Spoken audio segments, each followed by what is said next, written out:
Mic check, mic check.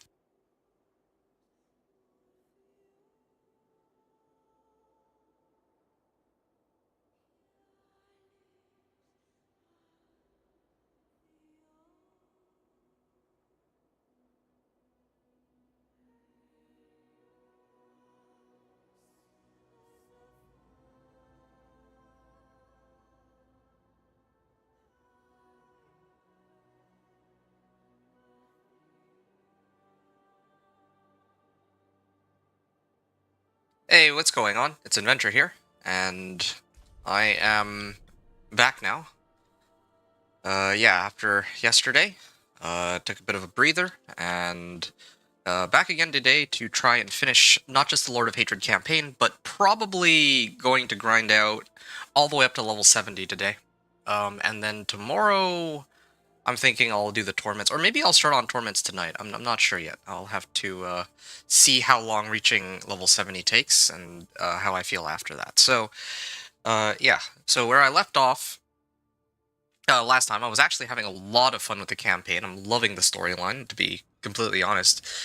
Arguably, there's parts of it that are even better than the... Oh, wow, there's other people who are roughly my level in this area, and... Yeah, there's already other people who are climbing up the Paragon, well, climbing up Paragons, but I'm guessing that Paragon leveling has been rescaled a little bit, because I know that last season, even, reaching, like, Paragon 100, like, you can do that in, like, a couple hours, but it's been more than 24 hours since the launch of the season, and there are still people who are, around level 30, and I don't have an issue with that. I think that's great.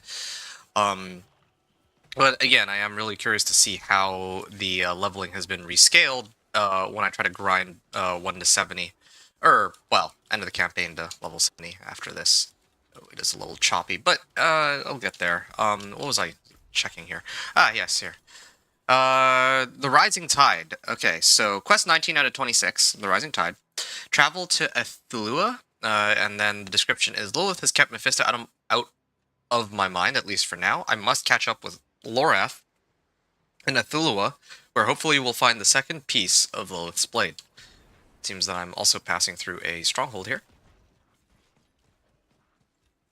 Kind of makes me wonder how quickly somebody would level if they made, like, a second character and then actually played through the game normally, or maybe even Vessel of Hatred campaign. I need to find Lorath. Okay. You need to find the second piece of my blade. Keep formation! Sisters, this is not where we die! Okay. You, mainlander, what's your purpose here? They saved us, Captain. My question stands. Okay, so I'll talk to her in a second, but yeah, again, there's like dialogue that is missing. Battlefield, and a fresh one at that. I need to find Lorath. And then Lilith replied, you need to find the second piece of my blade. And then my guy said he came here to find it, and he might have succeeded. There must be someone who's seen him. And then Lilith replies, go quickly, this place is dying. It's kind of interesting that she's actually acting a little bit more nicely than in the past. I wonder if there's going to be some sort of, like, you know, if she actually might change as a person as compared to Mephisto. Maybe because Mephisto himself will never change. Maybe that's part of Lilith's character journey, that she will let humanity try to decide their own fate or something. Maybe that's what they're going for. I don't know. Either way, however they write her, like, I have enjoyed her as a character, and I love her design, to be honest. Quest 19 out of 20. Okay, so I arrived in Ethulua to find a war zone. The Drowned have invaded in force. I need to find Lorath quickly. Okay, so if I talk to Captain Aegel, here's the question. You needed help. I need to find someone. Lorath Nar. That old fool who cut out Queen's throat? I suggest you leave his fate to the Drowned, along with the rest of the island. The entire Amazon Legion is marching west to follow Akarat by order of the Queen. Ooh. You're smart. You'll do the same. Captain, Ethulua is our home. Can we really just abandon it? The Queen commands and we obey. Drowned! Drowned sighted! Form ranks. Survive the onslaught. Okay. I mean, I think even the past... Oh, yeah, there we go. The wolves are already doing what they need to. I like that they reworked the way wolves, I feel like the wolves got reworked a little bit, because one of the issues I had in the past with them is that if there were too many monsters, they would basically be stuck behind all those monsters. But from what I can tell, it does seem to be a little better now, as compared to before. Like, I feel like they made it a lot less... Collect yourselves! We're moving out! I feel like they made it a little bit more... Like, they allow you to actually teleport the wolves over now, so they don't get stuck as easily. Which is nice. That's a great change. I can't go with you, I need to find Laura. I saw your old fool. He was riding like hell for the Temple of Courage. Thought I was with him. Ancients know why. Go with fortune. And thank you.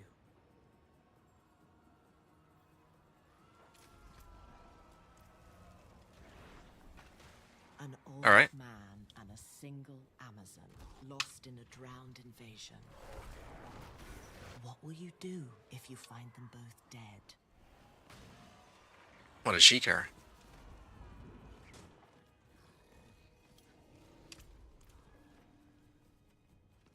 Turn back! The temple is overrun! Okay. Protect our people! Let no drowned pass! Step back into the temple! Oh, Thara's here. Oh, there's two Amazons that are just trying to blockade the door. To the dead! Okay. Behind us! On the stairs! Not for long.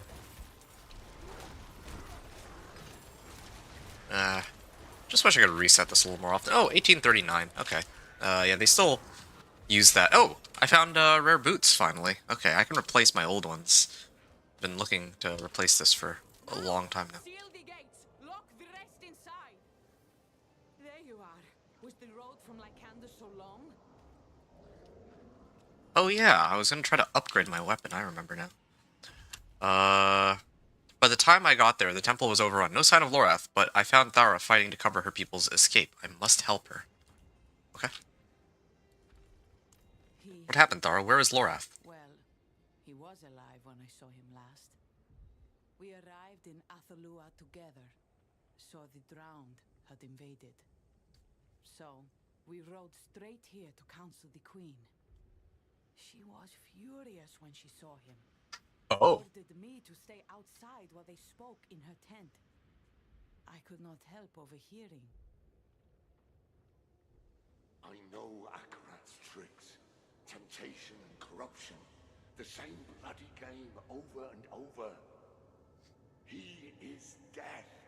Why don't you just say he's Mephisto?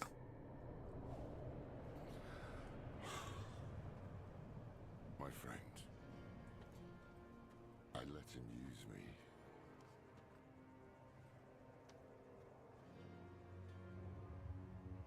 I'm sorry.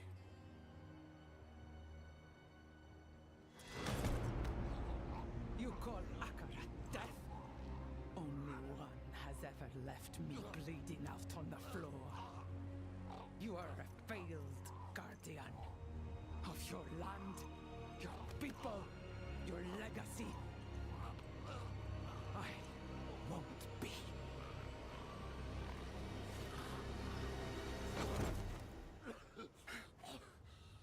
Stay on Athalua and condemn yourself.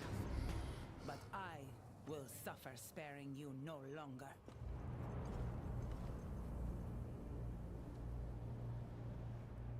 With that, my queen marched Ouch. the legion to follow Akarat. I couldn't stop her. She believes he is the only hope for our isles, worth leaving this one to burn. Only a fraction of us stayed to defend it. I tried to bring Lorath with me, but he would not be moved.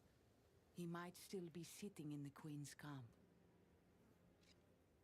I am needed on the eastern flank. May we all meet again. Wow, Lorath isn't... This... I was hoping Lorath would do a little more than that.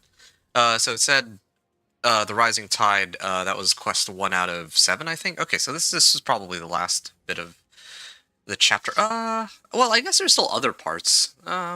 Yeah, maybe there's gonna be one more part to this. Anyway, Threadbare Legacy. Objective: find Lorath at the Queen's camp. Apparently, Lorath had an audience with Queen Adriona, and it did not go well. Thara said he refused to leave the Queen's camp after. He may still be there. Okay, I'll go there in a second. I just want to salvage my stuff and then replace my weapon. Hey, Lee Burgess. What's going on, dude? You said, hey, man. Hi to you, too. Have you gotten the Vessel of Hatred, or, sorry, Lord of Hatred expansion? Are you playing it right now? Or, yeah, how are things going for you? I'm gonna add some companion damage here. Yeah, I'm gonna add companion damage. Ooh, I got 87 veiled crystals. This is good. Now I can kind of afford to re-roll a little bit more. And I'm actually gonna try to re-roll damage over time multiplier too.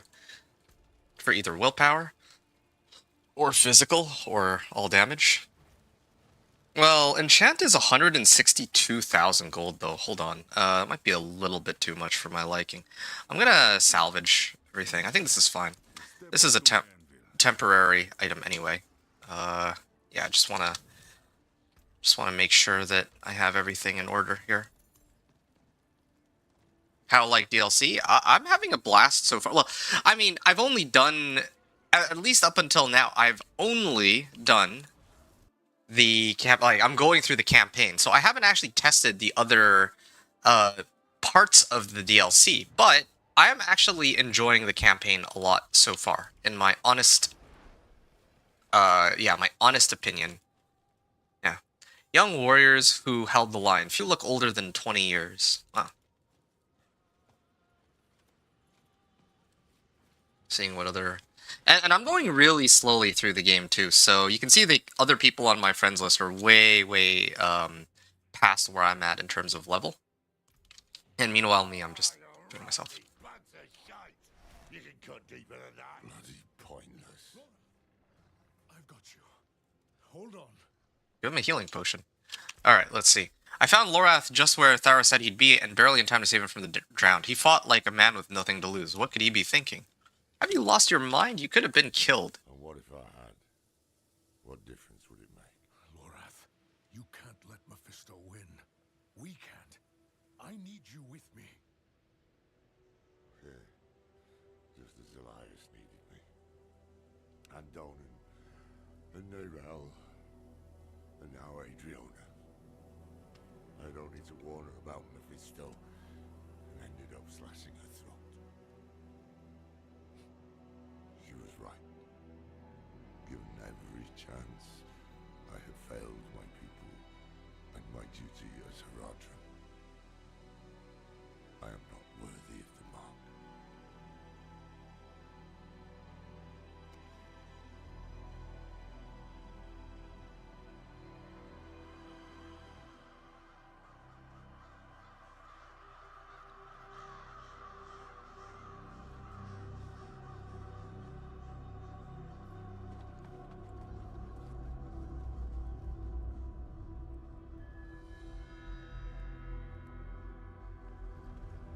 I warn them. Why won't they ever listen?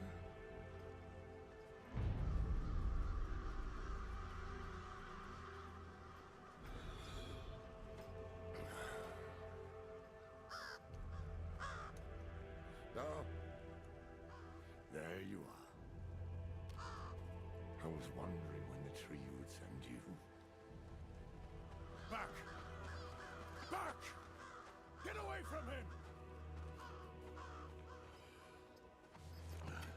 Don't bother. This is my fate.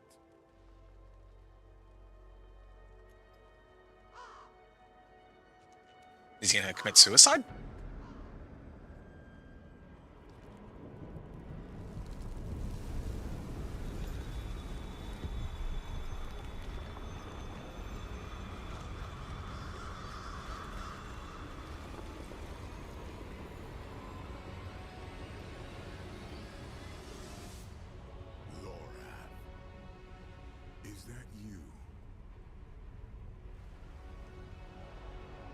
Mephisto. No more damn tricks! You have let his hate cloud No, wait, is that Tyrael? old friend.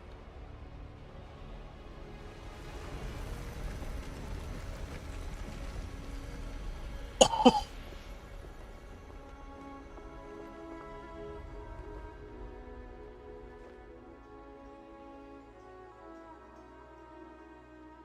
Tyrion, that's Tyrael.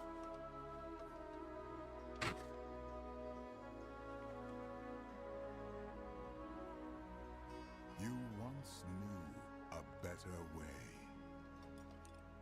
Hell, it's about time. I'm sorry.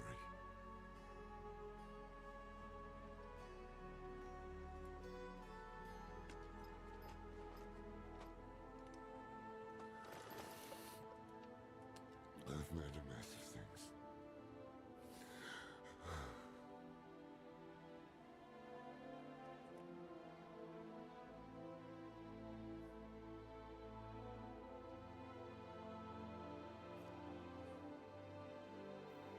Oh, man. After him are gone, Mephisto is winning.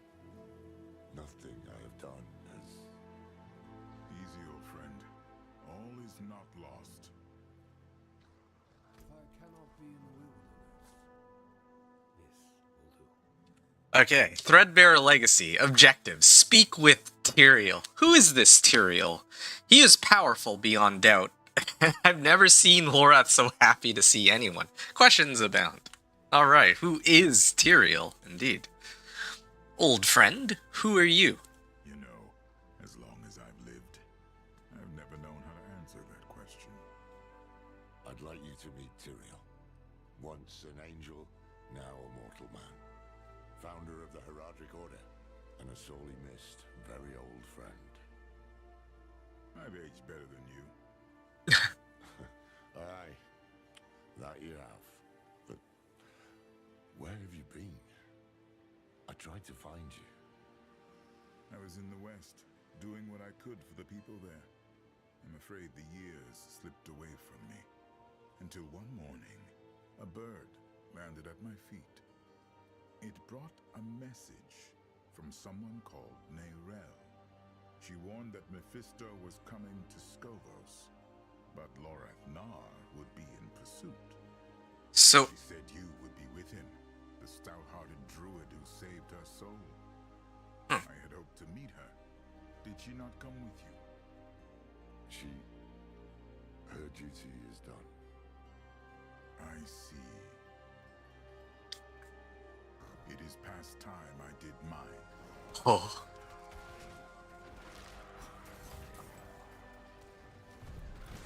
Oh, I was waiting for him to swing his sword and then just instantly kill everything in the area. That would have been the coolest introduction for Tyrael. To like bring him in and then he just instantly clears every monster in the area in one fell swoop. What a way to introduce a character that would have been. There are too many. Shield your eyes. Oh, here it is. Oh, there we go. Be still. Let me Oh, he got hit. I'm fine. You're bleeding. Badly. We need to bind these wounds, then find you a bed. The Athalua garrison is close enough. We'll get moving in a moment. No sooner had we met to... Oh. Okay, hold on a second. I'm actually gonna take a second to try to read what that...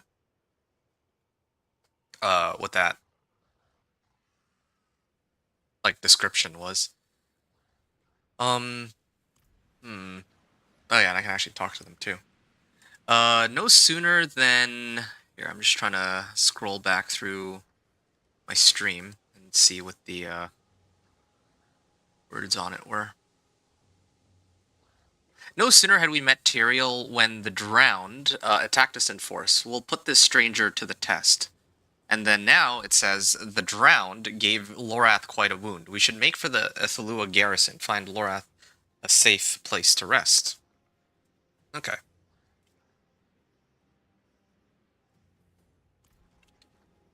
Okay, let's see what Tyrael has to say. I've met an angel before. You seem different. Perhaps because I'm not an angel. Not anymore, at least.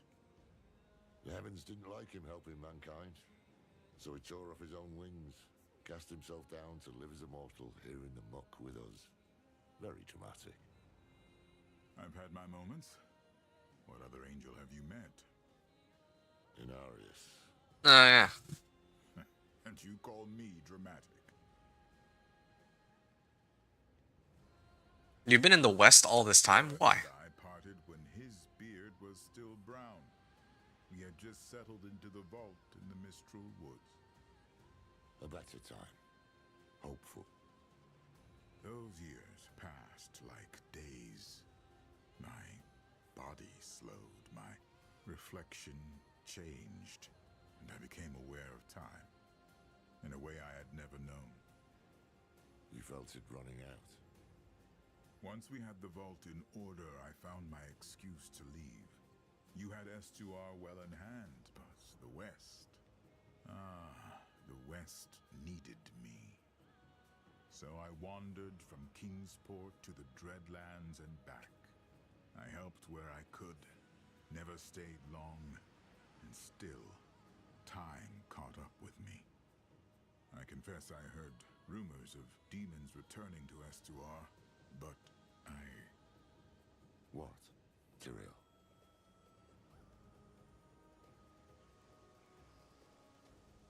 I was actually kind of curious about some other dialogue earlier. Yeah, First of all, I find it interesting that they wrote the stout-hearted druid, so I'm sure that this dialogue, or this phrase would change based on who's talking. If it's the sorcerer, if it's the warlock, I'm sure they have one for other classes. The other thing I wanted to note was, I do find it interesting that Neyrel was able to find Tyrael, but that Lorath was not. So, isn't that something? Anyway, why didn't you join us against Lilith? Yeah, why didn't you join us against Lilith? I told myself I'd make the journey, that I needed time to prepare, but I was lost, in doubt and fear. Had I made the right choices? What happened in my absence? Who might I have saved had I not been so? Human? You excuse me too easily. I excuse nothing. You'll have to make it up to us.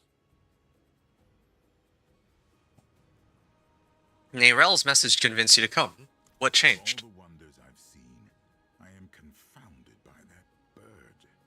No idea how it found me. It might have happened in a dream, but the message was real. Here was a determined young woman reminding me, in the language of my order, to fulfill my duty to this world. I felt like such a fool. Aye.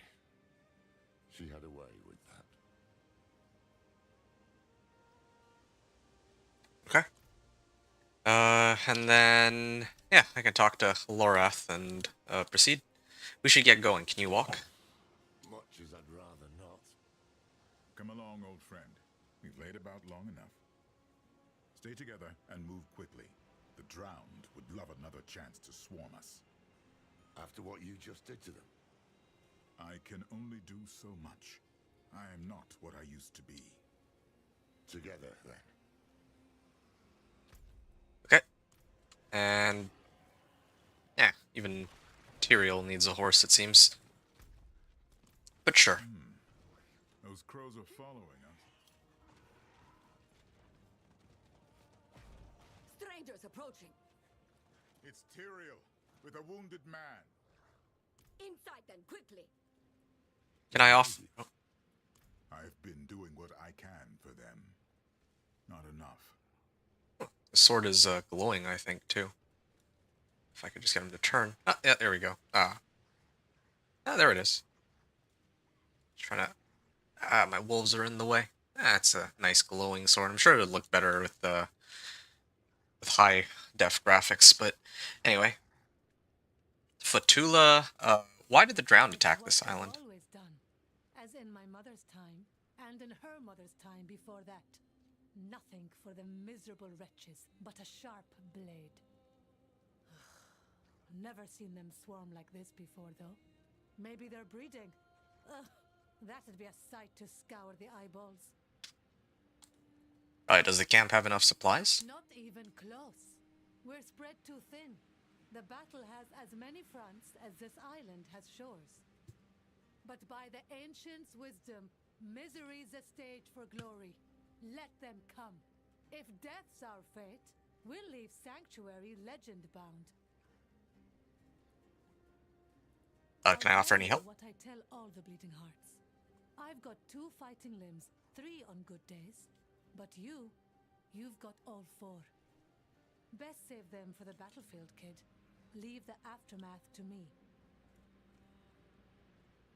She says that she only has 2 fighting limbs, but I mean, she has both legs and arms. I don't get what she's trying to say there. Telepios. Need your blade sharpened? Armor polished? Oh, are you thirsty? No, I think I'm good. Anything. Anything, please just let me help. They said I'm too green to fight, but I know I can be useful. Nice, okay. I'm gonna hit this waypoint before I go any further and see. I don't think there's any other NPCs, but still. The Thalua garrison. Nice. This is it. Let's set you down. Oh, shite. Now tell me, what mad idea brought you to Athalua? Wounded souls. Speak with Tyrael. The garrison infirmary is in poor shape, but it's safe enough for Lorath to rest. We should take a moment to discuss our next move. The second piece of Lilith's blade is somewhere on Athalua. Where do we look? And here, I can ask him, we're searching for a weapon to use against Mephisto. What sort of weapon? A bone from the body of Lilith, fashioned into a blade, since broken into pieces. We found one of them. Another is said to be hidden here, on this island. Does Mephisto know of this? He does. That could explain the Drowned. He might very well have sent them to stop you from finding it. Any leads?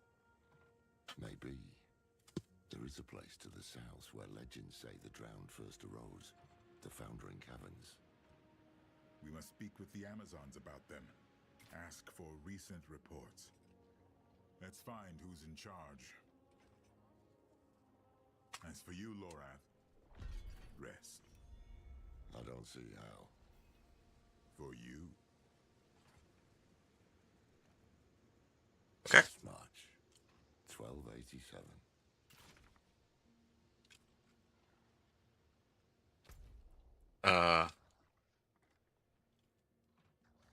Okay, so quest 21 out of 26, Wounded Souls. Objective, speak with the Amazon captains. Lorath says, the Drowned have historically invaded Athalua via the Foundering Caverns to the south, an ancient place dating back to Arathma's time. Yeah, the second piece of the blade might be hidden there. They must ask the Amazons what they know of these caverns. What is this? Medical supplies. A few bottles of medicine, each almost empty. Not nearly enough for these wounded. And then this one, West March 1287. An aged port wine from the kingdom of West March, well-traveled and yet still sealed. Nice. The Queen will come back. Yeah, the Queen will come back. Stack of tear-stained letters. Letters written on fine parchment in a delicate but shaky hand. Deep creases and wrinkles suggest they were kept by the recipient for a very long time.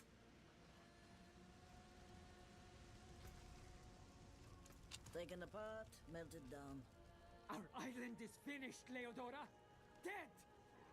You want to go? Go! Follow the Queen. Leave our home to burn. The Drowned have cut us off. We either break through together or stay and die. Captains, we may have found another way. Okay. Yeah. We must go to the Foundering Caverns. What's the situation there? Situation? You're talking about the source of every arse-rotten drowned in Atalua. We sent scouts to the caverns when this all started, but none returned. What do you hope to achieve there? You cannot be entertaining this. Going to the caverns is suicide. The best they'll do is provoke them. Tyrael has proven himself a capable ally. Captains, And we have fought side by side since we were spear maidens. Listen to me. We need to leave. I would not abandon this island. The northeast wall. We're under attack. Okay. let's go. The drowned have attacked the garrison. We must defend it. Spears, bows.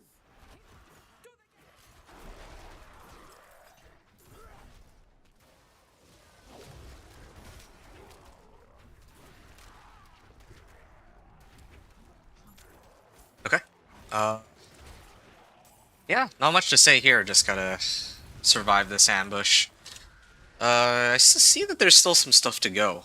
From the looks of things, I cleared this, and then here, so I'm guessing that there's still probably gonna be three more parts to this, but I feel like the other areas should be a little quicker, right? I don't know. It's such a... Help the wounded. I feel like this island is... I feel like this island is much smaller than Nahantu. Well, I guess it's multiple... Is it multiple islands, though? I feel like Skovos, as a region, is, like, smaller than Nahantu, in terms of just the scale of it, but it does feel a little bit more... I feel like they did cram a lot of stuff in such a small area. That's kind of how I see it, at least. Defend the siege towers, sure. Cameroon, nice. I hope that I can get the K rune sooner or later.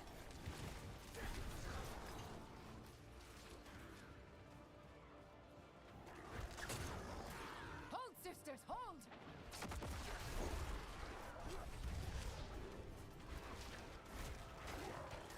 It does defend the siege towers, but for how long exactly? Do I just take one and I just AFK on it? Can I afford to do that? Just let them infinitely spawn while my wolves keep clearing them?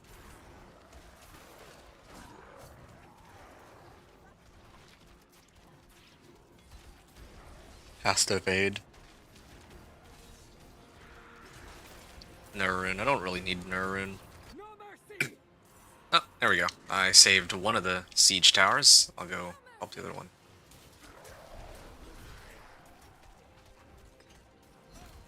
I guess they don't infinitely spawn then. That would have been kind of funny. To just infinitely keep farming this area with my summons.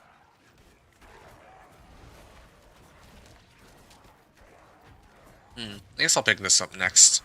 Still waiting for some legendary aspects. Once I get Shepherd's aspect, that'll be a massive boon for me. I wonder if the war plans later will let us...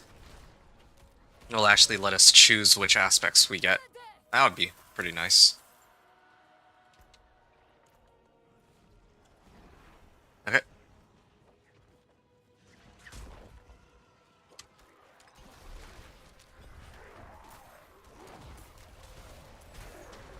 Light, push them back. Drifter's boots.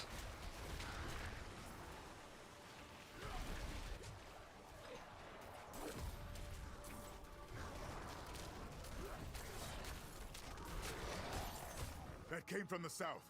A second wave. Okay. Travel, oh, it said came from the south?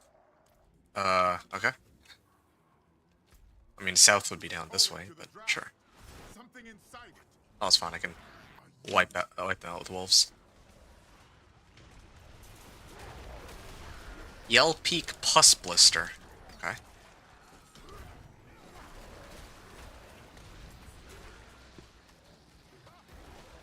Yeah.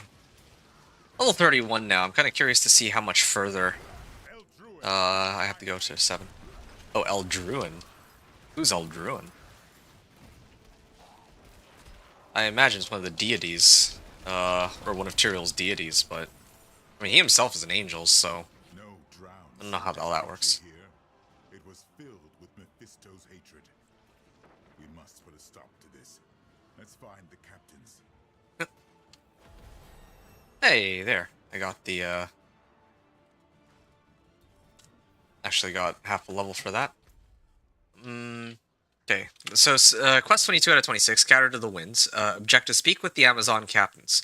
We have repelled the drowned assault. Tyrael is sure Mephisto sent them, and every other drown on this island to stop us getting the second piece of the blade. Could it be in the Foundering Caverns? We should return to the captains and continue the discussion. So Wounded Souls. Yeah. Quest 3 out of 8 on Wounded Souls. Captain, we must speak of the Foundering Caverns. Drown took a swing at me. I didn't see it. Leodora pushed me out of the way. Oh, Leodora died. May she walk with Ascara, but more will follow her if we do not act. Oh. Fine. The caverns. What is it you propose? Empty them.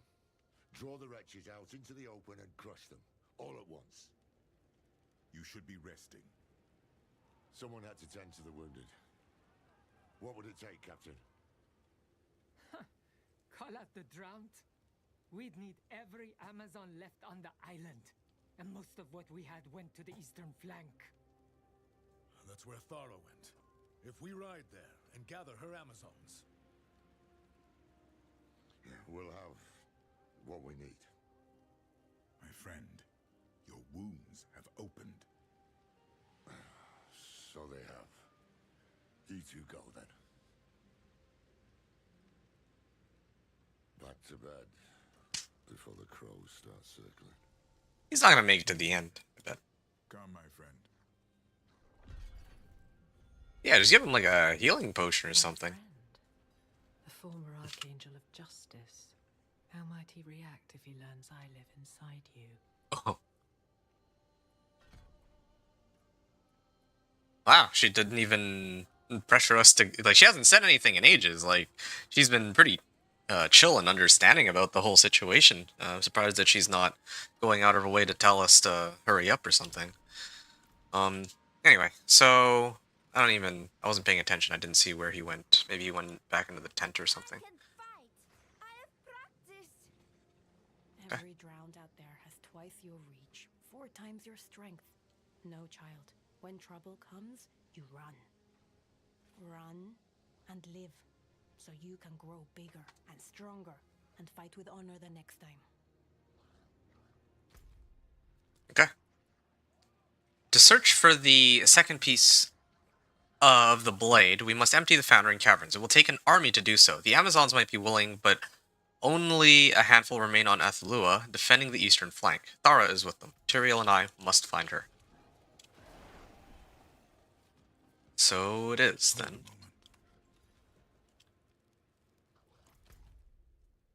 Tyrael? You are troubled. I can feel it. There is something you should know. But... It's about the crows, isn't it? They aren't following us now. It is Lorath they want. I know it is not your place to tell me. Your reluctance does you credit. I will speak to Lorath when the time is right. If some curse has befallen him, we will face it together. How sweet. Thought it was that my character would want to tell him about Lilith, but nothing about that.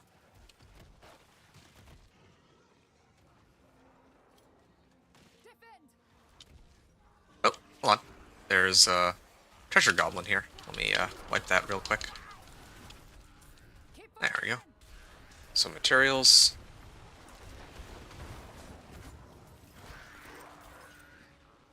Getting a lot more critical strikes as compared to before. I see a lot more yellows, or yellow damage numbers, I mean.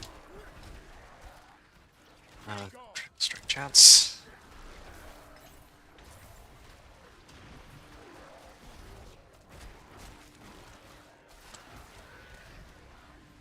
Who in the hell are you? Tyrael. Thank the ancients for that. Have you seen Captain Thara? Or is she dead too?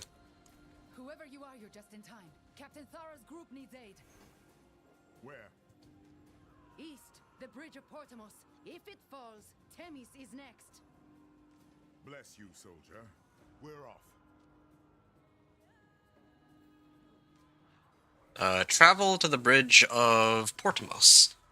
Alright, a second. I just want to see if this updated at all. Here we go. Thara's group is under attack at the bridge of Portimos. We must help her, or the drowned may break through Themis. Oh. Okay, or they can kick me off abruptly. That was kind of rude. I was just doing some raiding, and they kicked me off. Or will I not be able to go on for a little bit? Might have to give it a few minutes. I was also kind of thinking it could be possible to adjust the difficulty to hard mode now that I have better equipment, but I think I'll play it nice and chill and just do it on normal so I can enjoy the storyline more than anything else.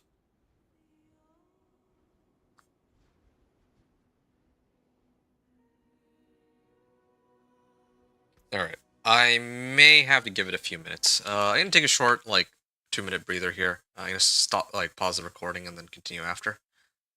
And for stream people, yeah, I'm just gonna leave it here for a minute or two, so be right back.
Okay, so I... Huh, I guess I never actually stopped the recording. I'm gonna continue it now. Yeah, okay, cool, it's working this time.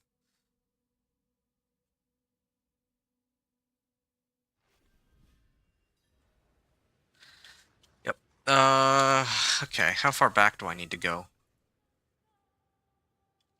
Speak with the Amazon captains. We have repelled the drowned assault. Tyrael is sure Mephisto sent them and every other drowned on this island to stop us getting the second piece of the blade. Could be in the Foundering Caverns. We should return to the captains, continue the discussion. Oh, I just heard from back there. It's a little awkward, but alright, sure. Where the hell is the watch matron? Dianarago, get back to your post. I give my breath Sura. to wisdom. I give my heart to life. I give my blood to courage. Alright. Courage, yes. Be brave, girl. Oh yeah, this is my portal. I was wondering what that was. Here, Captain Nagel. Go speak to the Foundering Caverns. Back to bed before the crows start circling. So where did Lorath disappear off to? Come, my friend.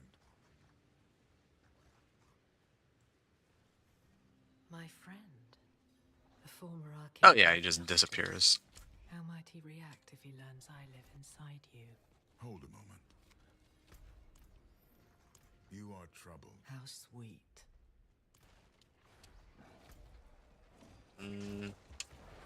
Alright.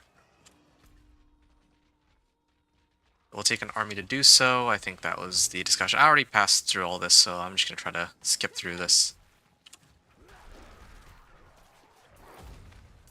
Not really much to see or say here.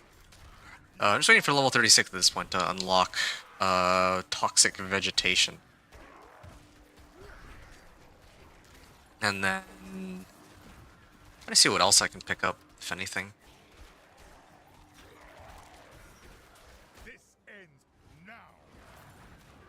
Stone Burst can be channeled infinitely. Oh. Oh, that's an interesting one. So, I can, like, keep channeling, like... yeah, I can keep channeling Stone Burst, and then it'll just, pulse for the max, damage. Wow. Grows by itself, detonating after 3 seconds? Wow, that's also another... these are some good ones, so that we don't have to just keep, holding down Stone Burst forever. Wow. Interesting adjustments. This one gives it a slow. Landslide is also a trap skill. Interesting. Don't know what good that does, if it's the only trap for a druid. Have you seen Captain Thara? Whoever you are, you're just... Okay, travel to the Bridge of Portimos. Thara's group is under attack at the Bridge of Portimos. We must help her or the drowned may break through into Temis. So I'm gonna go there.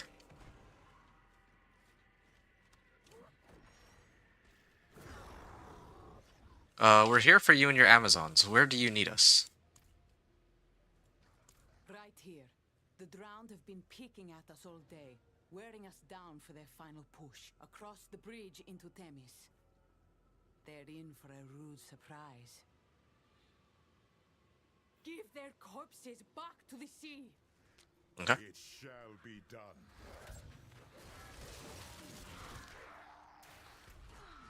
Just the first wave. More to come. Alright. Here, you wretches. Surely you're not finished.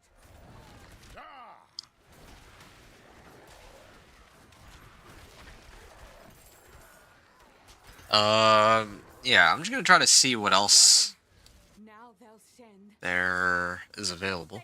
Oh, no cooldown. Huh. Oh, that's the best they've got. Oh. He went invulnerable. Can't do much about that. Any second he'll come back up. No, wow. What? He went invulnerable again. I guess he has 2 invulnerable phases. Corresponding with when he's supposed to drop potions.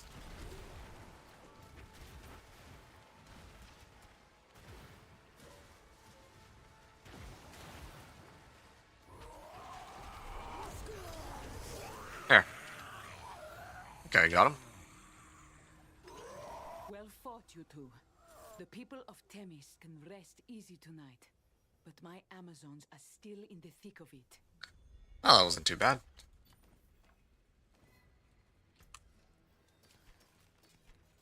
This one is higher quality. +1 to werewolf skills? Hold on. That would actually work with my wolves, right?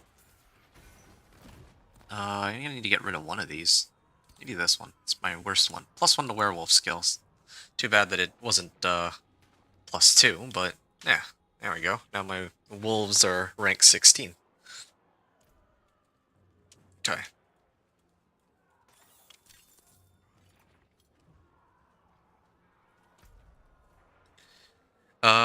Okay, so quest 23 out of 26, The Queen's Castaways. Objective, speak with Thara. We've held the Bridge of Portimos. Themis is safe for now. Time to get what we came for, Thara's Amazons. We'll need every last one of them to breach the Foundering Caverns. We need every Amazon we can find. We're going to attack the Foundering Caverns. The caverns. You want to face the drowned horde in their own lair? The second piece of Lilith's blade is likely hidden inside, just as the first was hidden on Lycander. So that is why the drowned are killing my island. We can end it at the caverns, but we need your Amazons, as many as we can muster. You passed a unit on your way in. Tyrael, take my seal and escort them back to the garrison. I'll see it done. As for you, come with me. The rest of my sisters are fighting for the marina. Okay. Enter the Zene Marina?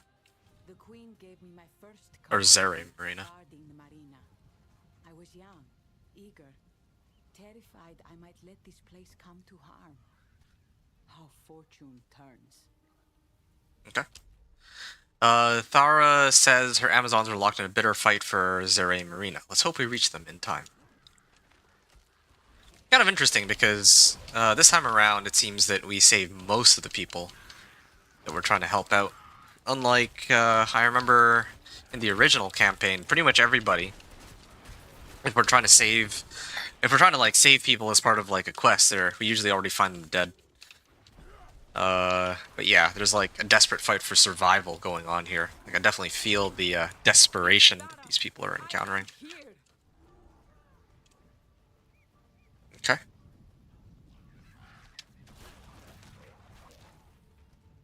There's something up there, so I need to get up there. Or... There it is. Trapped Amazon. Okay. Alright, sure.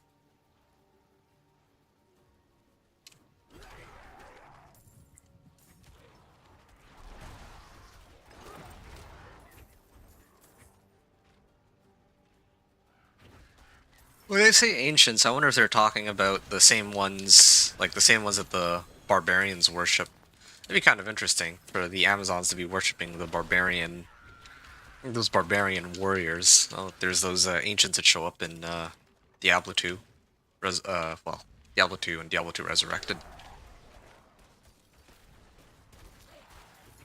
2 max resource, chance to stun, and then if I get 2 of these, then I get lucky hit, up to a chance to deal 1500 cold fire and lightning. Wow, that seems incredibly useful, but I would need 2 of the such charms. I wonder if I did get 2. I wonder if it's possible to get 2 of them so early on. If I could, that would be a huge damage boost. I bet that's like actually, that might be like a 10x damage increase or something. Every time the lucky hit procs.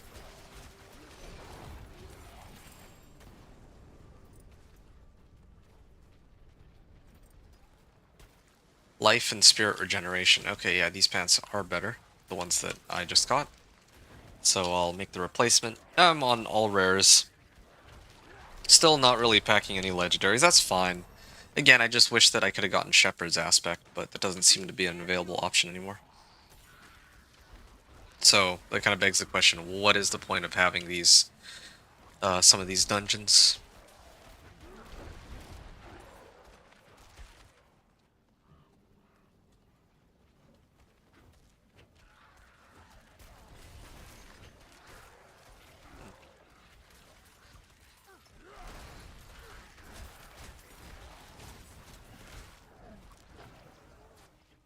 Yeah, I kind of would have much preferred it if the dungeons gave...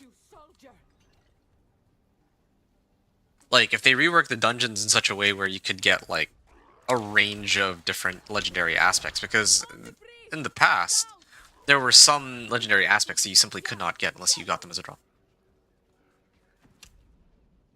Okay. Hold on. Well, what's the problem with this Spear Maiden? What happened, Scout? Where are the rest of you? We left to find reinforcements. Got cut off. The others are surrounded to the north.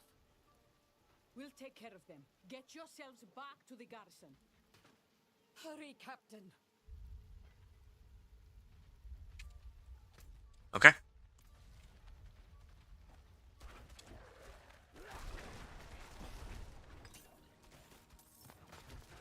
Will be tested now. Reinforced greaves? Or... Okay, sure. Yeah, mine is better, though.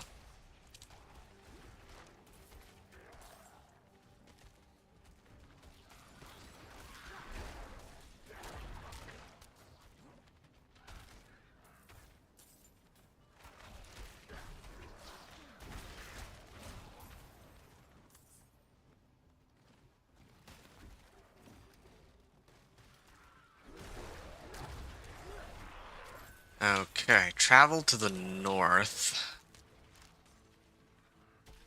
Where is north of this? I guess this way, probably.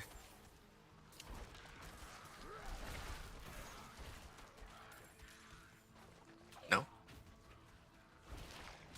The directional is so confusing. Like, here north, I would imagine it would be, like, up this way, but I guess it's over here. Alright. I think it's fair to assume that there's not really anything else around here. Yeah, it seems to be a dead end. It looks kind of similar to some of the regions in Kyrgyzstan, but I think it's fine. Yeah, like, most it looks different. Hold fast, sisters. Oh, they are still alive. It's about time. Keep formation.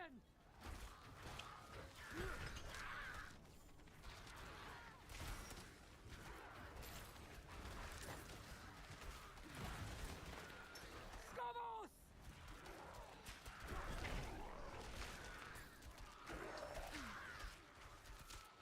We're almost through, Amazons. Push!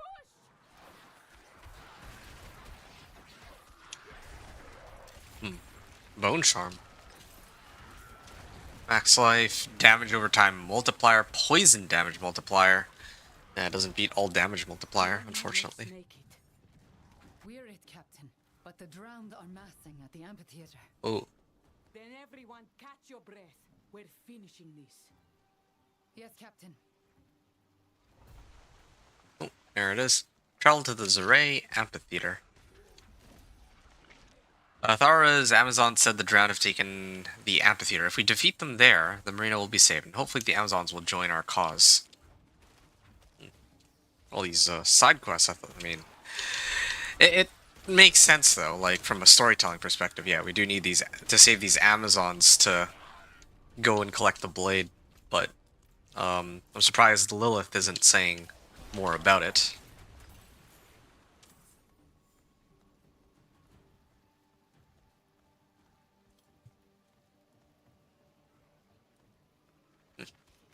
Yeah, this campaign certainly feels longer than the Vessel of Hatred one, though.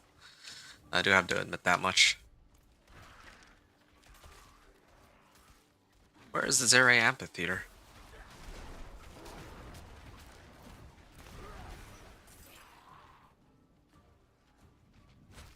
Okay.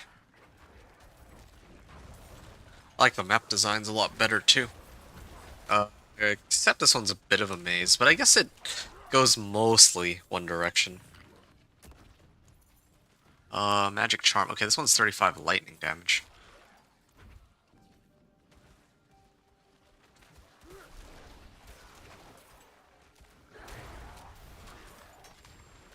Hunter's Edge. Oh, it's just a one-handed axe.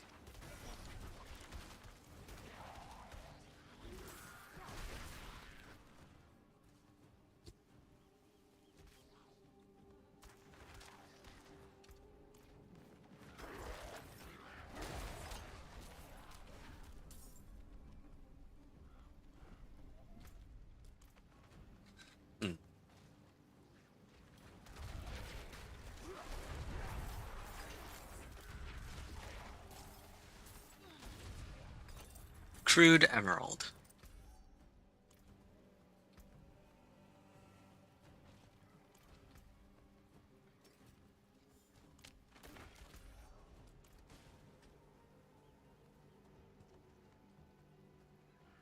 Wait.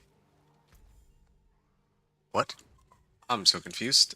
Maybe this way. Like, I'm just trying to see if I missed any paths, but... yeah, I think it would have to be in this direction, from the looks of things. Yeah, it looks like it is. Travel to the Zere Amphitheater. Yeah, okay. It's this direction. Wait, what? Oh, no, I gotta go into the middle. Alright, alright. I see, I see. I thought that I had to just keep, like, going north or something. Okay. I guess I'm gonna have to fight something. Captain, Ooh, big fight. Support the mainlander. by your will. Alright, and there is Grizzly Bear form. And you can finish him off on Pulverize. What a day. Like, they're one to talk. Did most of the damage on that. Salvage this. Oh, it's just a flail. Salvage that. Cooldown reduction. No, I'll get rid of it. Yeah, I could use a two-hander. Hold on.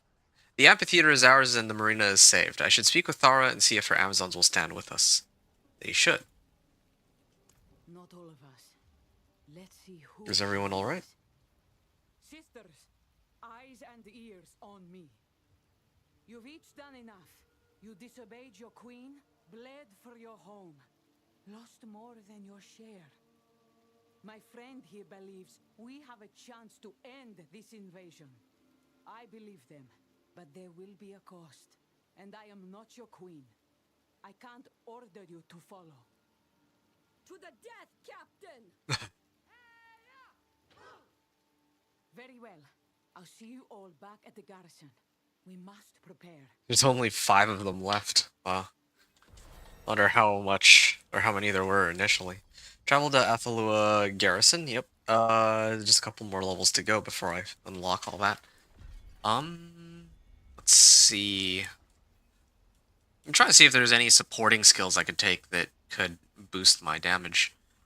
Increases dodge chance. Grants berserking to myself and allies for 5 seconds. Additional 10% increased damage to other players. Other players, specifically. Deal poisoning damage over 4 seconds while Bloodhowl is active. Nice. Okay. So, definitely want to pick up Berserking Howl. And I think I will replace Stone Burst for that. Not really using Stone Burst all that much anymore, anyway, as it is. Yeah. Give myself Berserking. I don't think I have Berserking on any of my other skills. So this should be a direct 25% damage increase for me whenever I'm Berserking. Whenever I activate this. And Grizzly Rage. Damage is increased by 5%. Each time you take or deal damage with a skill while Grizzly Rage is active. Oh wait, no, this already makes me Berserk. Maybe I can run Petrify and then double dip. Damage is increased by, like, each time I deal damage, I mean, the damage potential is higher, but it might take a while to kind of get that up and going. Maybe I can do something with Petrify if I'm lucky. Bonus critical strike damage. Okay, so I can pump this up for more crit damage, but I don't know why this is only an additive bonus rather than a multiplicative one. It's a little strange.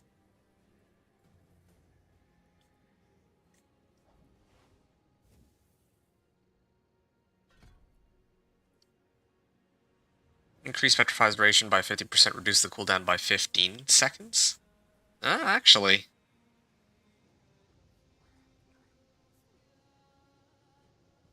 They take 3,000 damage if they get petrified. So, I kind of want to try this real quick. I prefer Greater Petrify because it reduces the cooldown by 15 seconds, and Petrify itself only lasts for 3 seconds. So this would boost it up to 4.5, and if I were to get one of these, that would help too. Alright, yeah, I kind of want to try that. Desperate Treasures, but I'll ignore the event for now and focus on just trying to finish this off. So this is Quest 24 out of 26, the Hateborn Garrison. Travel to the Athalua Garrison. Thara and her Amazons have agreed to join us for an assault on the Foundering Caverns. We must meet back at the Athalua Garrison and prepare for battle. Okay. My queen believes only Akarat can save Skovos. I tried to speak with her after your meeting, but she would not hear me. Then we're on our own. Not unlike Westmarch. Okay.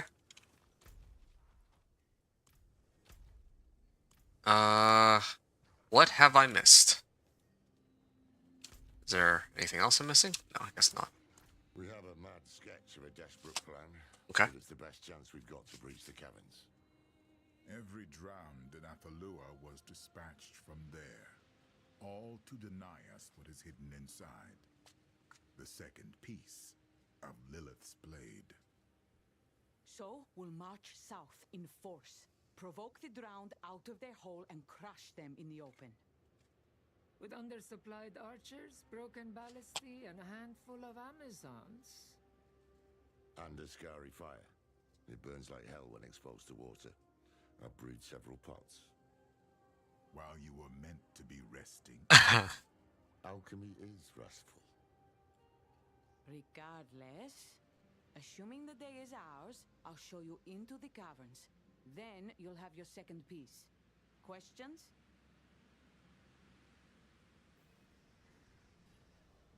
Speak with Thara.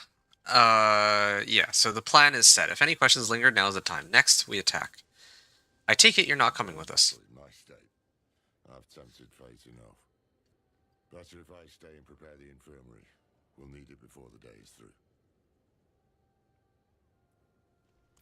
Okay, and then Tyrael, where will you be? Watching our eastern flank. This plan cannot afford a surprise attack. So. I'd feel better if you were with us. As would I. But such is war. So, I guess I gotta do all the heavy lifting. That is the nature of the game, I suppose. Is there any hope for Adriana? When I last saw my queen, she was the most afraid I'd ever seen her. Not for herself, but for Skovos. When she died in Themis and Akarat brought her back, he became her only answer to the fear. I should have seen his trickery. I never meant to. We have all been tricked, including her. But is she lost to us? I don't know. Okay, and the last dialogue option. I am ready. When do we begin? On my order. Captain Egel, sound the advance. By your will. Mainlander, you're with me. Light watch over you all. Oh, here it comes. The horns have sounded. The Amazons advance. Now we face the drowned in the field once and for all. May the soil run black with their blood. Heads high, Amazons. Today, we take the fight to them. Yeah, it actually feels like a genuine siege. The hordes won't stop unless we take them down. Okay, I'll aim at the Seaborn Goddess then. In that case. Go. Where's my Petrify? There it is.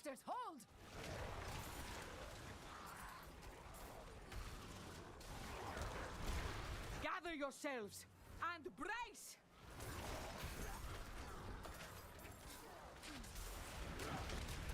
To the death.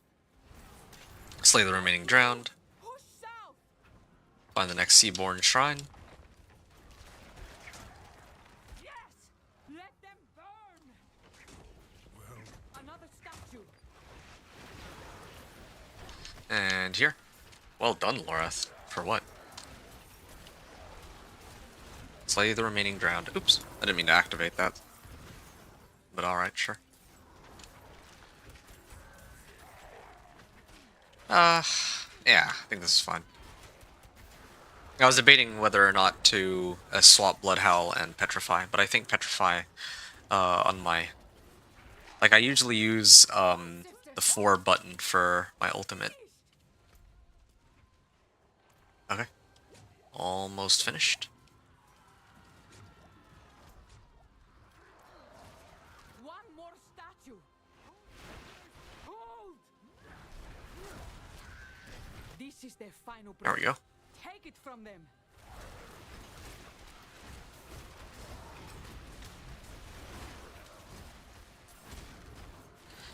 Final breath, take it from them, okay.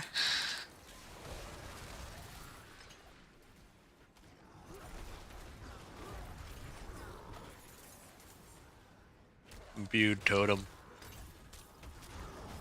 The axe rune. Nothing too useful here. Rare ring. What does this give? Poison damage multiplier. Well, that's too bad. Doesn't really help me. Slay the remaining drowned. Victory! Nice. Now then, Quest let us complete. see what awaits in these caverns.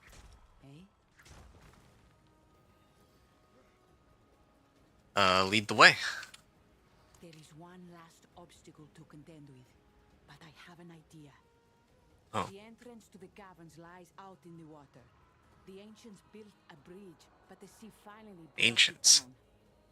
So we must make our own. Victory. Oh, here we go. Quest 25 out of 26. Breaking the Storm. Objective, follow Thera. Fire when ready. Okay. Victory. Drowned corpses litter the field and the caverns lie open. Thera will show me the way inside, where I hope the second piece will be waiting. Oh, I'm guessing that this ballista fires like a rope, and then we can, like, use... You basically just climb on the rope over to the other side, right? There you go. Now I can Decent shot. crawl across. The rope will bear you across. Are you not coming with me? And, of course, she has to watch our behind. There is little I would enjoy more, but drowned remain Oh, in the field. she has to help Must rally the other to Amazons. Besides, I've seen you fight. A bit sloppy, but I'm confident you'll manage. Sloppy? I killed more monsters than she can. Alright. Yep, I guess I can start climbing over to the other side. Oop. That is a big kraken. Even now, my father's servants are desperate to stop you. Lilith, you've been quiet. Had they found my blade, they would have destroyed it. You still have time. Hurry. I like how she just completely disregarded the question. I wonder if that has to do with she gave up on trying to tell us what to do, or if it's like she's too preoccupied dealing with her father. Enter the Foundering Caverns. Yeah, I want to go in, but I'm a little kind of worried here that I'm going to have to redo this, the progress to get here. But I'm actually going to go run a Legion event real quick before I continue. Not just so I can get the Whisper rewards, but just to kind of see how well it would go. Oh, the, like the little tooltip they gave was there is no cow level. Nice.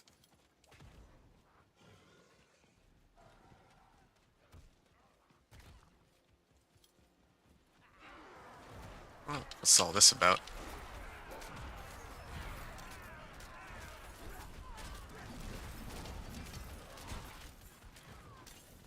Yeah, I am actually excited to have it to get around to the part where I get to level 2. I mean, like, I'm enjoying the campaign, but yeah, I do enjoy usually when the season starts, like, actually doing the whole leveling process, especially I don't know when they're gonna release self-found, like solo self-found, but especially once they roll that out, if they roll that out, because I actually thought self-found was gonna come with the release of Lord of Hatred, but it didn't. So they're gonna, well, they had hinted at it. They mentioned it was gonna come out sooner or later. I presume that that'll be sometime in the next season or two. So I'd be excited to give that a try.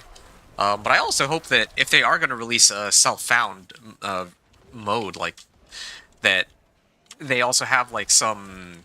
Well, I want to say I hope that they have some leaderboard for it. Otherwise, it doesn't really make much sense. Well, it makes perfect sense, but still, I would want that.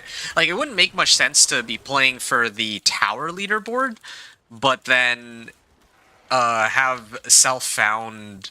The people who are doing self-found be competing over the same leaderboard as people who can trade with others.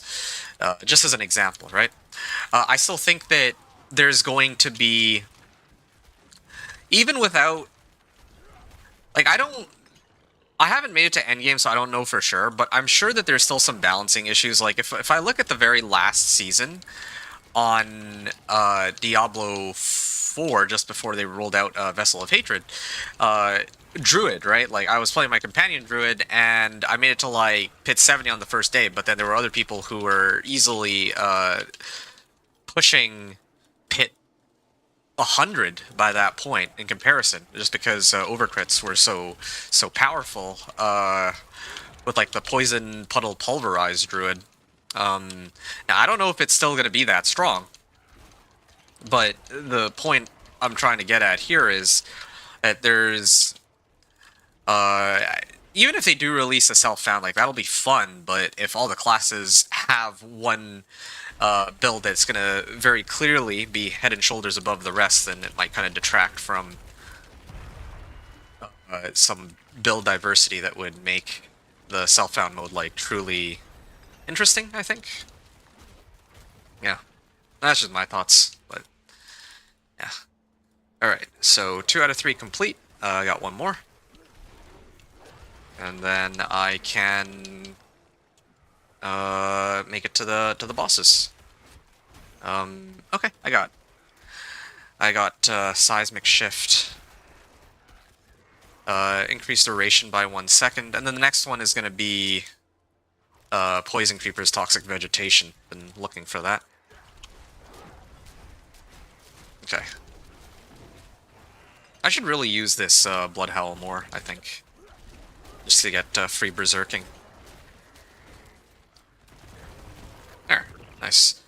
Berserking to myself, so it gives not just damage, but movement speed too. Yeah, it's been a while since I used berserking, so I don't remember right off the top of my head. I was pretty sure it was damage and move speed, but I just had to confirm.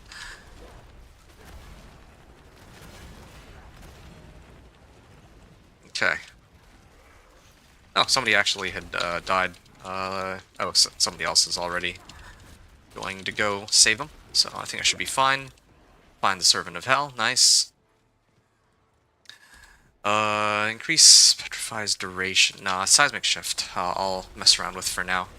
Okay, kind of curious to see how much damage I'll be able to do to the boss now that I have better gear, but there's others here who also are doing decent bits of damage here. I'm just taking a look. I was able to clear the Idolish Shaman faster than the others, so I don't think that there's anybody here who's actively one-shotting the bosses. So I'll actually get a chance to properly test my damage this time around. Overlord has returned. Okay, so there should be 4 of them. Alright, I'm gonna activate this, and then I'm gonna send my wolves at him. Didn't quite get to... Couldn't really see quite how much damage that was, but that was pretty good, I think. Oh, I'm just getting magics. I mean, I got the Whisper reward, I guess, there. That was like half a level. Like, alright, sure. And I'm like 9 out of 10 now, so I guess it's not the worst thing, but yeah, they're just giving me like so many magic items. Hey, movement speed, natural motion. I can use that to my advantage too. I'm gonna salvage all this. Salvage... Oh, here's a nice little upgrade. And I'm gonna take a short breather here. 1 second.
Alright, break's done. I'm gonna head over to... where was it? Here. Yeah. Oh, do I have to... I actually don't know if I'm gonna have to redo all of that, but yeah, I guess I'll go and see. Yeah. Really can't wait for Shepherd's Aspect. I don't know how I'm gonna find that, but if I do get that, that's like such a huge damage increase. Like I have like, what? 5 ravens... Oh. Hold on a second. Oh, okay. I think I even get a bear now. I think that one of the charms gives me a bear. But yeah, Poison Creeper I can get 2. For wolves I can get 3. Can I get more than 3? I don't know if Moonrise Aspect still exists. Actually kind of curious. Moonrise? I guess they... Oh, no. Aspect of... No, wait. That's Moonrise. Moonrage. Oh, they got rid of Moonrage Aspect. Ah. Yeah. Yeah. Well. I mean... Still have 3 wolves. I have 5 ravens. I have 2 poison creepers. So just off those alone, if I get 10%... Well, the 10% is the maximum roll. So 10% per companion. I put it on my weapon. So double. So 20% times 10. That's like 200% more damage if I get Shepherd's Aspect. You've been quiet. Had they found my blade, they would have destroyed it. You still have time. Yeah, I could use like Edge Master's aspect, and there's like a lot of aspects I really could use, but unfortunately, just a lot of them no longer seem to exist anymore. Anyway. Find the Hands of Akarat. Even now, Mephisto's thralls fight to slow my progress through the caverns. The second piece of Lilith's blade must be here. I must hurry. Don't go. Alright. I don't know how she made it in here by herself, but sure, why not? I mean, like, there was no way in to get here, so I don't know how she managed to make it here all by herself. There's no rope, no ballista, no... bridge. Yeah. Unless they destroyed it on their way in or something, I guess. What was even the point of rescuing these Amazons? I owe you one.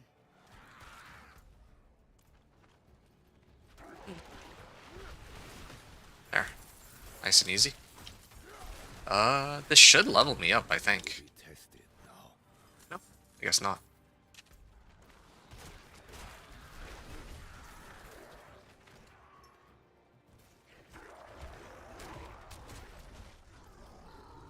Okay.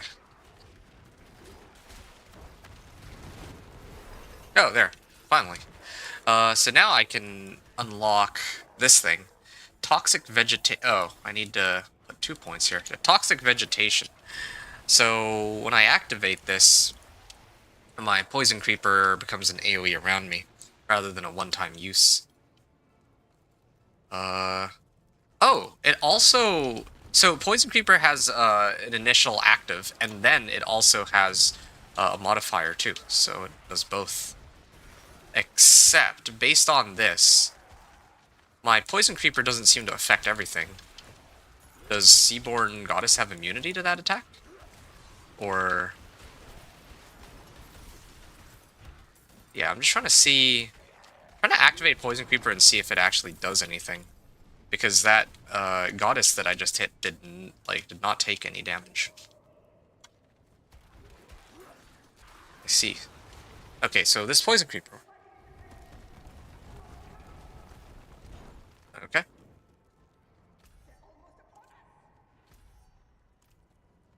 Oh, didn't quite make it, did they? Hello there. I'm sorry, my lord. We failed.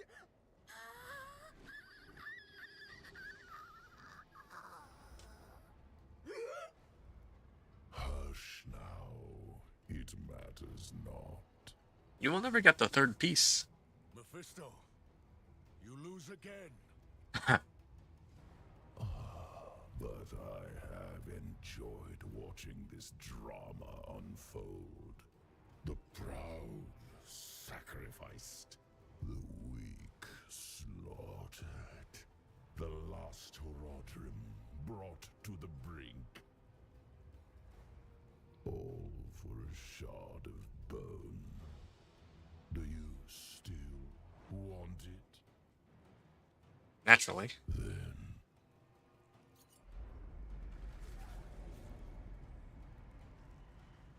Does he say take it? Nope. Audio issues. Still ongoing, I guess.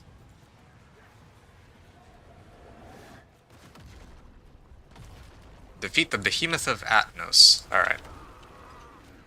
And here's my wolves. Oh yeah, there you go. 2630 on my damage.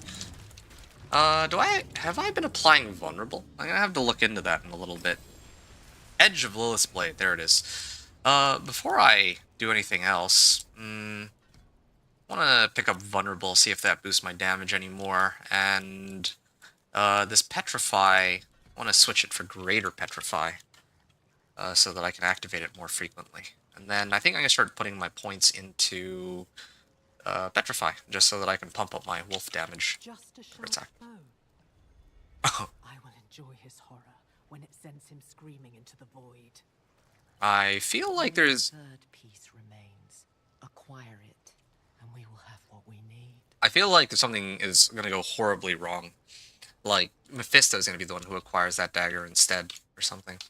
Quest 26 out of 26, Glint of Light. Objective, travel to the Athalua garrison.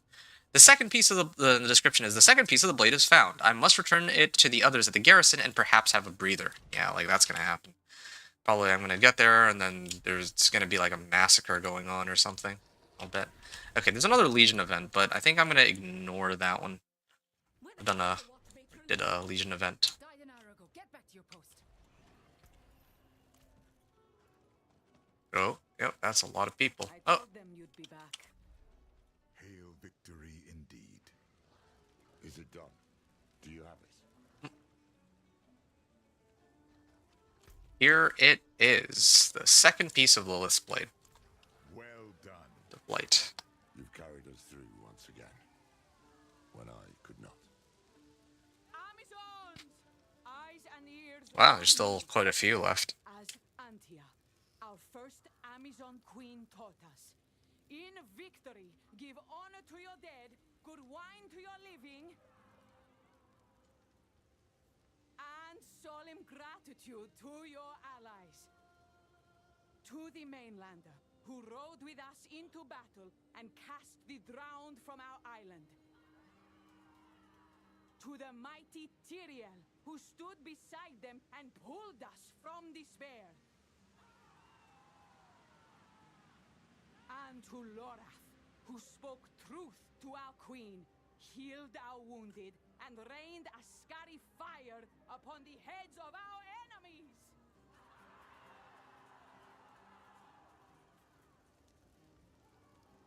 But I don't... Lorath Nar, speechless? I never thought I'd see it. Here. Quest 26 out of 26, Lint of Light speak. Objective speak with Lorath. For once, I return to a hero's welcome, the entire garrison alive in celebration. Athalua is saved and the blade's edge has been found. I must speak with Lorath. This victory is his as well. Yeah, I'm liking this. I like how... I feel like there's a lot of, how do I put it? It feels very, like, character-driven, I guess. That's the easiest way I can kind of describe it here. The fact that Lorath himself is, well, I mean, like, some of the focus is on how Lorath feels like he doesn't live up to the standards of being a Horadrim, all that, and part of the journey here is for him to redeem himself and make things right, because, you know, he hasn't lived up to the responsibilities that he, like, the duties that he feels like he has to the world, and I don't know. I think that it's, personally, I'm actually really liking the way that the story has been told and how it's been unfolding so far. And yeah, I mean, I've actually enjoyed this storyline from start to finish. Like, I was talking about how the initial Diablo 4 storyline, like the without the expansions, was maybe like a 6 or 7 out of 10. Like, I'd actually probably give this a pretty solid 7 at least. Like, it's not like it doesn't really have that much depth or complexity behind it, but I do very much like how, I mean, like, at least like it more than Vessel of Hatred, that's for sure. I'm really liking the focus on the characters and just how, well, a lot of how these interactions are going along, and I can't help but like all the characters that are introduced, unlike with Neyrel. Yeah, and getting a glimpse into Lilith and Mephisto's conflict too. It's all like a lot of fun. But I'll talk more about that when the campaign is done. Who knows? Maybe it'll be very anticlimactic at the end. This glint of light. This victory belongs to you two. You deserve it. Do I? I don't know. With all that's happened, I've no idea what I deserve. You'll have ample time to figure it out. You and I should stay a while longer, catch up, and help our new allies prepare to face our common enemy. Akarat, I cannot accept that my queen is lost to that devil. No. I will go to her in Celestia and try once more to reach her. I feel that Thara is gonna die. Pray you can. Truly. Thara is probably gonna die trying to rescue the queen. The third piece of the blade is hidden in Celestia, and Mephisto will be looking for it. Perhaps we can share the road. I would be glad of the company, especially since the road leads through Athenos. I'll see you there. Okay. Faith and Failings. Glint of Light is complete. I did get a pair of gloves. Physical damage multiplier too. Nice. Complete Glint of Light. Nice. Meet Thara in Atnos. Chapter Sins and Secrets, quest 1 out of 1. Faith and Failings. Meet Thara in Atnos. The final piece of Lilith's blade awaits somewhere in Celestia. Since Thara is heading there also to speak with her queen, she has offered to share the road. I'm to meet her in Atnos. Let's hope the journey goes smoothly. Okay. Come on. The queen will come back. Yeah, the queen will come back. Why are you skulking around? No, I'm not fine. You caught me. This way the guard is too good. Like that, my unit I just want to put my sisters to. Oh, okay. Just some. What weapons do you have here? I mean, this is just some. Take a look at our collection. Please take a look at our collection. This is just some random side quest. Do I get anything good out of it? Story of its wielder. In fact, one of ours is said to. Hey, you there! Stop! Finally. Are you mad? Put that back! Fool. She's just doomed herself. Okay. Do I speak with the guard? Alright, sure. What did you take? Spear grants incredible power, but I need to report this for her own. Alia was a shrewd warrior once. Her weapon was taken as punishment. I'm gonna reset this one. Maybe eventually I'll, like, do it over again in the future. But here I'm just gonna focus on finishing this campaign thing. I thought that would be more dialogue for the campaign, but no, it's not. It's some side quest that's not tied to the main storyline at all. Okay, meet Thara and Atnos Procession Trail. Ooh, what's this? Countless muddy footprints mark the path of Akarat's procession. Amazons, men, women, and children. Adriana, you led our people to this wasteland. For him? Can't you see what he is? I don't think anyone can. Okay, so this is going to be the start of the next part of the campaign. So I'll probably do... I'm probably gonna divide up the recording here because I've already recorded for like 7.5 hours. I feel like this is a good place to stop, and I'm already like level 36, which is in the midway point between here and like level 70. So when I return, in terms of the recording, I can actually begin the rest of the campaign. Like, this is what I'm gonna set as the halfway mark, I guess. in the level 1 to 70 journey for Lord of Hatred, or my first character in Lord of Hatred. I have been having a blast so far. I've been having a lot of fun with it, and I've actually really enjoyed going through it really slowly.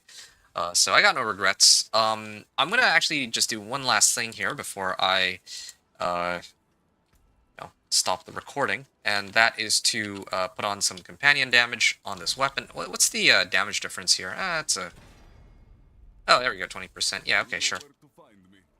And then I'm gonna replace Spirit on Kill. I have a little bit more gold now, so I can kind of afford to do this. All damage and crit damage multiplier. I lose out on like 130 life though, but I mean, how often, or how close am I to, or how regularly do I come close to death, right? So I'm gonna put this on. That's looking kind of nice. Physical damage multiplier. All damage multiplier. Yeah, no, my gloves are still better, I would say. So I'm going to leave it as is. And I'm going to salvage the... Oh, shoot. Well, that's kind of awkward. Yeah, let me...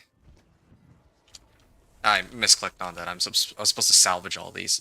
I'm going to salvage all these, and I'm going to take a look and make sure that I have everything that I wanted one last time, and then I'll stop there for now. Resistance to all elements, chance to freeze. Oh, do I have... Fair and Phoba. Okay. Okay, yeah, this is a two-piece combination. So I feel like I have enough damage now that I don't need these anymore.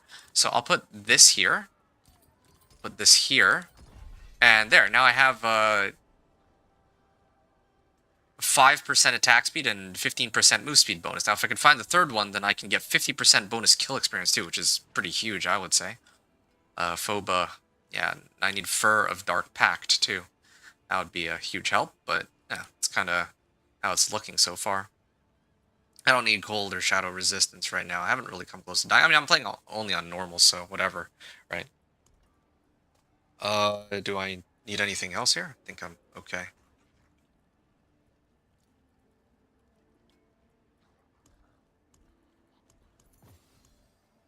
Back to it then. Alright. Yeah, I think this is a good place for me to stop the recording. I'll be back very shortly with the next part of the gameplay. So, yeah, I'll see you all momentarily with the second half of the campaign, hopefully.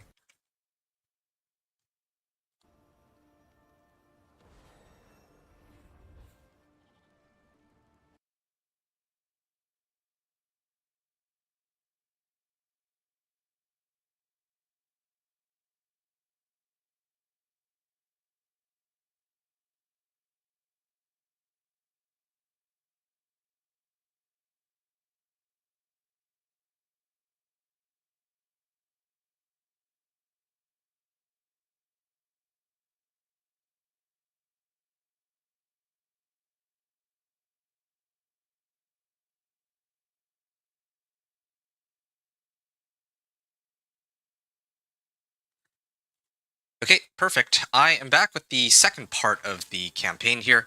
So, yeah, where I had left off, I had just collected the second piece of the blade, and I'm level 36. I've been playing my companion druid, and I have been having a lot of fun with the storyline. Not to really spoil too much, but yeah, essentially this campaign is about, mostly about how we can stop Mephisto, who is leading an army of zealots through the Isles of Skovos, and we're trying to put together a blade forged from Lilith's own essence, and it's going to create a weapon that, well, I mean, this weapon will be able to banish Mephisto. Essentially, is the plotline we're trying to follow right now. So, that's where I'm at. I have very much enjoyed the storyline so far, very thoroughly. Very happy to see how it ends. And then after that, I think the second part of this gameplay is also going to cover levels 36 to 70 on my character journey. I hope. I don't know how long it's going to take me to level the rest of the way once I get to level, like, once I complete the campaign. But I presume it shouldn't take that long. I should be able to complete it in the next 8 hours or something. And then after that will be my journey through the Torment tiers. I don't know how long that'll take, but I guess I'll find out. Alright, so I'm going to proceed. So, Chapter Sins and Secrets, Quest 1 out of 1, Faith and Failing Speak with Thara. The final piece of Lilith's blade awaits somewhere in Celestia. Since Thara is heading there also to speak with her queen, she has offered to share the road. I am to meet her in Atnos. Let's hope the journey goes smoothly. So this is where Akarat's procession went. This place feels wrong. This is Athanos. The archivists say it was the cradle of humankind, the first city in the world, lost in a great flood. Myth or not, generations of Amazons lie buried in the mud here. For my queen to follow Akarat to this place, with our people, I need to find her. Let's hurry to Celestia and put this ruin behind us. Easier said than done. I'm sure we get ambushed.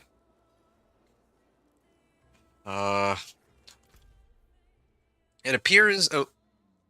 Yeah. Travel with Thara to Celestia. It appears the queen led her Amazons through here to follow Akarat's procession. Men, women, and children trekking across the cursed island of Atnos. Why? Perhaps we'll see on the way to Celestia. What makes Atnos so dangerous? Didn't just kill the island, it cursed the ancients who died here, and all who died after. They are the drowned. I don't even know who the ancients are. Beyond them you've got disease, mudsinks, pirates, all manner of sleepless horrors lurking in these ruins. So how do the pirates survive? Let's get moving. Okay. Oh, sure. I'm gonna get on my horse. Children took their first steps on this island. Their first home. The procession turned. No, I wanted to listen to what Lilith had to say. Drowned it in the sea. Okay. Maybe I need to let the dialogue go a little bit more, well, a little bit longer next time. My children took their first steps on this island, their first home full of such promise, until Inarius drowned it in the sea. And then Thara wrote, the procession turned north toward the shore. Okay. So how do I get there then? Oh, I have to go around down this way. Derelict courtyard. And now I run through here. You! Do not touch them, you jackals! Okay.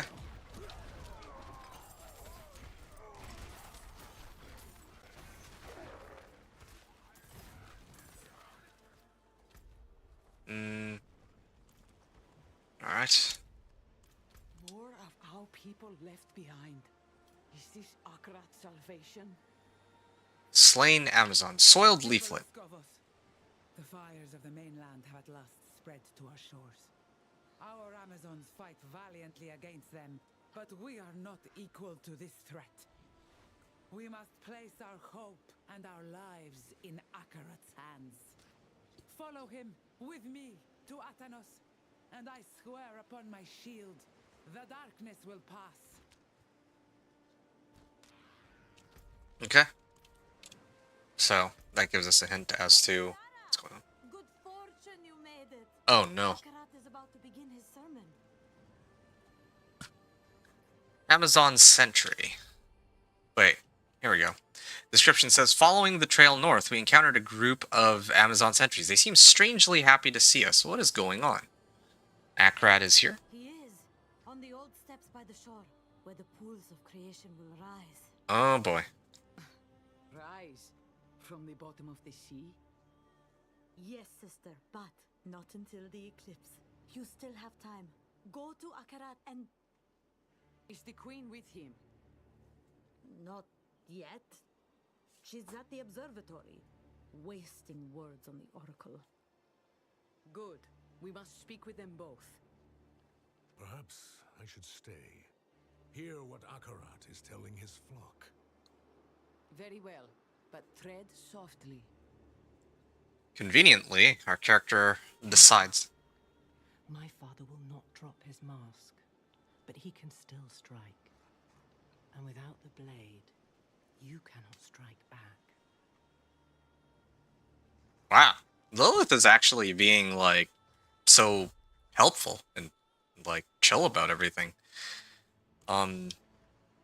Yeah, no, I do find it kind of interesting, though, that our character conveniently decided that, maybe we'll hang around and see what Akarat is saying, or Mephisto is saying, rather than going to convince the queen, because, like, what happens if Thara fails? Then the queen might just kill Thara, right? Or something might go wrong, but alright, sure.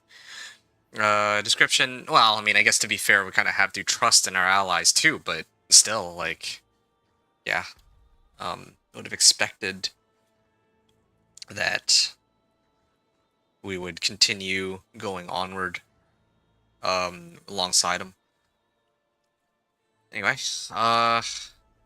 yeah. So attend Akarat's sermon. So this is where, in quotes, Akarat led his followers to the forsaken shores of Atnos. It seems he is about to deliver a sermon. Thara will continue on to meet the queen, but I must hear what the devil has to say. Alright, so I'll continue on then. So that's oh, there's something up here too, but I imagine I'll visit that later. The darkness, my friends. Soon the eclipse will blacken the sky, but in the failing light, our path shall appear. Until that moment comes, be wary of those who sow division, for they are compelled not by the truth, but hatred. Ah, well, he said the thing. I mean, Mephisto is the Lord of Hatred after all. That you listen to your hearts. Let them guide you to the path. You, noble Druid, what does your heart tell you? Speak with Akarat. My heart is eager for the truth. You promise salvation and leave death in your wake. You sow division. You are hatred. And then they're saying nothing. Yeah, for lore I mean, I don't think it'll matter. I think all three are gonna end up in the same result. But I'll do this one. You sow division. You are hatred. Oh, such bitter words. Tell me, can you even be sure they are yours? Or do they belong to the evil inside you? Who has claimed you as her vessel? It is she who leaves death in her wake. She who slaughtered the fractured peaks, burned Skarsglen, bled Chaldeum, corrupted blessed Nahantu.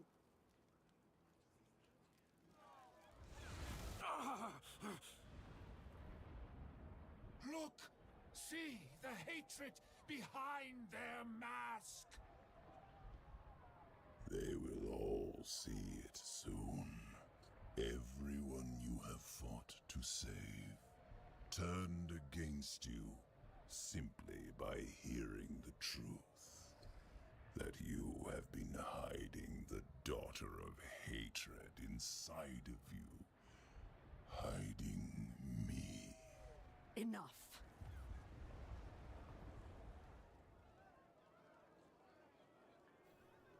Well, You heard it! A demon lurks inside this lost soul. They would have you turn from the light and join them in eternal darkness. We must leave, now. Violence will only prove his point. Whoa. Let them flee. Hold on. Let them watch the pools of creation overflow and fill the hearts of men. Let their heart be filled as well. Is that everything? Ah, there's a couple of takeaways here. Firstly, Mephisto, as much as I hate to say it, as much as I want to side against him, he does have a point. Like, At the observatory, if they learn you live inside me, then all of Skovos may hunt you down. Go. The blade will have to wait. Wow. Okay, so yeah, like I was saying, this whole storyline, like Diablo 4, started off with Lilith leaving like death and destruction and slaughter in her wake. So yeah, actually, Mephisto does have a point there. That Mephisto does have a point in that. Yeah, like Lilith also. Well, also has left behind a lot of evil where she's gone as well. But anyway, yeah, I also find it pretty interesting here that Lilith herself just says that Lilith isn't even trying to be like antagonistic towards my character either. Just says, you got to get out of here. Yeah. Forget the search for the blade. Just just focus on trying to survive first. Doesn't even, all these people are gonna like turn on me, and she's like, okay, I understand. Like this is, yeah, I mean, this takes priority, which is kind of a stark contrast from the start of this journey where she was like super bitter and, like, she really was insistent on making sure that Mephisto is dead, and that's like the #1 and pretty much only priority. But yeah, I actually am enjoying this storyline a lot. It feels very much like the enemy of my enemy is my friend sort of situation going on here. Chapter When Sun and Moon Converge, Quest 1 out of 19. Fate Laughs at Us All. Objective, travel to the observatory in Celestia. The description is, I have learned that a meeting is about to take place between Adriona and Syrah, one that risks exposing Lilith's presence within me. I must make sure my secret is not revealed. Alright. So, I guess I can go on ahead and talk to them then, if that's the case.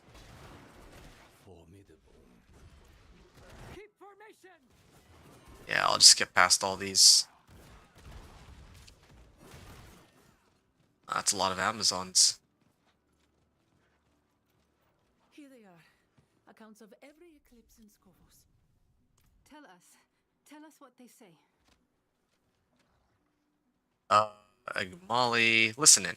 Eclipse 1286. Winged shadows descend upon Skovos. 1,000 score are dead. Eclipse 722. Spores rise from the earth. Celestia is lost. 50 score are dead. Breath of creation. Are they all like this? Here, the oldest account. The waters rise. The moon smothers the sun. Atanos... Oh, hells. Atanos has sunken beneath the waves. We are going to die.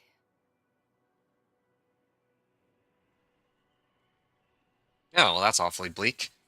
I'm surprised that these people had no idea what actually happens during an eclipse. I feel like if they're seers or they're like seers in training, like this is information that they should know about. But yeah, 1 second, I'm just gonna grab some water real quick and I'll continue on with the rest of this storyline.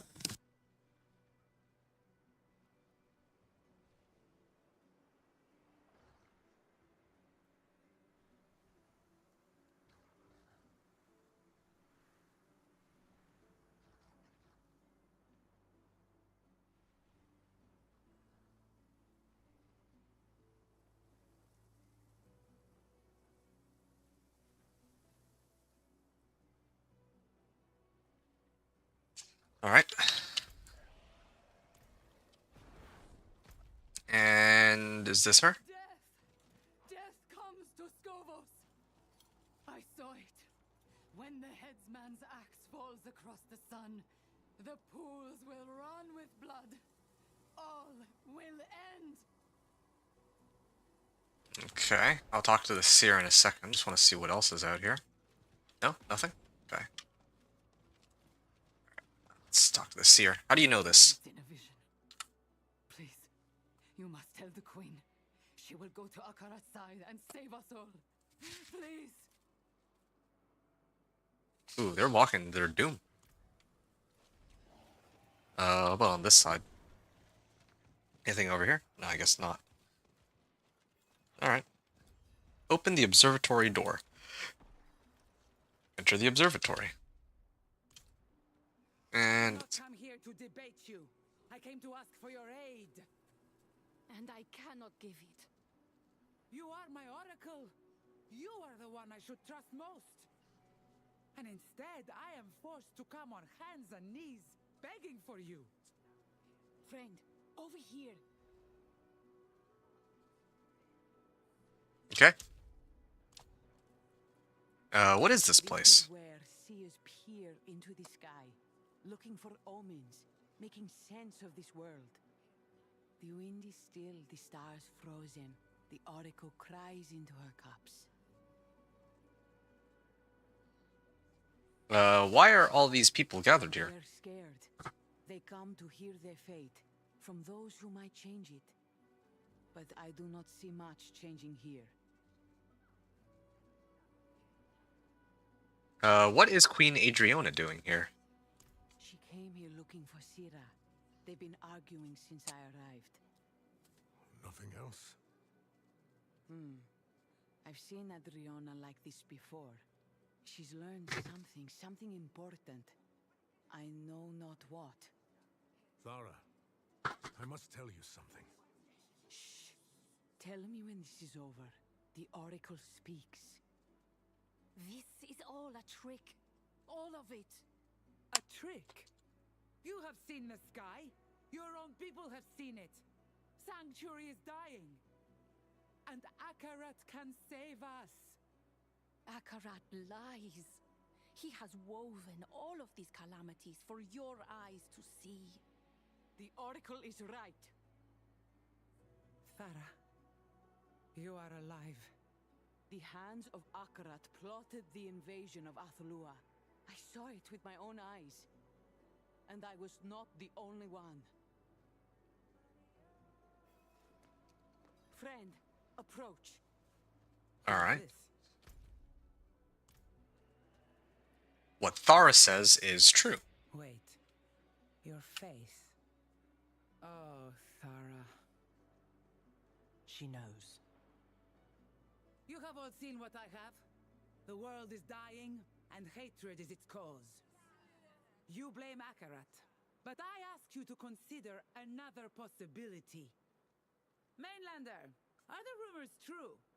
Do you carry Lilith, the daughter of hatred, within you? Just lie and say no. We are too late. Say what you wish. This ends in blood either way. Oh, ouch. Objective. Admit the truth or refute Adriona. I was too late. My secret is revealed. Now I must decide whether to admit the truth or try to cover it up. Forget me. Listen to your advisors. They're telling you the truth. Mistake me. I shall hear what Thara has to say. But first I must know who or what has been whispering in her ear. So, speak. Is it true?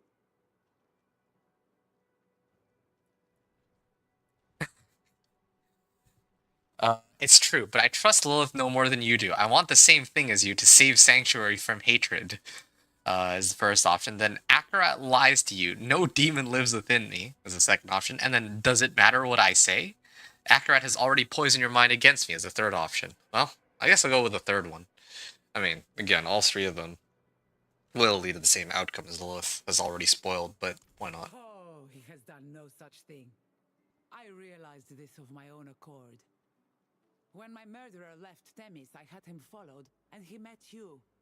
The stranger with haunted eyes.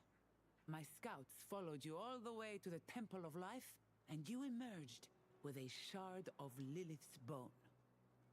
So, when Akarat tells me that Lilith is the cause of our troubles, and that she walks in a mortal skin, I believe him.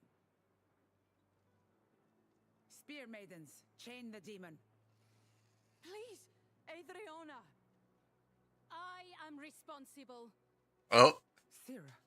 Sierra's gonna die? I am responsible. I took this mainlander in, and I woke Lilith within them. I will not hear this. Mephisto comes to Skovos, and only his daughter might stop him. Is this why you are not at my side in Themis? Yes. Whatever punishment you choose it for me as well. Thara, gather the spear maidens. We move out. Of course, my queen. Where do you go? To Akarat's side. Oh, We ouch. are fighting a war. And now that war may be lost because you thought you could wrangle fate alone. So be it. You fight alone, as do I. Come, let us speak. Adriana is beyond our reach now. Oh, that's too bad. So, this storyline is not at all progressing the way that I was expecting it to, in a good way. I was expecting that Adriana would get ticked off and then try to kill Sierra. I would expect that. I was expecting that. What's the other woman's name? Too many names. Thara. I figured Thara would not go with the queen, but she did, oddly enough.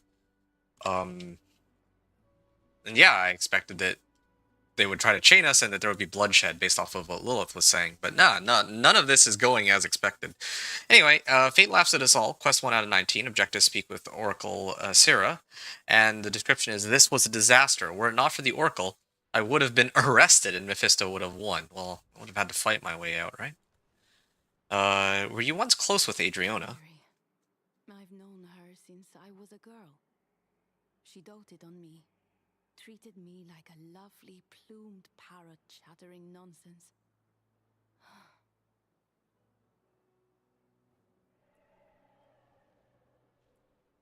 Did you know this would happen? How could I not? Was there nothing you could have done? No.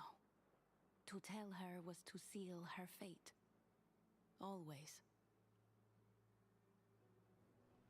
And then lastly, now that she knows the truth, will Adriana come after me? Well, I would imagine she would, right? A woman like that? Yes. She will strike when you are weakest. You are the single greatest threat to Akarat's life. And now she knows it. Go. Find your friends. Look in the southern hills. They will need you. Alright. On the hunt. Travel to Tyrael's encampment. Quest 2 out of 19. And the description is, I have wasted enough time. I must find Lorath and Tyrael and continue our search for the blade. Well, wonder if I'll be too late by the time I arrive. I mean, there's no way, right? Like, Tyrael's the one guarding it, so I'd expect that he can handle these monsters just fine.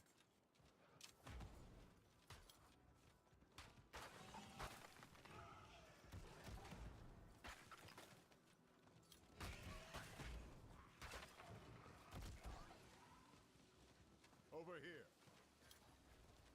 Oh, okay. How do I... Okay, over through here. Healing Cauldron. The Isles are beautiful, aren't There's the they? waypoint. We thought you would arrive sooner. Did something happen on the road? Arrive sooner. What happened?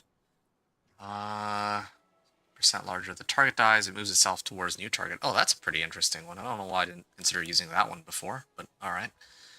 Trying to see what else I can nab here. Maybe stoppable for 2 seconds. Okay, so if I put more points, this just gives me a heal. So maybe I'll get movement speed out of this. I had a point in Stone Burst, but I'm no longer using Stone Burst, so I can reallocate that point somewhere else. Gain 1 stack of Ferocity, so I can get more attack speed.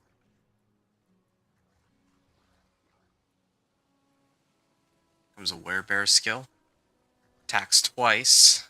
Previously it was 50% chance to attack twice, I think, or 15% chance to go twice, but cast speed is increased by 20%. Crit chance is increased by 10%.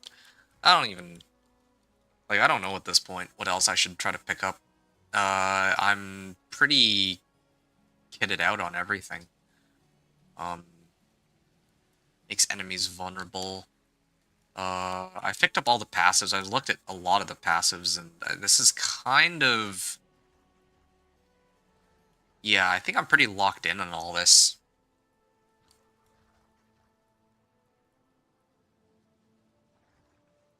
Maximum, lesser enemies. Yeah, I'm like looking for something that really boosts damage, but nothing really gives me more damage on this anymore. The only thing left, or almost the only thing left, is to start pumping up my main skills. So probably it would be Wolves and Poison Creeper, and maybe... Oh yeah, I gotta boost Petrify. Yeah, I gotta actually start dumping points into Petrify. That's probably my main damage, like extra damage that I'll be getting. It's kind of a shame it's an additive bonus, but still, that'll be a good source of where I can get multiplicative damage, or extra damage, because none of my other skills are really giving it. But before I do that, I'm going to pick up crit chance. I feel like having more crit chance means that Pack Leader will proc more often, right? Yeah, because it does rely on my crit chance to be higher. Okay, yeah, let's see here. Where is Lorath? Lorath wouldn't sit still. He left to search the ruins before you arrived. That man is running himself ragged. Alright, and then I attended an audience with Queen Adriona. It was a catastrophe. Ah. They found out about Lilith. How did you... I've known since we met, or suspected. I didn't think it wise to make an issue of it. We are fortunate to have Lilith's aid. Are we now? Thara. Be still. I'm not looking for a fight. Adriana is wrong about Akarat. That much is obvious. But you should have told me about Lilith. Would it have changed anything? It might have made me look less of a fool. So, what will you do now? We must find the final piece of the blade, and Lorath believes it's here. He went east to search the ruins. Follow him. I will stay here to answer whatever questions Thara might have. Okay. On the hunt, objective travel to the market square. Lorath believes he knows where to find the final piece of the blade. He has left to search the dead city of Celestia. I must catch up with them, so it's going to be over here. Before I go, I just need to talk to Thara here. What made you decide to stay? Did anything. When we first met, I thought you Feral, the Queen Slayer's hound.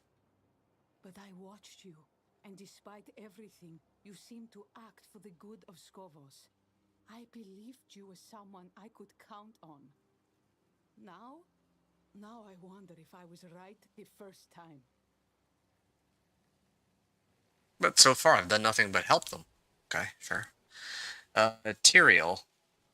Why does Lorath believe the final piece is here? At the dawn of Sanctuary, Lilith and Denarius battled on this island, and ever since the land has been cursed. Lorath believes the blade may be the cause. He can tell you more. You really think we're fortunate to have Lilith's help? Yes. In truth, I've always felt a strange kinship with Lilith. She was the only immortal to truly care for Sanctuary, to see its people as they were. At times, I wondered if I was following in her footsteps. He's too soft for that. Though I suspect you would think me too soft. That's a good one. Yeah, no, little character moments like that actually get me. Like that was genuine. Like I didn't expect that kind of exchange between Tyrael and Lilith, and they have like backstory too. Like I know a little bit about the lore behind Diablo, so Mephisto's huntsman. What are you gonna do to me? Okay, let's send my wolves at him. Okay, I take out like half his life with that, but he also does a lot of damage to me. Although I guess that's a lot of damage if I sit here and tank all the hits. I have started to dream of the Horadrim. This beast was Oh, shoot. with a whip. Yet still it holds itself with pride. What is that thing? There's a second chance. It's a basilisk. Okay. Started to dream of the Horadrim. Last night they came to me. Bellies ripped, bones broken. I don't know if he was going to say anything else, but I think I clicked on this basilisk by accident. This beast was driven with a whip, yet still it holds itself with pride. It deserves a second chance. Do I want to replace anything here? Atrocity's head. Use this to add a new cosmetic. Look for your mount. Yeah, sure. Here's another extra weapon that I could swap out to, but it's not really that much better than what I have. And, well, I mean, this could be nice, I guess. Yeah, what I was trying to say is I know a little bit about the lore behind Diablo. Like, I know that Tyrael helped out the player in Diablo 2 and showed up in Diablo 3. And, well, this is his first appearance in Diablo 4, but he was hinted at several times. And I also know that there's some backstory with the High Heavens and the Burning Hells. And unfortunately, they don't really go in great detail about it in the games. So I've actually pulled together most of my knowledge from Wikipedia articles regarding the backstory about like the eternal conflict between the angels and the demons, but yeah, it makes the game that much richer if you actually know everything that goes on behind the scenes, but unfortunately, I guess they just don't really have any place to slot that information. Oh, I just realized I missed the world boss, but it's fine. I don't think I'm getting anything good out of it anyway. Except for charms. Charms are nice as a reward from the world boss, so now there's actually a reason to do them. Anyway, but I'm getting sidetracked. Yeah, that's, yeah. So between, like, Lilith and Tyrael, like, knowing, for example, that, well, Lilith and Inarius, like, was an angel, right? And, Tyrael was essentially Inarius' superior alongside several others. It feels like I don't really know how to summarize it, but it's kind of like if Mephisto and Diablo, Baal, Belial, and Dariel, all these these big evils are like the leaders of the demon faction, then Tyrael alongside many of the other angels would be the leaders of, well, the angels, right? And then, of course, Lilith rebelled and tried to help Sanctuary, and then Tyrael did the same exact thing. But the difference is that in Tyrael's case, I don't think that he's been leaving a trail of death in his wake, whereas Lilith's actions are a little bit more, I guess, morally ambiguous. So that's kind of the backstory there. Anyway, on the hunt. Objective, mount the basilisk. And the description is, Mephisto's servant is dead, but his beast remains. It may help me find Lorath. Alright, so that's what I've been writing this whole time. I was wondering about that. Attempt to mount the basilisk. I mean you no harm. Stop. Follow the basilisk. Okay. Attempt to mount the basilisk. I guess it won't let me.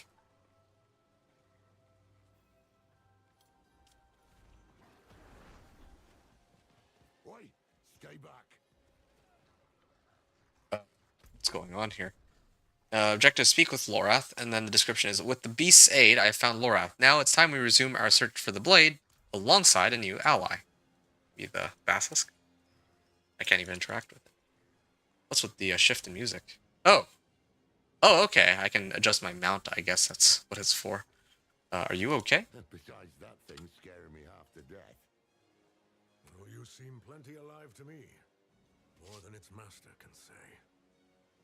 Was this fellow tracking me then? Well, seeing as it hasn't torn my guts out yet, can't be too bad. Why not bring it along? That's actually kind of cool. The fact that, I mean, like on the mainland, we get horses, which sort of makes sense, and then in Nahantu we got like a tiger, and now we actually get this basilisk as our mount. So I think I get the idea here, where they're trying to go with this. Gotta sell skins somehow.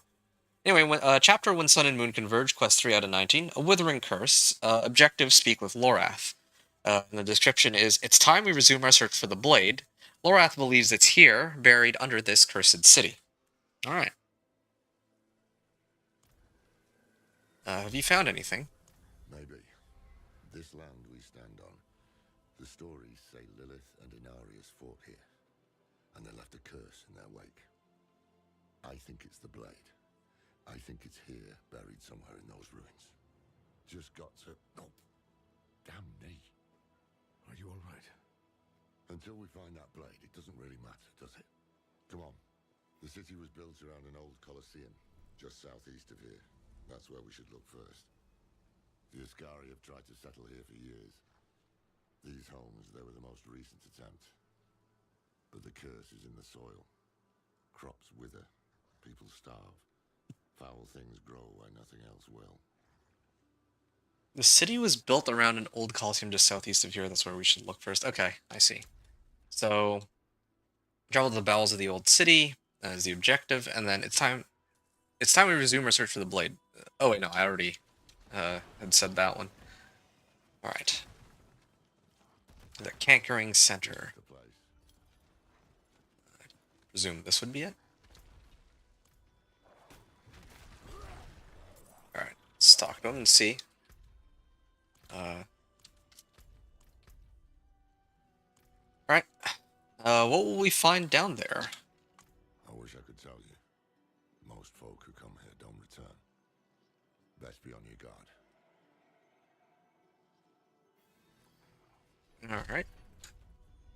Alright. Enter the bowels of the old city. Oh, I guess it's the same as before. Okay, I'm gonna go in. Catacombs of the old city. The island has changed, but not this place.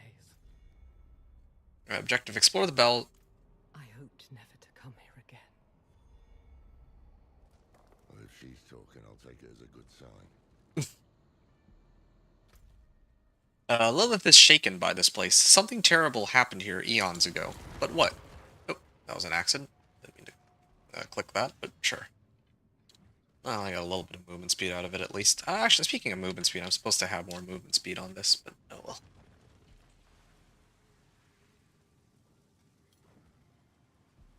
Someone's blocked the way. Alright. Keep an eye out. I've got the door. I'll see you in a little bit, Lorath. Defend Lorath while he opens the path forward. Well, where does this take me to? Oh, it's a memory of some kind. Okay, well. It was in the evening. The sky rained blood. Every angel, every demon, all were dead by my hand. Oh, wow. All except Inarius. Right, because they had a whole conflict, Inarius versus Lilith, because Lilith didn't want the people, like, because the angels and the demons came to an agreement that Sanctuary should be destroyed, I think something of that nature, and then Lilith became furious when she found out, and then she went on a rampage and went and basically killed everybody, all the demons and all the angels who were threatening Sanctuary because she didn't want her children to die. Begotten thing. Yeah. Need me? No, I've got it. There we are.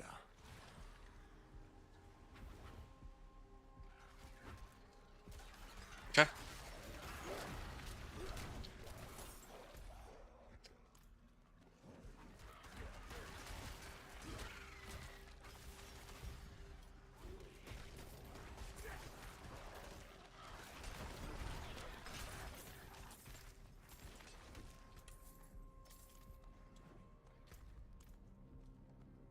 And I'm gonna push forward.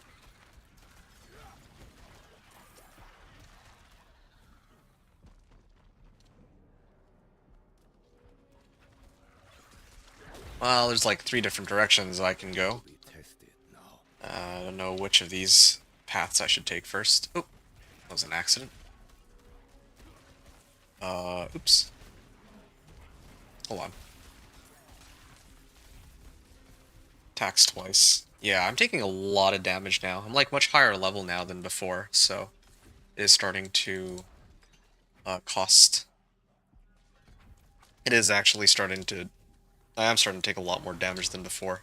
With my, you know, something I just realized. I feel like the damage scaling is roughly the same, but they tweak the items so that the amount of life they give makes a lot more sense than what they used to. Because, like, my weapon, for example, would give 130 max life. Yeah, when I had 130 extra max life, I was actually okay. Uh, but the fact that I even get 130 max life at this level is great. It's not like in the past where it would be like at level 48, I get, well, maybe at like level 40 before, I get like 20 max life on my weapon. At like level 50, I'd get like, what, 200 max life, and then level 60, I get like 1,000 max life. I'm just making up numbers, but these numbers were just disproportionate to one another, and that was one of the things about itemization I had always wished that they'd changed for a smooth progression, going from 1 to 70. Glad they changed it. In the skies above Scovos, I dealt him a mortal blow, and he fled here. The perfect prey, or so I believed.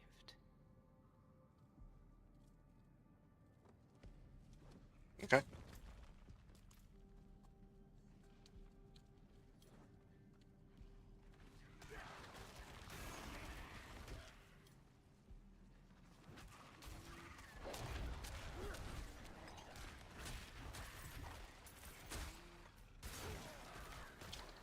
Alright, gonna poison everything real quick.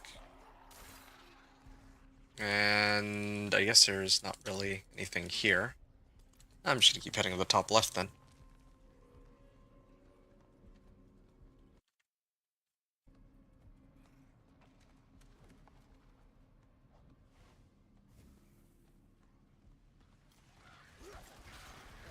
I know that.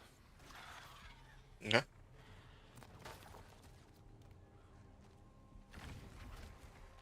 Defend Lorath while he opens the path forward.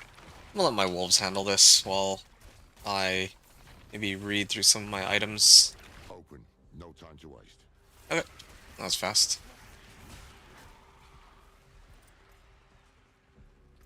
Mercenaries. No, I think I'm fine there.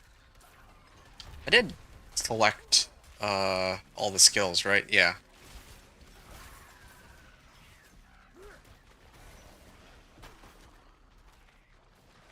Got my ravens.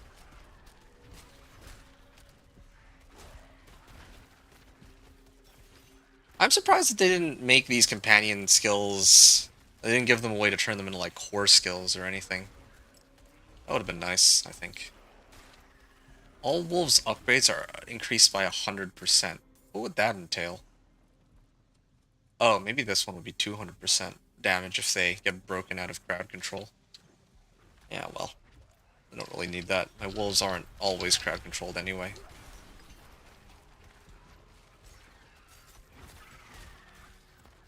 Ah, here it is. Let's blood petals. He had baited me here, and I walked right into his trap.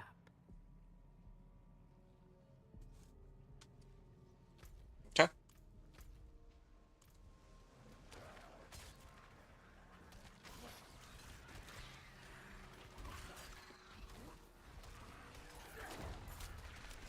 Ravens.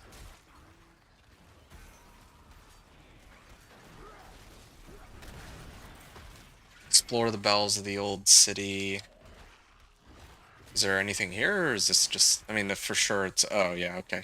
It's just, multiple paths to get to the same location, but... You never know if there's some, like, hidden lore. Like a random, like, crumbling leaflet or something. Along the way. Maybe not this time. Jars.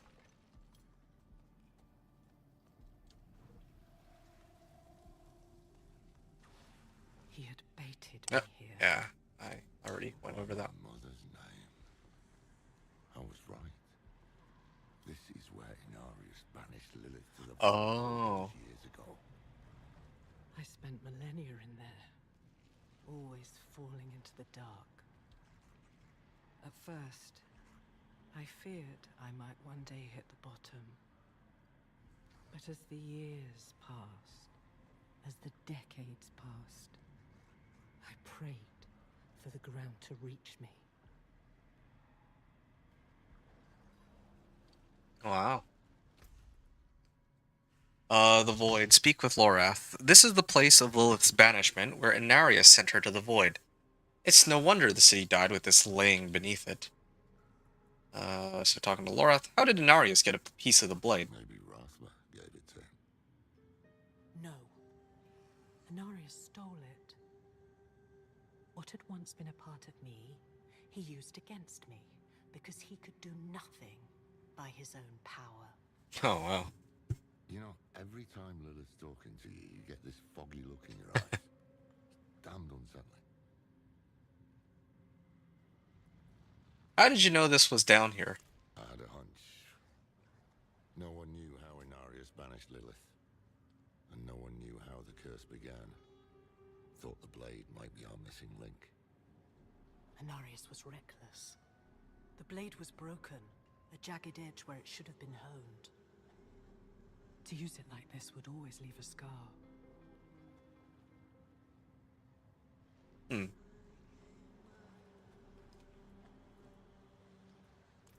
So, I guess the takeaway here is that Inarius is weaker than Lilith. Yeah. Also, I do like that Lorath made a mention of how, yeah, whenever Lilith is talking to me, or my character, like, he gets a foggy look in his eyes. I'm surprised that Lilith didn't make a quip on that. I don't know, I like that the characterization is enough that it's, like, very, like, the humor is subtle, but not to the point where they turn these characters into just gag versions of themselves, right? Like, I still have to take these characters very seriously. Like, Lilith herself isn't evil. She's not turned into this, like, a character for which, yeah, it's not like Lilith has become a character where, oh, now she's just played for laughs. It's not like, I'm trying to remember. I feel like there's got to be some good example with, like, the Marvel movies where the way the stories were told in like, Marvel, some of them were just sort of hard to take seriously because something that should have actually been serious was not quite so serious. But here, yeah, like, sometimes characters will make quips that are very appropriate to their characterization, and then I think a lot of the subtle humor is in how it, well, what kind of transpires from that, I suppose. And as the character, we're just really an observer in everything that's unfolding. Like, yeah, we have to kill monsters along the way, but this isn't really a story about the Wanderer. This is a story about the conflict between... this is Lilith's story. This is a story about how Lilith ended up here, trying to save Sanctuary, trying to fight both angels and demons for it, trying to fight Inarius, and perhaps most importantly, in this expansion, the fight between Lilith and, or the conflict between Lilith and her father, Mephisto. So, I don't know. I can't help but respect and appreciate the depth in which they're trying to show Lilith as a character here in this game, and expand and flesh out upon her personality and motivations. But anyway, yeah, so I'm going to proceed. A doorway to the void beneath a dead city. It's like staring history in the face, isn't it? No sign of the blade, though. Come on, let's keep looking. Explore the bowels of the old city. The final piece of the blade must be here, somewhere. We must delve deeper. Catacombs of the old city. Yeah, no wonder she was so upset to be here. This is a reminder of how she got banished for like 1,000 years. Yeah, I'd be pretty upset too if I had to remember. Or, sorry, it's not 1,000 years. She said millennia, so many thousands of years. Yeah, I'd be pretty upset too, truly. Haven't I been here before? This is awfully familiar. Hello. Ancient pedestal, where the blade once lay. Nothing rests upon the pedestal. The shard is gone. I have what you seek. Okay. Just destroy it then. Come, take it. Recover the tip of Lilith's blade. This is his game, then. Distract us with the blade, while he gets ever closer to the pools. He has not realized what it is truly capable of. Alright. That's interesting that Mephisto wouldn't know. Chapter, when Sun and Moon converge, quest 4 out of 19, objective, recover the tip of Lilith's blade. Mephisto is baiting us into a trap, but we cannot afford to be cautious. I must confront the Hand of Akarat and claim the final piece of the blade. Okay.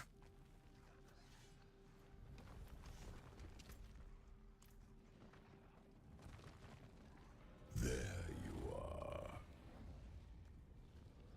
Kill the hand and take the blade. Of course. Or he can just kill himself, I guess. Tormented Servant. It may be my There. daughter's. 4,000 damage. It's only a bone. It won't make a difference. How little he knows. Quickly, the blade. Okay. Tip of Lilith's blade. Was that it? The hand is dead, the blade awaits. And then speak with Lorath. We've done it. The shards of the blade are together once more. And then I gotta talk to Lorath in a sec, but I'm gonna salvage this. I may have to try to upgrade my weapon in some capacity. I'm gonna... Oh, 54 max life. That actually seems... Well, I'm greedy for damage, so I'll probably just salvage that too. Same thing with this even. But let me compare these three real quick. So this one on the left has the highest item power. It's level 38, scaled exactly to my level. It's kind of interesting because I know that previously the weapon would be scaled, like if you kill a monster or get like get a quest reward, it would be scaled to the level that you were before you got the XP. So like it would drop the items and then it would give you the XP rewards after. So sometimes you would kill a monster, you'd get like a level 37 item, and then maybe if you got like 3 levels, just as an example, and you end up at level 40, then, well, I mean, too bad for you. The item is still only level 37, right? But I think that they changed it. Subtle difference, but that's pretty nice. I like that. Hey, Plutoron. How are you? How's it going? Thanks for joining on in, and I do hope that you enjoy the gameplay here. I'm still slowly going through the campaign. I played a little bit of it yesterday, or I got about maybe a third of the way through the campaign yesterday. I feel like I've made it to the halfway point, and now I feel like I'm a little past halfway because I need to collect all 3 pieces, and then I need to go confront Mephisto, right? So I think that I've done 2 of the pieces, and now I just need to find the 3rd piece and then fight Mephisto himself, probably is how it's going to go. So, yep, let me know if you have anything you wanted to ask, but otherwise, yeah, I'm just kind of comparing my gear and trying to see which of these I want, which is probably going to have to be this one. That is actually a pretty substantial damage difference, as a matter of fact, but I'll probably upgrade when I get out of here because I can't teleport from here. Alright. We've got it. The final piece. Oh, so there's a final piece, never mind. Well, gave her life for this thing. Gave her life for something bigger than herself and all the rest of us. A true Haradrim. I miss her. Else. Sorry. Finally caught up to me. It's all right. He's feeling better, at least. Come on, let's get back to camp. Right. I take it back. I thought I was a little past halfway, but I now have acquired all three pieces of the blade. But the weird thing is, in Scopos, there's still so much more. Like, this is only quest 5 out of 19, and then there's, like, this entire region, and there's, like, multiple other, like, islands that I have yet to explore. So I feel like there's more to the storyline that I have yet to uncover. It's sort of how I feel, but I guess I'll see. Pluto Run, you were saying you do you, man, am chilling. Okay, well, I'm glad to hear it. I hope that the commentary here today, as I go through the storyline, is something that you'll end up enjoying. Again, I've been really trying my best to, I wouldn't say make a proper analysis of this, but yeah, just kind of like pointing out things here and there, and I knew this would happen. I saw how badly she wanted to believe Akarat. I wanted to make note of the things that I appreciate. No, but scouts will find this camp soon enough. Yeah, so that's just my 2 cents. I don't know. I really like the campaign, as I've made, I think, abundantly clear already. Or I'm really enjoying it. I don't regret my decision to try and enjoy this all the way to the end. This is a 50% damage increase. Yeah, might actually just salvage these for now. I think that maybe might be a little bit too much to just keep regularly upgrading like this. Yeah, same with these. I'll upgrade on the next one, though, I think. Yeah, I'm still doing a good amount of damage. I want to see my damage numbers increase even more, but I'll be patient about it until I get like a even better weapon. Pluto, you said it shows in a good way. Oh, I really appreciate that. Thank you. Yeah, like yesterday, it took me like 7.5 hours to go through like what, half the campaign. But you know, I'm trying to like not only kind of talk about my plan for the character, but also really try to digest like what exactly is going on here, the storyline, and because I feel like they actually did put a lot of effort in this campaign, to be honest. Unlike Vessel of Hatred's storyline in comparison wasn't really all that great. I don't think it was like abysmal or awful, but I don't think it was particularly anything to write home about. Like, at most, I would have given it like a 6 out of 10, you know? Probably like a 5, though.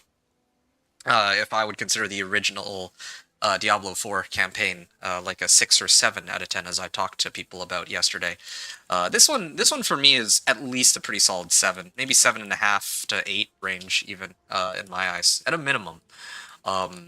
Yeah, for what it is. I feel like they're also touring a lot of the lore that goes on behind the scenes in Diablo 2, or in Diablo as well, like the Diablo series, which I very much appreciate. That doesn't really get covered by the games, things like the Eternal Conflict, and I was mentioning, like, I don't think I've ever talked about this in my videos or streams, but I feel like they could make a movie for Diablo. I feel like Diablo would be the perfect kind of series to make a movie for,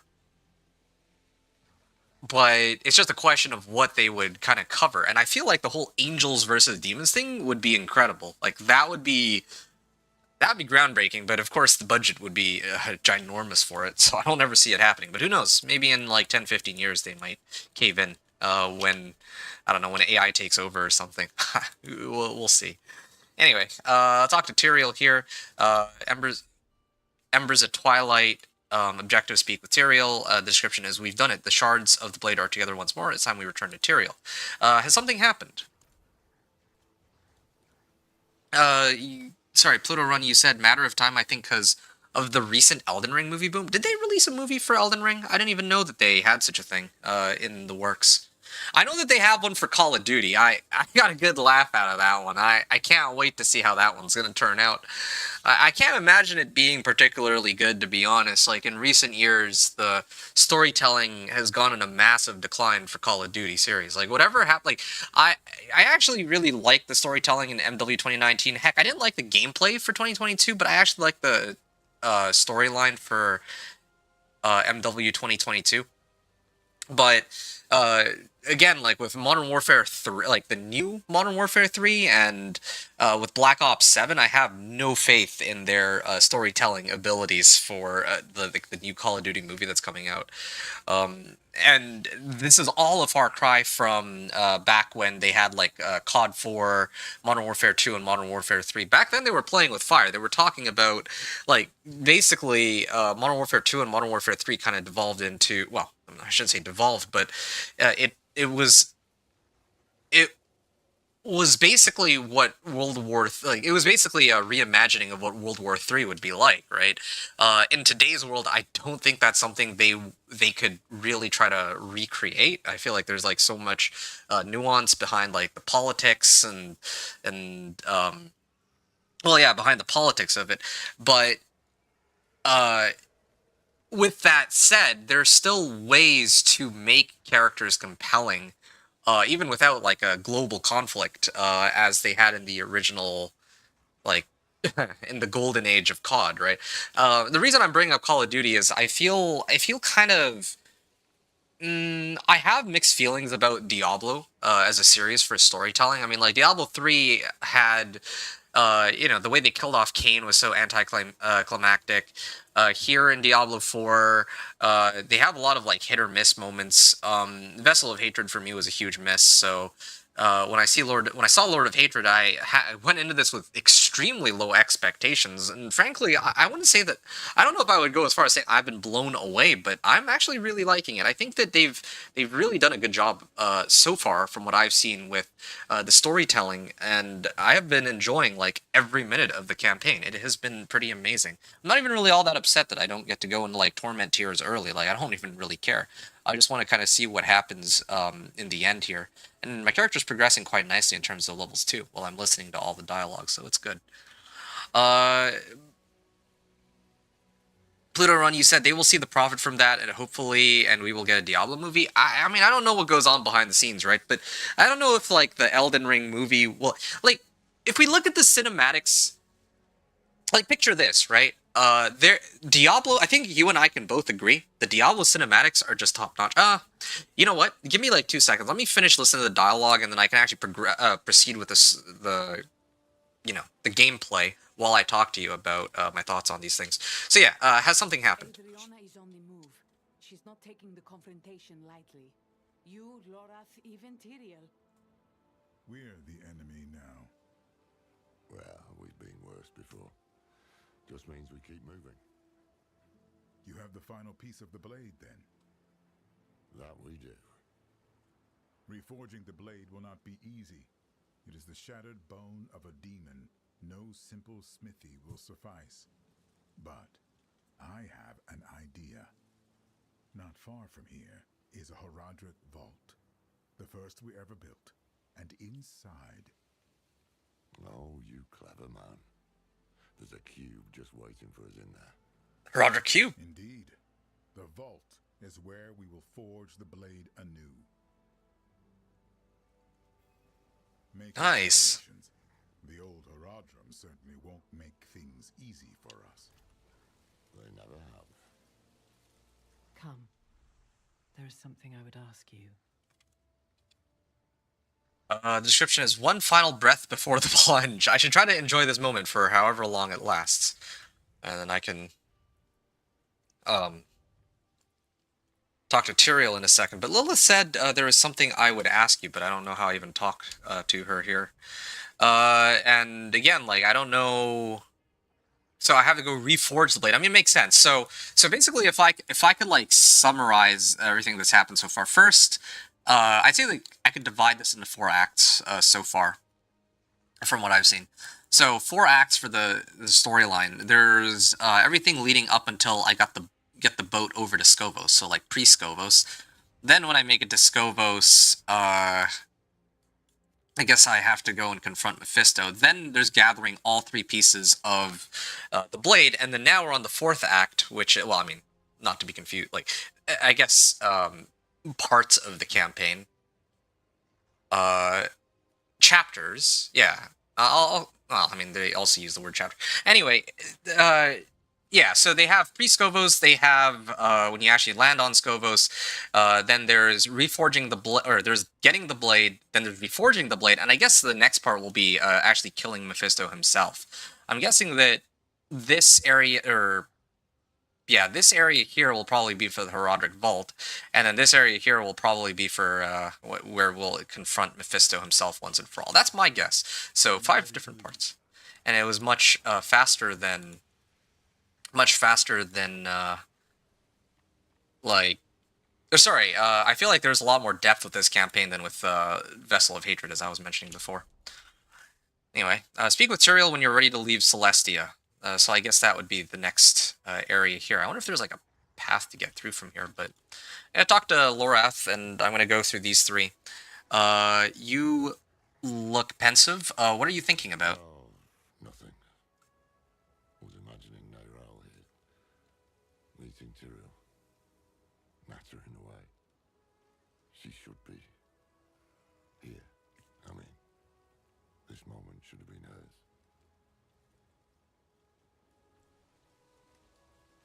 Okay, I feel like there's a lot of dialogue coming up. There's probably like at least another couple minutes of dialogue, and I don't want to keep you waiting. What I'm gonna do while I chat with you is I'm gonna do just a little bit of gameplay to level my character while we talk. I think that would probably be better. Then when we're done our conversation, I can continue on with the rest of the storyline, because yeah, I feel like there's a lot of thoughts I can kind of share with you, and you know, back and forth with you, Pluto Run. So with regards to, you know, what you were saying here, Terrible, you said that you'll see the Prophet and hopefully we'll get a Diablo movie. Honestly, yeah, I'm, you know, hoping more or less of the same. I feel like it would be really good to see them try and, well, yeah, I feel like it would be really good to try and see them, like, if we've seen the cinematics, right? Like, this is what I was trying to talk about earlier. If you, I mean, you know you've seen the cinematics, you know this, what the cinematics look like. It would be pretty incredible if the cinematics for the game, or if the cinematics in the games were kind of what were actually what the movie itself for Diablo looked like, that would be incredible. That is, I think, what a lot of people would love to see as the finished product for the Diablo movie, right? Like, and anything less than that would be kind of a disservice to what kind of epic moments the series has to offer. Now, the other interesting thing is, I've always been of the mindset that the Diablo series does not really have that much depth in terms of its characters, in terms of its, or even its world building, to be honest. But like, I thought that it was very like basic, and it was really just a conflict between angels and demons. But I feel like a lot of the characters, like actually going through this particular game, I feel like there's a lot more characterization than even in the previous expansion and even the base game. And it kind of gets me thinking. It's kind of actually changed my view, believe it or not, to thinking about the Diablo series. I really do feel like they actually have potential to tell a story. To actually tell a story that, basically, if they're going to roll out a movie, they can make it look beautiful, and they could actually have it be more than just style over substance, right? Because I feel like there's a lot of things out there. Let's say like Solo Leveling. I don't know if you've ever seen that, if you watch anime at all, but there's a movie, or sorry, there's an anime called Solo Leveling, and I feel like I love Solo Leveling. It is such a fun anime to watch. It's such a fun series to watch. There's like a lot of these epic moments, but it's not exactly a series I would watch on account of you know, anything profound or something of significant substance, right? And I always felt the same way about what Diablo is, but hey, I feel now that it could be something very different than that. But yeah, I can't. For Call of Duty, I don't really have high hopes for Call of Duty. I don't even know where they're going to go with it. It would be nice if they I mean, I don't know. Like, are they going to do the Cold War? Or are they going to do, like, a brand new conflict that hasn't been discussed yet? Are they going to try and do, like, a World War movie? I don't think they're going to try to do a World War movie. I'm sure they're going to go for, like, something modern. But, yeah, I don't know. I'd have to see what direction they try to take, but I don't have high hopes for that one for sure. But then you also said, I could see a TV series working with, say, Price in a small unit. Okay, hold on a second. Greater collection of gauntlets. Yes, nice. I'm gonna get greater items now. Never mind, I take it back. What is even... Oh, I got like 2 levels out of that? Whispers give me 2 whole levels? Okay, wow. That's like a lot faster for leveling than going through the campaign, that's for sure. Well then, I guess I'll keep running Whispers while I chat with you. And I can just get some free XP while I do it. Why not? Yeah, you can see a TV series working with, say, Price in a small unit. Now, I don't know how I feel about a TV series, because, like, I feel like TV series would go for, like, they'd have a much smaller budget for a TV series, as compared to a movie. But I don't know if the quality of what a TV show would look like would be better than a movie, right? And I feel like you've seen the cinematics for Diablo 4. They have like 1 or 2 cinematics per like the expansion or the base game, but when they do release the cinematics, even though like the cinematics themselves are very short, like 1 or 2 minutes long in some cases. The one where they enter hell, that is probably still the most gorgeous one, and that one was like that one definitely lasted longer than... Wait, where's the... Okay, I'll go for this Altar of Extraction, why not?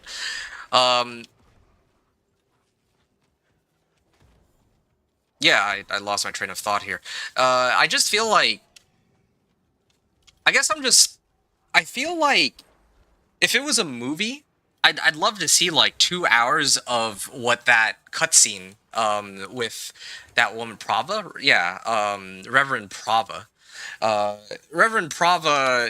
you know, where she's like stepping on those hot coals and all that. Like, when I think of a movie, I picture that. When I picture a TV series, I picture the in-game cutscenes, and I don't want to see a TV series where it's just a bunch of these in-game cutscenes. Like, I just don't think that would do the Diablo series justice. Yeah, especially when part of what makes Diablo such a good series is like the beauty behind, like how gorgeous everything looks at this point, right?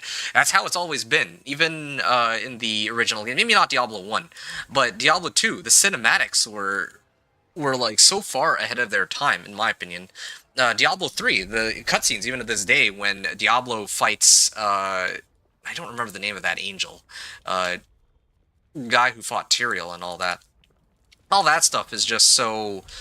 It's just so nice, right? Like, the cinematics are among some of, like, the biggest reasons that people would ever want to watch the Diablo series, and I feel like they gotta do it right. So, that's my take on it. Complete Lord of Hatred campaign or complete Vaulted... Oh, okay, if I complete Lord of Hatred campaign, I don't have to go out of my way to complete this Crucible stuff. Complete world events in Skovos. Maybe I should have done the world events in Skovos. Yeah, I should probably do that next. But anyway... Diablo definitely feels like it has a much more fleshed out and lived in world compared to Elden Ring. I can't really speak on Elden Ring, but I can say that Diablo does have a very rich lore, and I think that the games themselves kind of barely scratch upon the surface. Like, there's books that kind of go in even greater detail, but I have not touched the books. I just have read information from the wiki that have been compiled from the books, right? So... Actually, what am I even doing here? I could actually just grab all these souls. I don't need to... Well, I guess I needed 50 souls, but... I actually finished it this time. Yeah, previously I think it was bugged so that the monsters weren't spawning fast enough or the souls weren't dropping very quickly, but yeah, I think I got it now. Okay. There. And there it is. They're trying to drop more rares. That's good, but I'm still waiting for the legendaries to drop. That'll be the big one. And I can move on to the next PvP zone. Pluto Run, you said, I'm so glad you just summarized everything. Hey, I'm glad that you appreciate my summary. And then you said that, I'm not sure if you ever saw them, but they made Final Fantasy movies back in the day. I heard about them. I heard about them, but you know, I never really took much of an interest in them. I said back in the day, I love that animation style kind of game cinematic, etc. Or you said cinematic esque. I think. I see what you mean. So again, I myself have never played, or I've never really watched even like a minute of the Final Fantasy movies, but I have seen some of the cinematics. I remember once I even, well, yeah, I have seen some of the cinematics. Wait, where's the event here? Okay, I'll go to the other event then. I've seen some of the cinematics for Final Fantasy, and they also look beautiful in a different way. Like, Diablos are so, like, they're very, like, grim dark, I guess. I think that's the phrase for it. It's, like, beautiful in a very dark way. But then, like, Final Fantasy, I feel like the colors are so vibrant, like, yeah, I don't know, I feel like my vocabulary is a little too limited. Like, all I can call these games are beautiful or gorgeous, but, it's just so dramatic, so picturesque, stylized, you know. Pluto Run, you said, reminds you of painting sometimes. You talk about for Diablo, Final Fantasy, or both? Because yeah, like Final Fantasy, like I have seen those cinematics, and really, yeah, it when I watch the Final Fantasy cinematics, it feels like I'm watching a movie, right? And so while I'm watching the Final Fantasy cinematics, I'm like, yeah, I wouldn't be surprised if they turned it into a movie, which they did. But again, I don't know if the movie that they made for Final Fantasy would have done it, the game series justice either, right? At the very least, I hope that they stayed true to the initial storylines. Although I guess even like each of the Final Fantasies has a different storyline. Funny enough. Anyway, but there is one other thing that does kind of bother me. I feel like there are a number of games that are, like, video game adaptations, or just adaptations in general, are becoming more and more popular. But I do feel like some of them are just not... I mean, like, everything's going to be, like, hit or miss, right? Like, there's going to be some things that are good and some things that aren't so good. That's just the nature of making content in general. But there is one big, like... There is one big disservice, I feel like, that was done to a video game series for me. That was the Halo TV show. I think that is by far, like, the biggest disgrace I've ever seen for any kind of, like, adaptation ever. Like, it was insane. It was actually so bad. On Rotten Tomatoes, I think season 2 got like 50% or something like that, and I swear that those must be paid actors. Like, there's no way. Like, Halo TV show was terrible, and it makes me feel so bad, like, looking at how the TV show turned out, when factoring in how in the games, like, there's just so much depth behind everything that just did not get, like, they turned it into, like, this really awful, like, military drama, that just does not... that just feels very unbefitting of what the storyline that they should have kind of talked about should have been. You know, you have, like, Master Chief in the TV show. He just always looks angry, and he's just always getting... he's got, like, these voodoo voices in his head, essentially, going off and doing random things whenever he feels like. It was painful to watch. And the thing is, I feel like they would have, one, been better off actually copying the original storyline for Halo, any of the Halo games, one for one, than like, the storyline that they actually came up with in the show, which, you know, it didn't even feel anything like what the Halo series was supposed to be. And then there was also the other issue of, if you look at the cinematics of the Halo games, Master Chief never takes off his helmet, and yet he can convey so much emotion just by everything else. The tone of his voice, his body language, all that stuff, right? The point I'm trying to make here is that if they're going to... Oh, hey, two-handed weapons, okay. Let's see if I can... Did I get, like, a full level out of that? Oh, wait, no, I have to actually open this first. There you go. That's nice. If they're going to do a Halo TV show, or if they're going to do, like, a series for Final Fantasy or Halo or Diablo or whatever, I just hope that it doesn't turn out like Halo, you know? Yeah, that's probably one of my biggest fears. I don't ever want it to be the case that they're gonna roll out a series and then they just make it half baked, and that'll be the legacy that gets left behind. Maybe kind of like Lord of the Rings and Rings of Power. Like that's a fun one. I personally enjoy. Like I mean, I've seen Rings of Power. I think it's okay personally, but a lot of people are really up in arms about it. So, and I can't fully fault them. And by the way, I'm not like a huge fan of Halo myself. I should point out. I just, happen to see it, and I think that there's things about it that are questionable, to put it lightly. That's really the gist of it. I thought I opened two-handers, but I guess... Huh. Well, alright. I mean, I didn't really get anything of value. Yeah, so Pluto Run, you said it didn't... The fans hated it, but I loved it and can appreciate what it is. Right. The thing is, too, like... Oh, hey, Glittering Prim. Okay, I need to go kill that and get some gems here. The thing is, like, for as bad as some series can be... they're kind of a gateway into other things, too. I'd kind of argue the same for, like, anime sometimes. Like, there's some animes that aren't... that I would say are like, mediocre, but then they're kind of abridged versions of the original content, right? It's kind of like, you know what? A great example would be the Harry Potter movies. I think that is actually the best example I could come up with if I wanted to describe it to anybody. The fact that the Harry Potter books, right, have so much more depth with its characters, its world building, and everything.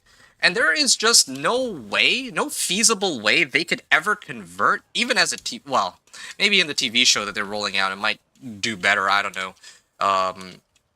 But either way, the movie, there is no way that they could actually make the movies cover the same amount of content. Or if they do cover the same content, there's no way that they can make it, like, I guess, better than the books with whatever stuff they adjust. I'm not sure.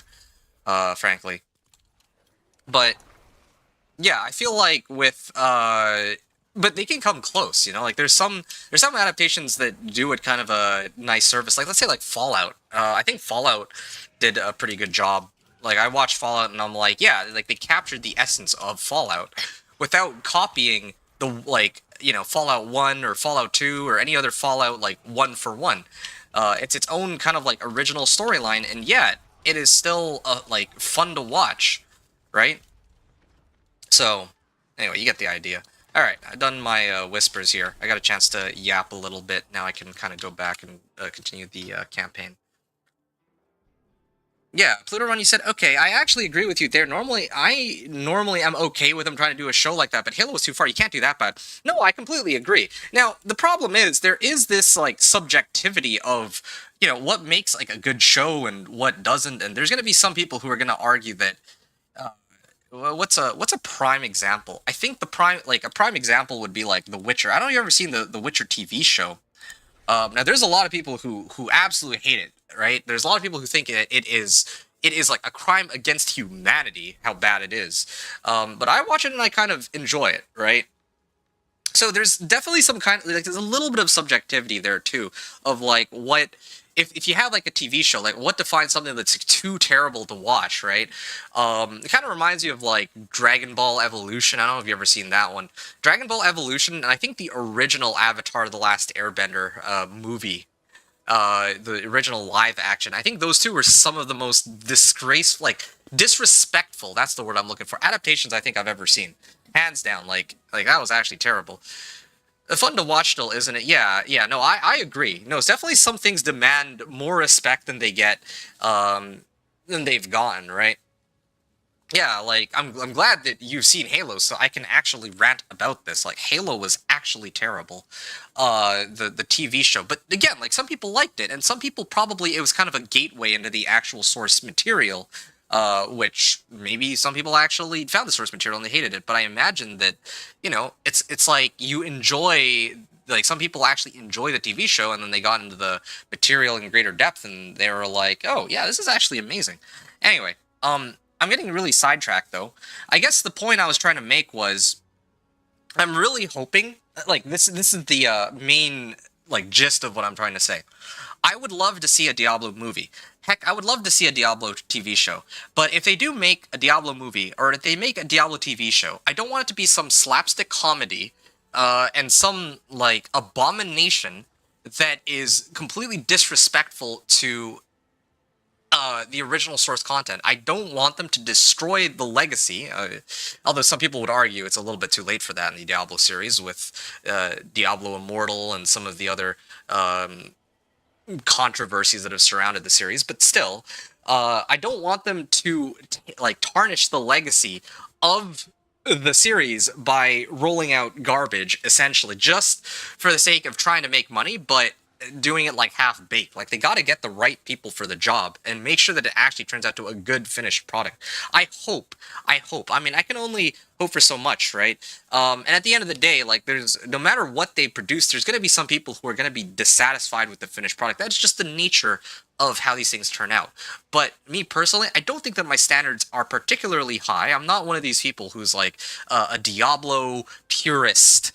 Like, I don't consider myself a gatekeeper. I just want something, like, I just want them to actually tell a good story with good graphics, with good acting, with good, well-written characters, where I can look at that movie and be like, wow, that was a ride. That was a thrill. Like, that was a thrill, you know? And you yourself said, fun to watch. Yeah, as long as it's fun to watch. It doesn't need to be a 10 out of 10 show or series or sorry, it doesn't need to be a 10 out of 10 movie or series or whatever. I'm even like a 6 out of 10. Okay, a 6 out of 10 would be, like, as somebody who doesn't really have high hopes or high standards for much of anything, like, even going into this, I had no, like, this as in, like, Lord of Hatred. I didn't have high standards, and I'm playing it, and I'm actually quite enjoying it. I'm enjoying just going through the campaign, because it's, in my opinion, at least a good campaign. There's going to be people in Diablo Reddit who are going to be complaining about, oh, wow, this is so boring for reasons X, Y, Z, but frankly, if I really wanted to nitpick everything, I could, but I don't need to nitpick everything, because I'm actually having a lot of fun with it. And I think that there's some endgame systems that'll be cool to try out, too. Will I be playing Diablo 4 from here on out for, yeah, do I, like, will I be playing this until the end of time, now that they rolled out Lord of Hatred? No, absolutely not. But this is still something that, you know, I've been pleasantly surprised with and enjoying, more than I expected. Anyway, you Pluto Run, you said, you carry on with the Wolves, don't get sidetracked. Oh, no worries, it was my pleasure. I mean, hey, you and I had a great discussion, and I got a chance to do some whispers on the side while we were doing it. That's one of the reasons I love whispers. I can just do it mindlessly on the side while I chat, and it's great. To catch up with you on the VOD of what you've done with your character, yeah, please do, although there's not really much to show. Like, here, I'll give you a TLDR right here, right now. You see this? I maxed out Wolves. I put 1 point into Poison Creeper, 1 point into Ravens, 1 point into into Bloodhowl, sorry. And then I got Berserking Howl. And then 1 point in the Claw, and then it strikes twice, and I get crit chance. And then I also I'm dumping the rest of my points into Petrify. I'm basically trying to get as many damage multipliers as I can right now, but they've kind of neutered how many damage multipliers, like, I'm able to get at this point. Yeah, like, they've really neutered the skill tree in that regard. So there's not really much to show here, and even in terms of, like, my character, I don't have much to show. I haven't really upgraded, I haven't gotten any legendaries, really, except for this one, so what's there to really discuss here? I'm hoping that I can actually get some better legendaries and upgrade my character accordingly, but that's not going to be for a hot minute. Alright, so that's that. What's this? A 4% gold drop rate, plus 1 to werebear skills. Set 1,000 armor. So basically, for every world boss that shows up, I should go just because I get charms. In Torment, I'll probably actually get, like, legendary charms too. But at a bare minimum, yeah, I should be going to clear world bosses just for whatever they can give me, and the rewards too. Because, yeah, these set bonuses can be kind of nutty. Like, don't I have? Where's my other set? Yeah, here we go. Phoba of Practiced Technique. This thing gives me attack speed and movement speed, but if I get all 3, then I get like 50% bonus skill experience. That's actually pretty massive. 50% is kind of insane. Yeah, from gear from now on, it seems. Yeah. am on the bear. You're on the bear? I don't even have a bear yet. I'm excited for the bear. Excited to try that out. Okay, now officially I'll continue on with the run. Yeah, I feel kind of bad for like kind of holding out for like a half hour on the campaign, but like I said, I'm kind of taking it slow and just trying to enjoy things, and it's nice to have a fellow person to kind of make discussions with. That's kind of part of my run too, like having a chance to enjoy the campaign. I'm not just here to do like a speed run or anything like that. I'm actually here to try and discuss how I feel about the expansion as a whole too. That's part of the purpose of why I do these runs. So yeah, has something happened? I'm gonna skip this.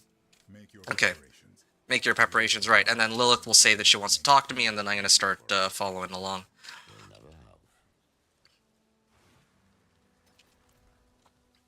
Okay. Lilith, okay. Oh, statue of Lilith? What is it? You have seen more of me than anyone else. More than Inarius, more than Mephisto, more than even Rathma. You killed me once. After all you have seen, would you do so again?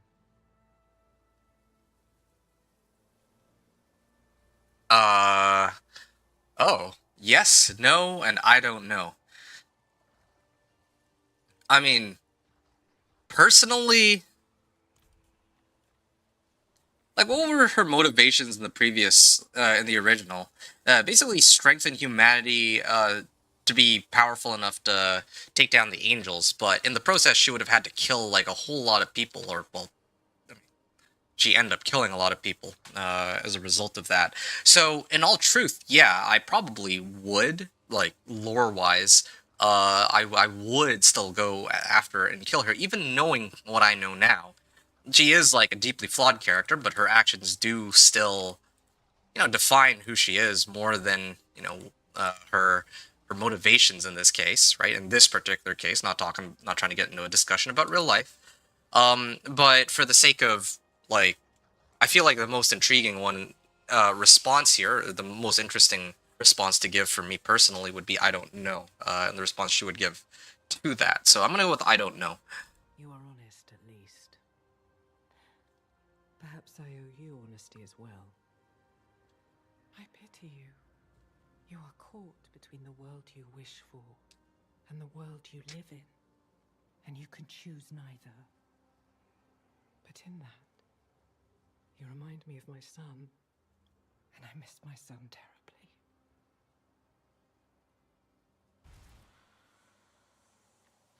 Yeah.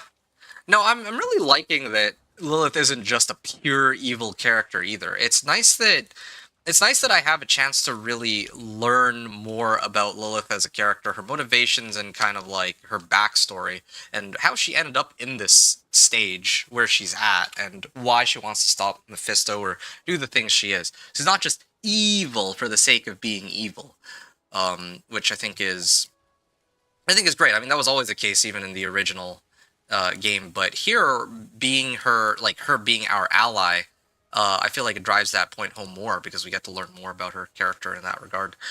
So I already asked Laura, you look pensive, what are you thinking about? So here's the other two. Are you drinking? And the eclipse... Okay, here, I'll do this one first. Wanted to finish that West March port.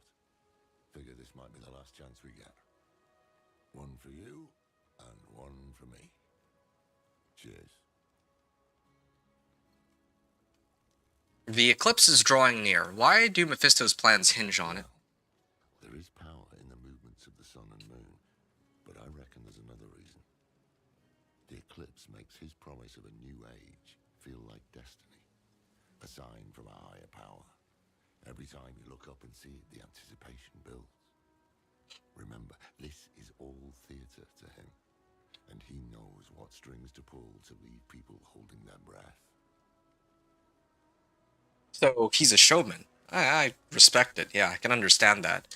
I actually really get the motivation behind these characters. Like, Mephisto is pure evil, but he needs there to be an audience to witness his evil in this case. It's kind of like, it reminds you of, like, the Joker, almost. Yeah, kind of reminds you of the Joker. Hey, what's up, Wicked? It's been a hot minute. Yeah, what's up, my guy? I mean, nothing much. I'm just trying to go through the storyline of the campaign. for the Lord of Hatred, like the new expansion that just came out for Diablo 4, Lord of Hatred.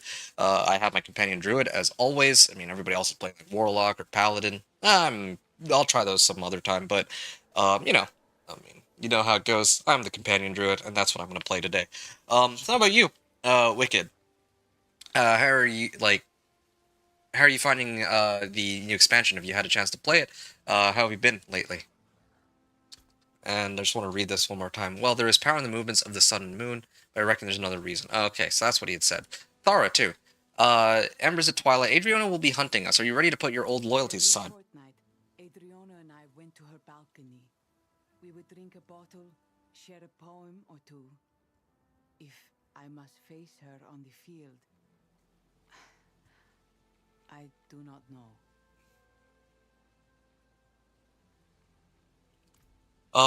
Pluto Run says, I'm gonna have to get some sleep, man. You have a good night. Yeah, you too. You take care, man. I'll catch up on some VODs when I rise. Okay. I'm glad that you're enjoying my content enough to actually turn back and watch the VODs. I really do appreciate our discussion here and you supporting the channel by actually hanging out and just watching and chatting. So you take care and you have a good night, and thank you again very much for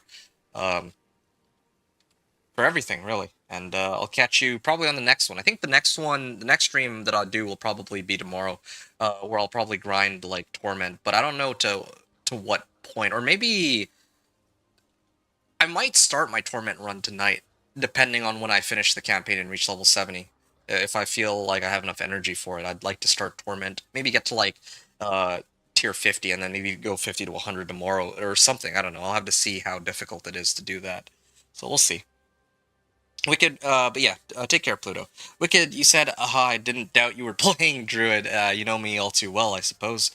I have not even had time to look at anything for the new content. Oh, actually? Oh, well, I hope I don't end up spoiling you with the campaign. I gotta be honest, I'm actually really enjoying this campaign. Like, my discussion with Pluto Run was centered entirely... speaking of Pluto Run, sorry. Pluto Run said, all good men, I'm always around. Later. Okay, take care. Yeah, but yeah, Wicked, as I was just discussing with Pluto Run, the campaign has been absolute fire, I think, for me, in a good way. Not a tire fire or a dumpster fire, but it has been, in my eyes, a really good campaign. I'm genuinely invested. I'm going through it really slowly. Keep in mind that this is the second day, and there's like some people who are already like, you know, Paragon like 50 plus, and there's other people who are actually already higher level than, well, I mean, close to my level. I don't care about playing for levels at all. I'm trying to ingest every single little piece of dialogue because the campaign to me this time around is actually that compelling. In fact, it is more compelling than the original Diablo 4 campaign. The original Diablo 4 campaign, I would have given like a 6 or 7 out of 10. This is probably somewhere around like a 7.5 or even 8 out of 10 range for me. Or 7.5 to 8 out of 10 sort of range for me. So I've been... I would say that it is, like, if you eventually intend to get Lord of Hatred, that you get through the campaign when you can, because it is a lot of fun. And I came here first because we have seen all past content about the same... Yeah, right, for sure. So I want to see what you thought about it. Okay, so... the two things that I've explored... I mean, I feel like the... four main things that they've added with the Lord of Hatred. They have the cube system I haven't played around with, but from the preliminary look at the cube system, I think that it looks good because it solves a lot of the problems that I had with the the game up until this point. For example, like you can like cube up uniques to try to re-roll for another unique or the same unique but with different rolls. I think that that's good. I think that having a use for like having like 1,000, let's say, temerities is a pretty amazing addition into the game. I think that's a W.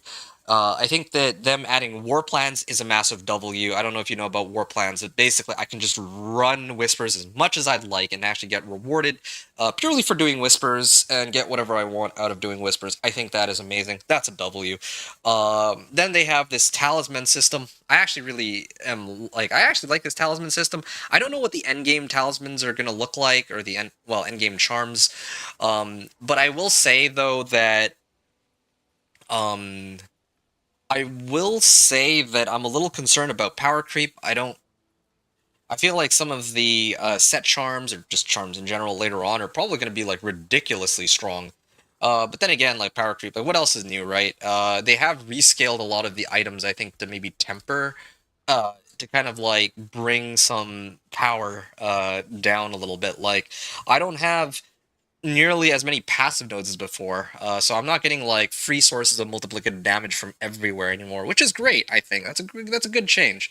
On the flip side, or well, I shouldn't say on the flip side, but and another interesting change that they've made is that they have made it so that you can like adjust the nature of like skills, and then you can actually dump up to 15 ranks into each of the skills now, which I feel like is better for the game overall than the old system.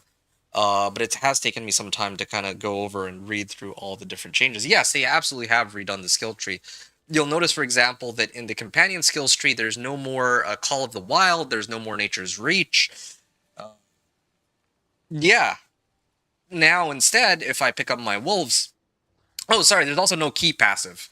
Yeah, ultimate skills are the stopping point for my build. And now, there's no like one with nature, but for wolves, you'll see that I can pick up an additional wolf companion here. For poison creeper, I get one additional poison creeper here. For ravens, it's one additional. Where is it?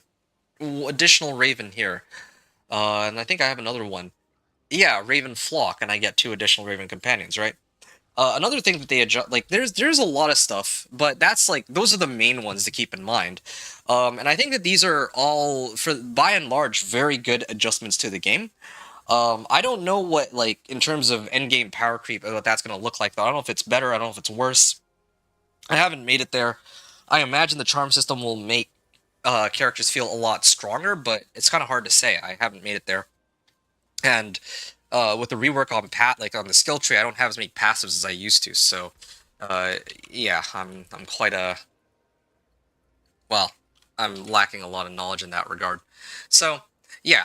What I think about it, I think that the content is, I haven't tried all the other, like, most of the content that have been introduced. I just know what they are hypothetically. I think that the talisman system is good. I kind of enjoy the talisman system so far, but I don't feel like I've used it enough to really comment on what it's going to feel like in the end game. So far, it's just like very minor bonuses, like, all right, sure. But I will say that for me, though, that the highlight of this expansion so far has been the campaign. I've been having a blast with the campaign. I think that it's a lot of fun. I'm actually going to be a little bit upset when the campaign ends, because I don't really think that the rest of... Like, if I think about it, when I finish the campaign, what am I going to do? I'm basically just going to run Whispers over and over, or Hell Tides, or whatever else, and that's basically what I was doing back in Vessel of Hatred, until I make it to level 70, and then maybe I'll just do War Plans, and it's just going to be Whispers until the end of time. Versus here, with the campaign, I'm actually having a lot of fun going through the storyline. It is new to me, it is exciting, I love the story that they're telling. I didn't actually expect to enjoy it as much as I have been, but I can gush on and on about it. I am really enjoying, you know, the storyline, but I don't want to spoil details of the storyline if you yourself haven't played it, so I'm not going to do that. Are talismans class specific for set? No. I mean, there's some that I imagine will be, that probably will be class specific, but look at this one. Phoba of Practice Technique, right? If I have two of these, I get attack speed, movement speed, and then if I get three of them, then I get Gold Vine bonus kill Gold Vine and bonus kill experience. I don't need... if I were to play a sorcerer instead of a druid, I could also use this, and I could make use of a 50% bonus kill experience. That's a pretty massive boost indeed, too. So, anyway, I'm going to continue on with this storyline. I've actually kind of been hovering around here for the last, like, half hour or so, so I really should continue.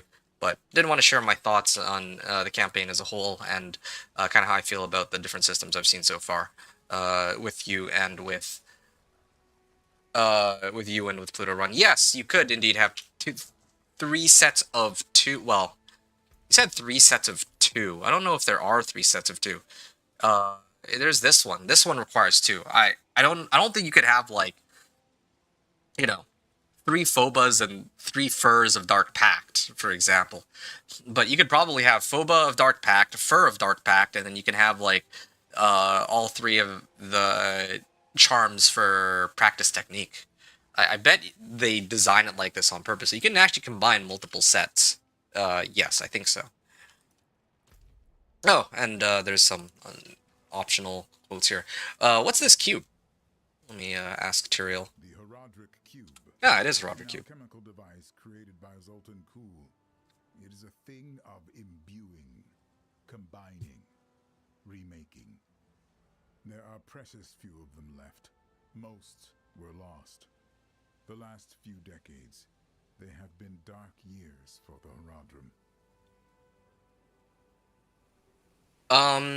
No, you're good, Wicked. You can ask whatever you want. I'm happy to answer, but I just want to progress to the next part of the campaign, and then while I'm going through the, while I'm killing some mobs, I can talk with you if you'd like. Like, no worries about that. I just have been kind of slacking here.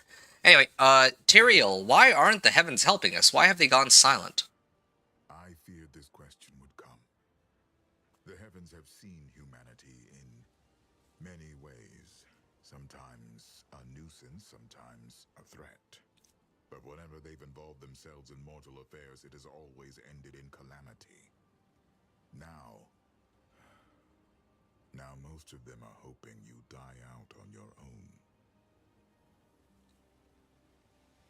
Well, that's honestly respectable. Basically, okay, every time we try to do something, if things get worse, maybe, like, might as well just let you run your own course. Totally respectable. Yeah, that's fair enough. Alright, I'm ready to head to Skartara. No time to waste, then.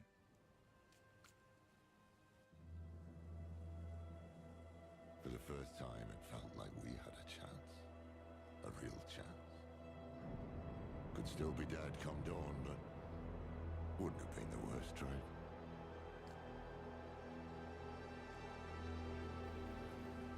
Ah, so the eclipse is coming. The Land of Fire. Oh, Embers of Twilight, this is finished. The Land of Fire, travel to Fool's Quarry in Skartara. Quest 6 out of 19. Tyrael and Lorath wait for me in an old Skartara mining town. I must find them as soon as possible. The eclipse will not wait for us. Okay, so I'm gonna keep going. Wicked, you said, forget the angels, they always have an excuse to not help.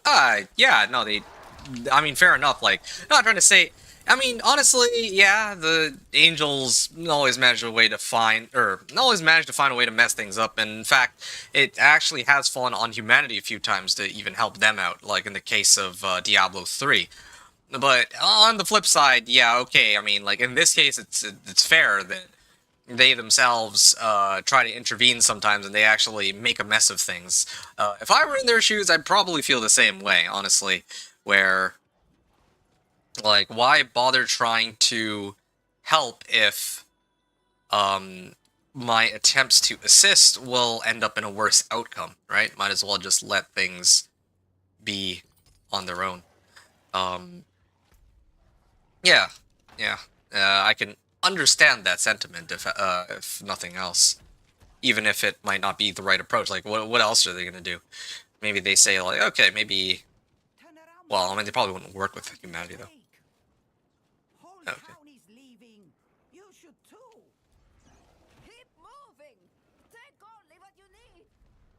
Okay. The Land of Fire, speak with Tyrael. The island is belching flame, the miners are evacuating. I know we must reforge the blade, but is this truly our only option? How far is the vault? Less than a day's walk. Well, we're on horses. People are going up the mountain now.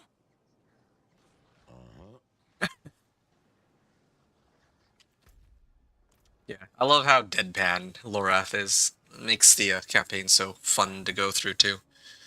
What makes this vault so special? It's the first vault the Herodrum ever built. Now it's one of the last. We'll find what we need there, no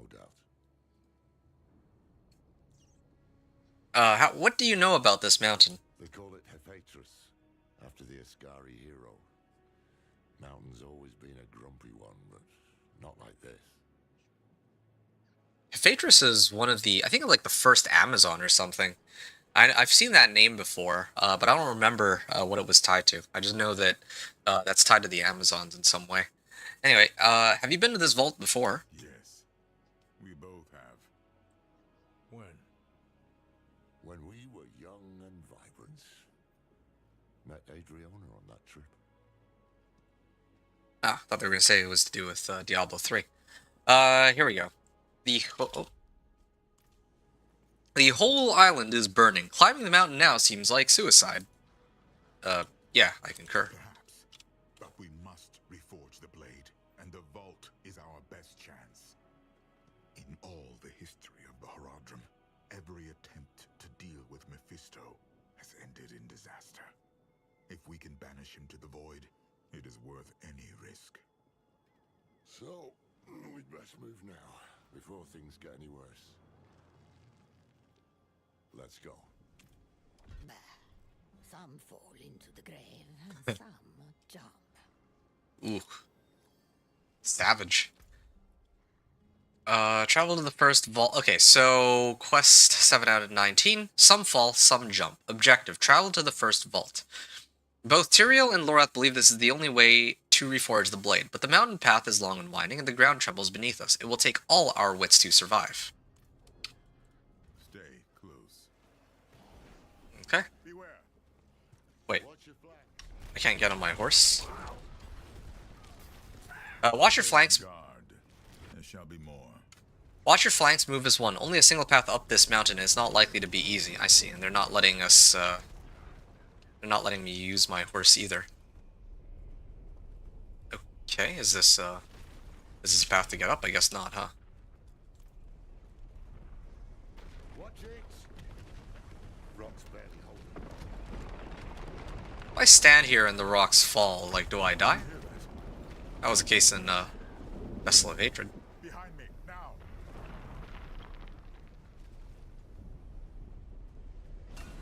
Survive the eruption. Okay. Oh, okay. Otherwise, I take like a lot of damage if I don't stay beside Tyrael. Otherwise, if I go back here, then I'll just get rained on by meteors.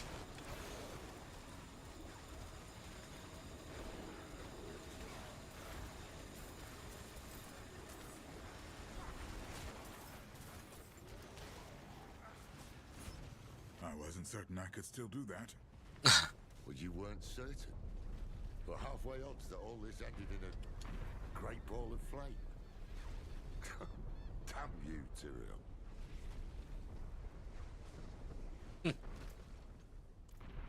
Okay. How do I... Oh, yeah, no, this way.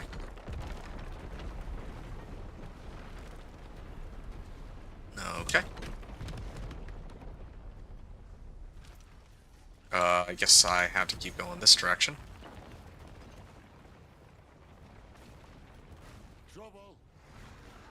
Yeah, I mean, I can just ignore all these, can't I? I don't have to fight all these monsters. I can actually just progress and just use my skills whenever they're up. Oh, there's, I take it that's an event up north. But I'll skip it for now. Oh, ouch. You still hit me with that.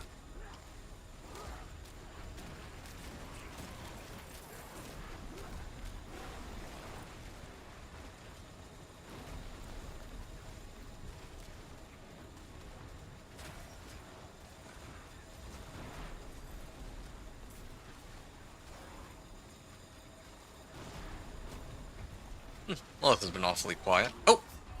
Ah! I think that was actually my first death. Since I started. Okay, well, I mean...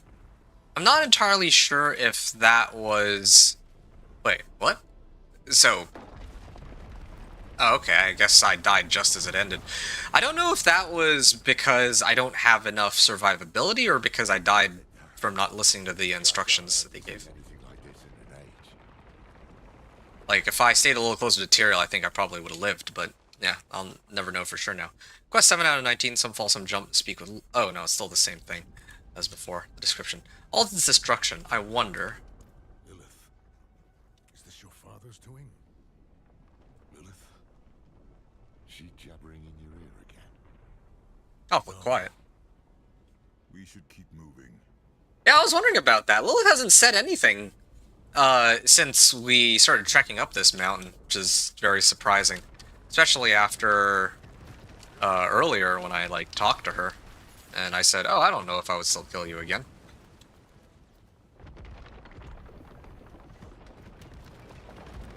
Damn. The path ends here.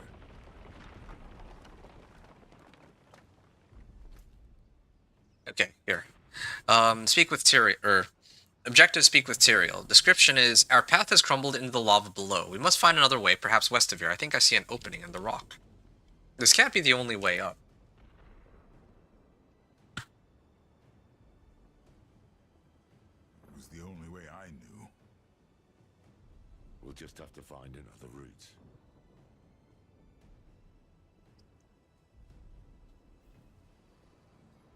Okay. Find the tunnel entrance.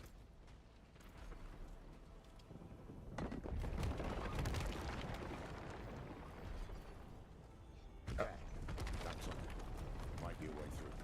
Tunnels of Ephaetrus. A still beating heart. These tunnels may collapse at any moment. We must move quickly or risk being boiled alive. Let us be quick. The longer we remain here, the greater the risk. Going right into the heart of a mountain just as it's erupting. Nice. Or the heart of a volcano, I guess. I should really use my blood howl more. Get a lot of movement speed out of this too. Although I'm not exactly trying to go through this very quickly. If I ever do this again for some reason, I don't think I will. I think that leveling normally is actually faster than this. It's not like Vessel of Hatred campaign where... Like, with a Vessel of Hatred campaign, like, going through the campaign was the fastest way to level. If I were to go through the Vessel of Hatred campaign again, I don't know if it would still be the fastest way to level anymore, but I do know that at the very least going Whispers is faster than what I'm doing here so far. So, I'd probably do more Whispers than to redo the entire... Well, I don't actually know how long... Shall I carry you? Hells. Would you? I love the banter between these guys, but, yeah. If I were to do the Lord of Hatred campaign again, I don't know, like, how many levels I'd get out of it, but I think I could go through it, like, much faster than what I've been doing so far. It's just because I've been trying to, like, stop, like, at every individual turn and all that. Kind of also makes me wonder, like, what if I did the Vessel of Hatred and Lord of Hatred campaign together, like, back to back? Wonder if that would be a feasible source of XP. But either way, point is, I think that, yeah, this has not been like a super fast leveling method, but then again, I also haven't really been trying to speed through everything either, so it's part of it. I feel like it's slower than Lord of Hatred, though, or Vessel of Hatred, though. Oh, hey look, Falling Sword is my favorite. It still exists in this game.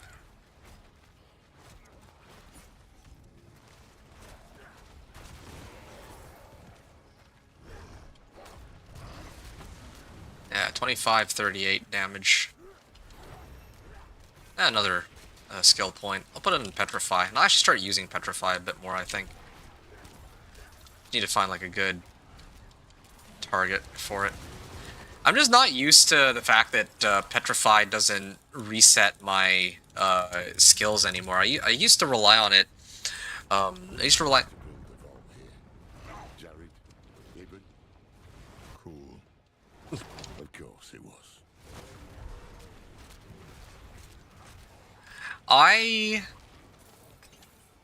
In the past, I used to use Petrify. I used to use Petrify to reset my wolves, but they removed that. I don't get that anymore. So, do a lot less damage than I once did. Overall. I strike you down. Magic Charm. Nope, this is dead end. Oh wow, that is a big axe. Okay, that one before. Okay, so there's a healing pond here, so I'm guessing that there's going to be a boss fight. Before I go in and take that fight, I'm going to actually head back to town and upgrade or swap out my weapon. That's a pretty massive damage increase. That's like a 50% damage increase at least, I think, as far as I can tell. I bet I could also start using the, like, they added a loot filter, I believe, right? So I could probably filter out some magic items too. But, okay, sure. Let's salvage all of these first of all. I'm gonna wait. I think I actually might prefer this. This has max life on it, 102. Yeah, I think that's more valuable for me. Salvage this. And I actually want to temper... I should have done this like a long time ago, but I completely forgot about it. Hey, there we go. I have like 250 veiled crystals now. There we go. There's some movement speed, so I should be able to go a lot faster now. Here's the other one. So, level 44. Definitely want that over my old weapon.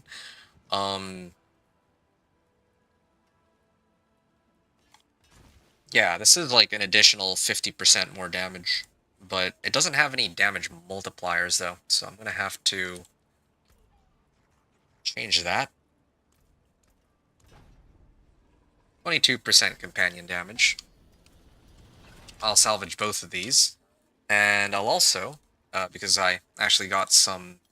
Yeah, I did some of the whisper caches, so I have a little bit of leeway here. I'd like to get an all damage multiplier, if possible. Oh, okay, or 300 max life. I mean, that's like... Okay, it costs like $1 million to reroll again. That's fine. I mean, I can live with this. Weapon damage, willpower, max life. It's still better than what I had before, I would imagine. Don't drink too much. I'll add 2 sockets, why not? Shouldn't... Yeah, I mean, just splurge a little bit. I'm going to break all of my gems first. And then I want the one for physical damage. I think those are skulls, right? Well, these ones are... Hold on. These ones are all damage. These ones are 16%. Kind of an interesting way to scale it. I think I'd rather take 2 of these then, because... Well, yeah, I'd rather take 2 of these. I don't really need any of these. So, I'll leave it be. This is for XP. Critical strike damage. Wait. What? Yeah, I want to see more damage, so I think I will throw that one on. Even at the cost of a bit of movement speed. It did add movement speed, so I'm like net positive, I guess. There. 7.5. Wait, what? Why can't I wear that one? Unless it's... Huh? Oh! Shoot, that's not right.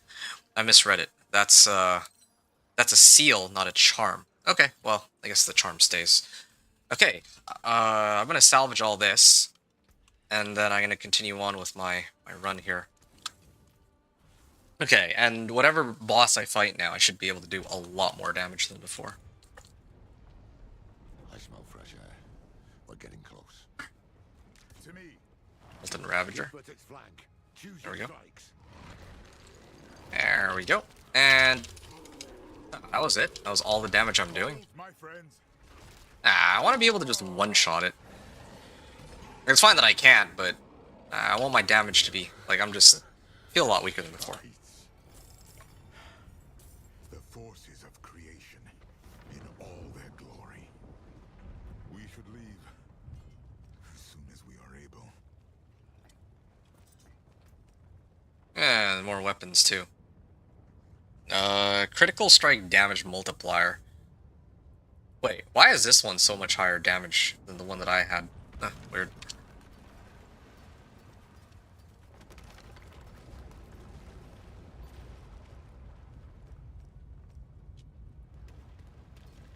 Damage over time. Oh, this one's movement speed. Oh, okay. Well, I mean, I just upgraded. 1,000 armor. A gold drop rate. Werebear skills. Well, I don't really need those right now, right? My guys aren't storm skills either. Use the opening to escape the tunnels. Yeah, sure. Suppose. What is this?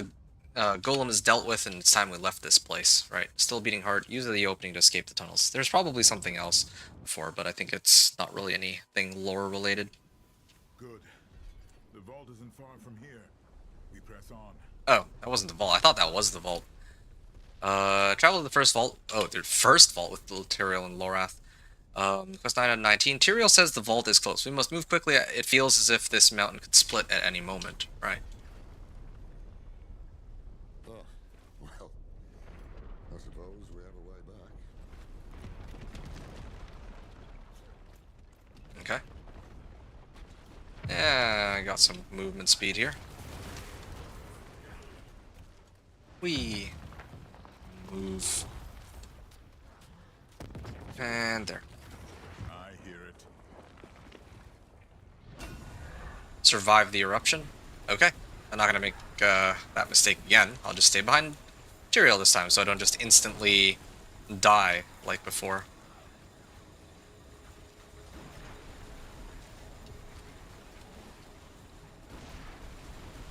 Yep. Got a good amount of damage going on here.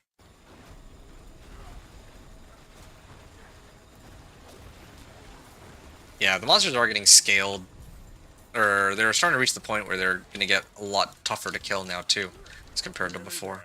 Hold fast. Okay.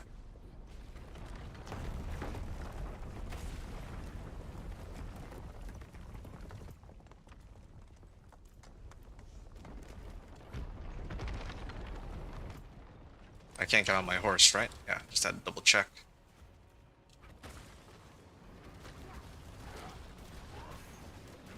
I can use my berserking here, just to move even quicker. Materials? Oh yeah, no, I already read that one.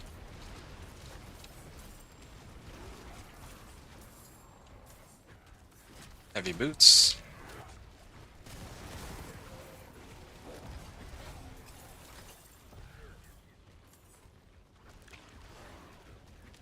Slay the remaining enemies. Get that door open before more arrive. Okay. Door to the first vault. Gonna open it up. Quickly. Doorways to the distant past. Enter the first vault. Against all odds, we made it. I wonder how many vaults there actually are here. But either way. 4.5% cooldown reduction. I finally have a pretty significant upgrade here, so I will take it. Salvage all these. Extra 100 life. It definitely did improve the way the item scaling is.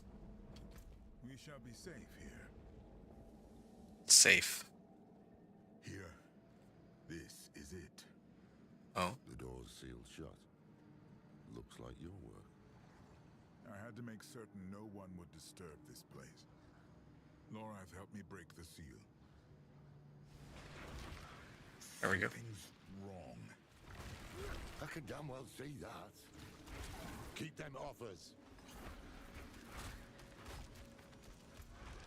Apparitions are closing in around us. Sorry. Yeah, apparitions. Oh. One. I don't know. The way is open. Come. Hold up a second. I didn't get to finish reading what that was about. I'm glad that I have my summons, or my wolves, to do the dirty work for me. When it comes to clearing these while I read.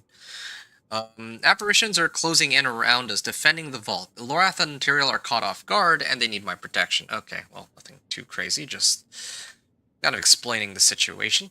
And then now, the door is open, the vault awaits, my head is pounding.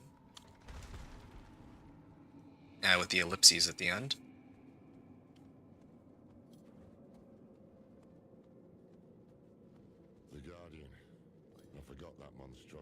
Ooh. It will not harm us. Oh. The cube is just ahead. Right. It appears completely motionless, but every so often you can swear the sigils on its crest flicker with light. Okay, so there's gateways here. Open the door to the inner vault. Maybe it'll detect the presence of Lilith inside me. Oh. On your guard. Though this isn't past, lay the corroded constructs. Hey, constructs! Another ambush, skittering metal beast circling us. circling me. I can feel the same searing pain as I did on Lycander. What is happening, and why has Lilith said nothing? Yeah, that was another thing I was going just about to say. Lilith has been awfully quiet. Like, she was really chatty, and then all of a sudden she went quiet. So something has clearly happened, I think. I bet that they, as a response to the demonic presence inside me, I'm sure that's what triggered it. This has something to do with me, doesn't it? It has to be. One of the Haradrim must have left a trap to ward off demons. Or the demon-blooded. Seems like something you'd remember, Tyrael. Yes, it does. The door has been sealed. Runic locks. 4 of them. One for each Haradrim. Jared Kane, Ibn Fard. Zoltan Kuhl and Talrasha. They would have left the keys here in case they were ever needed. Come, we start our search in the scriptorium. Did they not tell you about any of this? I was distant in those days. When you are ready, I will open the way. I stepped it. What? I got like a little bit of XP out of that. By stepping into the vault with demon blood in my veins, I have sprung a trap left by the old Haradrim. The way is blocked until we find all 4 sigils, keys to a runic lock. Nice. Why build a vault in Skovos? You've seen the power of this land for yourself. Where better to make weapons against the burning hells? What were the first Haradrim like? They were the greatest thinkers of their time, but also unruly, unpredictable. I tried to temper them, to point them towards a greater good. But all of that is in the histories. I doubt I could tell you much more. Never known Tyrael to pass off a good yarn. I'm ready. What will we find inside? Oh, I finally unlocked incense crafting. Kane's refuge.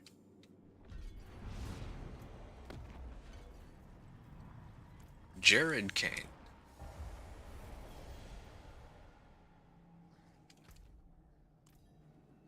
Okay. What's that stone there? Signing stone. As you approach, words materialize. Oh, here. Quest 11 out of 19, the scribe. Objective, read the sign stone. Jared Kane's scriptorium, the place of letters and magic. We are looking for Jared's sigil, but I wonder what I might learn about the old Haradrim while we are here. Be welcome to this place of words, Haradrim. Huh. The path is open. Okay. Let these scribes be your hand when you cannot hold a quill. They know our tongue. Oh, there's echoes here. Ethereal scribe.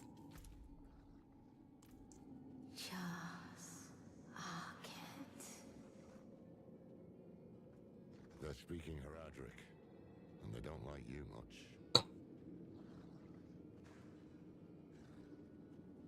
Okay. Anything else they're gonna... Oh, I passed by them and they just get... There we go. They get pretty annoyed at me. Looks like a ward of some sort. What's written on the stones?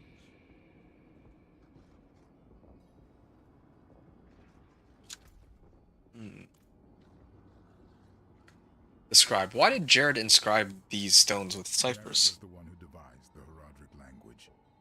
He hoped it would be a beacon for all those who followed him, and a way to safekeep our secrets. Okay, and then for Lorath, Jared Kane. Kane as in Deckard? Deckard's great-grandfather removed, or what have you. Deckard took after him, but Jared was a bit of a shady character, to be honest. There's this story about Jared. Apparently a plague rolled through his village when he was a kid. And where everyone else died, he and his family survived. Can't prove it, but I think he might have made a bargain with something bigger than himself. Got in over his head, got the Viserais' attention, and got recruited then and there. A novel theory. Kind of interesting that Lorath would know about who Jared Kane is, given how far in the past. Well, maybe he was like in the books and whatnot. But anyway, Signing Stone. It's inert weightings. It's inert weightings. Is there anything else out here, or is this just? Is this all? Oh, there's other stuff here too. Notes on the Initiate.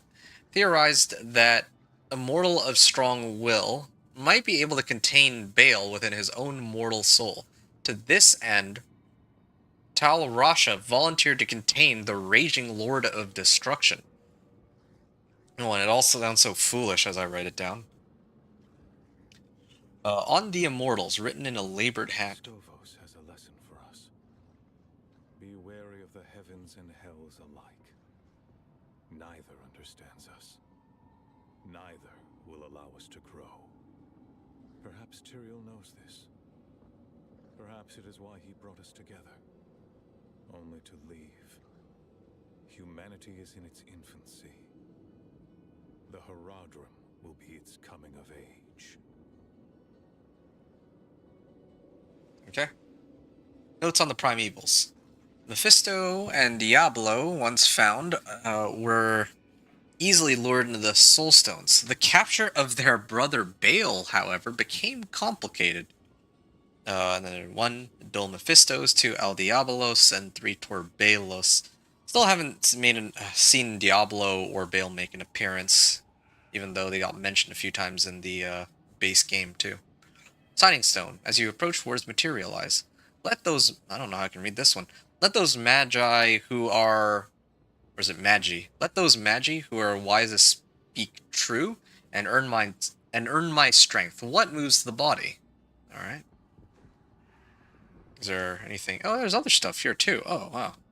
It's a lot of lore in this area. Notes on possession. The 3 brothers found that they were immune to the effects of the stones while occupying human souls. Sadly, we were forced to hunt down and kill the innocent victims. Is it possible to exorcise a prime evil from a human soul? Notes on the characteristics of the soulstones. When invoked, the soulstones bring into being a strong spiritual vacuum. Any non-physical entities caught within this vacuum are drawn into the burning recesses of the soulstone and are forever trapped within. And then the note here is a realm within the stone? So just questions that they have surrounding the tools that they use. I don't even know how they make the soulstones to begin with, but sure. Signing Stone, as you approach words materialize, it's this... Oh, no, these are different words.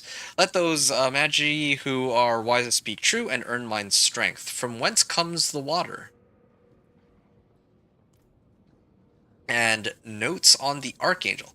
The enigmatic Archangel Tyrael bestowed upon us the secrets of the mysterious soulstones. Tyrael... Oh, okay, so Tyrael was the one who bestowed upon them the soulstones, right. Tyrael bequested upon our order 3 of these stones so we could contain the vile essences of the 3 prime evils. One being the Order of the Haradrim.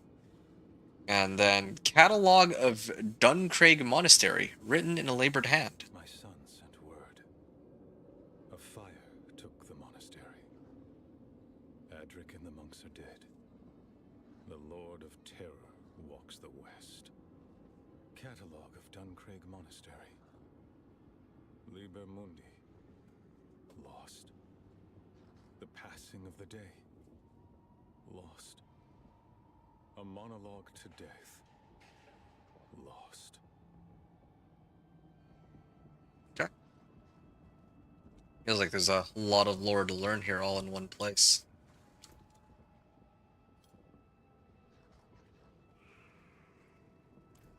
Skovos has a lesson for us. Oh, I already read this one. Wicked, you said Diablo has to be getting close to making, or to an appearance? I'd like to believe that, but, I mean, only time will tell at the end of the day. Signing Stones, did I read the ones here? No, these ones I missed. Rasha would bring the others to task. But Fod is too suspicious. And Cool is too arrogant. Tal Rasha tries to kindle the fire in their hearts, without seeing that they burn each other. But he is right to try. Too much is at stake.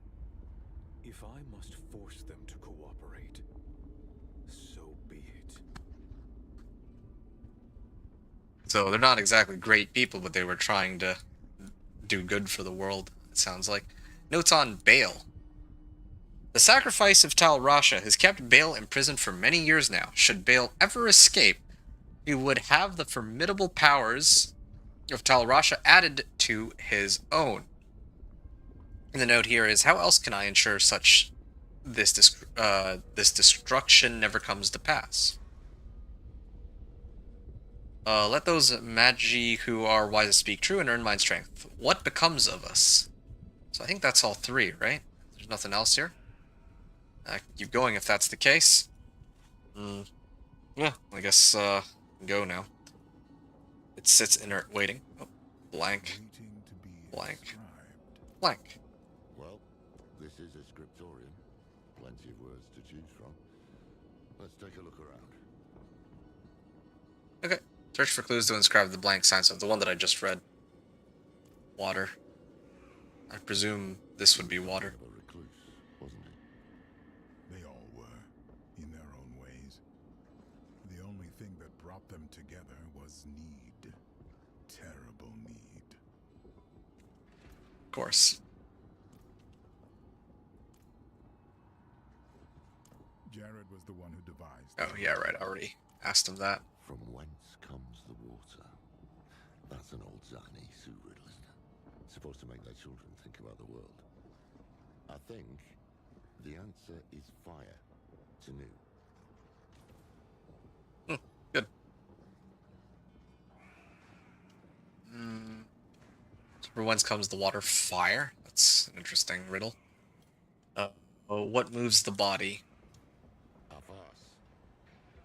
Avas. It said hello. What moves the body? Oh, that's Aeneid rubbish. The answer is lightning. Urtu. But hold on. These are the elements of the Viserai, Jared's clan. Tanu, Urtu. Yeah, frost. Fire, lightning, frost. There we are. Take the sigil. That will be our key. I remember seeing him here, bent over his desk. He did not smile when he saw me. A terrible weight pressed upon his heart, made his head bow. But his hand never left the page. He wrote on into the night. Okay. I think the next time, like, yeah, I mean, I'll wait until I finish the campaign to decide for sure, but I have a feeling that the campaign actually might take me all the way up until, like, level 60 or so. And I think that it probably is faster to go through the campaign than to do standard leveling if I'm just trying to, like, speed through everything. That's my guess.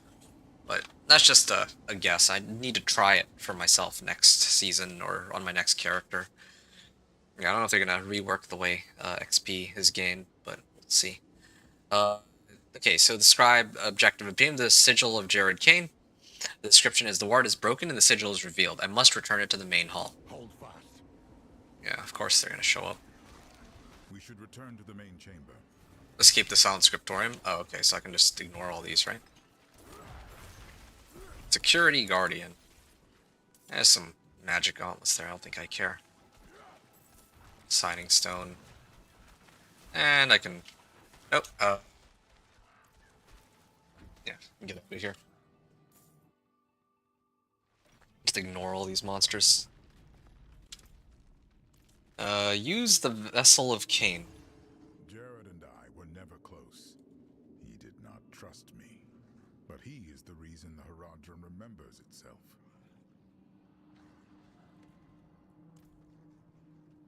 Yeah, that was just 1 out of the 4. That was a lot of lore that I had to read, though. Quest 12 out of 19. The Watchman. Objectives, speak with Tyrael. By stepping into the vault with demon blood in my veins, I have sprung a trap left by the old Haradrim. The way is blocked until we find all 4 sigils. the keys to a runic lock. Ibn Fad is next? The symposium, where Yeah. Ibn Fad taught the younger Haradrim.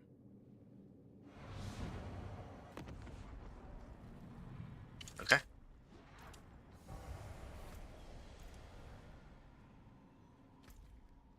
Enter the Hall of Echoes.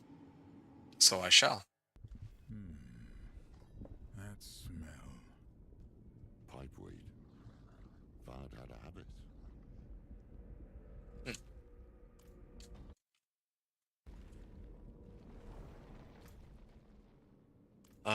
Three-faced statue. Words are engraved upon the stone. Looking thing. Behold the truths that lie within. Oh, that's it?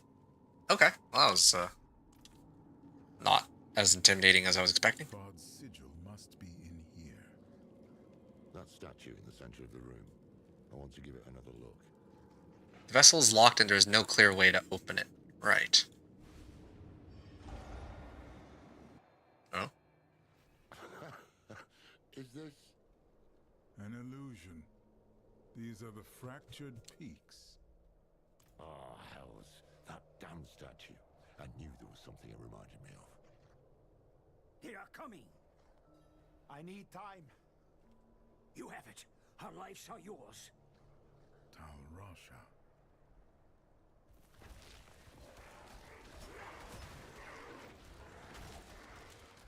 Slay the assaulting monsters. We have been brought to another place, in another time, an illusion of the distant past. We stand side by side with the first Haradrim, and Tyrael seems shaken to his core. Surely he knew we would find this. An objective is slay the assaulting monsters. This may have been too great a risk. A necessary risk. The vault shall be safe now. Those who hunt us will be forever lost in the forest. Fard must have trained Haradrim in this place. Tyrael, you alright? Yes. I had not expected to see them again. Let's press on.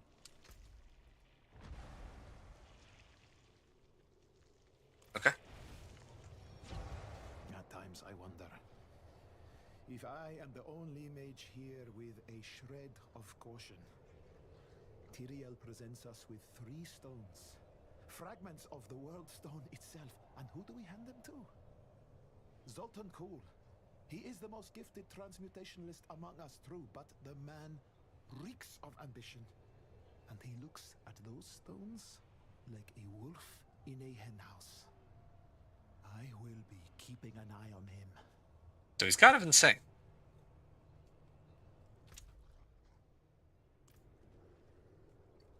Yeah, I think Zoltan Kuhl was the one who made an appearance, like his ghost in Diablo 3, right?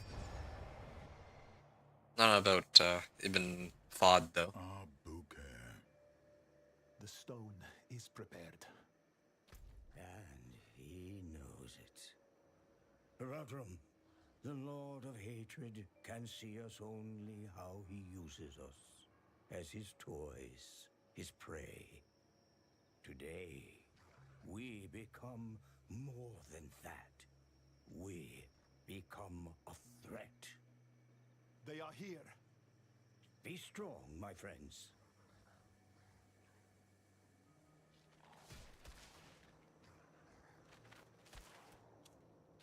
Survive the oncoming onslaught.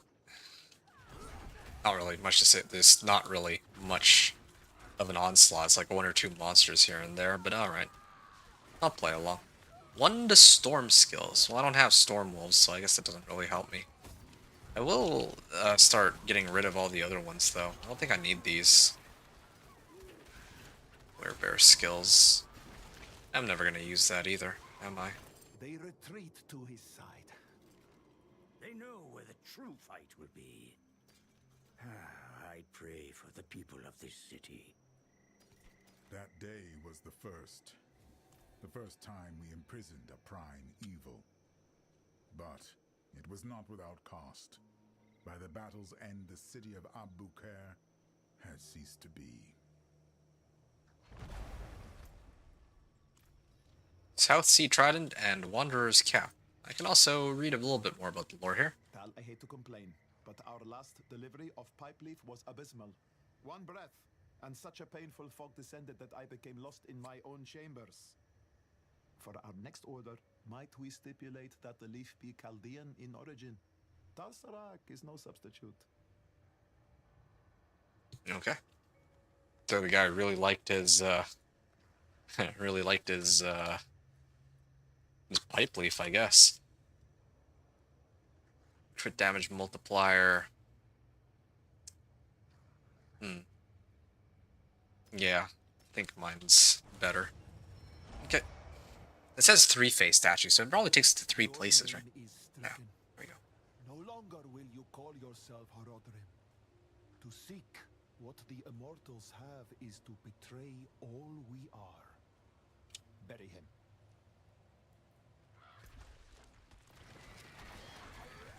Shade of the Nameless Fallen Horodrim?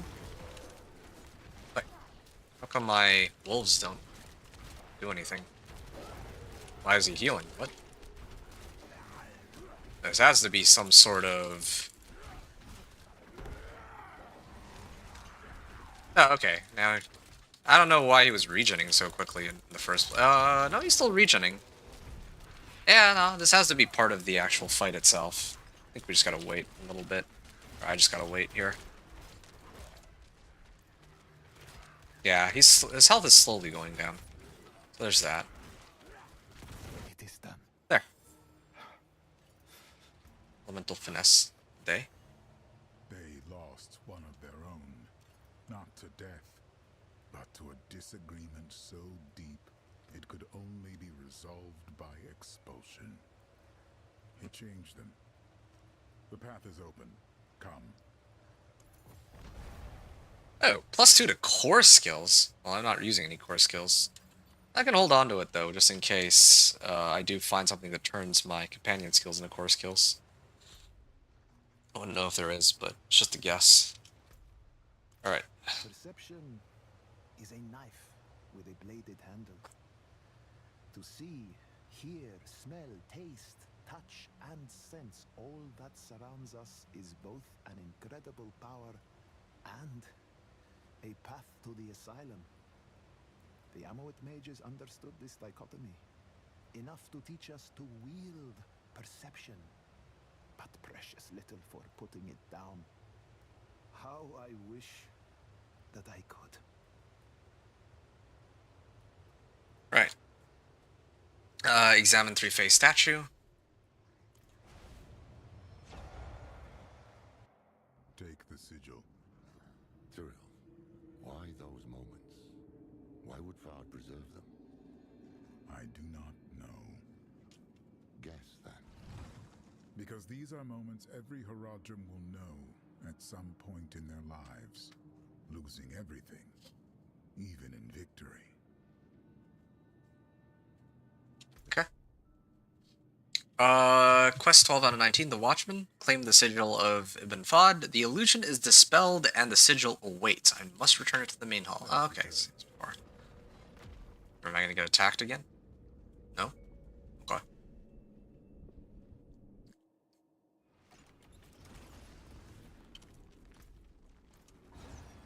Ibn knew what people were capable of, but he fought for them, all the same.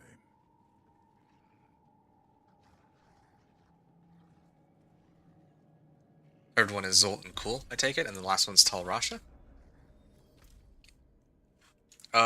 Quest 13 out of 19, The Luminary. Objective, speak with Tyrael. By stepping into the vault with demon blood in my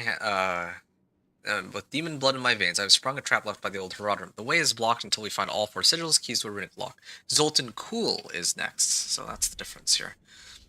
Talking to Tyrael, the Luminary. What you said before about losing everything even in victory, do you speak from experience? Of course. What did you lose? For a time, I lost my way. That's why you left us. Went west. So many people died in those years. The quiet, the hunger, the death. It became all there was. Eventually, it was too much to bear. But I found my way back. we do.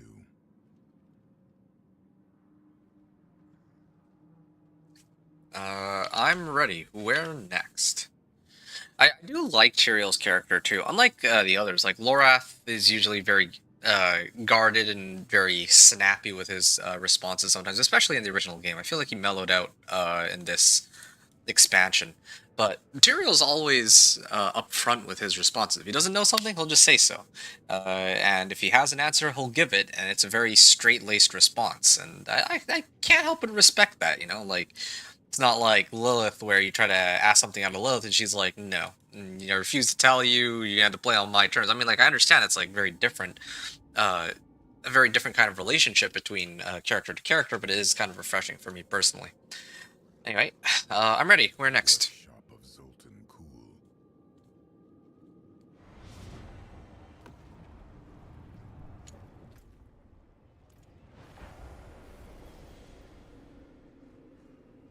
Enter the anvil. Step carefully. I do not know what we will find in here. Okay. Beware. Let nothing touch you. What happens if I run in and... Oh, wow, that was a lot of damage. To kill it, not a doubt in my mind. The Sigil of Dolton. Cool. Okay, here. By searching out 19th Luminary. This place is a death trap. I must find the Sigil quickly before one of us falls prey to Cool's paranoia. So I just need to run past this, right? Oh, hold on. There's stuff here.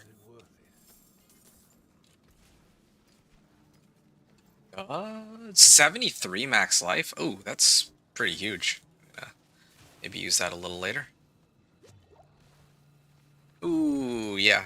I remember this. This reminds you of the Herodric Vaults all the way back in Season 3. I actually really enjoyed that season. I liked the storyline. It always made me upset that they never bothered to go back to how... Well, not just the storytelling, but I really liked the Herodric Vaults, farming those as an alternative to Nightmare Dungeons. Anyway, Herodric Record, or Herodrim Records, Writings of the Herodrim. Has entrusted me with the Soul Stones. When I asked him why, he told me, the stones will show you. I took them to my chambers, hoping for even the smallest sign. But I was met with dark nothingness.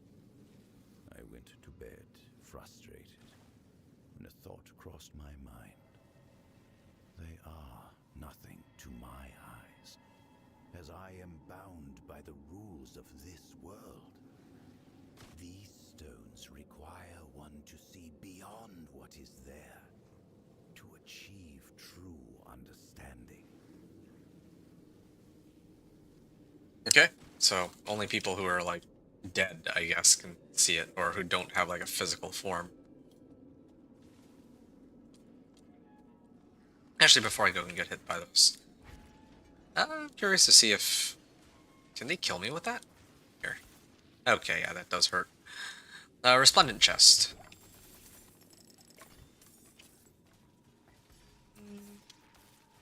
That's a lot of armor. But I want my move speed.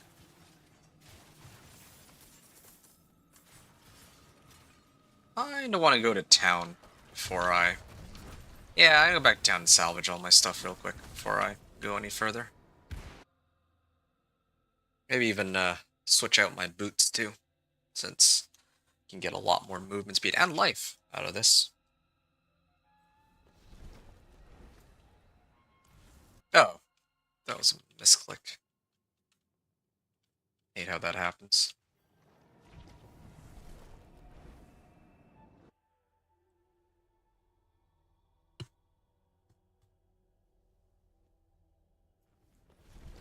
I don't like where this is placed. Like, the blacksmith is right behind the town portal, so it's hard. I have to kind of go out of my way to avoid clicking that. Oh, I can actually forge rares now. With veiled crystals. Nice. So I can always forge a new weapon as long as I have enough. As long as I have enough veiled crystals. Right. Okay. Movement speed then. 13% movement speed, good enough for me. So now I got 30% movement speed on that. Crit chance. Yeah, I think I'm fine for the time being. Wait, did I not actually add, Oh, it only costs 5 veiled crystals. Yeah, okay, sure. Give me some damage. 9%. Why not? Okay. Salvage this one.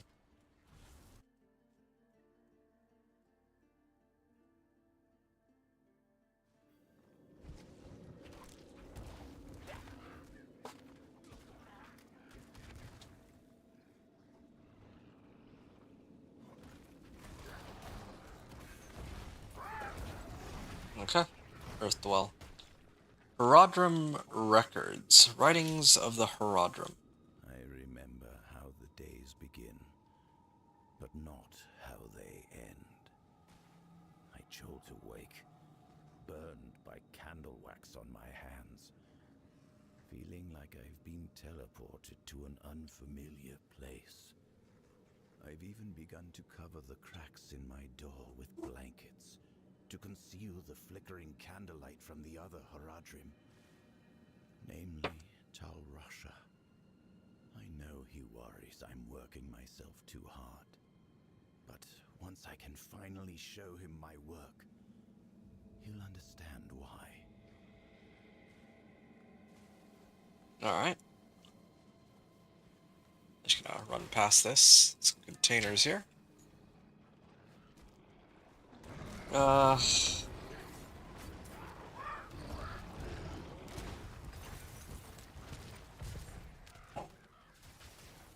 Okay.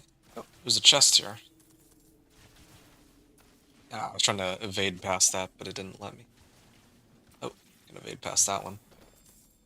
Sturdy gloves. Yeah, this area does look so familiar, since Season 3, an area like this. Tyrael. Steady. Move! We can outlast it. Just hold on. Prototype Guardian? Okay. So I just have to stay away from the middle. Like in this corner, maybe?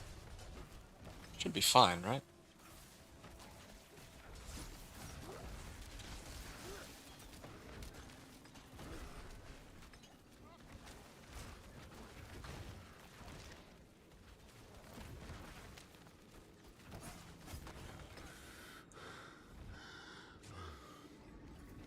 Are you all right? Fine. Let's get out of here. I might want to switch over to this one. A lot more armor, but also has vulnerable damage multiplier and physical damage multiplier. I think that's better than what I have right now. Actually, I'm gonna switch it. Yeah, that's a pretty substantial upgrade. I lose out on a bit of crit chance, but that's fine. Getting a lot of value out of this, especially in terms of armor. 51%. Yeah. Okay, Arcane Coffer. I remember this room. This is where Kul performed the first experiments with the Soul Stones. He spent a month in here. Every day I came to watch his progress. And then, lightning struck. The stone bled light. The vault shook. And when it was over, I could see his teeth shining in the dark. Ooh, so he was smiling. Objective, use the Vessel of Kul. We have survived and Kul's sigil is in reach. I must bring it to the main hall. Alright. Then I'll head out. And then the last chamber is, Tal Rasha's, right? Kul was the one who saw humanity's future, and the one who knew the cost of failure. Stagnation. Okay. Here's the last one.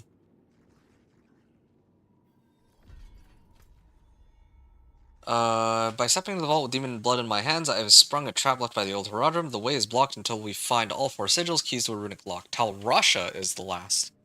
I'm ready. What's next? Yep.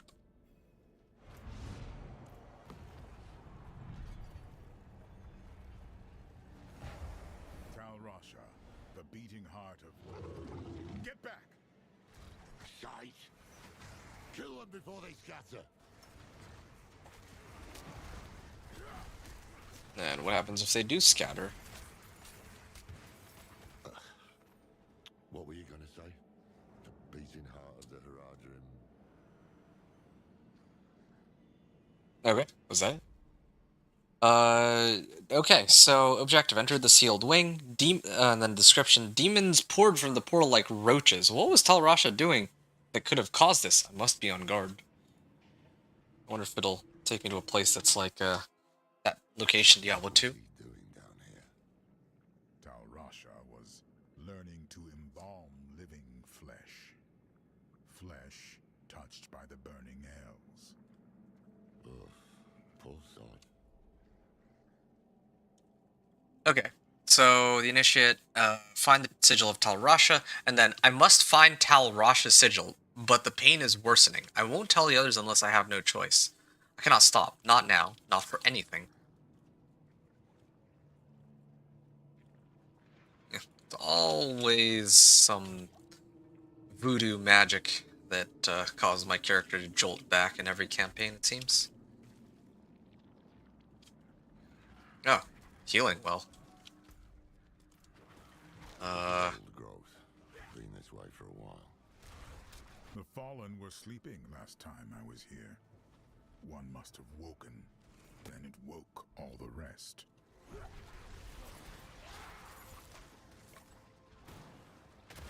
Right.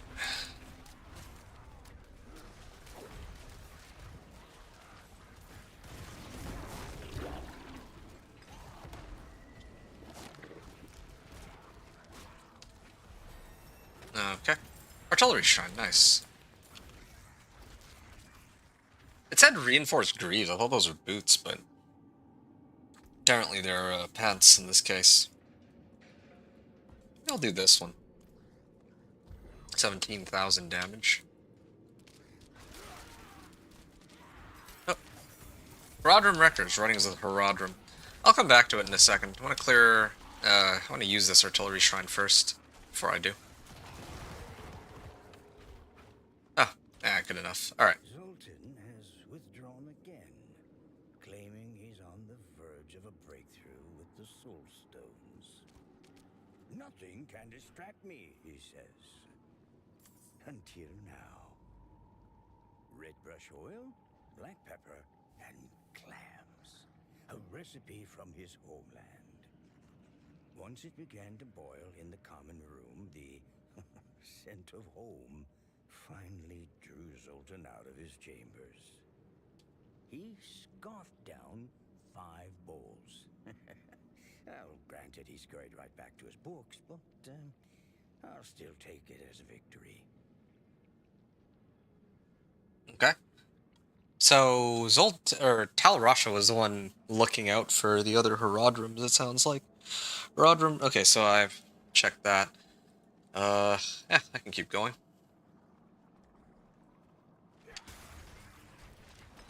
Is there anything else that I'm missing here, perhaps? Maybe not. Bone staff, oh, there we go. Something's wrong, isn't it? Lilith still hasn't said anything. No. Maybe we'd better stop too. No. No. That is exactly what Mephisto wants. We keep moving. Tal Rasha's sigil is under filth. We'll have to cut our way through. Okay. Take it. Oh, was that it? Sigil of Tal Rasha? Is there any other lore in this area? Okay. Cost 14 out of 19. Objective, take the Sigil of Tal Rasha. Finally, Tal Rasha's sigil. We have all the keys we needed. Now to return to the main hall and find this cube. Let us leave. Now. Am I missing anything? I feel like there's got to be some more lore than that, right? All the other places had a lot more lore. So I feel like I can't help but feel like I'm missing something here. I'm just gonna check this last room, and then if it's not there, then...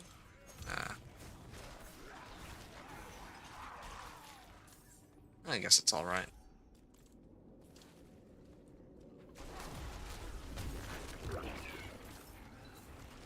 Channeling Shrine. Yeah, I don't think I'm fine.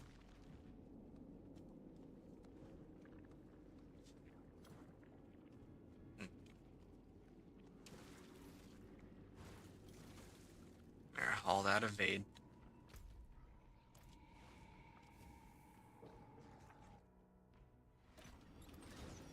Okay. Tal Rasha gave all of himself for the Haradrim, and I cherished him.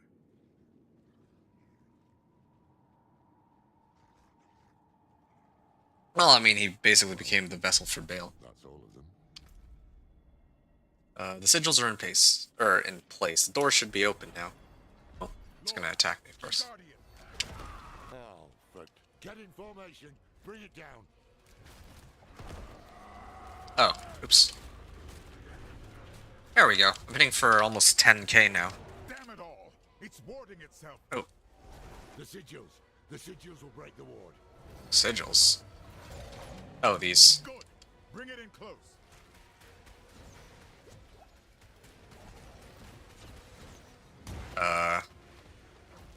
Approach the Haradrim Guardian with the sigil of Zoltan. Oh! I see. So I have to run up here.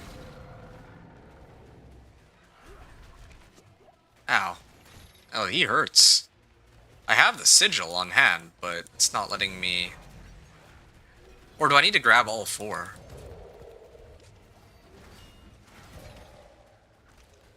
Oh... What if I have to do it in a specific order? So, that's... Zoltan cools first, in this case. Okay. Approach the Haradrim Guardian with the sigil. So this is the first one. There. Then I guess I gotta do it like a couple more times. I think I get it now. Okay. Then it's gonna ask me to grab one of the other sigils.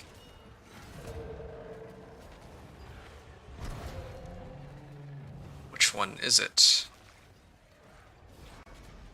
Oh, this is actually kind of a tough fight. There's a few different mechanics I have to look out for. FOD, maybe? Which one do I need to bring over to him this time? Oh, or do I need to, like, read this and see? Okay, so it should be Kane's then. There. Okay, I get it. I thought that it, like, here, I was looking at this thing.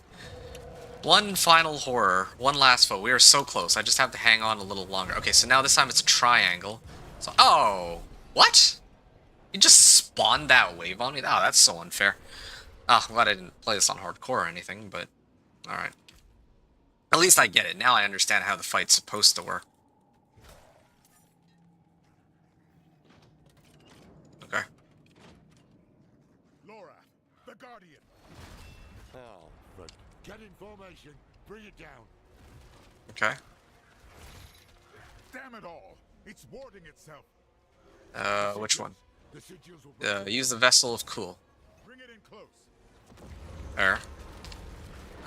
Maybe with any luck it won't start spawning its mechanics anytime soon. Or the blood waves, or whatever those were called. Okay, so triangles, probably one of the ones right here. This one, right? Kane? Okay. Run in.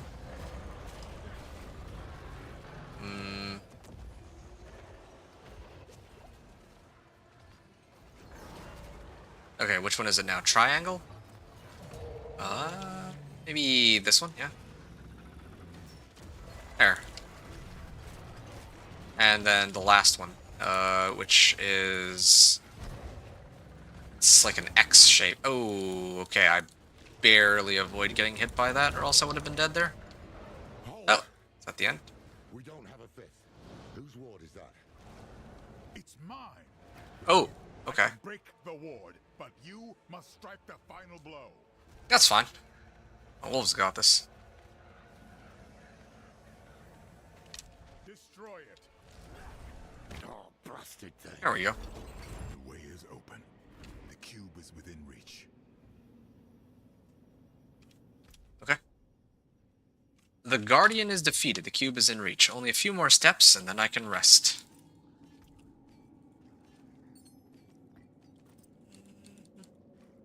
There's a recipe. Ah, 5% cooldown reduction, max life, physical damage multiplier. Finally have one that's worth replacing my old ring for. Salvage this. Ooh, this is another good one too. Weapon damage, max life, and physical damage multiplier. Those are 3 good rolls. The very 3 that I would have wanted. The weapon damage is a little on the lower end, but I can live with that.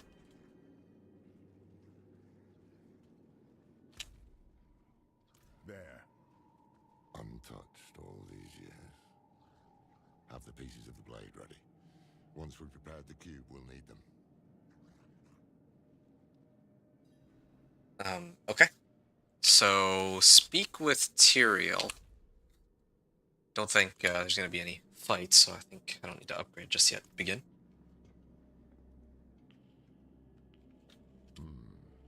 This was Tal Rush's hand.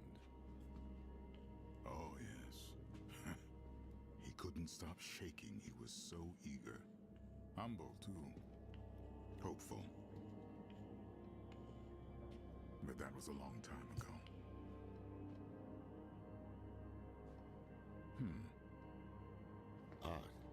You forgot. Ah, yes.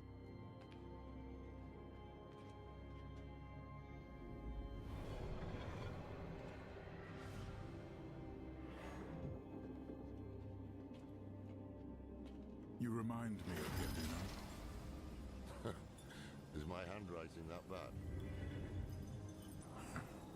Only sometimes. But it's more than that.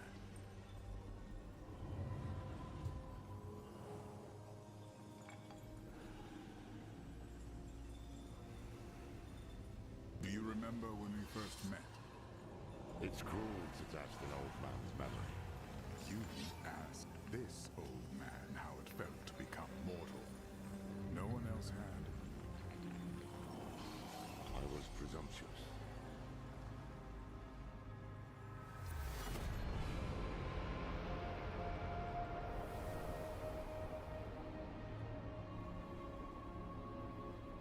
You were compassionate.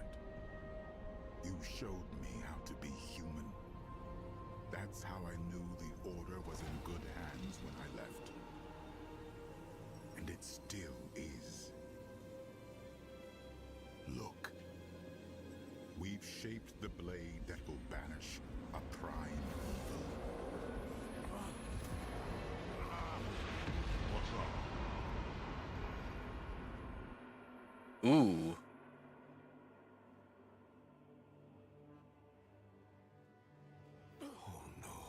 Trippy. Ooh, death. The quest here is just death. That's it. Quest 16 out of 19, death. Objective, find Lilith. I passed out and pain racks my body. What is happening to me? Where is Lilith?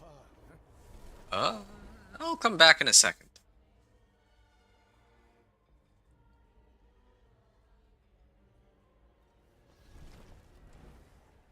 Okay. Let me salvage all this first, and then let me temper this. I don't have any sockets, though, so I'll lose out on 2 damage multipliers if I make the swap. As much as I hate to say it, I think I'm fine, actually. That's too bad. I kind of wanted this one, but I'd have to waste a bit of veiled crystals to get a couple sockets, huh? Yeah, that's fine. I'll just keep going.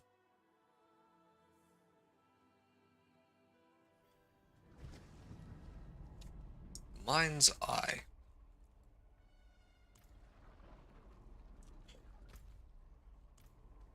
You, to my side. Okay. Malevolent Abomination.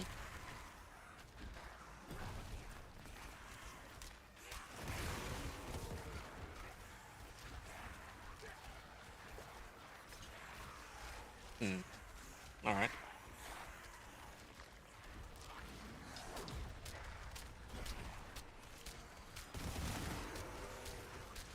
Voltaic. Defend Lilith.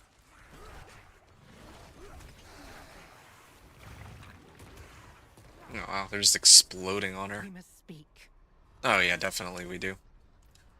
Okay, what's the issue here, Lilith? What's going on? You said you could handle this.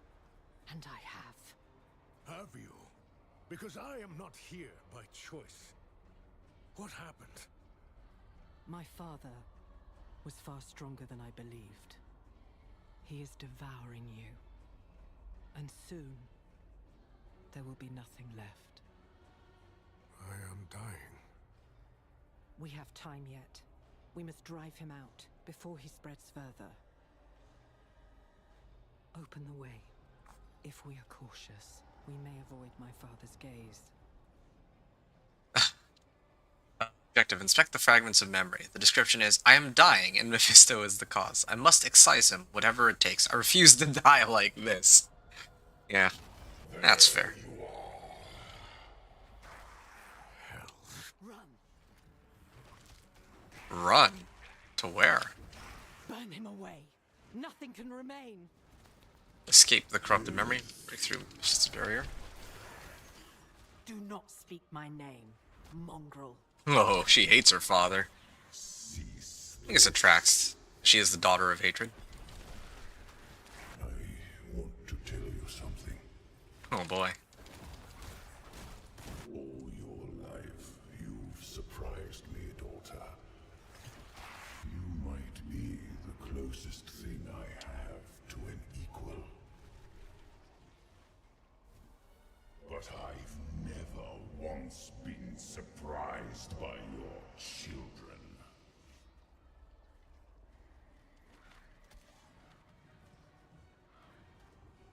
Okay. It's a interesting way to try and flatter her daughter, or his daughter, I guess. Here, quickly.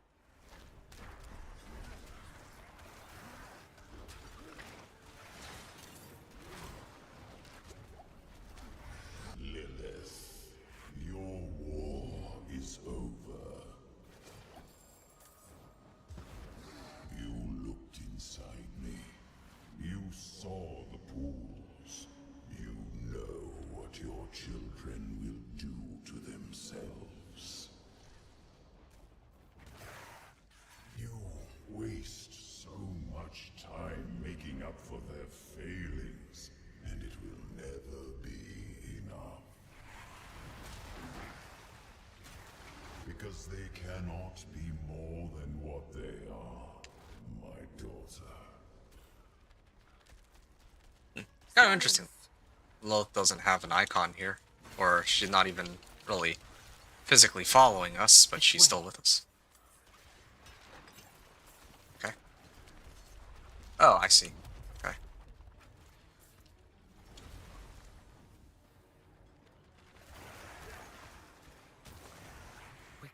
Give up this vessel, or die with it. He has barred the way. Now, open it! Okay. Mephisto has separated me from Lilith. I have no choice but to face him alone. Okay. Enough. Confront Mephisto. So it's gonna be a fight. She can't hear you. You would never outrun fate, you know. You're just another lamb.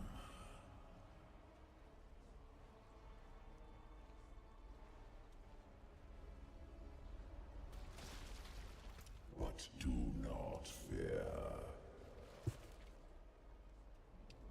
Your death will be swift. Man, he wants to just give us, he just wants to kill us outright. He must really hate us. Okay. How do I... Any way I can avoid getting hit by that? Oh!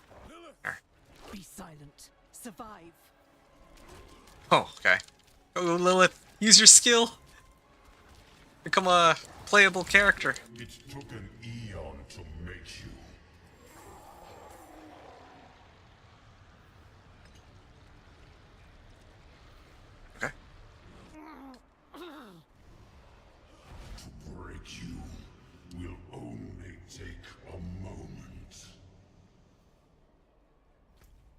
Death is at my heels. This cannot be the end. I must regroup with Lilith. Okay. Run, Hey. child. New weapon. I cannot if you tire. You will run. The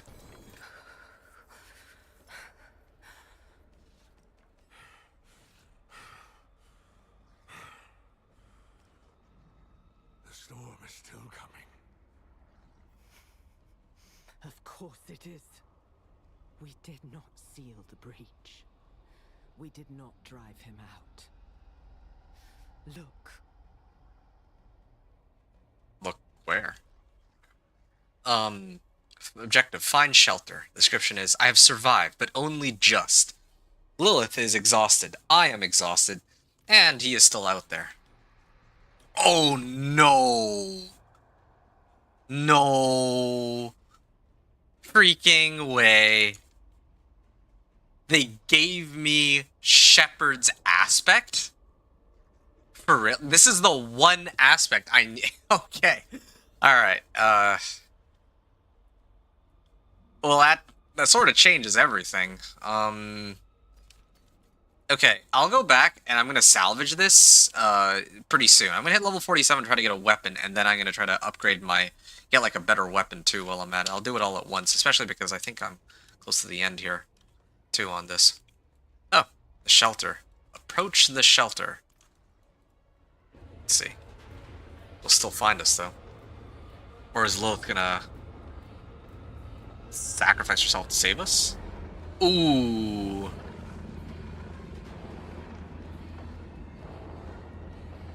My father is bound to you through me. But to live, must sever the bond. Oh. She's going to let him... She's going to let me kill her so that Mephisto can't take over my body.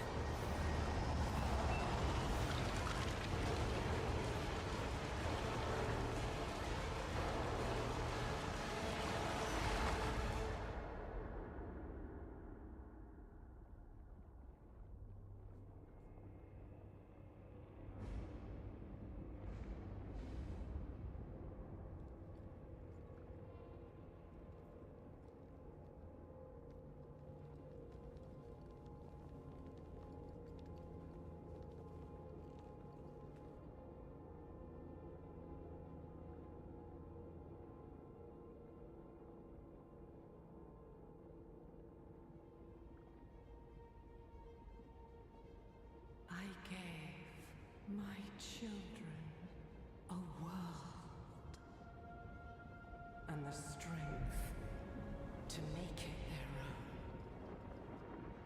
And all I have to show for it is you. Oh, wow.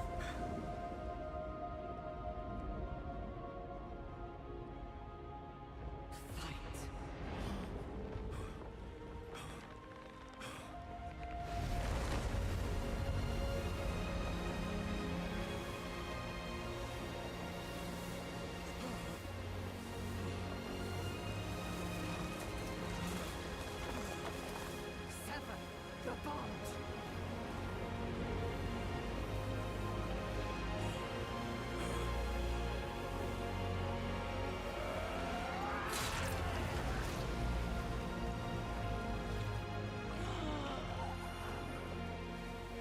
Take your birthright and make this sanctuary yours.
So now I'm in an endless void.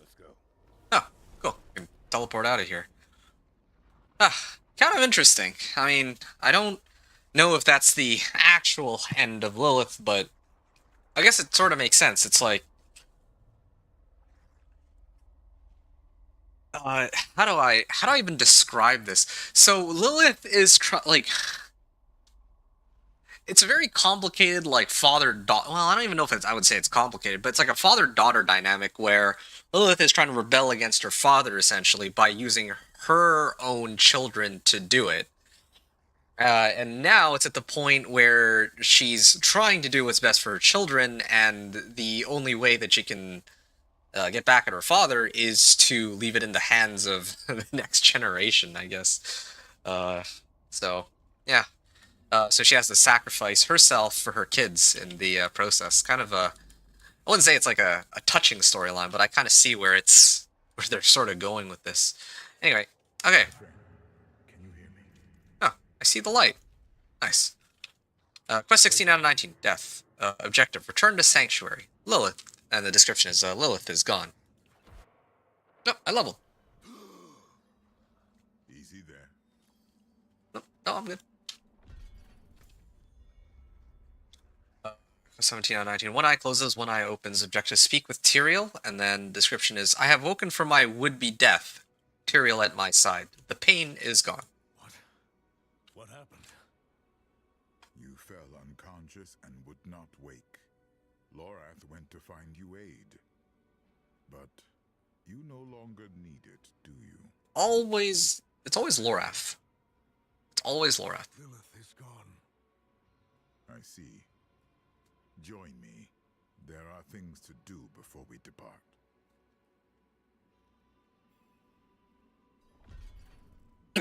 Travel to the vault entrance with Tyrael. Alright. Intruders from the volcano. We must deal with them before we seal the vault. Alright, let me get the shepherd's aspect where it needs to go. Hold on. Yeah, let me actually fix up my weapon now that well, now that I got my shepherd's aspect. That's pretty huge. Okay, there we go. I'm gonna salvage all these, first of all. I can, if I break this, I get my Vagrant 69% movement speed. Nice. I'm gonna break this too. Same with these. Okay, finally got Shepherd's Aspect. And then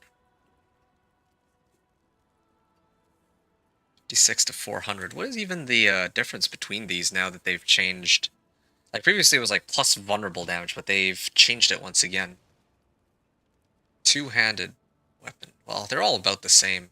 290 to 510. I don't think there's any difference really, unless you're playing a class like Barbarian that relies on a specific type of weapon. I guess if it doesn't matter, I'll just grab a polearm. Damage over time multiplier. I'm gonna try to see if I can cook up like a pretty crazy one here. Well, 334,000, that's not bad. Okay. I'll do all damage multiplier, nice. Okay, that's good. And then I can actually imprint Shepherd's Aspect. Wow, that was a pretty good roll too. And I actually have 20 Baleful Fragments. I'll end up getting more, so not really too concerned right now. Although I'm going to be switching out my weapon a whole bunch, so maybe I'll try to enchant this first. Vulnerable damage multiplier, that's good enough. I mean, I apply vulnerable damage with my ravens, so yeah, I'll slap that on. I'll smash this one, and then I'll put Shepherd's Aspect on my amulet, because I won't be swapping that out anytime soon. Then I'm gonna swap this one out, too. Companion damage here. There. And then on my amulet, also get companion damage. I'll roll again. Nope. There we go, 10%. Companion damage. This one doesn't have companion damage. And this one, I'll put some companion damage. There we go. That's fine. Alright. My character should be a lot stronger. 13.5% per companion that I have. I have here 5 ravens, 3 wolves, and 2 poison creepers for a total of 10 times 13. I have about 135% more damage now, or an additional 135% more damage, by my understanding, with this adjustment. Not to mention all of the weapon damage increase, like from upgrading my weapon. Travel to the vault entrance with Tyrael, sure. I'm gonna keep pumping up my petrify damage. Although, I kind of wonder if I might be better off actually doing... Oh, okay, they actually dropped me a weapon in the end. Slay the lava golems. Nice. Oh, speak with Tyrael. Oh, so this is where the vault was, or the entrance. Speak with Tyrael. So, Tyrael has been caring for me while I was unconscious. He wants to seal the vault before we leave. I feel weightless. How do we seal the doorway? I will channel the magic and restore the seal. Oh, what's the catch? Listen to Tyrael while he seals the vault. I have forgotten what it was like to be an angel. Lorath does not know this.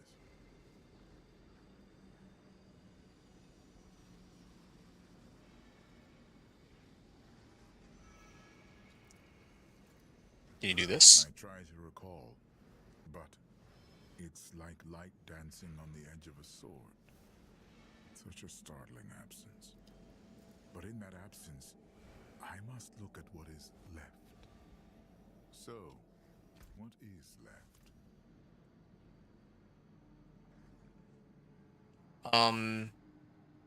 Okay. Nothing is left. I am an empty vessel. Everything. I am free. Lorath, he is all I have left. And I don't know, it's hard to fathom. Well, all of them are going to end up the same way, one way or another, but I'll say... everything. I am free. You are free. Perhaps both of us are. Your shadow is yours and yours alone. When we have the time, we should speak of this more. But for now, the blade is reforged. Let us find Lorath and end this. Thank you, Tyrael. Thank you. Yes. Oh, new. The Fools. Fools. Oh, one eye closes, one eye opens, and then the Fools speak with Tyrael. It's... I mean, now that Lilith is gone, it kind of makes me wonder. There were a few times where Lilith's presence actually saved me, at least lore-wise, in terms of, like, season after season. It would be like, oh, well, I was, like, you were able to turn into the Butcher, but you didn't lose yourself completely. Why was that? And I think it had to do with Lilith. But now that's gone, so I'm just a mortal now, right? Like, a regular mortal. Chapter When Sun and Moon Converge, Quest 18 out of 19, The Fools. Objectives, speak with Tyrael. And then the description is, Lorath went to find me help when I fell unconscious. Tyrael believes we may meet him on the road to Celestia, and then we will be ready to face Mephisto. Why does he always go out by himself? It's always Lorath who goes off to do something reckless, I swear. Well, what? Yeah, what now? Lorath was headed for Celestia. If we follow his path, we may meet him on the road. Find Lorath with Tyrael. Okay.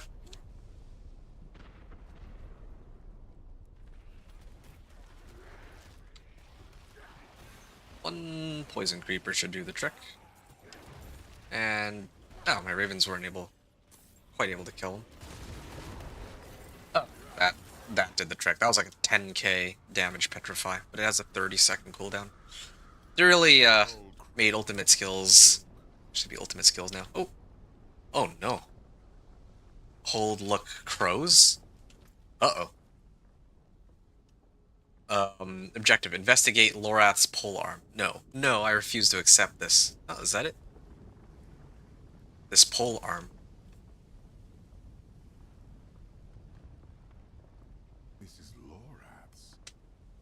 This is the end. Leave it behind. Damn it.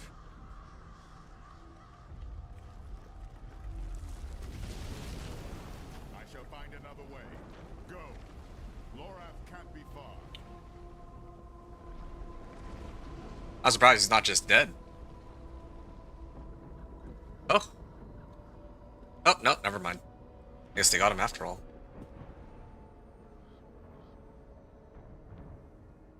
Lorath. The man never knew when to stop.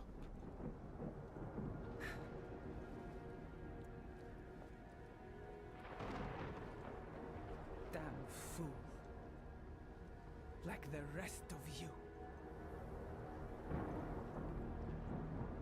Oh, fights against Adriona then. Step away from him. Oh, she's gonna try to fight me too, of course. Oh!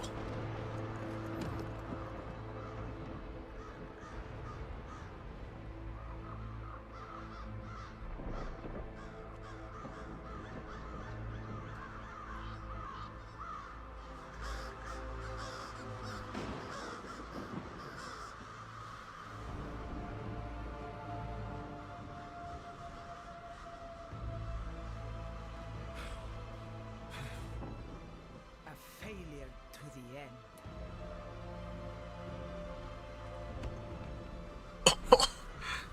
That disrespect. Oh, here it comes, boss fight. I will kill her. I will kill her, and then I will kill her master. Akarat, grant me your blessing.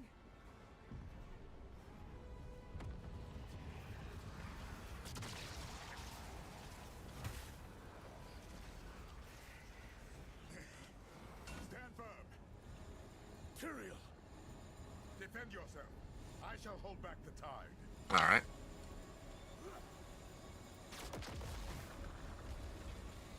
All who stand against Akarat will meet Lorath's fate.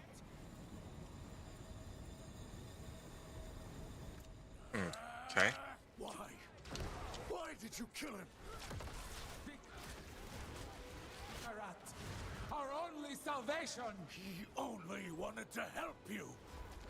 He was a broken man who could not tell his demons from his friends. Damn it all, he had finally found peace. He chose this path. I am Adriona, Queen of the Amazons, Keeper of the Isles, and I cast you back to the sea. Akarat. Akarat.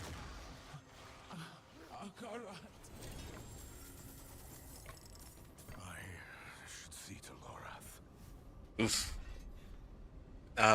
Okay. Well, I mean, there's nothing Adriana could do, now that I have Shepherd's Aspect, especially. One enhanced Primordial Dust. I actually don't know what that's for. Here, I'm gonna take a look. Ah, here we go. Enhanced Primordial Dust. A special material used in the Project Cube for transmutations that create unique items. Collected from cube spells and war plants, cash rewards from Tree of Whispers, and elite monsters. Nice. Tuned Primordial Dust. I guess I just get better and better Primordial Dust as I up the Torment tiers. But anyway, yeah, let's get rid of these. What's this? Oh, Cleo's Spear of Athulua. Or Athulua? 530 item power, it's got max life, spirit on kill, resource cost reduction, chance to restore primary resource. All of those are useless to me. And then casting a skill, except for the max life, casting a skill has a chance to summon a powerful Valkyrie warrior to fight by my side. Well, I don't really need that. There's a wisdom, nice all damage multiplier, and Helm of Iskara.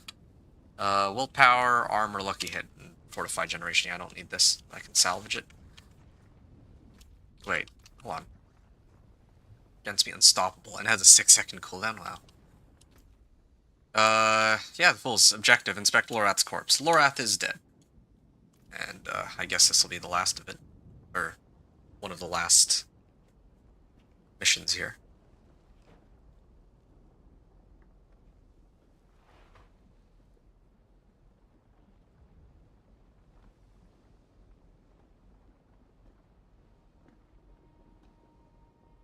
Hochkil Mirko Lamlu. Lay down your arms, old friend. Your duty is done. Duty. He gave everything he had for it. And this is his reward. Betrayed and murdered. Damned to eternity on the Tree of Whispers. And all the while, Mephisto laughs as we fall.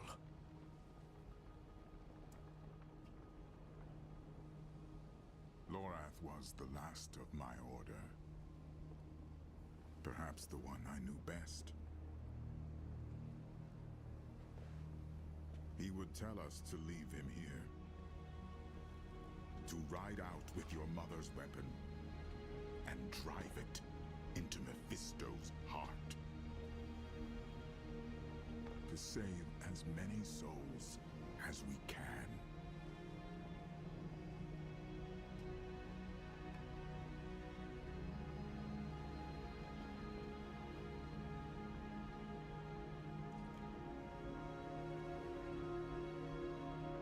The dead deserve nothing, while the living are in danger. So he said. But we will bury him at least.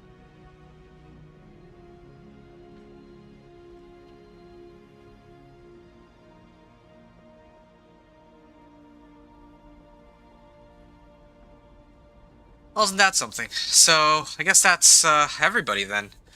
So, when the original Diablo campaign, or the Diablo 4 campaign started, we had Lorath, and we had Neyrelle, and then we had Donan, but then Donan died at the end of the original campaign, and then this, well, you could say start of this one, or end of Vessel of Hatred campaign, Neyrelle died, and then now Lorath is also dead now too, so it's 3 for 3, and then the last one standing. I mean, it sort of makes sense, but yeah. Quest 18 out of 19, the Fool's objective, speak with Tyrael. Description, Tyrael is right, Lorath was right, the living are in danger, we press on. Lorath's grave, a dear friend rests here. Stones carefully cover his body, warded with heraldic runes. It is the best that we can do for him, for now. We have what we came for. The blade. The cube. And now, we must gather our allies. Before the end. I will ride to Celestia. Meet me there. There we go. Level 48. Smothered Flame. Oh, the heraldic cube is now available in Themis. Harness its power to transmute items and materials. So... yeah, 728,600 XP. Ah, it's amazing. I like how the gold rewards are disproportionately low, like, proportionately lower, though. Okay. When Sun and Moon Converge quest 19 out of 19, so this is the finale of this chapter, I guess. Smothered Flame, objective, meet Tyrael at the Celestia Observatory. And the description is, I have slain Adriona, avenged Lorath, but I have no time to grieve. The eclipse is almost upon us. Tyrael rode ahead to the observatory to gather our allies, if any remain, to stand against Mephisto. I should meet him there and see. I'm actually kind of hoping that I can finish this off before the world boss shows up. I don't think I'll quite be so lucky. Yeah, I'm sure that there's a little bit left to go, so. But I'll sprinkle in the world boss. I want to actually see how well that works. And maybe I'll do the Legion event too. I want to actually see how far my damage has come now that I have the one aspect that matters the most. I just wish it were easier to get these legendary aspects. I miss being able to do some of them from the dungeons that actually give them use. What's keeping the queen? She'll be here. Now quit staring. You'll go blind. Ooh, yeah, the queen. Right. Ah. I know you, Amazon. You were with us in Athalua. Aye, sir. Under Captain Tara's command. Being honest, it's good to see you both. Yeah, I'm the Queen Slayer, alright. Smothered Flame objective, speak with Scout Karaki. Tyrael and I found Scout Karaki waiting outside the observatory. We should ask what she knows of the situation here. Where is your captain? Athalua with the garrison. Our queen sent orders to march them here for the eclipse. Akarat's orders, you mean? What was Captain Thara's answer? She didn't give one, but she sent me ahead to observe. The queen's forces stand ready for battle.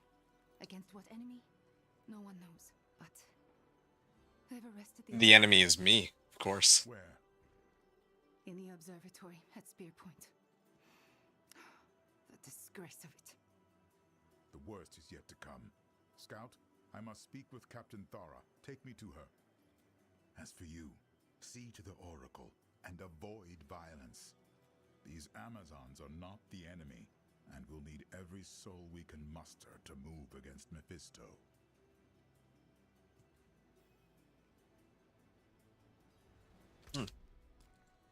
Oracle Sarah. Okay. This is the last quest of this chapter. So the objective is to find Oracle Syrah, and the description is the Queen's Amazons are holding Oracle Syrah hostage inside the observatory. Tyrael and Scout Karaki have ridden off to find Thara. I mean, hopefully nothing happens to Tyrael. I would like to think that nothing's going to happen to Tyrael in this case. It wouldn't make much sense narratively speaking, I don't think. But anyway. They've ridden off to find Thara, so it is up to me to ensure the Oracle's safety. I only hope the Amazons listen to reason. Okay. I wanted to finish this here and now, but I see the Legion event is actually about to begin, so I'd actually like to swing on by and... Where is the Legion event? Why can't I see it? I know there's one in, like, that region, but where's the one in the base game? Oh yeah, here it is. Oh, okay, I need to conquer Alcarnus. Is there no Legion event here in Scovos? I guess not, huh? Okay, maybe I will have to skip this Legion event after all. I mean, I can't do either one unless I run the Stronghold, and I'm not going to make it in time. I wanted to have a chance to test my damage, but I guess that's just not going to happen until at least the world boss or something. Okay, well, that's fine. What the hell are they doing back here? Okay. What are we still doing here? We need to join Akarat. And though I am fearful, I open my heart to your light. Come along now, Seer. We don't want to hurt you. Can't you see what is happening? Akarat is turning us against ourselves. Leave her be. Yeah, leave her be. Please, you must help the Oracle. Put a stop to this insanity. Okay, surprised no one's trying to stop me. Wonder if this is going to devolve into a fight of some kind. Halt! In the name of the Queen! Please, Matron, let them speak. Time is short. Alright. Objective, speak with the Amazon Shield Matron.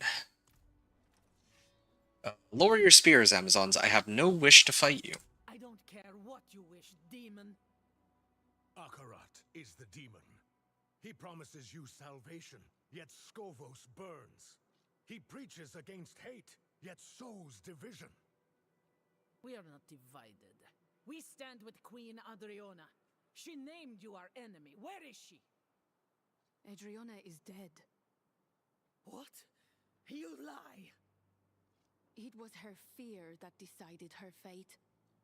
She used to cradle my head when I was a child, when the visions roared between my ears. Through the din, I'd hear her voice, so strong and yet so afraid for me. She was afraid for us all, for Skovos.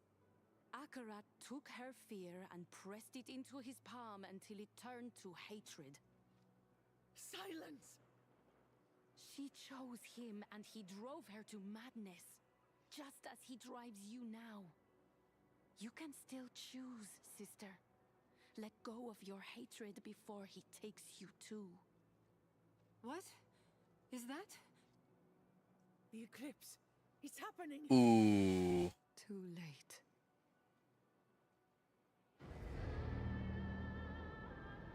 Our choices were made in the full light of day. Now our fate will be decided in darkness. Balanced on the tip of a blade.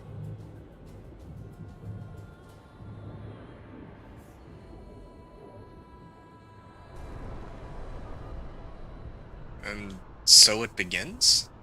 Slay the corrupted Amazons? No. For the queen! For Akarat! Uh...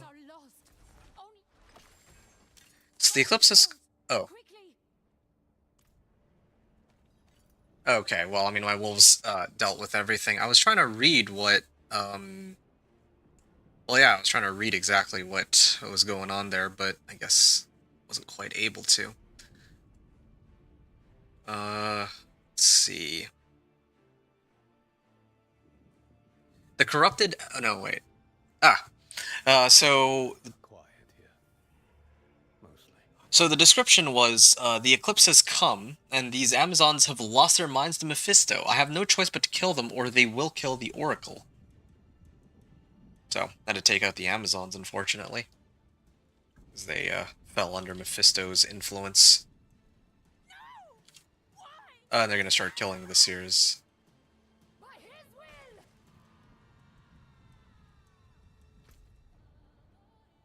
Yeah, so Smothered Flame, objective bar the observatory doors. The corrupted Amazons lie dead, but I hear more outside the observatory. I must bar the doors. Keep them out.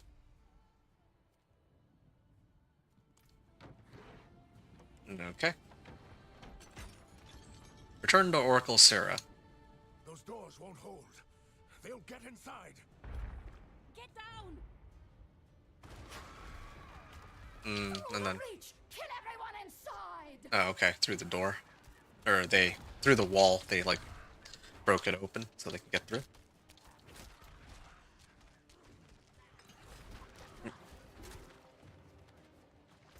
There's no end to them. That was... I see them coming! Hacking! Is Tyrael gonna come save the day? The corrupted have breached the observatory. I must push them back. Protect the Oracle and her Seers. Get out alive.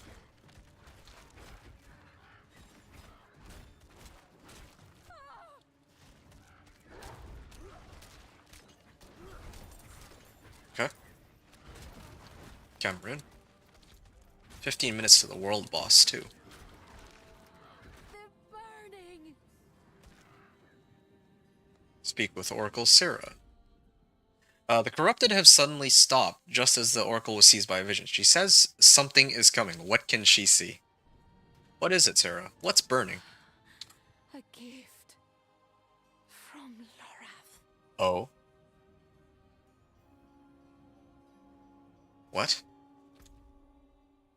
Objective approach the breach. The Oracle said a gift from Lorath has come, but how could that be? I hear a commotion outside the breach. Best go and see. Huskari fire. Thara.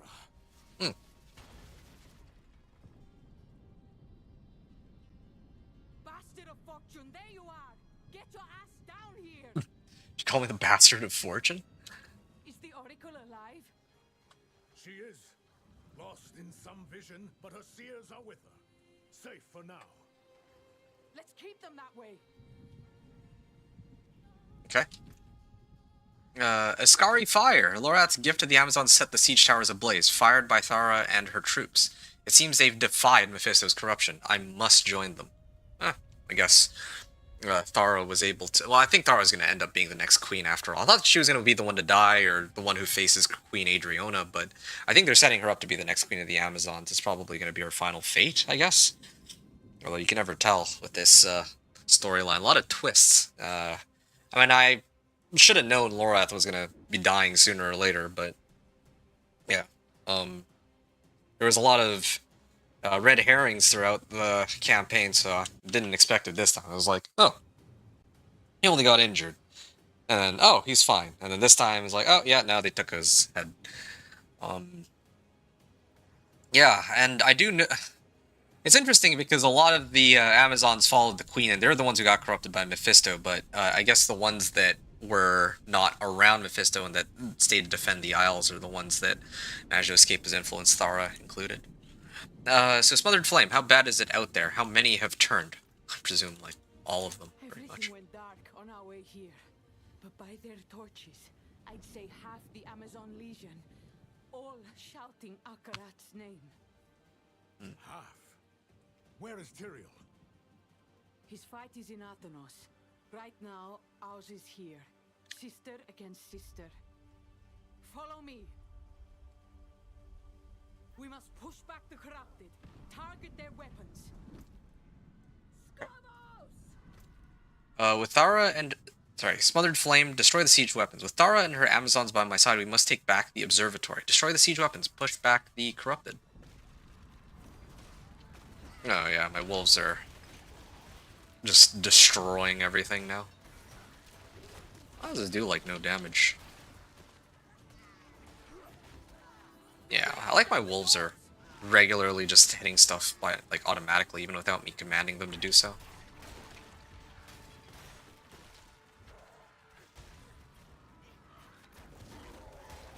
The towers are finished.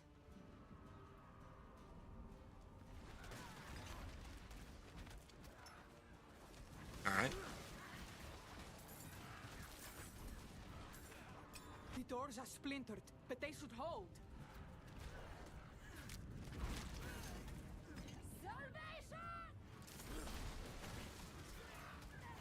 Good. That's all the ballistae. Now, we must deal with their captains. Oh, ouch. Yeah, take out their sisters. So, Smothered Flame slay Captain Magda, slay Captain Cybele, and Captain Akala. And the description is, the ballista and siege, or the ballistae and siege towers are destroyed, but to stop the corrupted, we must target their captains. It cannot be easy for Thara, fighting her former sisters, but we have no choice. You betray our queen, Thara, for the...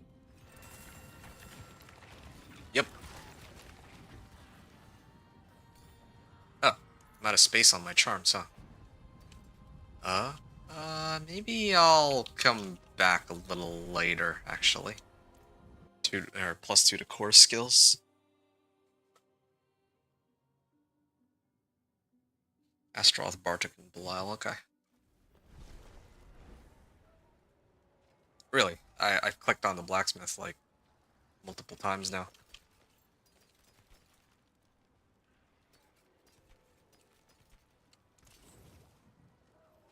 I mean, these are my old gloves. I think it's safe for me to salvage these now, too. And maybe the same with this one. I don't think I'll be revisiting that anytime soon.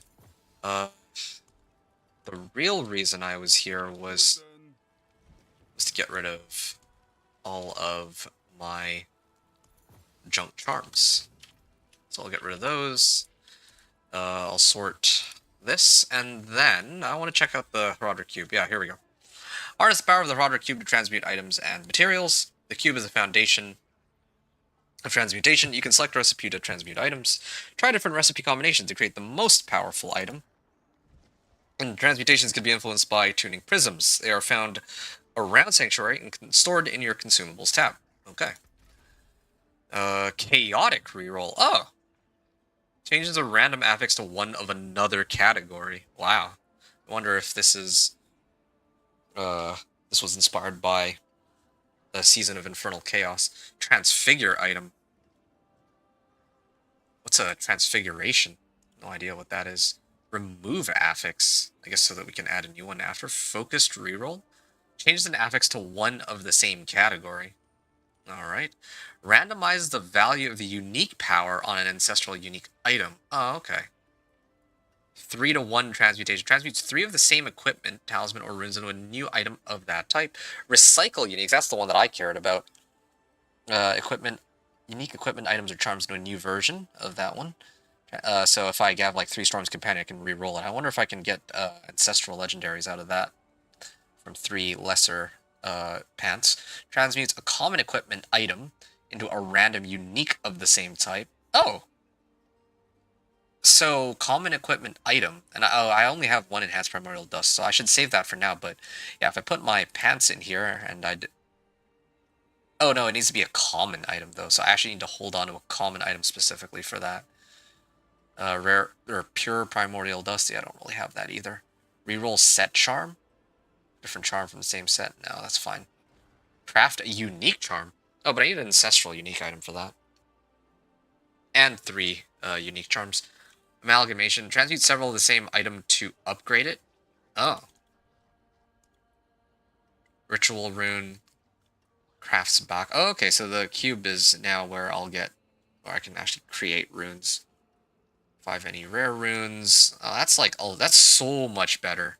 That's actually way better a system than it used to be. So we just need to, we'll eventually get the runes that we want, as long as we collect enough of other runes. I like that system a lot better than how it used to be, which is, oh yeah, here, you need to find 6 jaw runes. Like, luck with that.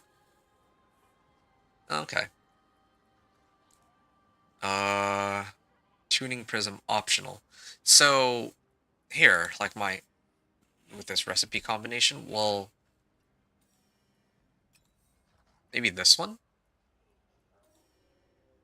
Oh, because I already have 3, this one has 3 modifiers, this one has 4. So, I think it's safe to assume this one, for example, no, wait, maybe my gloves? I feel like this should work. Add affix. Yeah, I can try it. Raw primordial dust. I'll transmute, recipe list. And what did I get? There, physical damage multiplier, 15%. Wow, that was a great roll. Focused reroll. I need refined primordial dust for that, though. It's fine. I got to test what I wanted to, and I can get more primordial dust later. But yeah, that's something to definitely play around with a lot more later on. Magic charm. All right. Okay, world boss in 5, so let's try to get this done. You dare test me? You do not deserve his mercy. That was just a regular... There's my wolves just automatically hitting stuff. Werewolf companions will use Feral Dash on their own against distant enemies. So it's automatic. Yeah, it's basically automatic. I'll have your head, traitor! Walk with us, God, sisters.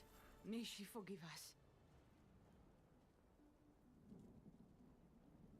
us. Please don't tell me I crashed here, just when the world boss is showing up. Okay, I need a second. I think I have to, oh, no, I'm good, I'm good. That was a huge lag spike. I'm pretty sure that's the game and not my PC, but, it's fine. Alright. Regroup to rescue Oracle Syrah. The corrupted are routed and the observatory is ours. A bittersweet victory, but we've no time to dwell on it. We must see to the Oracle. Okay. Boiling seas, pools of black. Oracle!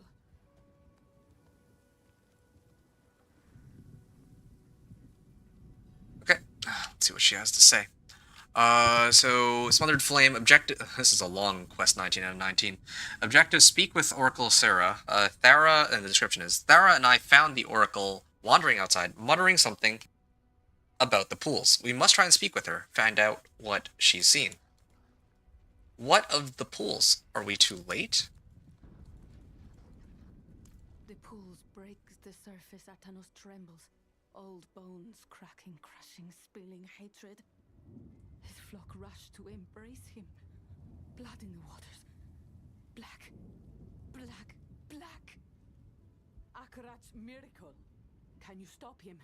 Do you have Lilith's blade? I can, and I do. Thanks to Lorath. Tyrael told me. We'll mourn the dead later. Go now and avenge them. I'll be right behind you. Where am I? I can't move my legs. It's all right, Thira. We're at the observatory. Let's get you back inside. So she was sleepwalking. Ah, here we go. The Age of Hatred, travel to Atnos. So this is going to be the conclusion of the game, it sounds like. A chapter, Breaking the Cycle, quest 1 out of 4. The Age of Hatred. I guess this is it. This is the finale. Objective, travel to Atnos. And the description is, the eclipse has come. Hatred seizes the land as the pools of creation rise from the sea. I must fight my way to them and sink this blade into Mephisto's heart before it's too late. Well, it's not going to be that smooth, I take it. Placard of Hephaetrus. Willpower, spirit regeneration, fire resistance. She is a mountain, strong and beautiful with a fury that rains fire, but navigate that fear and you may find she has treasure to share, like the armor I wear on my chest. Okay. This only has one socket, like I'm looking for other places to put my runes. That's why this is still here. I do need the extra crit chance, so I'll let that go. Whoa, what's this? Door Knocker of Frenzied Onslaught? That is, that's a pretty big upgrade. Yeah, I'm gonna throw this on. Your summons gain 72% attack speed? Sure. Yeah, I'll run this. Oh, that's, also, again, also a pretty big upgrade. I'll smash it later, so I have some aspects for my wolves. And then the quote here is, if they don't open the door, then we open it ourselves. Are we ready? No necessary guard. Alright, sure. Willpower, max life, physical damage multiplier, and weapon damage? Wow, alright. Let's... it's crit chance. I can roll crit chance on this weapon, or on weapons now? Wow. Actually, yeah, I'd want that over everything else that's being offered. I was hoping for one for wolves, but I still don't yet have that, or maybe they removed it, I don't know. 5%, 6.6%. I think that's good enough. Yeah, I'll put that on. It also already has, or comes with a socket, but... Bring me a challenge next time. Yeah, right. Skulls. I already have 2 chipped skulls. Didn't I have, like... Oh, yeah, here it is. Here. So, yeah, this weapon's looking pretty good, and I have one last thing to do, and then I'll go tend to the world boss. I just need to roll off willpower in hopes of getting a crit damage multiplier, maybe? I think this is fine. Alright. Yep, off I go. Where is the world boss? I wish I could just click on this and it would show me where the world boss is spawning.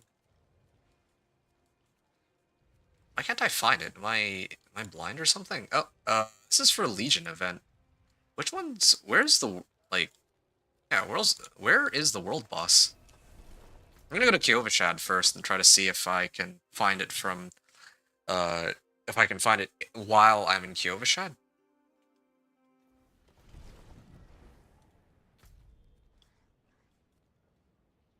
I'm genuinely perplexed as to where and why, well, where the world boss is, and curious as to why I can't find it.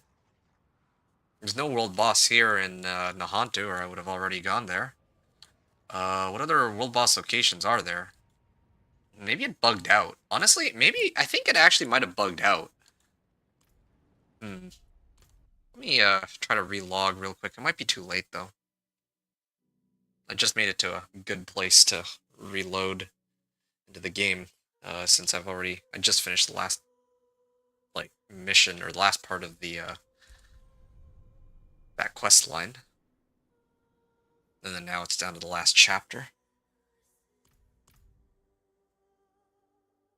Yeah, it's like everybody's dying. Lorath, Lilith, yeah, everybody. But, yeah, I don't know why I can't find the world boss. Like, the world boss actually isn't showing up at all whatsoever. Um, yeah, I'm genuinely befuddled. Okay, well, I'll try to make it in time for the Legion event then, I guess. Let me see where that'll be. Oh, that's gonna be have to clear Temple of Rot for it. Yeah, I'm guessing there's not gonna be that many people there. Okay, fine. I'll join in for the next Legion event. Hopefully it won't be tied to a stronghold. I could go to this one, but I hate the ones in the too. I could also try to run Blood Maiden real quick, just to see. Well, I mean, if there's anyone there, that is. Just for fun. The fact that, the extra attack speed from my weapon could be supremely helpful too, because my wolves have a tendency to use their feral dash whenever they encounter an enemy, right? So I don't always need to trigger that. Travel to Atnos.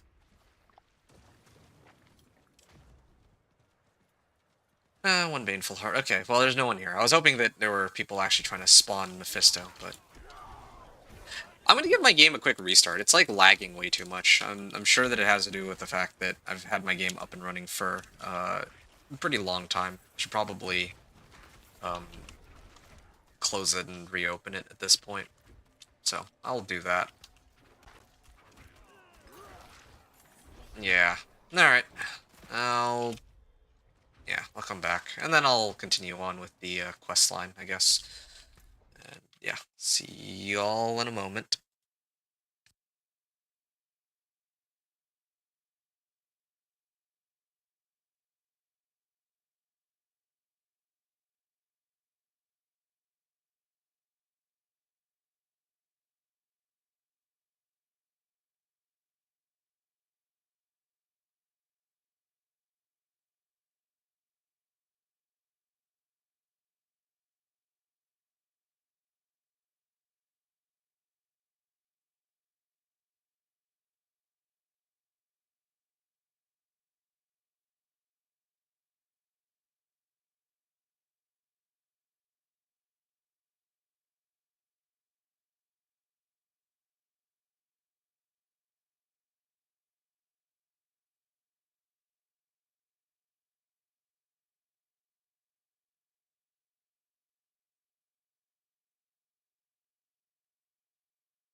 I'm back, and sorry to leave some of you hanging. I went to go for a short breather, because, yeah, the game was being pretty choppy. So I'm going to continue the campaign here, unless somebody actually opened up Blood Maiden.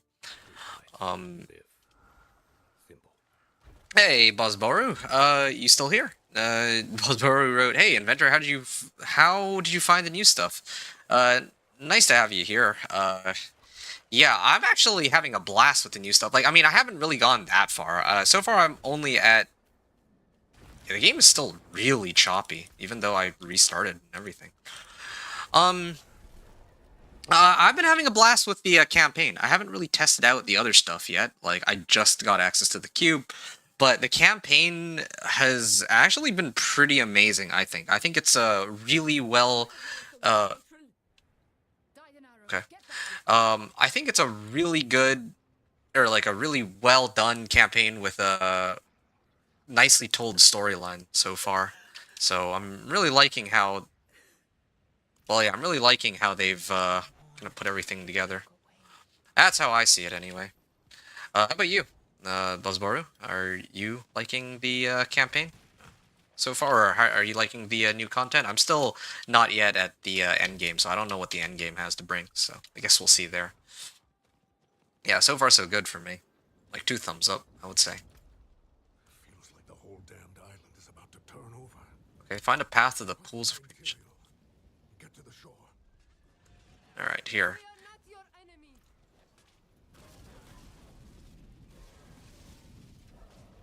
Okay. I'll let them deal with that. Yeah, okay, so the Age of... Quest 1 out of 4, the Age of Hatred. Objective, find a path to the pools of creation.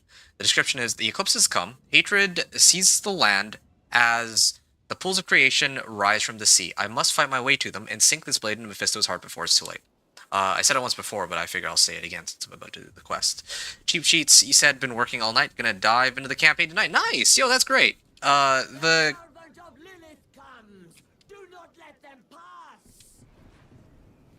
Let me through. Ugh, fine. Mop the floor with them then. Yeah. Okay. Yeah, good luck with the campaign, Cheap Sheets. It is a ride in a good way. It's a really, yeah, like I said, it's a really good campaign, so. Okay. Like I was saying, like, I think that if you haven't touched the campaign yet, you're in for a very pleasant surprise. I think it's actually a really good story that they are telling this time, and in addition to how the game, like the game's progression is, I'm actually having quite a lot of fun with it. Buzzboru in chat was saying campaign was good, very good. Oh yeah, I completely agree. This is for me, I feel like the original Diablo 4 story that was being told was maybe like a 6 to 7 out of 10. This is like a 7.5 to 8 for me. Like, I actually really like it. Like, my standards aren't particularly high for you know, stories, but so, you know, I'm not like, I wouldn't say I'm like the world's biggest storytelling like connoisseur, but I do think that they've done a really good job with the campaign. I've been having fun. Like, I've done like maybe like 10 hours of gameplay just listening in on all the stuff that they have to kind of tell me about, and I've liked it. I've enjoyed every minute of it, to be honest. So I think they've done a good job, like, truly. You said enjoying the game so far. No, that's great. How far did you make it? What level are you? Well, you said campaign was good, so I take it that you're already done. Are you like, you know, Paragon now? Wait, Kel rune. What is this? Never seen that rune before. Invoke the Paladin's rally skill, gaining resource and movement speed for 8 seconds. Okay. Well, nice. Willpower, max life. Okay, yeah, I'm gonna grab that. All damage multiplier and crit strike damage multiplier. Great. Willpower, max life. Yeah, I'll hold on to that. I can maybe print something onto that later, or use the cube to upgrade it. And then point into petrify. Maybe I'll just use my petrify. Oh, okay. It only does 13 damage now, compared to my wolves that are hitting for a lot more than that. Maybe I will switch it back now because I have the companion skills. I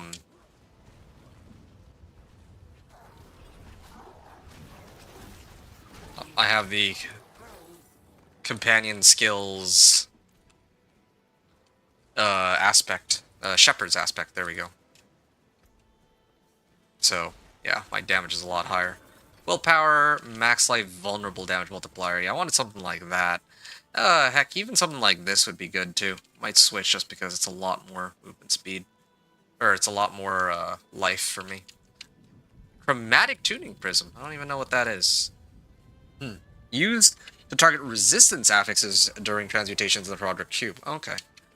Collected from cube spoils and war plans. Yeah, I really can't wait to make the war plans. I want to do the war plan stuff. I'm actually most excited for that. Messing around with all that. Cheap Sheets, you said, how are you liking the skill tree changes? The skill tree changes, I'd say, I think that there's some pros and cons. I did like that in the past we had, like, a lot of passives that we could get. Yeah, I think that there were, in the past, a lot of, like, passive modifiers that were pretty cool. Things like, oh, well, here's, like, a guarantee to overpower every 8 seconds, something like that. But I think that with this new system, a lot more of the... I feel like a lot more power has gone into... yeah, a lot more power has gone like back into the skills themselves, and I think that that's overall a good change. I like that they allow you to have more ranks on the skills themselves. Yeah, and like no key passive. I think that just the changes they made like are interesting. I'd lean more towards them being good changes overall, and I think that they're trying to, like, from what I've seen, they really rescaled the damage so it's not as well. Yeah, they shuffled around the damage to kind of accommodate some of the talismans too. Because if they left it the way it was, like, the damage multipliers that we were getting were already pretty nuts as it was. So if you add more damage multipliers, we'd be hitting for, instead of like trillions of damage, it'd basically be like, or billions or trillions, it'd basically be quadrillions. So yeah, I think that I'm actually really liking the skill tree changes. I think that it's cool that I get to turn my wolves, like, adjust. I can modify the behavior of my skills. Like my wolves, for example, I could turn them into werewolves, or I could turn them into, I don't know, like whatever other modifiers I can adjust, right? And there's like some decisions to be made too. I like all of that. It reminds me a lot of last Epic, which I think that they did a really good job with their skill tree. It reminds me exactly of last Epic, to be honest. But that's how I see it. Bosboru had said, yet running around in T2, probably T3 soon. Oh, nice, okay, got it. Still trying to figure out new skill, no passive skill tree, and how to get the best of it. Right, yeah, that's understandable and totally fair, yeah. Yeah, I'm not sure what to say there. I mean, like, when I make it in Torment, I'll probably play around with the war paths, or war plans a lot.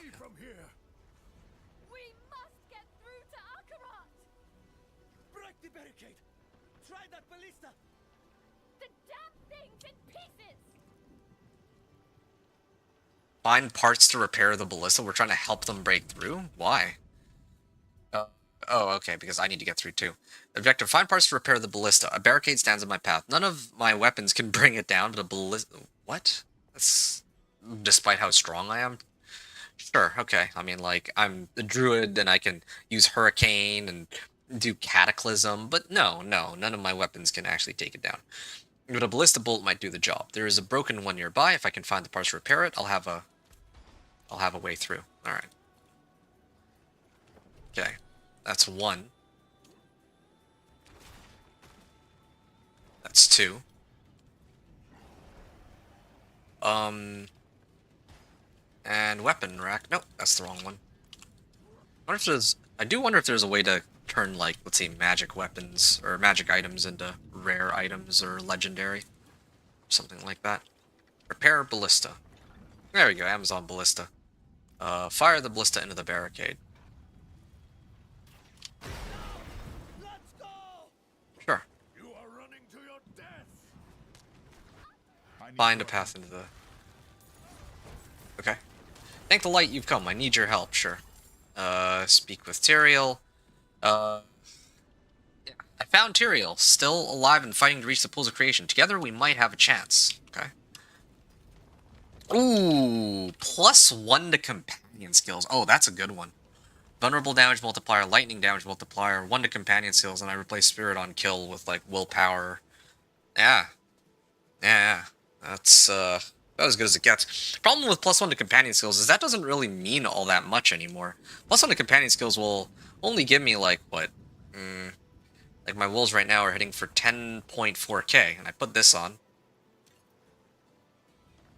Well, it goes down because I guess my old amulet had willpower, so I guess I get more damage off of that, but definitely something to play around with. Anyway, yeah, with regards to the new no passive skill tree, I think a lot of the power budget on characters is now going to come from talismans, war plans to gear up, and probably from Paragon. I bet that's going to be the main sources of damage now, because, yeah, like, losing, like, I mean, we've lost a lot of, and our gear, of course. We've lost a lot of damage since we no longer have all these, like, free damage multipliers from passives. I don't know if they kept the scaling on Torments the same. That's something I'm going to find out. But if they did, then, yeah, it's going to be, as you say, like, we're going to have to figure out how to make the most of what they've given us now. It's a very, I don't want to say a different game, but the progression is a little different. Anyway, the Age of Hatred. Those tremors, are we too late? Mephisto has entered the pools of creation. His followers rush heedless to join him. The Age of Hatred dawns. Tyrael, you're bleeding. Got hit. Nothing. And we've no time to lose. Follow me. Okay, they better not kill off Tyrael. Like, they just introduced him. The way is blocked. We can't get to the shore. For now, we fight. That'll be kind of silly.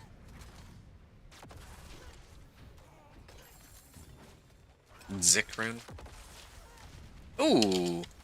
4.5% crit chance. Oh, this also has crit chance. Starting to get a lot of crit chance oriented items. Definitely gonna want to have a lot of crit.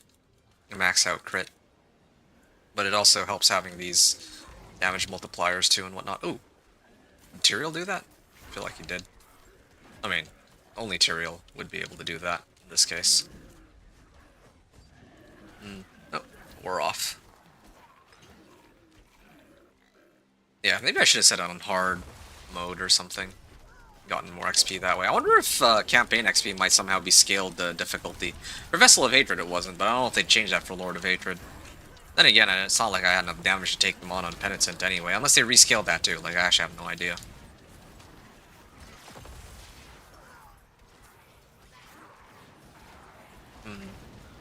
Physical damage multiplier. Oh, ouch.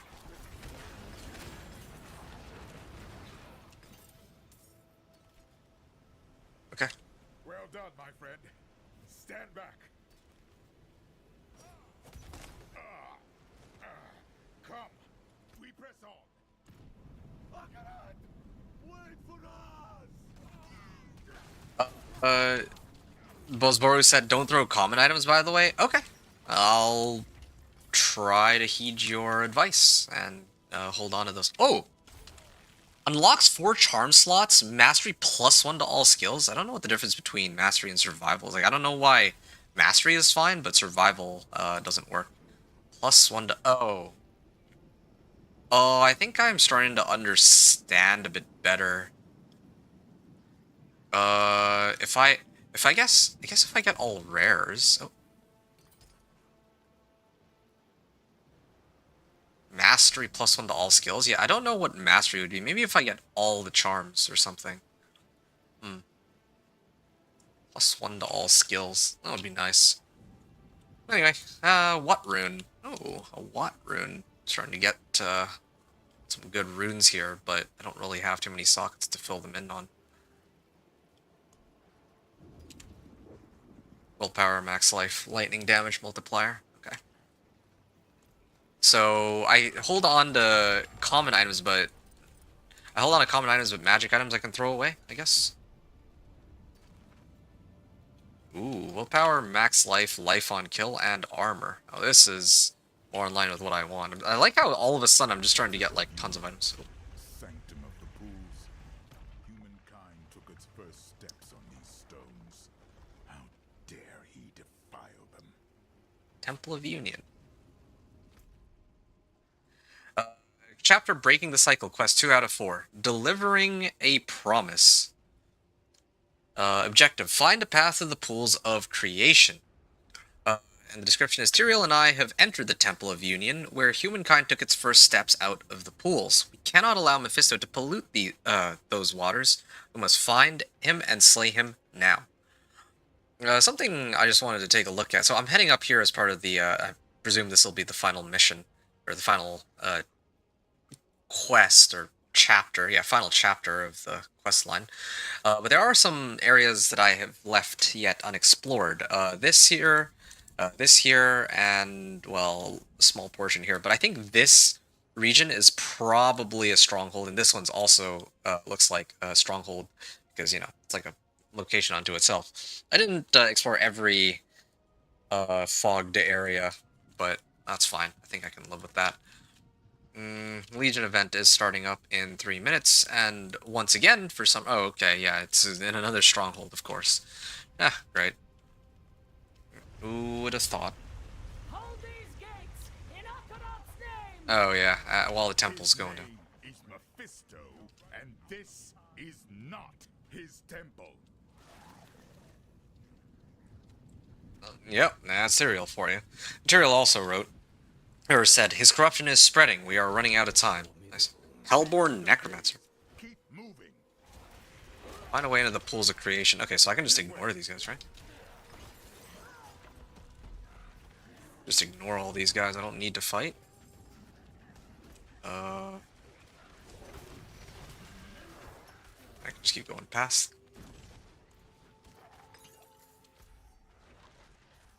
Find a way into the pools of creation. Sure. Okay. I do like that my wolves are able to regularly hit monsters even if the skill's on cooldown. But then again, with... that kind of makes me wonder, then what's the point of having a pack leader? Defensive skills gain increased cooldown reduction rate while you are fortified. Right, extend the duration of ultimate skills by 35%. Well, it's not like I really need that for Petrify. Maybe for Grizzly Rage. We must keep moving. Okay. Wow, 14.8k on a non-crit.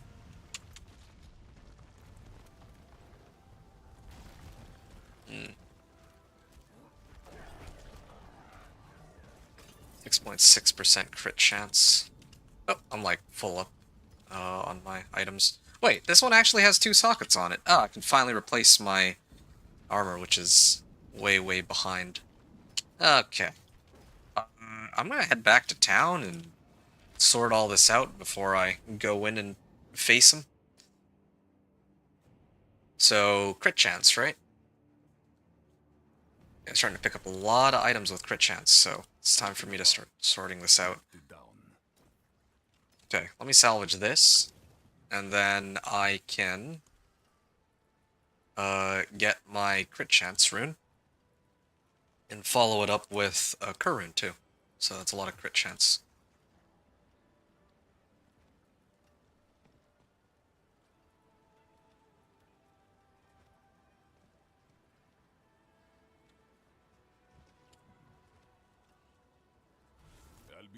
Swinging away. Add an affix. Well, I shouldn't burn through all of this so soon, but... Well, as much as I want to add more crit chance, I feel like it's kind of a waste of resources. Like, I have, like, vulnerable damage multiplier, physical damage multiplier. If I have, like, all these multipliers, then I feel like it's still better than, you know, extra 3% crit chance here, or 3% crit chance there. Yeah, I'll stash it and I'll figure it all out later, but I'll inevitably probably just get rid of all these items, to be honest. It is a pain having to keep stashing all this, though. So, I'll leave it here. I haven't died, so I think it should be okay.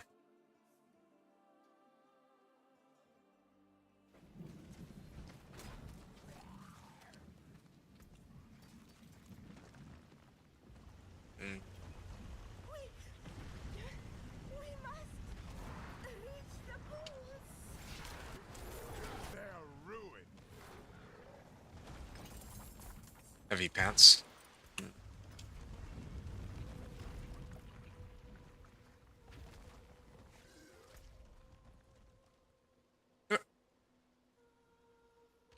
Yeah. Away into the pools of creation. Pit Lord. Fragment of hatred. That's a lot of raw primordial dust. Rich Town. This one is, well, I mean, my other one has cooldown reduction. I think I'll keep that. There, the main stairs, and his last line of defense. Ooh, last line of defense. So here we are then.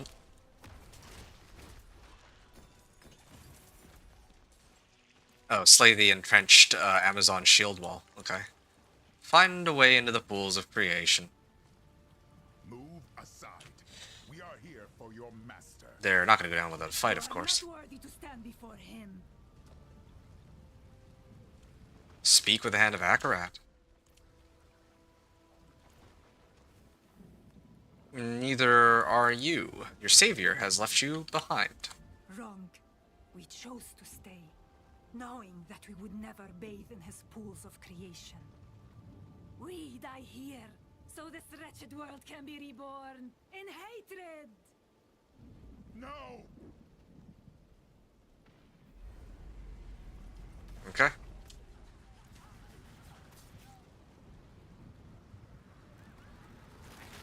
You gonna spawn a boss here, I take it? Okay, let's see how quickly I can bring it down. I'm with you. Strike them down. Oh yeah, there we go. 52.4k. That's with my full damage roster now. The way to the pools has been sealed by Mephisto's filth. I can't let it end here. We've lost too much. Okay. Well, yeah, I'll salvage that one. Hatred's Prize, a rare dagger. It's got willpower, life on hit, chance to restore primary resource, and let this be a lesson to us all. This is what happens when we let hatred consume us. Excerpt from Akarat's sermon. Okay. Quest 3 out of 4, delivering a promise. Objective, speak with Tyrael. The description is, Mephisto's corruption has sealed off the pools of creation. I see no way through, and Tyrael is spent. Are we too late? And here the phrase, my character says, Tyrael, I won't lose you too. Rest now. I'll find a way. Sorry, my friend. I see only one way through, and you must take it. Is he gonna sacrifice himself? Or is he just gonna create the path for us? You must move quickly once. Oh yeah, he's gonna break open the path for us.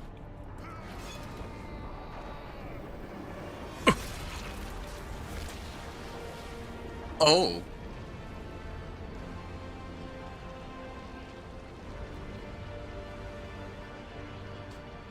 This is your birthplace. Take it back.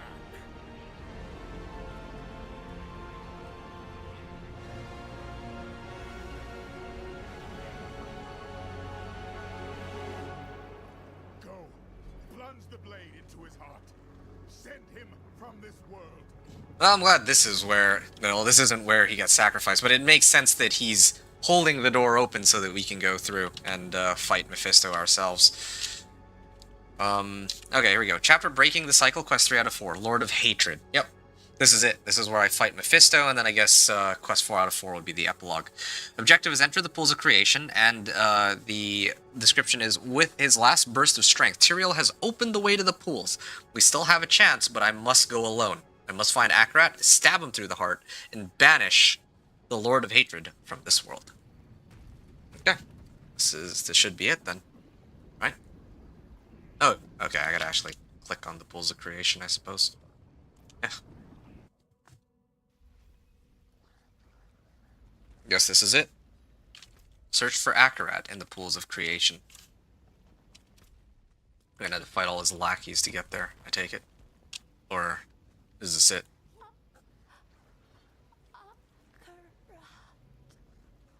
Oh, okay. Some pilgrims left behind. I can't believe some pilgrims actually made it in through here. Oh, there's still others. Hurry! To the pools! Oh. So there's already going to be people bathing in it?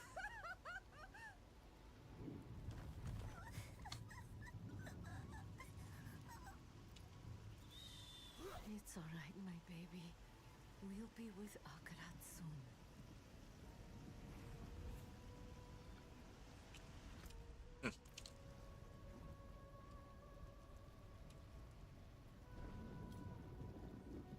We have to stop. Your leg. Akarat will heal it. Take me to him.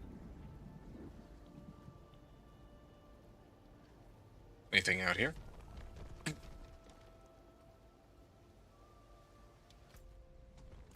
Wow. Surprised there's no, like, monsters to fight. It's just a straight path to what I presume is the final fight. He's called the first pilgrim. The miracle is about to begin.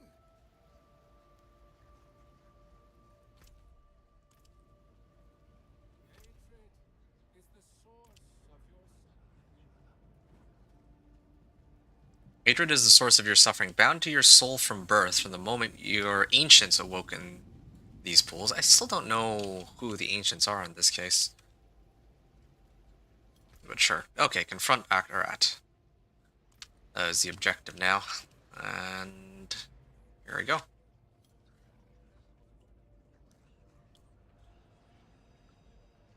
Anything else I'm missing? Ah, I guess this is it. Alright. Confront Lay Akarat. your hatred down, that the waters may bring you into the light. Mephisto! That's enough! My dear friend, here at last, to save them. They come freely. Exactly like you. You're so very human. Born to hate.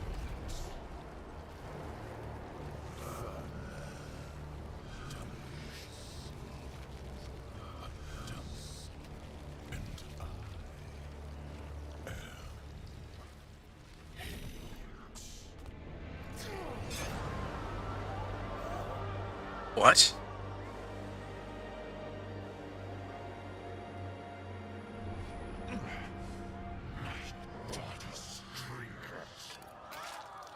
My character managed to pull that off? You impetuous.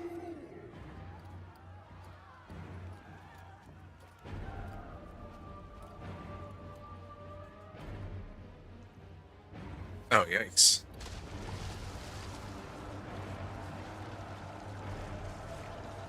I thought my character stabbed himself. So be it. You want the truth of what I am. Oh, there it is. Illusions burn from your eyes. Oh, here it comes. Okay, there it is. Lord of Hatred, slay Mephisto. Objective, slay Mephisto. I pierced Mephisto with Lilith's blade but missed his heart. Now I must face what he truly is and pray I find another chance to strike. Alright. Oh yeah, we have a lot of damage for this. Poisoned the waters. Soon your kind will drown in my hatred. Mephisto, Lord of Hatred. How you Or your mother's child. bite, as though you could escape my grasp.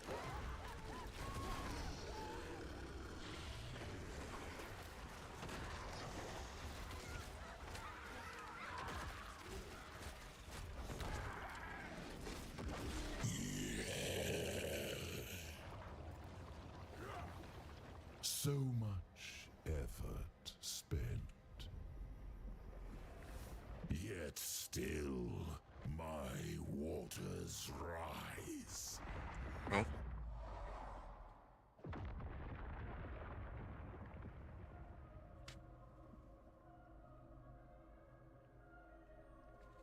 Wake up! Your mother mother is not here to pull you back to the surface. You have no choice but submission.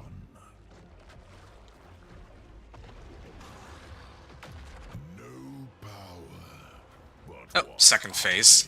allow.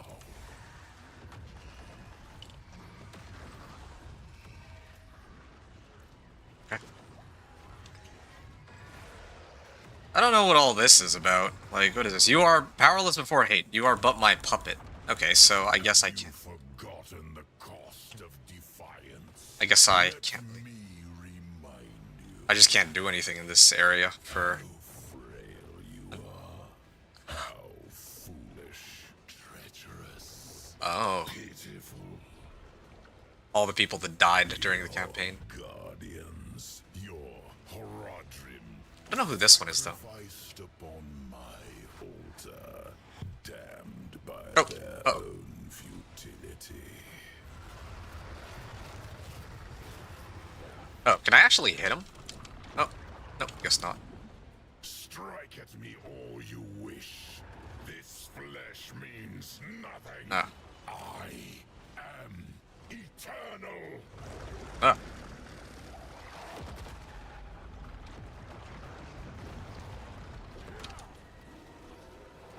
And there's my wolves. They didn't do any damage on this.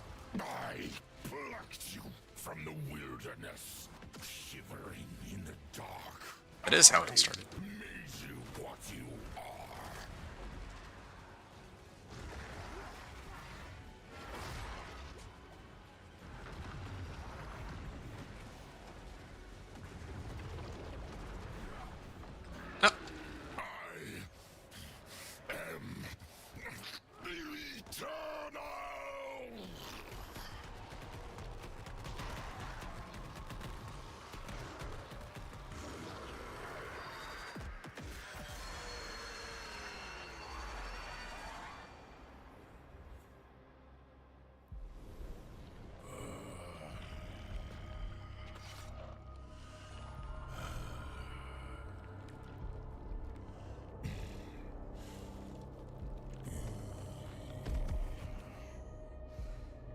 Here it is. Victory. So much effort simply to return where we began.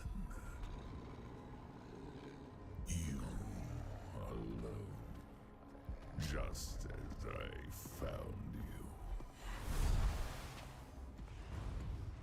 You sacrificed everything, but changed nothing.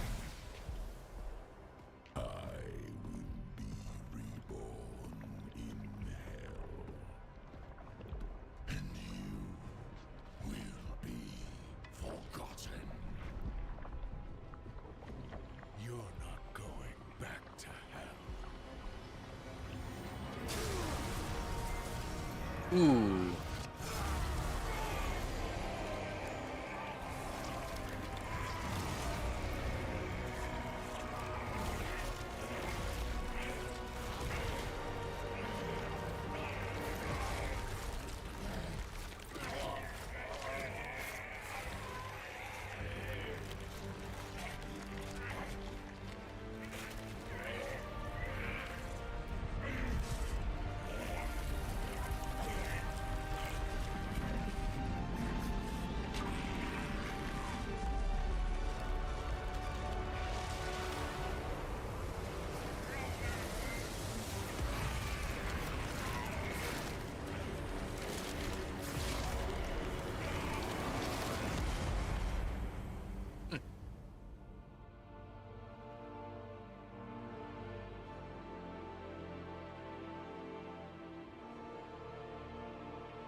I want to say cool guys. I want to say cool guys don't look at explosions, but yeah, that was something. I must admit, though, before I go to the conclusion of this, that boss fight that I just took, it didn't really have the same I mean, it was a pretty epic fight. Like, don't get me wrong, but the level of difficulty behind this fight was still nowhere near the level of difficulty I faced when I had to take on Lilith for the first time back when the game first launched. Like, that was probably the hardest campaign boss that I had to deal with by far. But ever since then, it's been a lot of smooth sailing, I would say. I mean, the storyline was great, though. I'm very, very pleased with what I've played up until this point, and it was strong from start to finish. I don't have any like blatant complaints about it. Um, yeah, I think it's been a good ride. That was a let me take a look at how long this recording has been going on for. No, 4.5 hours. So this has been about like 11 hours of 10 or so hours of campaign. Very happy with that, and taking my time with it too. Um, yeah, and in the future, if I do more of this, like, if I make like another character, I could go through this again, but it'll be like a speed run or whatever. Well, not a speed run, but I'll be just trying to get through it as quickly as I can. I'm not gonna be playing for storyline. So this was great. I wouldn't have had it any other way. I'm glad I got the chance to actually play this in the end. Um, and yeah, now begins the journey for the rest of getting my character from 50 to 70. So this will be fun in its own right. But let's see what the last of it. Well, let's see how the rest of this. Oh, okay. Do I lose all of those items I just picked up, or what? Well, I feel pretty ripped off. I don't even know why it disconnected me there. That was actually so dumb. Okay, well, what happens to me talking to Tyrael? Do I have to do the whole fight again? Like, what? I just wanted a moment to like. Why did they do this? Like, why did they? Your character is not finished being saved by their current game. Well, that's... Yeah, I mean, you just can't get away from... I mean, this is one of the reasons why I really enjoy Diablo 4 at its peak, but there's just some times where things like this happen that really detract from my enjoyment of the game. Okay, fine. I'll be back. I'll give it like 2 minutes before I come back, I suppose. Ugh. Frustrating. And now not only did I lose all those items, and probably those gems, but I have no idea if I get to keep any of those rewards I just got for actually completing the campaign in the first place, which is quite unfortunate. So that's a little ridiculous. Okay, 1 second.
Okay, I'll try again now. Hopefully that short little break has fixed the issue, where they rudely kicked me out while I was just trying to have a nice little dialogue. Enter the pools of creation. So I have to do the whole fight again. You're kidding me. Don't tell me I have to do the whole fight again. I mean, I think it's fine, whatever. It's just a bit of a nuisance. But that also raises another interesting question. If I can just go back and redo the fight, does that mean I get the rewards again? And if I can get the rewards again... Wait, I have to... Can't I just run past this? No, I guess I really do have to go all the way around. So... Does this mean that I can just keep doing this quest and then exiting and coming back? I wonder. For the rewards? Or for XP? That would be kind of interesting if that were the case. But I'm sure that it has saved some of my progress. At least. Can't get on my horse. I actually have to run all the way there. Yeah.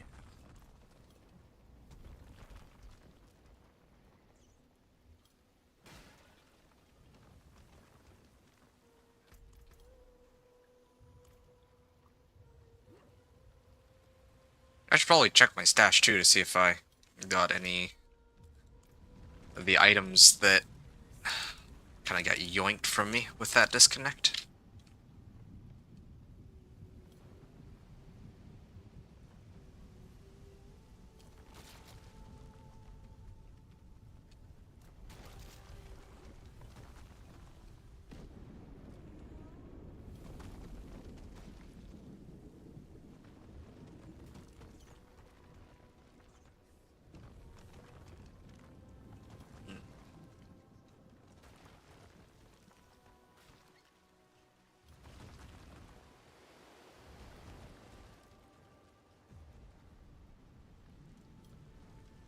Go. Plunge Oh. Send him from this world. Okay, I don't think it would be worth it for me to restart this over and over just to get the rewards, because it took forever just to make it all the way back here. I can't even get on my horse.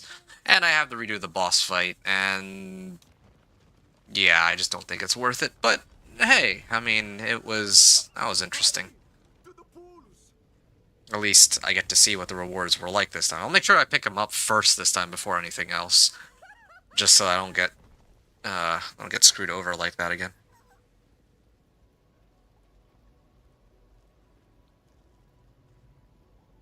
Come on, let me through.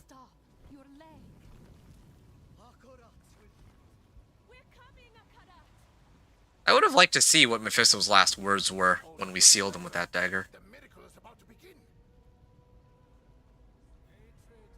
Is the source of your suffering. Right. Bound to your soul from birth, from the moment your ancients awoke in these pools. Embrace your nature, and your suffering will finally end. There we go. I didn't see that line. I was wondering about that. I was wondering what he said. I skipped the cutscene. I already saw this once before. Let me through. Let's start this fight. You want the truth of what I am. Let all illusions burn from your eyes. Okay, here it is. Oh yeah, everyone's just dying here.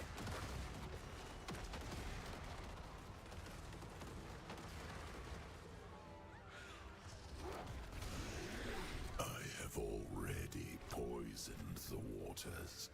Soon your kind will drown in my hatred.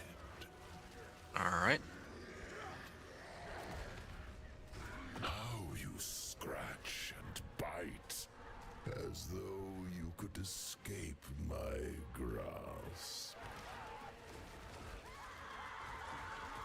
Oh, I see. So he takes all the bodies and throws them in the pools of hatred. Alright.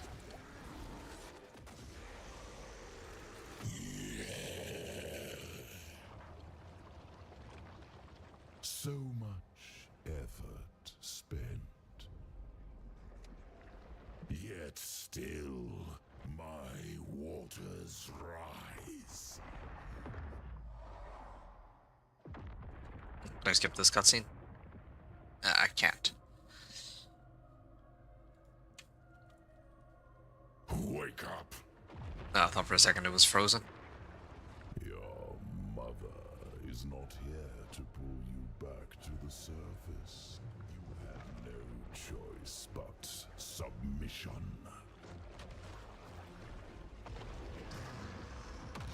No power but what I allow.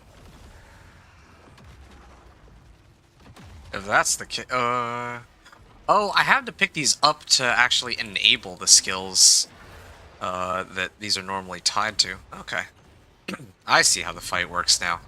Last time I was just randomly mashing buttons, but didn't realize there were mechanics on that. Let me remind you how frail you are, how foolish, treacherous, pitiful. I don't know. Elias? I have no idea.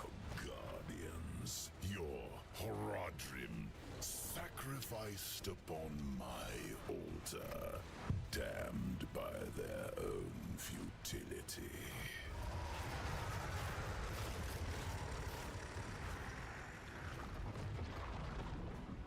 Strike at me all you wish. This flesh means nothing. I am eternal. Ooh. I wonder if that's an instant kill if I actually stand there and I take the hit. 'Cause I think he ate one of my wolves. Shivering in the dark, I made you what you are.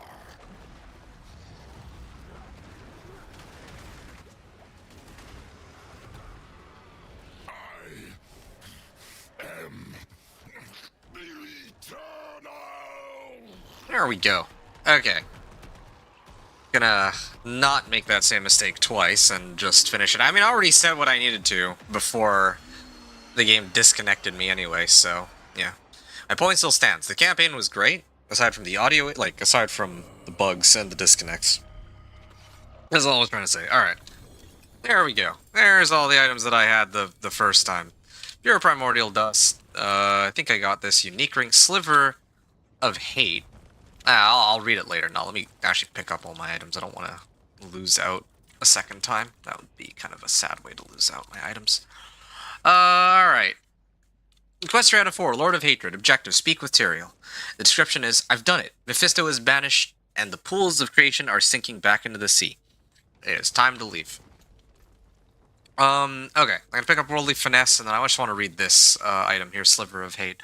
Willpower, max life, all damage multiplier, and attack speed. Yeah, this seems like a pretty distinct upgrade from what I was running just now.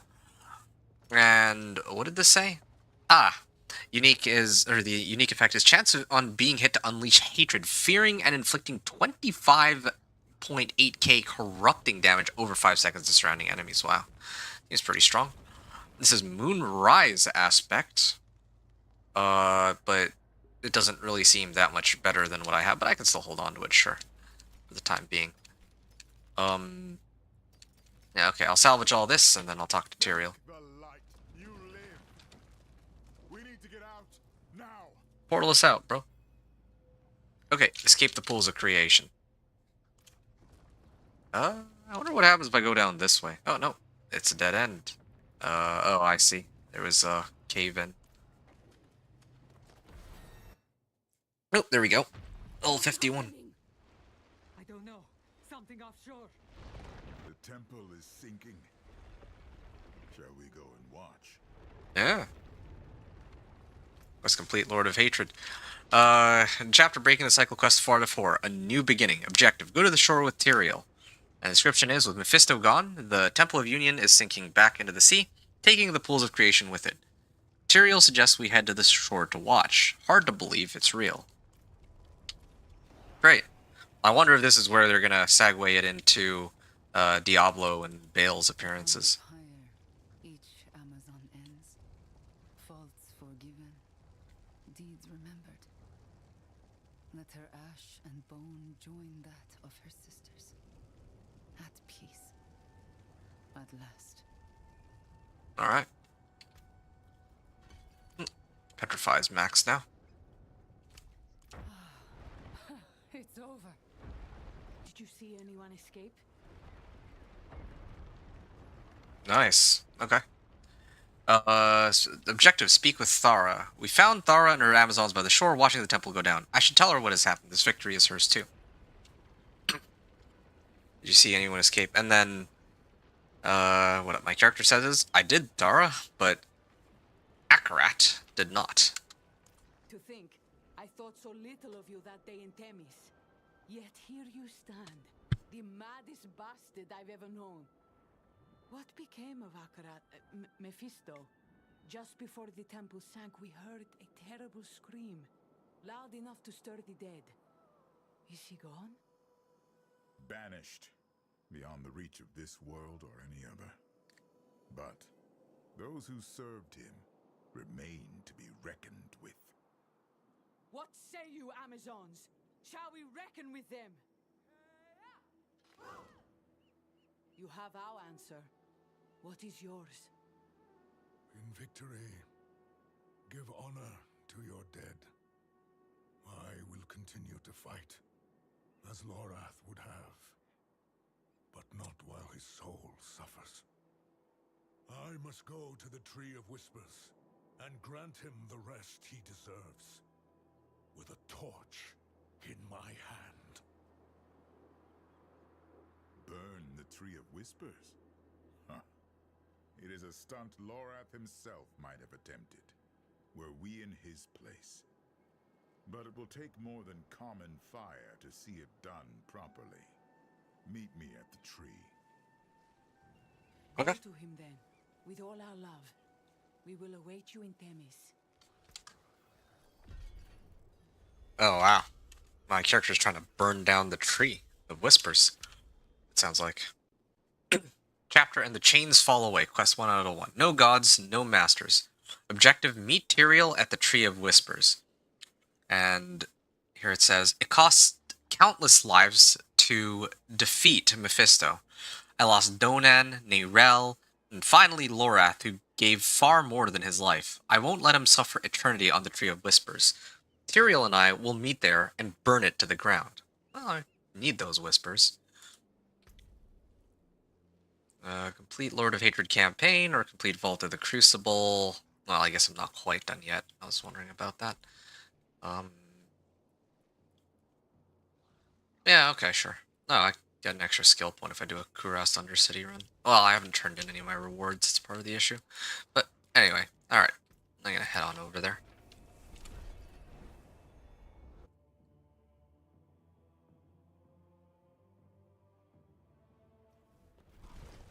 The Whisper said someone would come for Lorath. Oh, Tysa! A man who is not quite man. You must be Tyrael. And you must be the witch he told me of, Thaisa. A shame to meet under these circumstances. Okay. It's Thaisa. Tyrael and I have decided to burn the Tree of Whispers down to free our fallen friend Lorath. We have come to burn the tree. Will you try to stop us? The tree has bidden me to stop you, but I will not. I thought the witches of Hawazar served the tree unto death. Why the change of heart? My service condemned many souls to suffer. Then it was my turn, on a slab in Mount Sivo. It seemed just. And yet, Lorath spared me. I have carried this debt long enough. To him, to the others. Let fire settle it. Then we thank you, Thaisa. We'll go when you're ready, friend. Go. Bring them peace. So interesting. Okay, so I mean, I still want to be able to clear whispers with the Tree of Whispers, but never mind that for a second. Come to think of it, like at the end of the Diablo 4, like the original campaign, I remember that Lorath and my character were talking about how they needed allies, and the Tree of Whispers was supposed to be one of them. And the Tree of Whispers did nothing this entire campaign, except for to try to collect Lorath's head when he was trying to stop Mephisto. Yeah, I mean, like, even in Vessel of Hatred, Mephisto was a danger, and the Tree of Whispers is completely turned a completely blind eye to that. Didn't try to help out at all, even though it was supposed to, assist in some way. Anyway, here, talk to Thaisa real quick. Will the Great Serpent not defend the tree? The Great Serpent is gone. Gone? Without a trace. We can only guess why. But just before it vanished, I felt a clearing in the air, as though an evil weight had lifted from the chest of the world. Whatever it was, perhaps the serpent felt it too, and decided it was no longer needed here. What of the other witches? Are they finished with the tree? Some among us will mourn its loss, its knowledge. We witches have long benefited by serving the tree, as have you. But each benefit has come with a cost. My soul can no longer pay it. Alright. Do you not fear what will happen if we burn the tree? Of course I fear. Such change is violent and uncertain. We might endure it. We might not. But change must come. Okay. And then I'm going to talk to Tyrael here. I have been thinking about the prophecy. Could this be part of it? Whether prophecies prove true or not often depends on the reader. But indeed, you pierced hatred's heart, as Rathma foretold. Perhaps he who was bound in chains is Lorath, and thus we were meant to set him free. I will choose to believe so. Okay. Approach the Tree of Whispers. Well, they're going to bargain with us. Going to bargain with us. You cannot redeem him. He is ours. Cannot be redeemed. Ours. There he is. Cannot be redeem ours. I don't get it, but sure.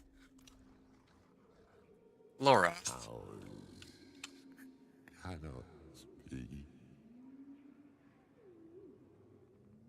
His soul is lost in such pain.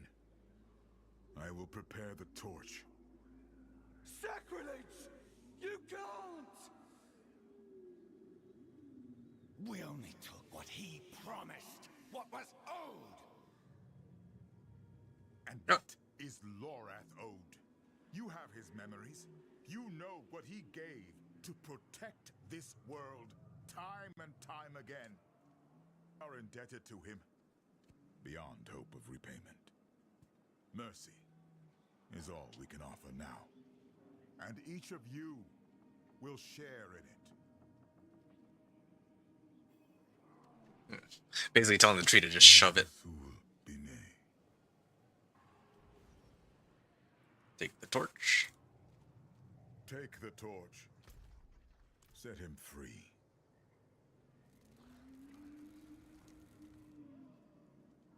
There it is.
thinking of that day I walked into his cabin. I brought him into this mess. No one brings Lorath into anything. You know that. He made a choice, despite what it would cost him. Just as all Haradrim do. And I love them for it.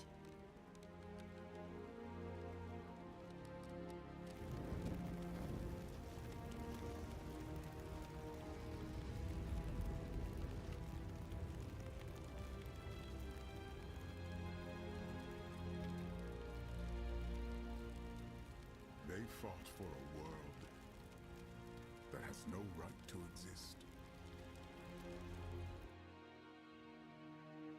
World forever trapped between heaven and hell.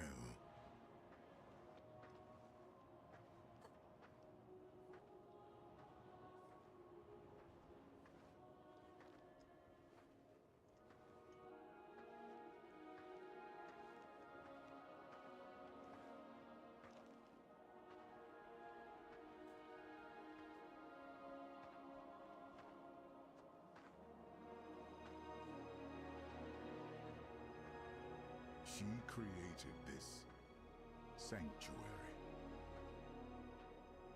Even though she knew that all of it, could be swept away at any moment.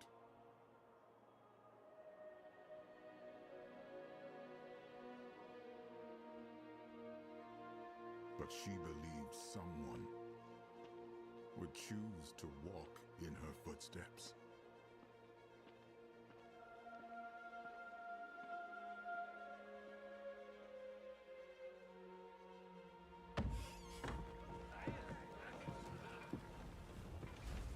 Someone would stand in defiance of fate itself and protect this fragile world.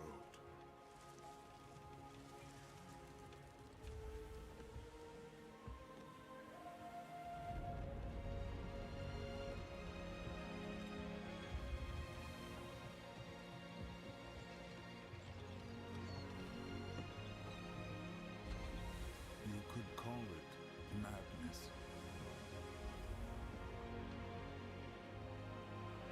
I call it hope.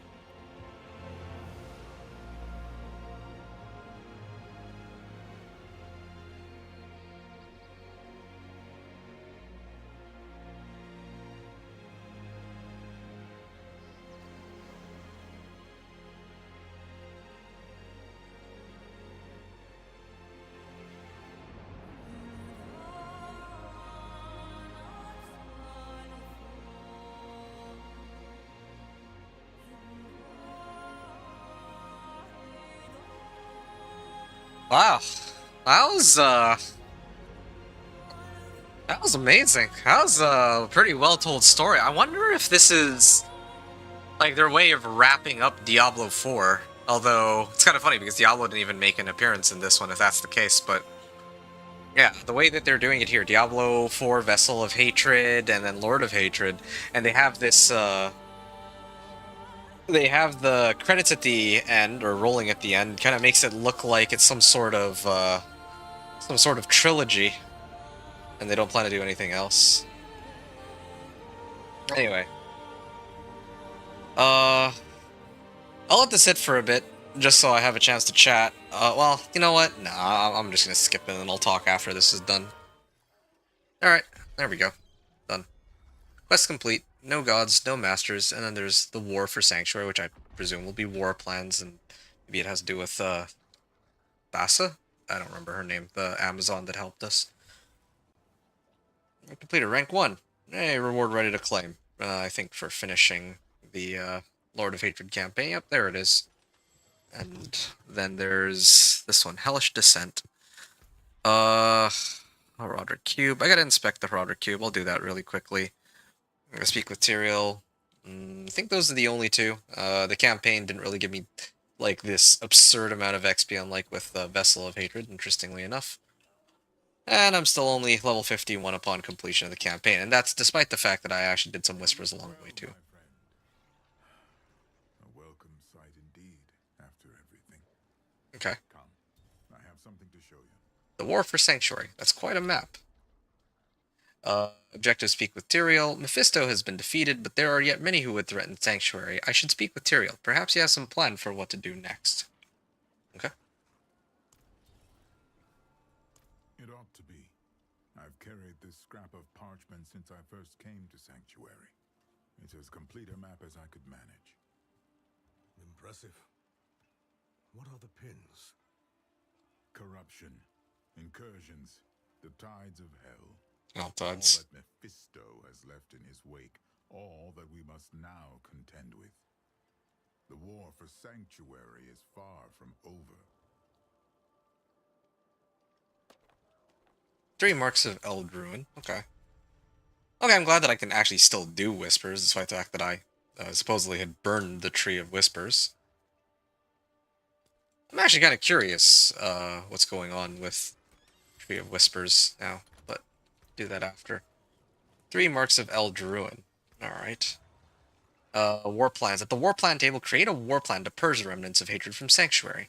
Build your war plan by choosing activities. The higher the rarity, the greater the reward. Okay. Complete all chosen activities to claim rewards from the war chest. War plans grant activity experience and unlock new ways to modify activities. Nice. I was really excited to try this one out. Hatred Spine. Nice.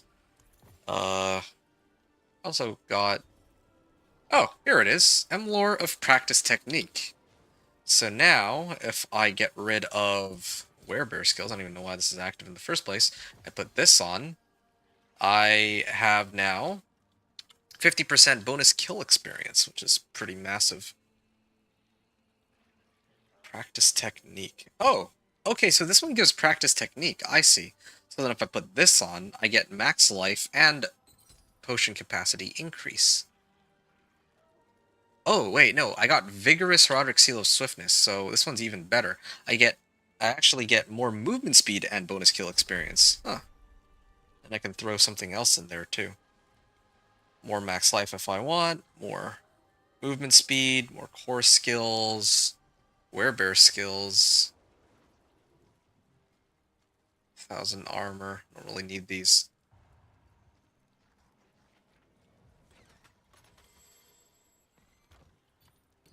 Well, alright then. So that's that. Now I gotta talk to Tyrael again. How far is Scovos? Are the Amazons recovering? Mephisto cut deep wounds into these islands. Wounds that still fester with the remnants of his hatred. Yet you'd be amazed by the Amazons' resilience. Despite all they've suffered, they are regrouping. Training fresh recruits. Gaining ground. No doubt, thanks to Thara. A rare soul, that woman. 1 in 100 generations. Scovos is fortunate to have her. Oh, there's a thing for the Amazon. Or at least it sounds like he does. How are you, Tyrael? Me? Well, my injuries are healing, slow but sure. The medic has said I should stay off my feet and rest. But I suppose Lorath rubbed off on me. When I'm working, I'd swear I can hear him grumbling in my ear, questioning strategies like he's still with me. Like all the rest. Thank you for asking. Okay. And, War Plans Command Table. Okay, let's see. Ah, Tree of Whispers. Okay. Complete Whispers to progress this activity. Definitely done with that. Magic War Plan. Conquer a Nightmare Dungeon. So enter the Nightmare Dungeon and complete it. You may also activate your own Nightmare Sigil. Medium amount of salvage, or rewards a medium amount of salvage, 25 activity experience. Collect Aberrant Cinders in Helltide and open Tortured Gifts. Okay, well, I mean, I'll be doing that too soon enough. Okay, I think I understand how it works. So, the more of these that I do, the more I can level this up and progress onward. So let me actually read the Tree of Whispers one. I don't want to read through all of them, but let's say I could create a new plan. You sure you want to make a new war plan? All selected activities will be reset. Oh. Oh, okay. I see. The war plan table. So if I re-roll, yeah, sure, why not? I'm curious to see what happens. F3. Conquer a nightmare dungeon. Cuirass Undercity and Helltide Harvest. Okay, I want this one. Cuirass Undercity face the infernal hordes. Oh, no. So, I mean,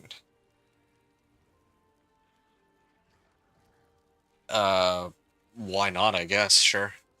But what is, so, I think I get it. So, just by doing the whispers themselves, I will automatically progress this, but if I make a war plan, like, I have activity experience, I can't get help on this one. I can get activity experience independently from doing the war plans, but war plans will also advance my, activity experience like crazy, too. Complete war plans with this activity to unlock upgrade points. So what do I see here? Whisper caches sometimes contain corrupted roots. Plant corrupted roots to grow an exposed root. These will attract nearby enemies and have a chance to grow larger and summon more fearsome enemies. They each bear a different fruit. I don't know if I care about that. Enemies that are drawn to exposed roots have +1 monster power. Planting corrupted roots in Helltides yields double rewards. And head rotten bosses. Oh, hey, this is from season 7. Are drawn. They have monster power and will always drop a whisper cache. Okay. And I can actually go this way too. It says level 0 out of 7. I kind of wonder if this is just level 1 and then I can keep advancing with this. Either way, Grim Retribution, completing a Whisper has a chance to trigger a Whisper ambush. These enemies have a chance to burst out the contents of a collection of chaos when slain. I definitely want that to level quicker. Sometimes include bosses. These bosses will always burst out the contents of a greater collection of chaos when slain. Nice. And what's the last one? Varshan can now appear in Whisper ambushes. Slay Varshan to earn the contents of an ancestral collection of chaos. Oh, definitely want these. The tree offers a 4th Whisper cache choice. Only offers 1 Whisper cache choice that will always be material collection or a collection of chaos. 50% more experience orbs. I definitely want that. Whisper caches from the Tree of Whispers are always at least of greater quality or junk. Oh. Okay, now offers only material collections. Completing a Whisper has a small chance to award a collection of chaos. Collections of chaos are replaced with collections of mysteries. These caches can drop anything. Ooh, of mysteries. Each Whisper cache has a chance to drop a Resplendent Spar. Okay. Perfect. That's what I would want, ideally.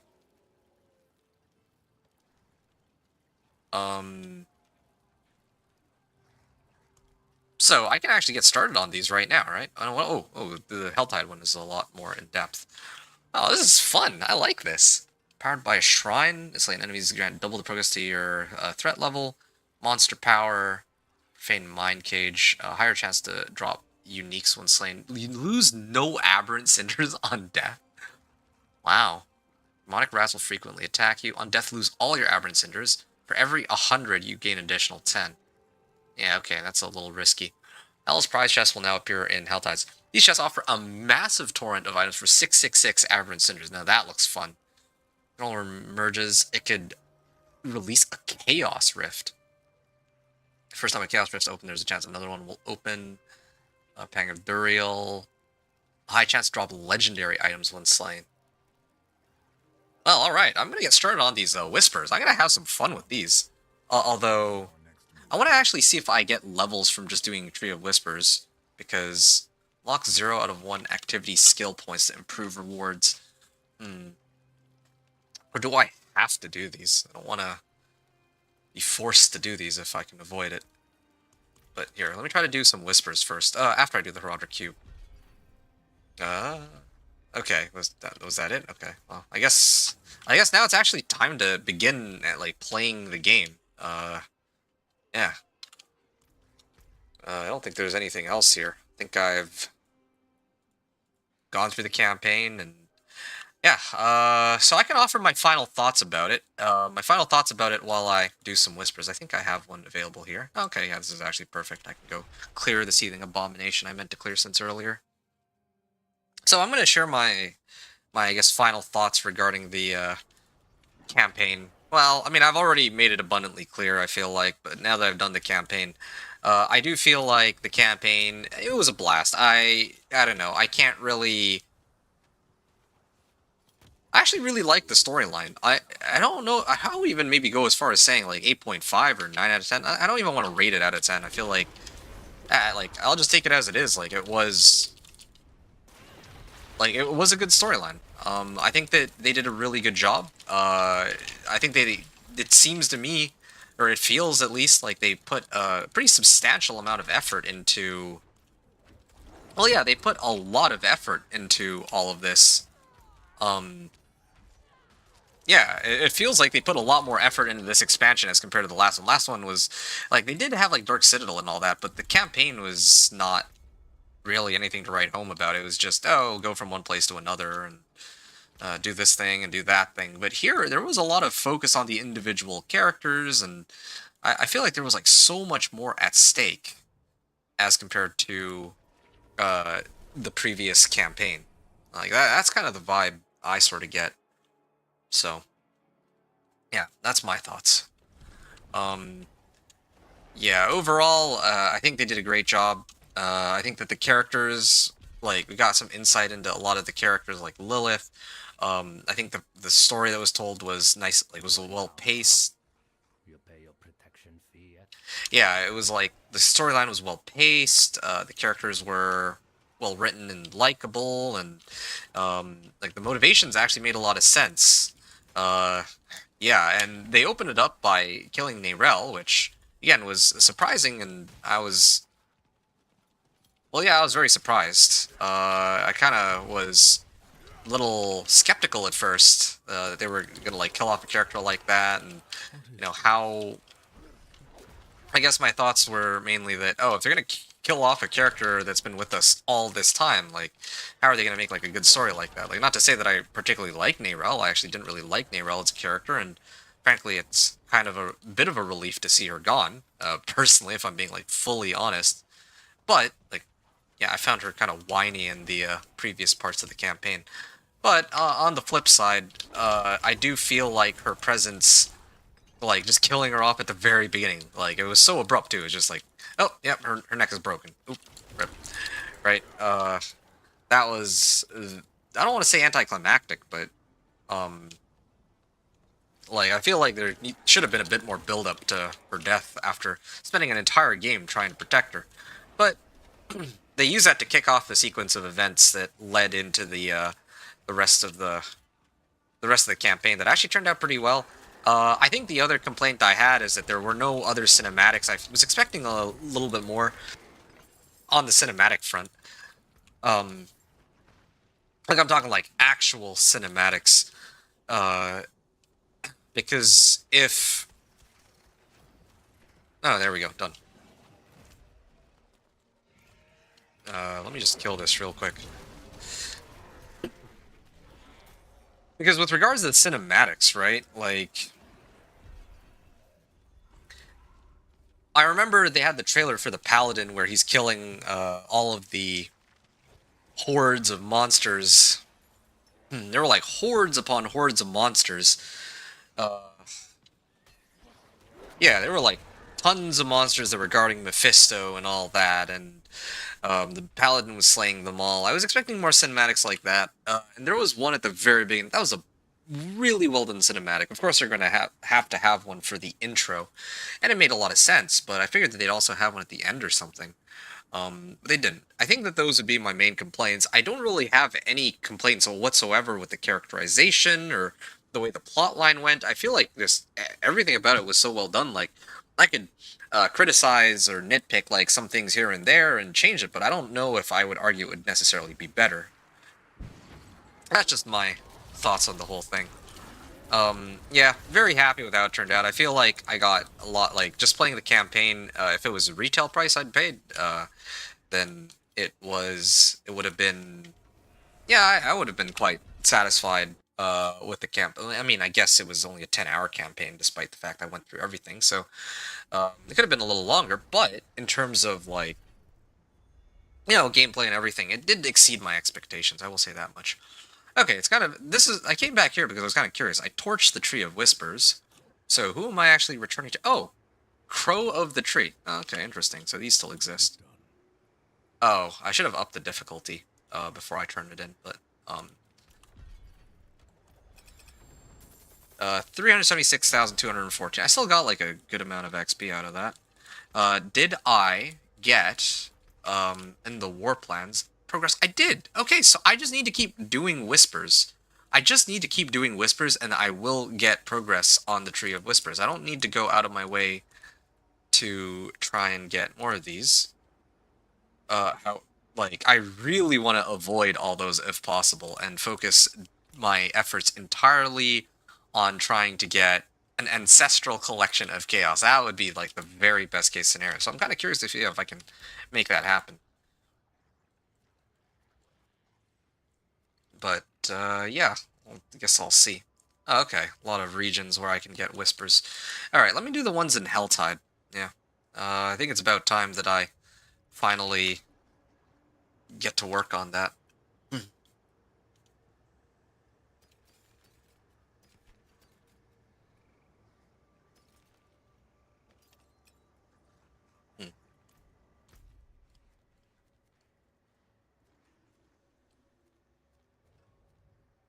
Tortured Gifts open. Slay demons. Okay, I guess I can head on up there then. Hey, Lawless, welcome back. He said, yo, what's up? Hey, nothing much. I actually had just finished the campaign a few moments ago. How's the Druid feeling? It's feeling fine. I mean, I'm still adjusting to not having all of the, gimmicks that, like, all the damage multipliers and gimmicks that I had before from passives, and, you know, Petrify used to actually reset my skills. But that's not to say it's all bad.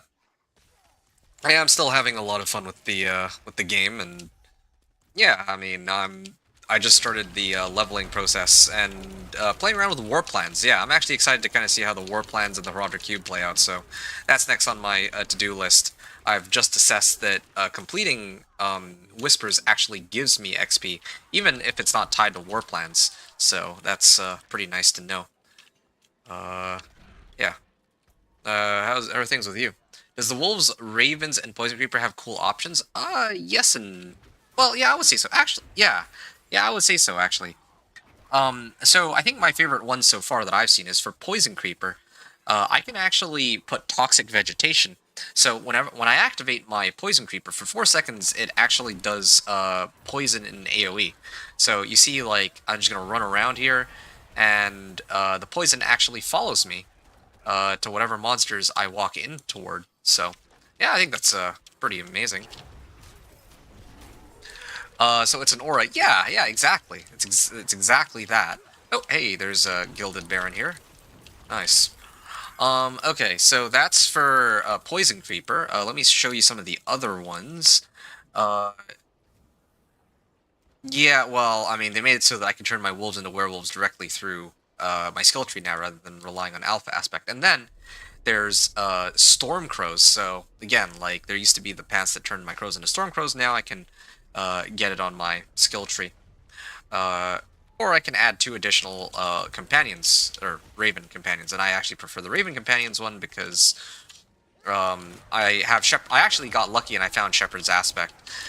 So I have a lot more damage the more companions I have. So yeah, that's kind of where I'm at. How are you doing, Lawless? Are you playing right now, or what's up with you? Yeah, right now I'm just mindlessly farming, trying to do some of the whispers. Not just try to do the whispers, but where's the war plans? Ah, here we go, activities. Yeah, Helltide. Complete war plans with this activity. The pit reached level 70. Okay, that'll be much later, but I want to know...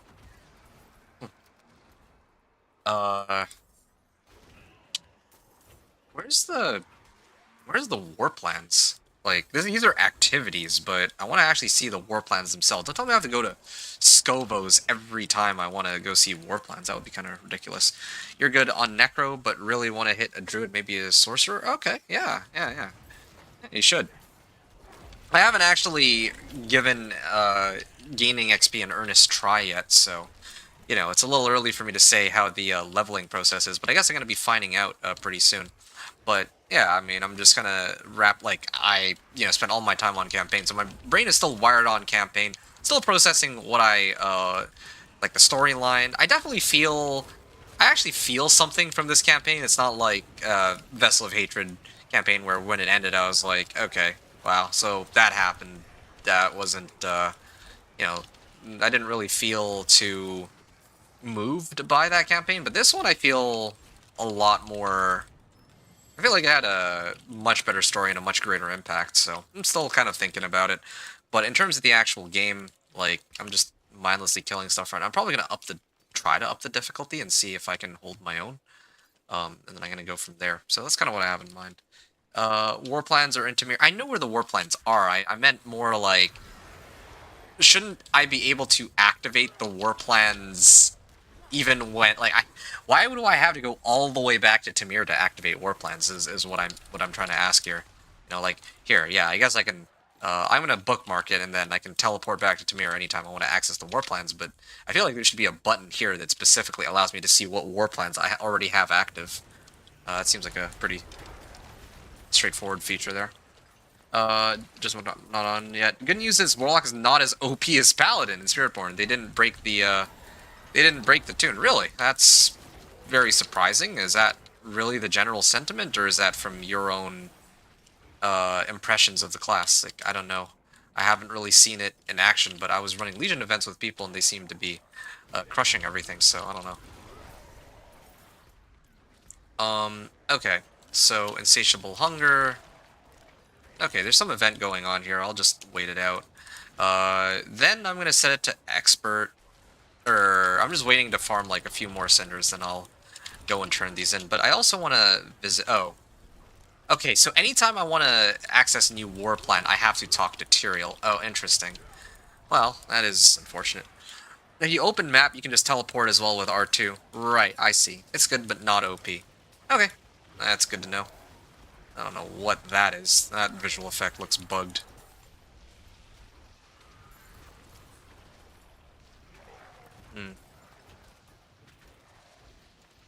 All damage multiplier.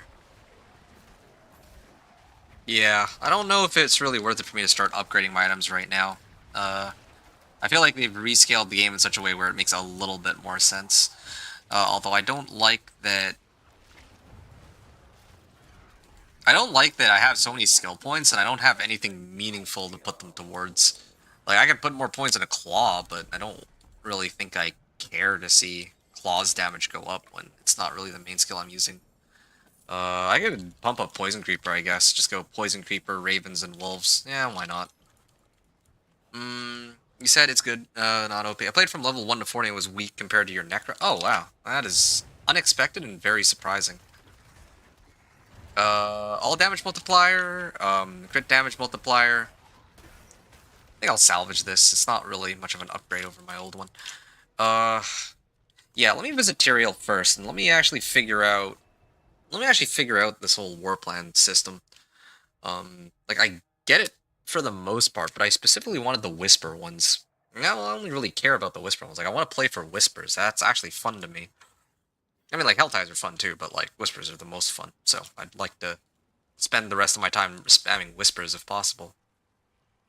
Conquer a Nightmare Dungeon and purge the Cuirass Undercity. And face the Infernal Hordes. Face the Infernal Hordes and survive the final assault. You may also activate your own Infernal Compass. Okay. Rank 0 out of 10, improve rewards. So if I do the war plans, maybe if the Whispers are selected, I can get more XP out of it too. I guess there are several ways I can play it out. Interesting. Complete Whispers. Okay, I'm gonna roll one last plan. I tried turning in some Whispers, but I guess, or maybe these tokens are given to me every time I complete war plans. Helltide Harvest. Okay, there. Collect Aberrant Cinders in Helltide and open Tortured Gifts. Complete a nightmare dungeon. No, wait. No. Oh, I have to do these two. Okay. I see.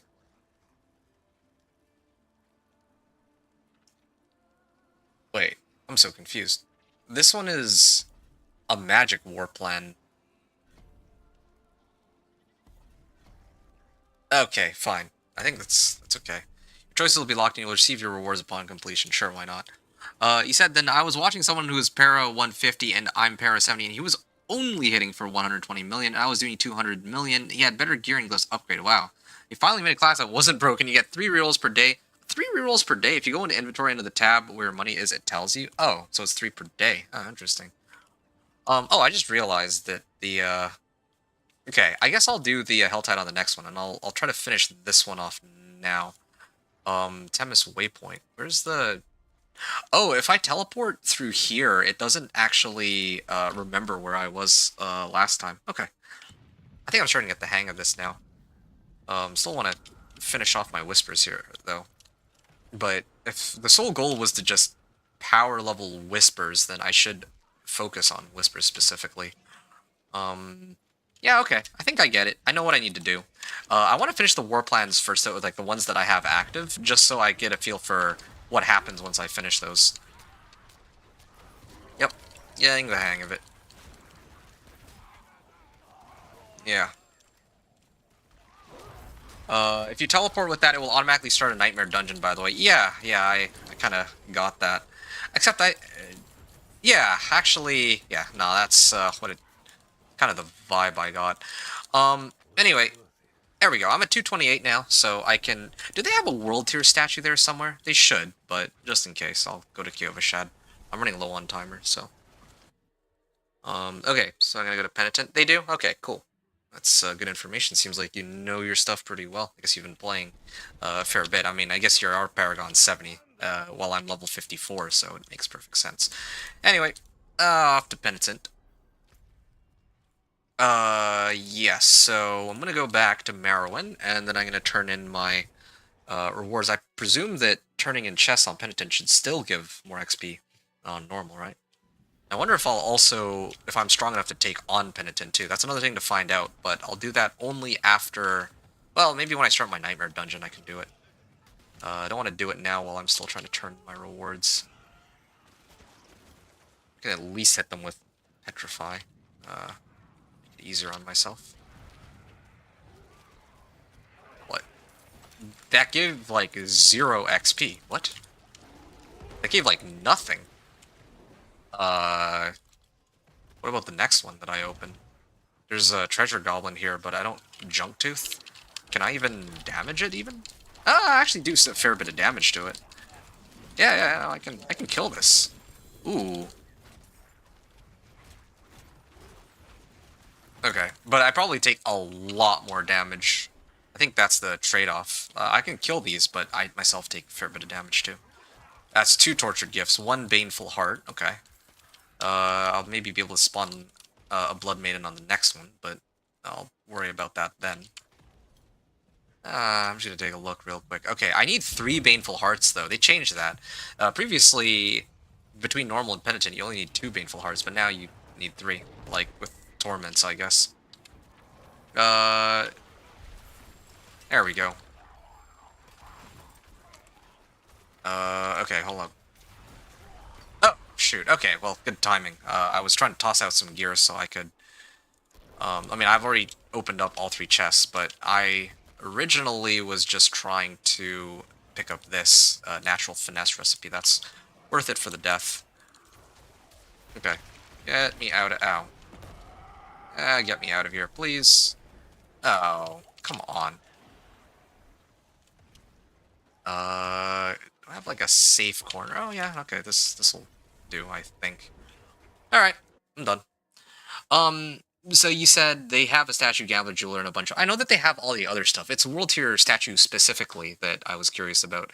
Lawless, you said, yeah, I got off left night and I'm sitting T3 with my Necro. I see. You also said, or you also wrote, Helltides aren't the move for XP anymore. Yes, it does seem to be the case. I was expecting them to have better balanced the way different activities were relative to each other. But yeah, it seems like Helltides give like next to no XP, which is very bizarre. War Plans and Tree of Whisper are the move now. Yeah, my intention was to spam Whispers, assuming that it gave like a decent bit of XP, because that's like my preferred way of playing the game anyway, right? But good to know that it also incidentally happens to be the fastest, or one of the fastest ways to get XP right now. But I'm going to check War Plans too. And you said Pit, of course. Yeah, well, once I unlock that, then I'm sure that it'll be good. But let me salvage all this. Salvage this. Ooh, that is a big upgrade on the weapon. Yeah, I will have to throw that on. Yeah. 695 to 1019. Yeah, that is quite a big difference. That's like almost a 1.5x damage increase from level 48 to 54. Nice. I'll make that adjustment in a second, but first, War Plans command table. 43 activity experience. Right. Okay, so if I complete this Nightmare Dungeon, I get, like, quite a bit of distance. Tree of Whispers, I've slowly been doing the Whispers, but I'm hoping that eventually, like, I want to actually see what happens when I complete the War Plans. This is basically it. So these give the activity experience, but then after that, what other rewards do I get? Do I get some XP orbs? Like, do I get some... Well, I mean, I'm going to find out, so that'll be fun. Lawless, you said, but alright, I'll be lurking, just yell if you need me. Okay, I appreciate that. I'm going to grab some food and jump on. Okay, well, take care, enjoy your meal, and, yeah, thanks again for the information. Okay, let's use the cube. I believe I can add one more affix to this, right? I can add an affix, and I can do it here. Got a lot of coarse primordial dust, so I'm going to transmute it. Or can I do a focused reroll, but I only have one of those. Okay, what did I get? Spirit on kill? Alright. So in that case, chaotic reroll. Okay, so it's like a random modifier. The 3-to-1 transmutation. Yeah, I can actually transmute the... Hey! 1 to companion skills. 1 to werewolf skills. Phoba of survival. Emlore of survival. I have, these two, right? Phoba and Emlore. So if I put 2 of them, I can get 1,000 armor and 100 to all resistances. There. Yeah, so I have 2 sets active. Alternatively, I could go for companion skills and werewolf skills. I'm going to stick with resistances for now and see how that works out for me. Yeah. This one has crit chance. But this one only would have 4 charm slots, though. Alright, then. Salvage all these for now. I don't think I need these. I do kind of wonder, though. Oh, mastery +1 to all skills. I do kind of wonder... Why can't I salvage this? I do kind of wonder what would happen if I actually started cubing these. Because I can do 3-to-1, right? 3-to-1, so... Rare Charm. Could I do, like, 3-to-1 like this? Or, better yet... Oh, I can't... Oh, there we go. So what if I do these? 3-to-1. And then I transmute them.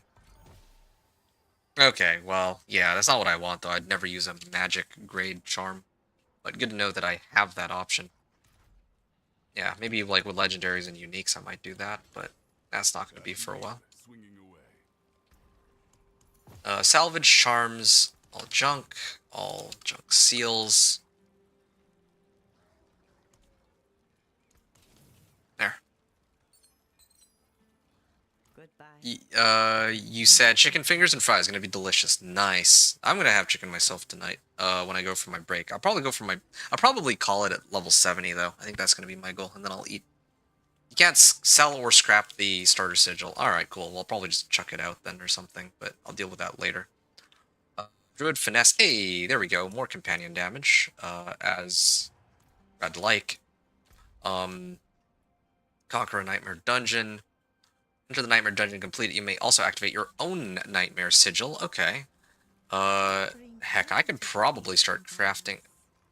Oh, I don't really have any, sigil powder, or very much sigil powder. Oh, it used to be only 15. Now it's, or 60. Now it's 100 for some reason. Weird.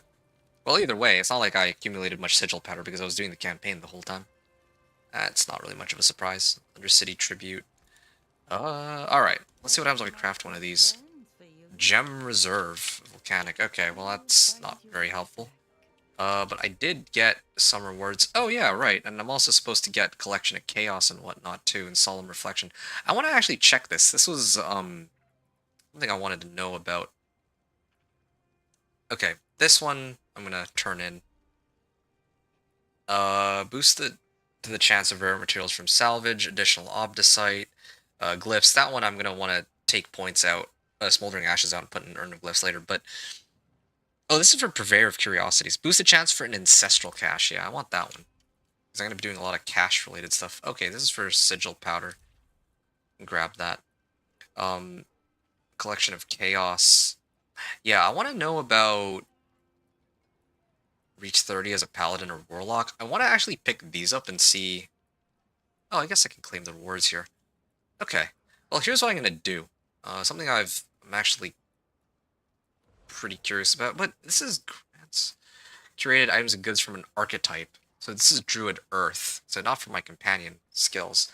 And the thing is, I can turn it in now, or I can turn it in later when I reach level 70 and actually get like a set of items that are scaled to potentially be for like, you know, like actual endgame items. It sounds like, so I might do that. Right. So for the time being, I'm just gonna sort out my weapon. Spirit on kill. I can get a physical damage multiplier. 1.8 million. I can kind of afford it. Oh, that's getting more and more expensive. Life on hit. Wow, I got like no multipliers on this. That's unfortunate. Well, I mean, this is still like 1.5x damage increase, so I can't really turn it down. And I'm gonna need to salvage my old item sooner or later anyway, so... I think... Not crit strike damage. I got companion damage, but this is the one I need. And this is the weapon I'm going to put it on.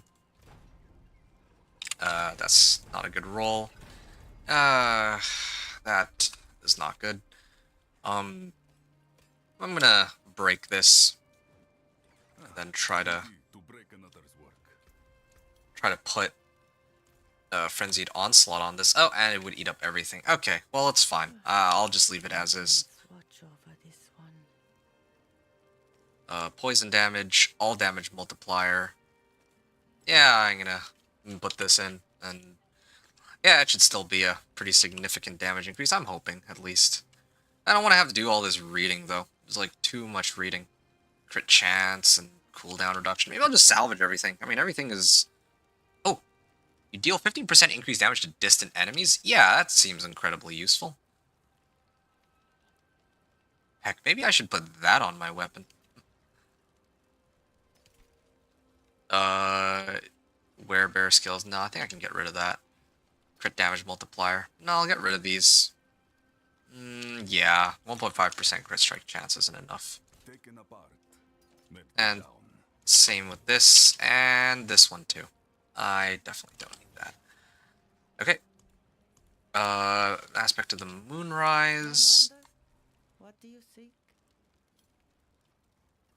Gain attack speed. Didn't I actually just pick up some... Oh yeah, Aspect of Retribution. Increased damage to distant enemies. I'm surprised this is a utility. I thought they kind of moved it elsewhere. Oh, really does require a lot of baleful fragments. I think it's fine. I'll just leave it. Okay, well, let's go to the Nightmare Dungeon and see just how difficult it is on Penitent while I run this war plan. I should be able to get a good amount of XP here, assuming I do enough damage. 175% increased experience too, right? Killing these monsters. Oh yeah, no, I do more than enough damage to wipe them out, and this is on Penitent too.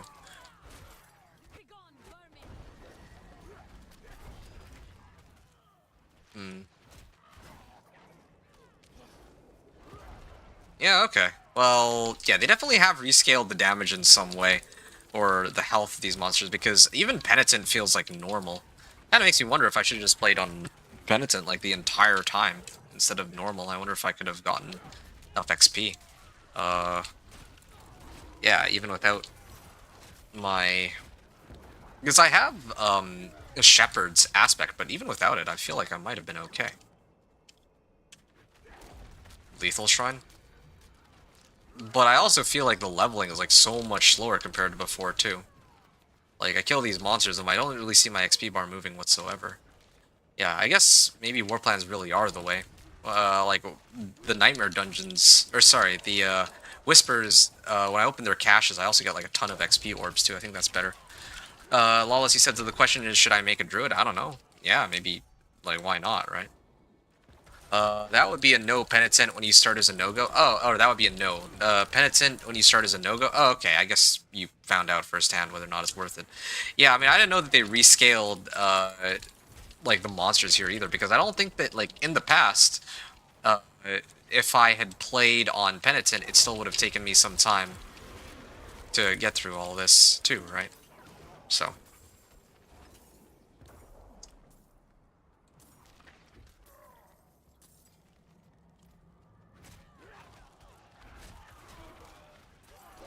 I did get half a level so far out of this, though, just by walking through everything, so I guess it's not all bad. I also kind of want to roll for, like, some unique pants. Maybe try to get my, I'm missing that rune, or, Storm's Companion still. This thing could be a potential upgrade, but not by very much. I'll probably just salvage it. It's kind of a waste of time, otherwise. They're not as strong, yeah, but your damage would be enough, and yeah, I found out firsthand, got it. Yeah. I mean, I can't imagine it not being a firsthand witness, but yeah, I think I can't help but believe you on that one. That I guess like a level 1 Penitent might be a bit much, but like you said, they are not as strong. Yeah, like that is a big takeaway here. Like if I were to do Penitent, like even like let's say last season, yeah, I definitely don't think. Unless I had, like, good tempering recipes, right? Like Legendary Grade or whatever, that I'd be able to dog walk everything. But in this case, I can, so, you know. 850 is item cap, and 900 is ancestral. Okay, so yet another change that they've made. Presumably to kind of cater towards how we now have to go from 1 to 70 instead of 1 to 60 as well. They're changing that, or it seems they changed that. Oh, there's the level up.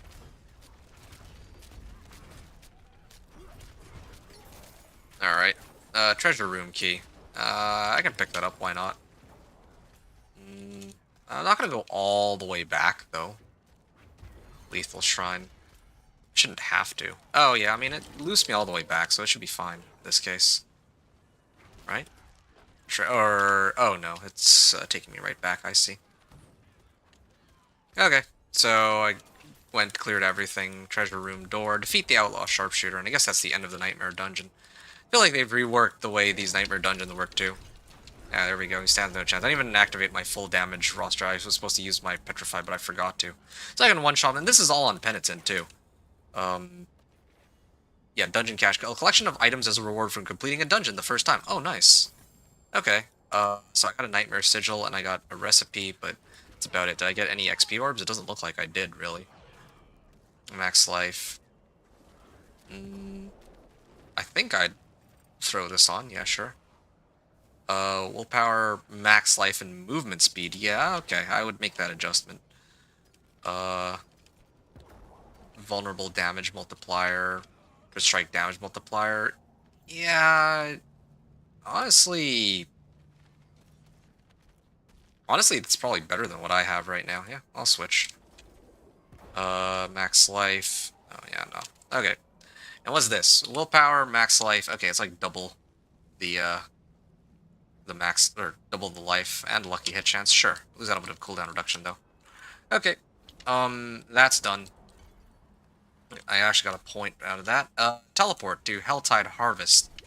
Helltide Harvest is kind of a weird one. If I were to do that on Penitent, like, I can kill the monsters. I think the problem is just, like, I actually run the risk of dying. I think that's the main concern I have. But then again, I have all this resistance. Okay, I don't really have that many resistances. Never mind. You said that highest pit I've seen so far is 70. Oh, actually? You said that you've seen. So not that you've done, but that you've seen. Because if that's the case, then I think that level 70 would be my stopping point.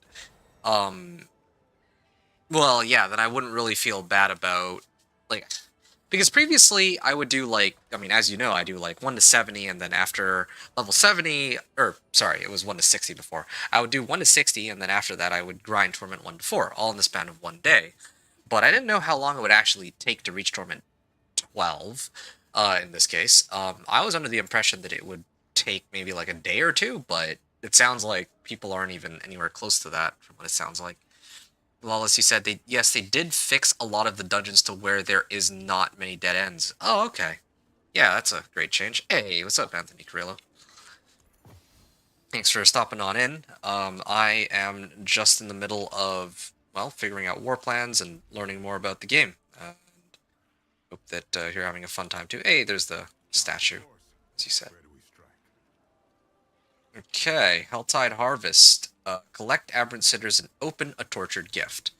Alright, so, I mean, I'm kind of curious about it. Why don't I just go... Oh, it's a Legion event right now, too. Where's the Legion event this time, and why can't I see it? Oh, why is it always on a stronghold? Actually, it sort of makes me wonder. Maybe I should try conquering a stronghold and seeing if there's any good XP that comes out of that. Because if there is good XP, maybe I just run all the strongholds in rotation like I used to. And maybe I level off of that. That could be something worth considering too. I'll try running a stronghold in a little bit. First, I have to complete this. These strongholds have been left neglected.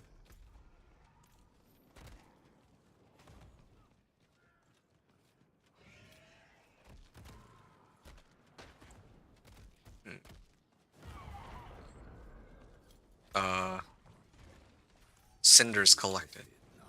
Okay, this whole area is a Helltide, but I haven't really... I didn't explore everything, that's why I can't see. Yeah, okay. Yeah, definitely leveling feels a fair bit slower than before, but let me do Whispers next. Really fun. It's also a seasonal quest doing 3 strongholds. Oh, is it? Okay, well, I mean, that sort of tracks then. As a matter of fact, I should actually focus on trying to do the world events. There we go, like the one right here. I know that one of the missions I had was to do 5 world events. Villagers survive 4 out of 4. Prevent sacrifices of at least 2 villagers. Alright, well, I mean, I'll do what I can. So I need to... I don't even know, actually. I love that my wolves are actively using their skill to go and dive in at everything. I do so much damage now without me going out of my way to intercept them. Or without me going out of my way to assist them. Or to use them. Okay, fine. I'll just focus on trying to save 1 villager then. Whatever. 100 all resistances. Yeah, I think it's fine. I feel like I have more than enough damage. Like, I'm like one-shotting everything right now. So I think that part's fine. Getting a lot of XP out of these guys too. But I'm saving these for when I reach Torment. For maybe Ancestrals. Wait, Slay the Elite. Oh, I thought I saved one of them at least. Okay, sure, whatever. I completed the event, though. It doesn't say I had to complete it with Mastery. World events. I just need to do 3. I thought I had to do 5, but okay, 3 is even better. Yeah, 5 world events in Scovos. It actually says 3. I thought it was 5. Unless it's like a different chapter.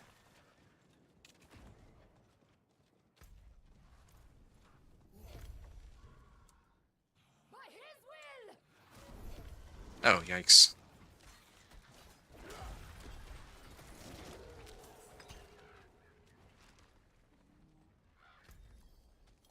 Slay demons. Yeah, I mean,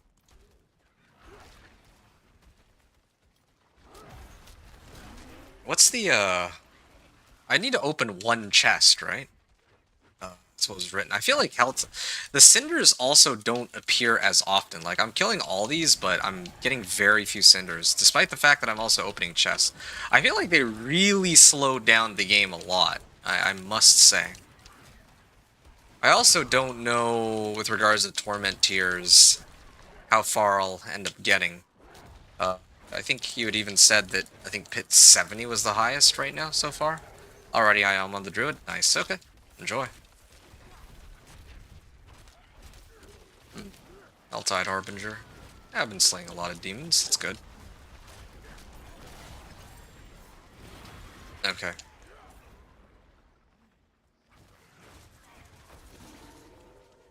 That's one Harbinger. Where are the other events? There has to be one, like, this direction, right? Let me clear this pack.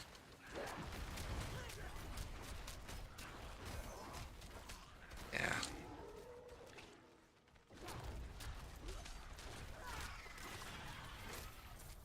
Also very curious as to whether or not the Solemn Reflection experience stuff will, if it scales, a whole set of rare items.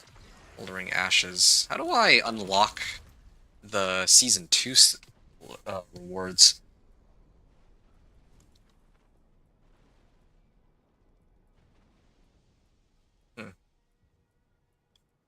Well, let me finish this one first. Maybe it'll unlock it.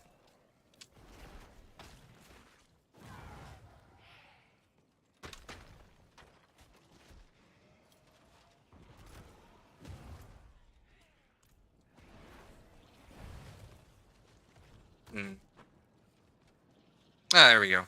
Figured there would be some sort of event here. So that's what these regions are and why I end up having to avoid them during the campaign. They place the events here, and this is a Helltide region too. That's pretty cool, actually. There's like these magma monsters too. I like it. Sort of tracks in this case. Oh, hold on. There's like a lot. Oh, okay. The Whisper Sounds Call Demons. Yeah, that was the one I was trying to finish up here. Yeah. I mean, I'm making progress on the Tree of Whispers simultaneously, which is great. Undercity. Definitely haven't done any of the Undercities. Lair bosses. Be in Torment Plus. 2x2. Infinite lair bosses. Oh. Ow. They almost killed me with that. Yeah, I should pay more attention. This is Penitent, and they actually can kill me, even though... Well, yeah, they can actually kill me. Okay, so... 116. I managed to get a level up at 116. Let's see how long the next one will take. And where my XP will come from, for that matter. Okay, let's go into the middle here. Yeah, I'm actually getting a decent bit of XP. Like, I think I pretty much have to play on Penitent and just try to avoid dying. These chests, for some reason, give, like, no XP in the Helltides. Oh, wow, this event actually gave me 52k. Oh, well, I mean, it's not even that much. But, like 20% now, at least. Okay. Tortured Gift of Mysteries. I have enough cinders to open one of these, at least, so I'll do that. There is another Helltide.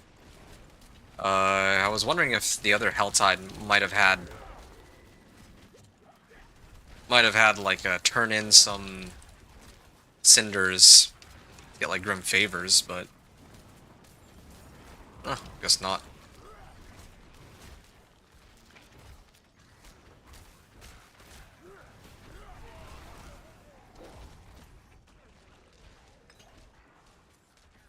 Well, I guess there's nothing there. Alright. I'm gonna pop this open and get like virtually no experience. 2 out of 2 war plan activities completed. I see. So they just needed me to... Yeah, they just... Return to Tyrael. No, I'm gonna use this TP so that it remembers where I was before. Yeah, so I just needed to open one of the chests in the Helltide, and then it's already completed. Okay, well I'm still on Penitent, and I don't need to switch it back, so I'm just gonna go straight to Tyrael and talk to him. Nice. Oh, that was a lot of fragments. Plus 43 activity experience. Wait, that was a full level up. Oh, wow. Okay, yeah, I guess war plans really are the way. I can't... I can't argue otherwise. Okay. Rank 0 out of 10. Unlock 0 out of 1 activity skill points to improve rewards. I don't even... Helltide Harvest again? Yeah, I'll do the same thing as before. Yeah, I guess I can keep doing that after all. Hey, here's a pretty solid weapon. Big upgrade over my previous one. Oh, I was told to hold on to common grade weapons. Polearm. At 67.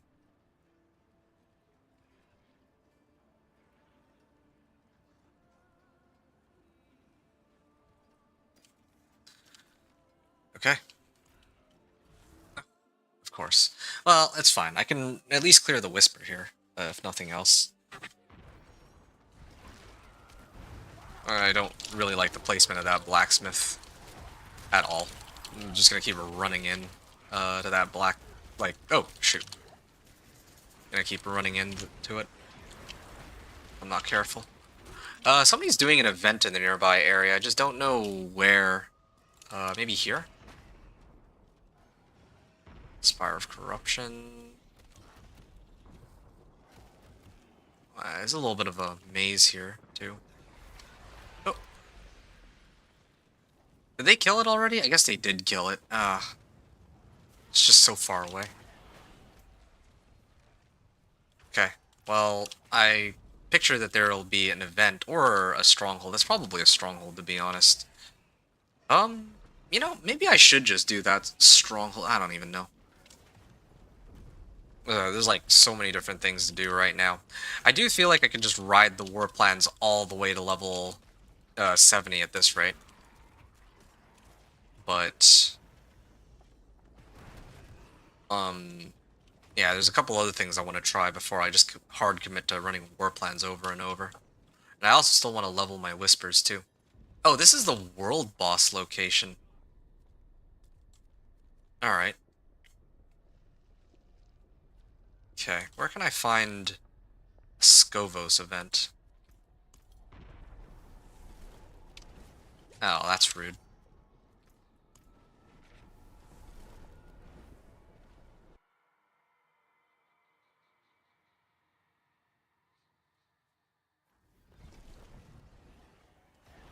Hmm.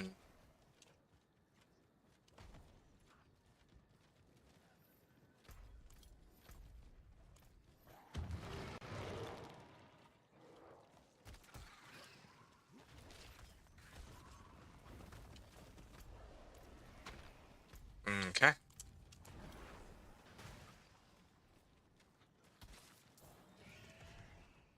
Getting some cinders just by opening some of these chests, but oh, this is a dead end. Well, what was the point? Okay, whatever. Maybe if I go that direction, might be okay. I don't like this Helltide location. I definitely don't plan to come back here anytime soon, but there are some things that I need to finish up here. For starters, I believe there was an event here, unless it will tell me that it's already completed. Nice, I think it actually is completed. Yeah, I just want to finish up these. What am I doing here, actually? I just realized my war plan is to do Nightmare Dungeon and then Helltide after, right? Yeah, they definitely need to change the way the war plan layout is right now. I don't think it makes much sense. Okay, so the Harbingers actually do a fair bit of damage there. Yeah, I can upgrade my weapon like crazy, but it's not like I'm really struggling with these monsters as it is. War plans give more XP than strongholds. Well, I want to actually try out the strongholds first to see how much XP I get out of it before I can say that for certain. But yeah, again, there's like a few things that need to happen.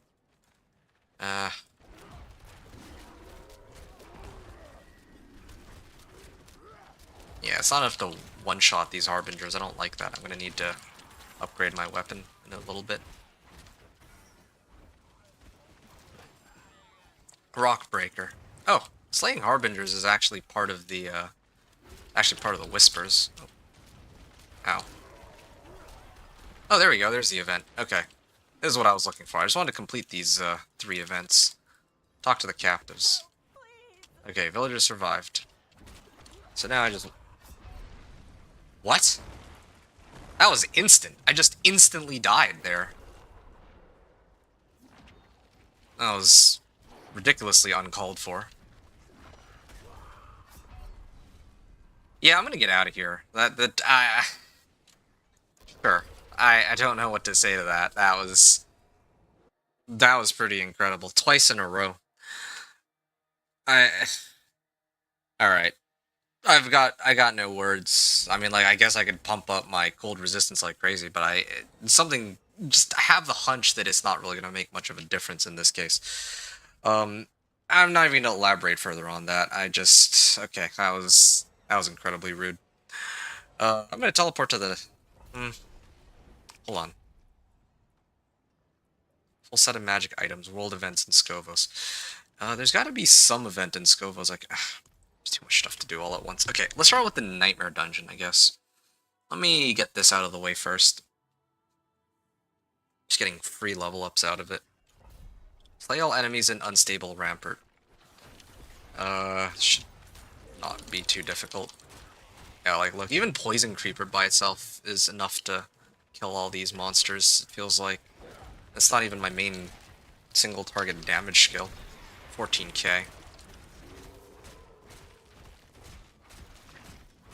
I'm supposed to activate Berserking before I use my skills, come to think of it. Yeah, I've been doing this rotation all wrong. I'm just not used to it.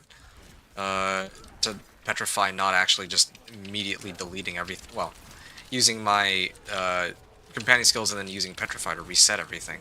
It's not... Oh, yeah. Not what I'm accustomed to. But I have the charms that give me a little bit of resistances at least, but man. It's a little uncalled for.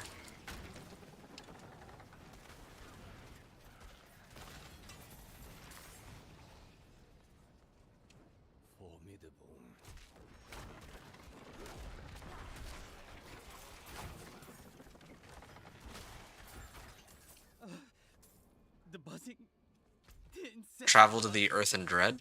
Okay. constantly, everywhere, in my ears, in my head, and then the stench, oh, putrid, foul, cloying, corrupt.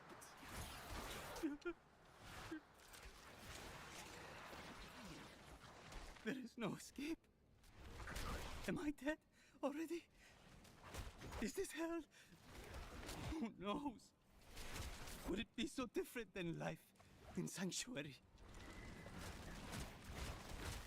I should really just... Oh, ouch, no. What does Petrify do again? Increases the... Yeah, no, I'm gonna do Seismic Shift. I think Seismic Shift is better, actually. I only really use Petrify against bosses anyway, or like big packs. I don't really need to be on like a 20-second cooldown, because I'm never gonna use it unless I'm up against like a boss-type monster specifically, to begin with. Okay, Roderick Chest, nice. I guess I get those on Nightmare Dungeons. Oh yeah, there. Okay, maybe this will actually give me a decent bit of XP. Because I got a Channeling Shrine. I got one wave. Nah, I guess I don't have enough AoE damage. There we go. They wiped out that wave. But I don't have enough cooldown reduction to keep that going. 16.02 seconds.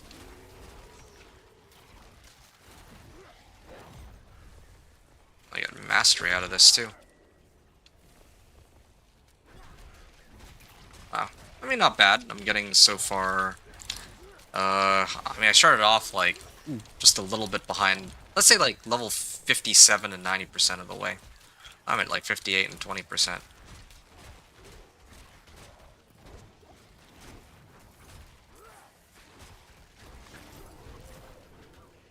slay the remaining enemies.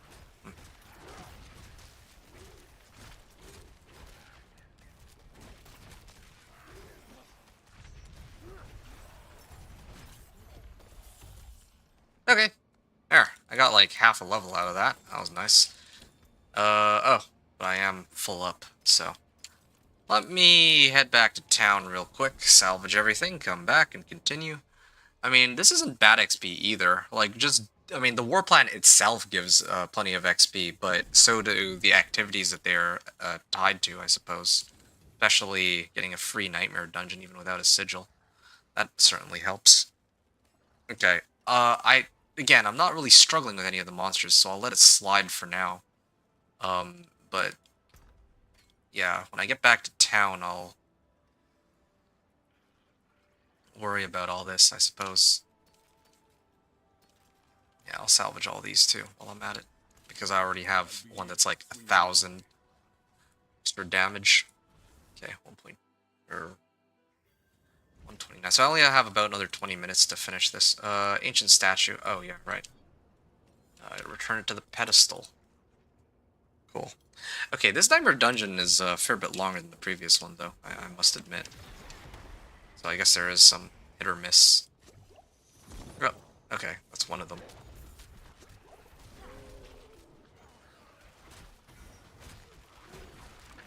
Okay.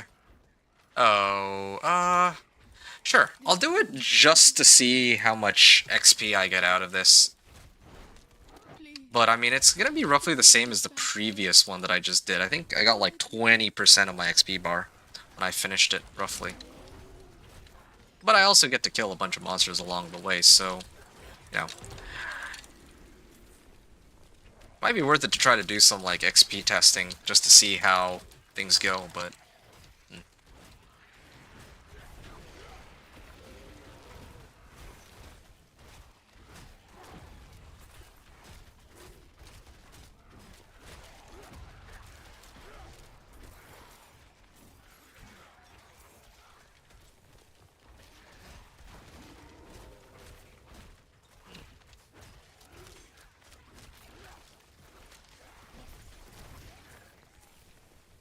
Okay.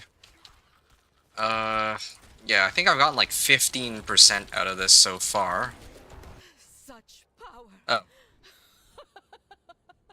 Okay. Fortified enemies take bonus damage. Only 39%. Yeah, I need more crit. Definitely need more crit chance. Okay. 251,000 XP. That was like 10% of my XP bar just for the completion. No, never mind all the monsters I killed, but that also took like a minute to clear, right? So, I don't know. I got mixed feelings about it. At the end of the day, I think that war plans, like just speeding through war plans if possible, is gonna be the way to go, but, yeah, it's not terrible, I suppose. Oh wow. The amount of XP I'm getting here.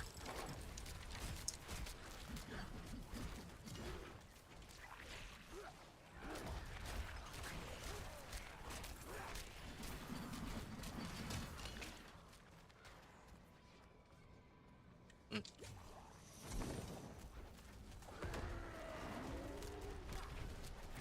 65.2k. Well, I'm gonna switch it over for my next weapon. Oh, there you go. Wow. The completion of that. Dungeon cache. 251,000 XP. I wonder if that was... Oh. Okay, I see. For completing the dungeon, I got like 1/10, about 10% of my XP bar, and then for completing the war plan, or the first activity on the war plan, I also got another 10%, and that gave me a full level up. Wow, these two things are going in tandem, it seems. Okay, so leveling is actually pretty easy. I mean, I don't know about easy. Yeah, I'd say it's pretty easy. It's already easy before, but it's, it feels like it's streamlined. Like, they're basically gonna hold your hand and walk you through how to level your character. It's quite an interesting, I guess, decision on how they do it. I'll save this too. Yeah, I mean, this one's better. But this one has 2 sockets, but I'm not using those sockets, so whatever. Yeah, alright.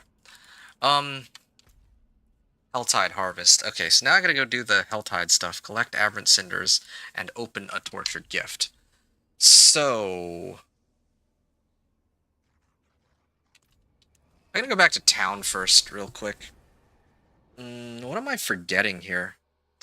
Oh, yeah, I was supposed to do a world event. Did I do the world event yet? Did that count as being in Scovos? No, apparently not. Okay. I'll salvage it all. Can I make myself a weapon real quick? This is, attack per second. Let's do... one of these. Sure. Tell them it's from Scovos. Damage over time multiplier. Oh, that's unfortunate. Let me try another one. Like this gambling. Life on hit willpower weapon damage. Okay, yeah, that's... I'm kind of with that. And then I'll even add I'll add an affix. Why not? Yep. There we go. Lightning damage? Come on. Cut me a break here. Lightning damage multiplier for something else. Max life. Okay, fine. This'll have to do for now.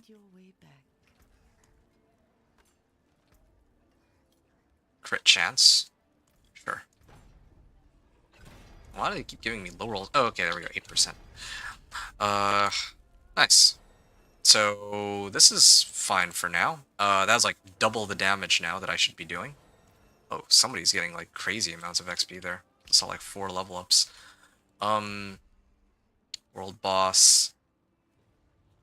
Okay, so if I teleport to a Helltide, where exactly will it take me? Because there's like a number of different Helltides available. So, which one is it going to be? Oh, okay, yeah, this one. That's kind of what I was expecting. Oh, there's actually whispers here too. Oh, well, that's convenient. Oh, and they even show me exactly where the event is. Well, isn't that something? Funny timing on that.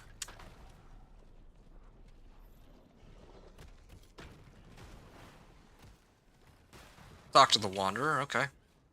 Hopefully I don't die the same way as I did last time. I had to be careful about that this time around. Well, I upgraded my weapon like crazy, and I still can't one-shot these guys. Mildly disappointed, to be completely honest.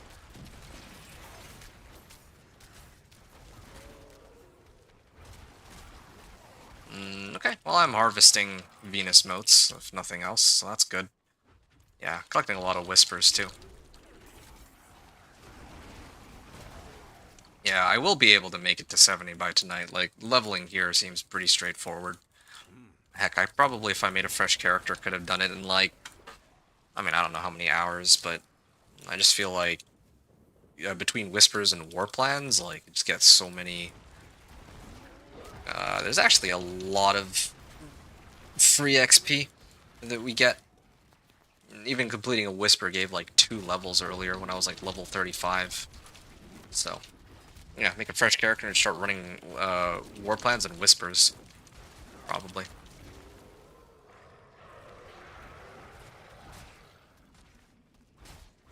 Okay, let me finish this up. Harvest.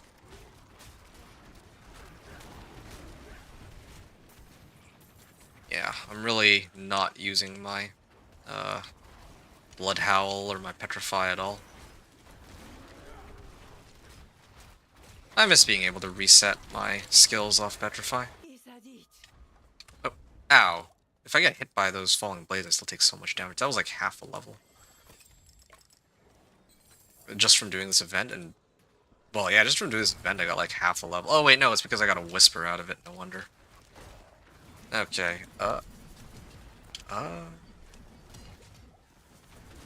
I'm just gonna hit all of them. Just trying to make some room for myself here.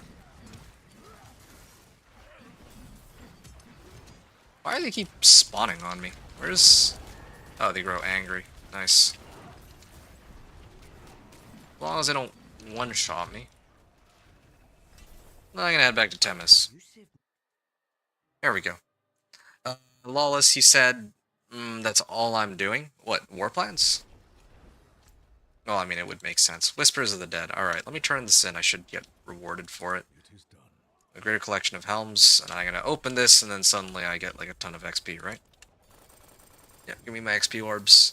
And there it is. Oh, yeah, I got like 2 level ups out of that. I mean, why don't I just do Whispers? Whispers are actually faster than War Plans if I'm getting 2 levels from War Plans, like or from Whispers consistently. And I can do Whispers faster than I can do War Plans. Like, this War Plan is contingent on me farming 75 Cinders and opening a chest. In that time, I can do 10 Cinders, or 10 Grim Favors easily. Like, with any class, even. So I should actually be doing Whispers instead, if I'm getting like 2 full levels of this. I'm not complaining that I get 2 full levels out of this, but I think that other activities should also give 2 levels, comparatively. Okay, and I'm gonna deposit some Venus Motes, and again, just get free XP for no reason. Yeah, sure, why not? Yeah, my Druid War Plans are better when you can clear faster. Sure, I guess, but I could also argue the same about Whispers. Like, if I could clear faster on Whispers, then I'm sure I could do them faster too. But I guess relative to one another, you could argue the war plans are better, like in the sense that, oh, if you have to go through like a Nightmare Dungeon with like Dance of Knives rogue, if you can just blitz through all the way to the end, like that would be quicker than running Whispers, I guess, or something. But I don't know. Right now, as it stands, yeah, like Whispers giving me like 2 or 3 levels for turning in 10 Grim Favors. Not to mention the Whispers giving XP for free themselves. Then, well, I don't know. I think Whispers are the way to go so far, you know. Yeah. I'm, like, frankly, right now, well, I mean, I need to finish trying out all the different leveling methods before I can say for certain, but, just preliminary, like, observations, right now, like, Whispers are the most impressive, to me, from what I can see. Did I do the complete 3 events? Yeah, complete world events, okay. I did it, okay. And there. Okay. Baneful Heart. Helm. Warplan activities completed. This one only gave me 57k, though. Which is interesting. Teleporting to Temis. Alright, I'm done here. Oh. Ow. Alright, I can teleport to Temis, yeah. Your clear is slow, it's better to do Whispers. Okay, well. I don't even know if I agree with that, honestly. But either way, whatever. I mean, they're both ridiculously fast. Like, I think for me, the main takeaway, I don't care which of these two is faster, I just care that Helltide Tortured Gifts give like 0 XP. They actually give like no XP. It's pretty bad. Like, it got completely neutered. Okay, I'm gonna talk to Tyrael here and turn in my my favorite. See, I got only 1 level out of that. I actually only got 1 level for completing this, but there is at least the potential argument that my war plans are improving, right? No, but apparently they're not. They're still common war plans. It keeps telling me to select. Oh, I have 3. Well, I have 3 of these again. Like, I want to do the ones for Whispers. Where's the ones for Whispers? I specifically care about the ones for Whispers.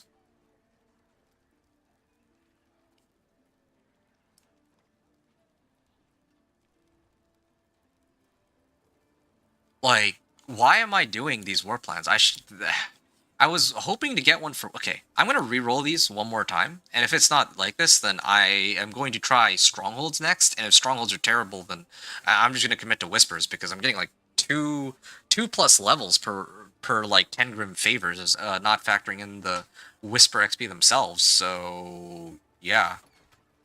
Helltide Harvest. I could pump up Helltide, but what do I care?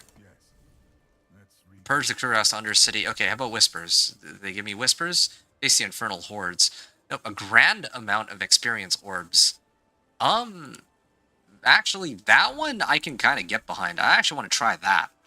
I feel like I could potentially get a good chunk of XP out of that. So I'm going to try that in a second. But... Crow of the Tree. I remember what I want to do here. I wanted to test this. Solemn Reflection.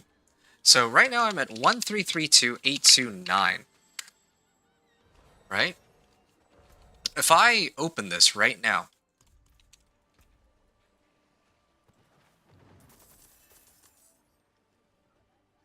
2469407. And then if I were to set this to... If I were to set this to normal difficulty... Haven't you heard, you little bastard? Pilgrims aren't welcome here anymore. Get the hell out of Scovels. Out of 2970371. Okay, now I'm going to set to normal. And then I'm going to turn in a full set of magic items. And speaking of which, let me pump this up too. Oh, that was an accident. I didn't mean to grab that other one. But whatever. Solemn Reflection. And this will give me another level up. And I'm at 637,831 out of 3101978. So, what's the takeaway from this for myself is never, well, I figured as much, but I wanted to confirm it. I got like 1.1 million hold on.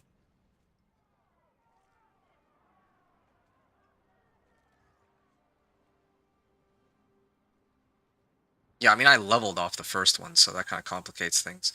So, hold on. I needed 500,000 XP.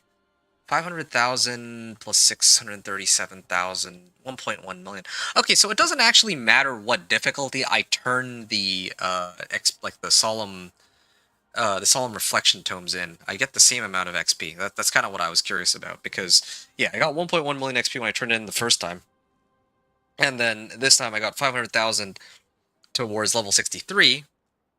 And then I got an additional 637,000 XP towards level 64. So, yeah, this is starting to add up.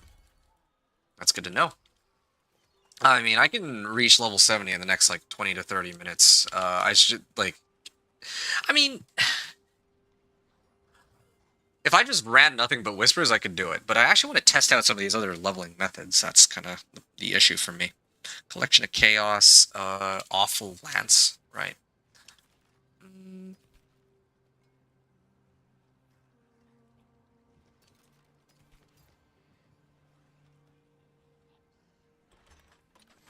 Physical resistance and max life? Yeah, sure. Plus Ravens. I want to get rid of all these.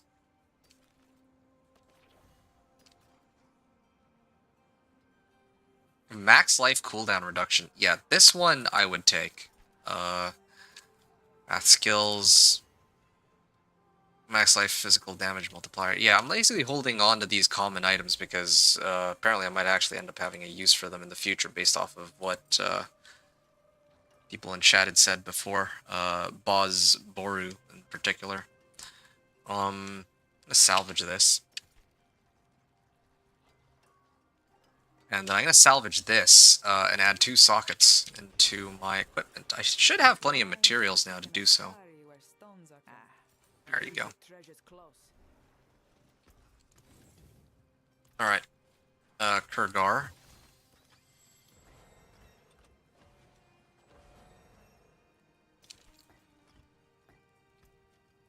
Yep, that's fine. Okay, now I can open the, oh, I gotta set the difficulty back to Penitent. Yeah, basically should always be playing on Penitent from the looks of things. There's level 3 with any mercenary. There was an issue with the game servers, please try again. Okay. Archetype cache. Oh yeah, right, I'm saving this for later. Capstone rewards, this will be for... Monster level 60 to Penitent. Oh, so I can go now even. Yeah, I might head there to clear that. You have not unlocked the rank for this capstone. Oh, I guess I should claim these rewards, otherwise I can't start this one. Yeah, archetype, cache. Yeah, I got like half a level out of it. Now that's actually a proper amount of XP. Don't forget to use the cube to max out the affix of the gear. Oh, I can do that, huh? That's helpful. Thank you for that information. Human skills deal an additional 52% bonus to distant enemies? Why is it to distant specifically? This bonus is increased by additional 25% additive if the target is also hindered. Yeah, that's weird, the wording on some of these items, but okay, sure. Yeah, okay, well, I'll salvage this, and then I'll slap it on one of my items, I guess. Yeah, like, free damage. But then again, like, I don't even... This should be interesting. Nature's Reach aspect. Oh, okay, they converted it into an aspect now. Nah, I mean, I'll put it on my... Well, I mean, I'm gonna replace my gloves sooner or later. I'll put it on my weapon, just for fun. Let's actually see how crazy we can make the weapon. Actually, I just realized I was just about to open up a collection of chaos that probably would have been... Oh, shoot. Okay, well, that's a little awkward, but... 351 max life. Well, I have move speed on this one. Under cube materials. Oh, okay, getting some goodies out of this bag. +1 to companion skills. I don't think I need that. Like, I mean, I need companion skills, but not that badly. Okay, well, that's pretty awkward. I guess I can imprint onto this then. Chance. Yeah, the scaling's kind of crazy though. Like, this is another 50% increase for an item that's only 3 levels higher. Okay. Crit chance. So you said that you... Okay, well, I mean, this is already a maximum roll, but let me actually try with this cube. So, focused reroll. So, here, if I do focused reroll, right? Changes an affix to one of the same category. Transmute. Why can't I transmute?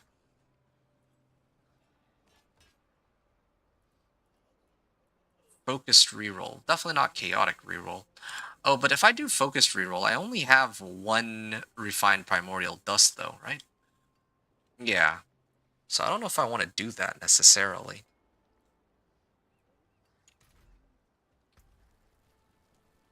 I'll put this on. Physical damage multiplier. Wow, this is like amazing. Like, this is exactly what I would have wanted.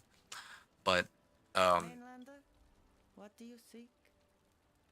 yeah, Nature's Reach. Let me slap that on this item. There you go. Goodbye. It has been a pleasure. Yeah, I'll salvage all the others. Okay. So, Helltide Harvest. Yeah, let me go do the Helltide Harvest stuff before that closes up. I need to open 1 chest, right? I believe that was the goal.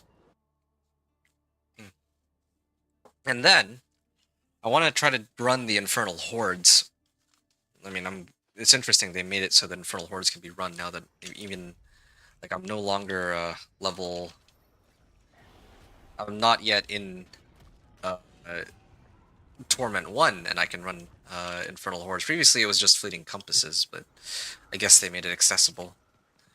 Even if, like, while leveling, which is a good thing. I mean, you should be able to do it while leveling. There's no reason why you shouldn't have that option in the first place. Okay. I have 3 Baneful Hearts, so I can spawn a Lilith, or a Blood Maiden, but I think I'll do that later. Like, not really. Yeah, I'll deal with that a little later. What is this? Slay the Ritualists. There's 1 left. Where's the last Ritualist? Huh? Did I actually miss one? How is that possible? Nah, I feel like it was just missing. Because I went this way and I didn't see anything, so... Yeah, I think it's bugged. Focus reroll needs a tuning prism. Well, I don't really have very many of those, right? Oh, I mean, I guess that's why it wasn't working. I see. The beast lives within you. Alright, well... There you go. Wait, what? Where's my wolves? Yo, my wolves are, my wolves have disappeared. Oh, there they are. And they refuse to actually do anything. Nice, okay. Well, that was great. Good to know that that bug still exists, even though they have the ability to freely dash between packs. And I actually get, well... never mind, actually. I'm actually kind of curious about if I complete the side quest, how much XP I get out of that, but... what was I doing here? Oh, yeah, right. I need to actually farm more cinders, but I'm not going to make it, am I? Well, this is actually perfect. Oh. This is actually perfect timing for me because this means that I can actually try and go run like a stronghold or something. Yeah, maybe I can go run like a stronghold. Actually test out the amount of XP I get out of that with any luck. Now that I know how much to expect out of Whispers, I thought that the gaining 2 levels thing was only for if I'm like level 30, but no, apparently even if I'm like level like 60 plus, I still get like +2 levels out of turning in like 10 Grim Favors. But yeah, let me try Stronghold next. That takes like, what, 4 or 5 minutes depending on the Stronghold? So, kind of curious to see how much I get out of that. Darn, it's too bad. I was hoping to actually get all of the Sinners out of the way, but it's like so slow. Oh, there you go. Reached level 65.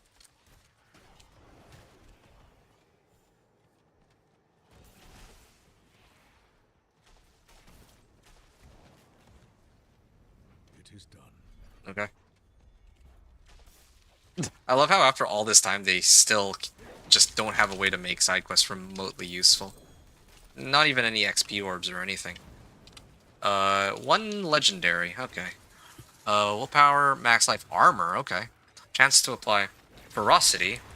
You apply crowd control to gain 1 ferocity. I don't actually remember what ferocity is. I feel like that's like attack speed or something, but whatever, I don't think I care. Yeah, let me go hit up that stronghold. The Onyx Watchtower. Yeah, I'm like right there. Might as well. Onyx Watchtower is a pretty quick one, I think. It's the one where they really just trapped me in, didn't they? Okay, let's see it. They took a day off. Yeah, they clearly took a day off. That must be why we weren't able to find it.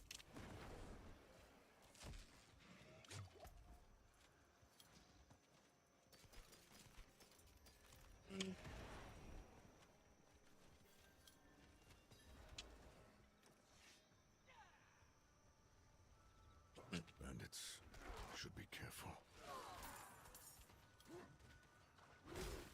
Boss will have your head on a pike for this.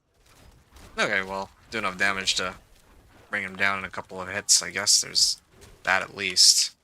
But I still want to be able to get the whole distant damage thing. What do you think you are doing? Like that bonus, if possible. Yeah.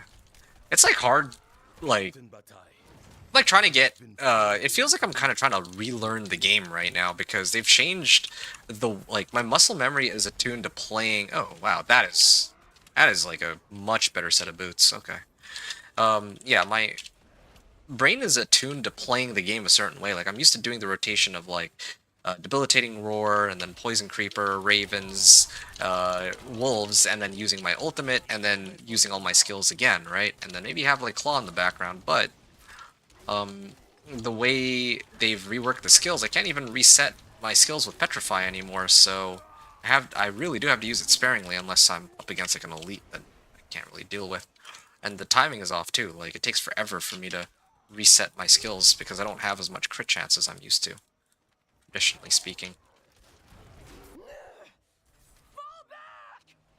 Fall back, okay. So, yeah, taking the affix away from the dungeon's a real game changer. Yeah, I don't like that.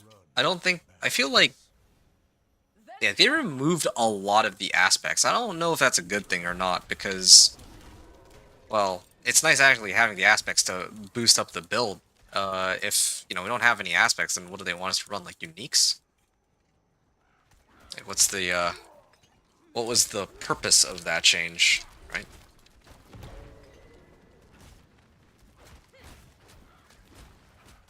Yeah, I did the rotation wrong, so I couldn't one-shot her. It is done. Oh yeah, Legion event in 2 minutes. Maybe I'll join for that. Okay, so... Wow, that was a markedly pathetic amount of XP. I didn't even get like 40% out of that 1 stronghold. Okay, so strongholds are terrible. Helltides are terrible. So far, the war plans are good, and Whispers are pretty much the GOAT way of leveling. Why is it still here in Alcarnus? It has been Alcarnus non-stop the last like 3 or 4 times. And they also made so completing a run of the pit only gives 3 now instead of 5 for some weird reason. But completing the dungeons gives 5. Okay, well, interesting decision there.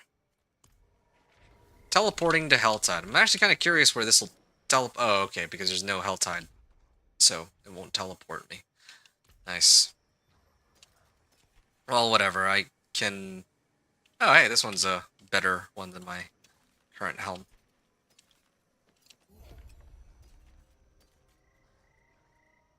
Yeah, I don't know how I mean, it is unfortunate that I can't just unlock Shepherd's Aspect from the beginning so that I have, like, a big damage boost. And Sanctuary is at peace presently. Please wait until the next Helltide invasion occurs. It's funny, okay. So they actually do have a warning message for that. Yeah, I mean, I kind of like that for some builds, like, I actually had the option to go into a dungeon, complete that dungeon, and then get an aspect that corresponds to the build that I'm trying to play. I felt like that made a lot of sense, but I guess that's just not the vision they have for the game. I'm gonna actually go to the pit real quick. I mean, it seems like Helltide's coming back in a second, but I want to at least take a moment to see into the... Well, what's the requirement for unlocking the pit? I mean, presumably level 70 now, as opposed to 60, but also what else? What do they change? I want to know. Treasure Order of the Artificer, okay. Gain Artificer's favor by climbing the tower. Every tier successfully cleared grants 1 point of favor. Okay. Complete the original campaign. On Eternal Realm, reach level 70. On Seasonal Realm, complete season rank 2 in Seasons. So, okay. With that in mind, if I were to do Hellish Descent right now, and I were to finish it, right? I think I will actually do this right now. Yeah, if I were to do Hellish Descent right now, would I be able to go into the pit and not reach level 70? It's probably not advisable, but do I have that option now that I'm level 65? That's what I want to know.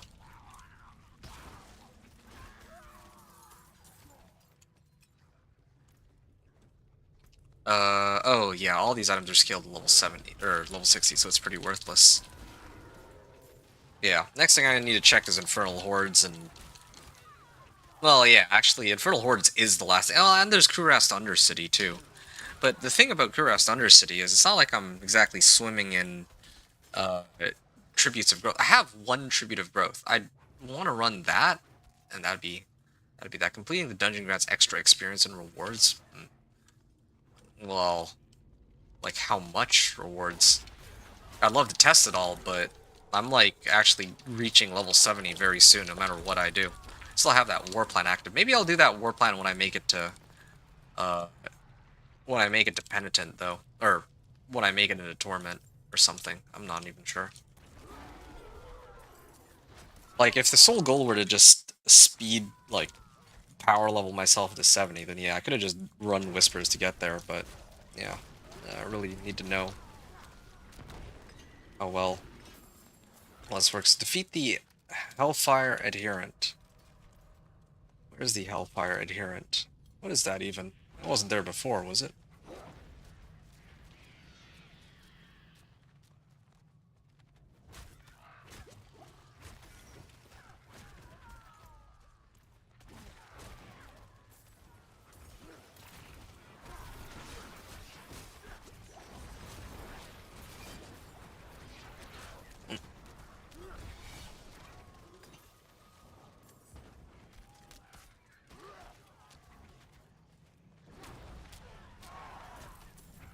Hmm.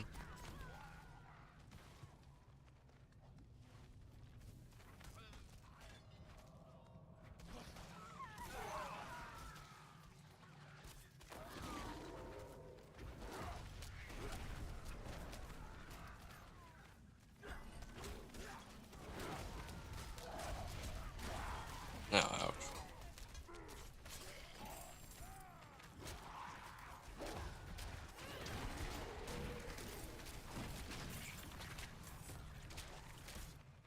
Okay, here we go. Hellfire Adherent. They're the first of the bosses that I have to deal with, right? Capstone dungeons. There. Rare seal. All damage multiplier. Talisman. What is... Oh! I wonder what happens if I put on... I wonder what actually happens if I... put on, like, multiple of these. I don't know if that's an option. Could I get, like, multiple bonus kill experience bonuses? That'd be kind of crazy. I doubt it, though. Travel to the hunting ground? Okay, sure.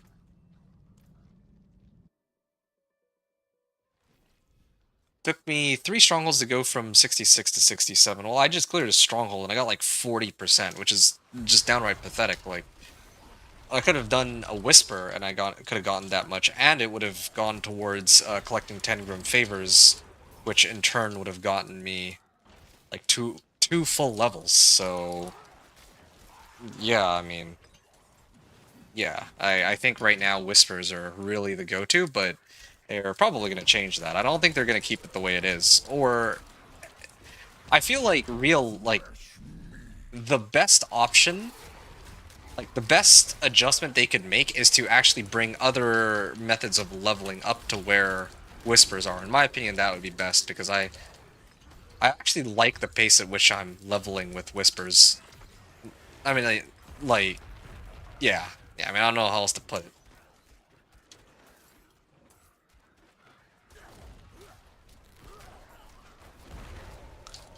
Yeah, at the very least, like, throw us a bone here.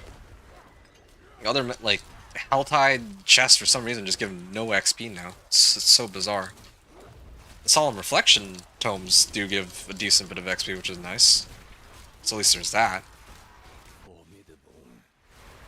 But I haven't tested, like, Nightmare Dungeons and Kurast Undercity, so that'll be another thing I look at, too. Soon enough, anyway. Oh, there we go. This way. Charge Sacrificial Altar. There.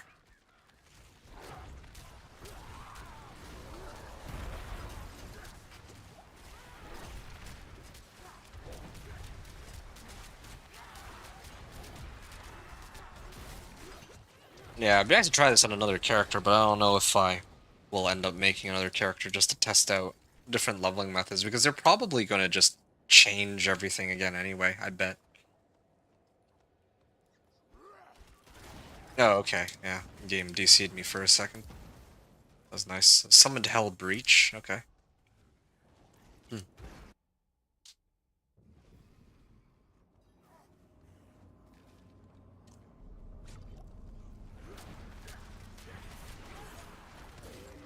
Yeah, I don't know about those war plans, like, I can only do, what, one into the other, and none of them are whisper-oriented, and that's the one that I care about most. I don't know what's up with that. Well, good news is at least I'm getting a decent bit of XP here. This is the level 60 area, as opposed to level 65 area, but it's still pretty decent for me. Like, I know that my... Like, the last time I tried to do a capstone dungeon, I was like level 60 in a level 50 area, and I was getting like next to 0 XP. But here, I'm still able to level. I mean, I guess granted it is on Penitent. Well, that doesn't make much sense. I mean, it should be on Penitent, or it was on Penitent last time too. Yeah, definitely gonna be stopping my run when I make it into Penitent, or into Torment, though.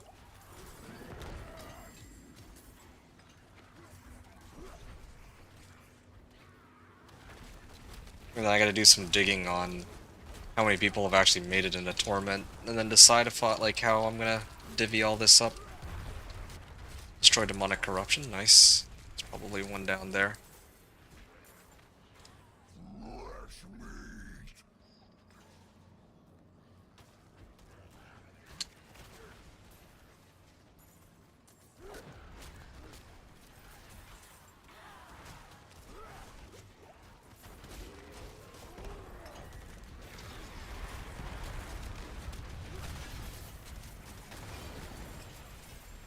Travel to the Sanctum of Hatred. Gravekeeper's Axe. Why is this one somehow better? Well, whatever. I'll get rid of these two. Ow. I'll drink this and start it up, I guess. Tordak the Desecrator.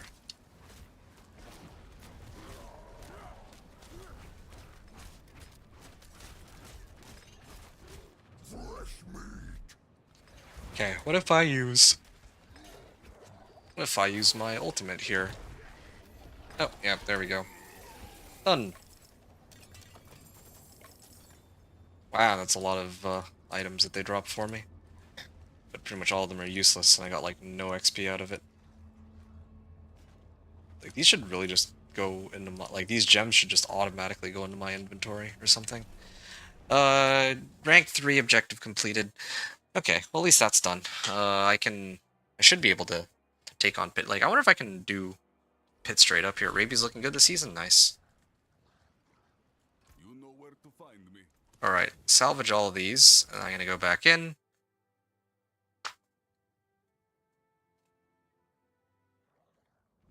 And I'm gonna pick up all these. Right. Okay. Now, I want to head over to Karagar. Yeah.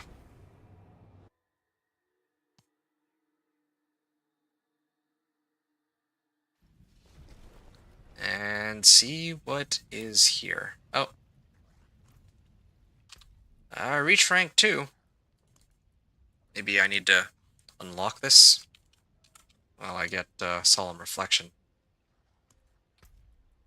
2 more of these. I do get this. There. Okay.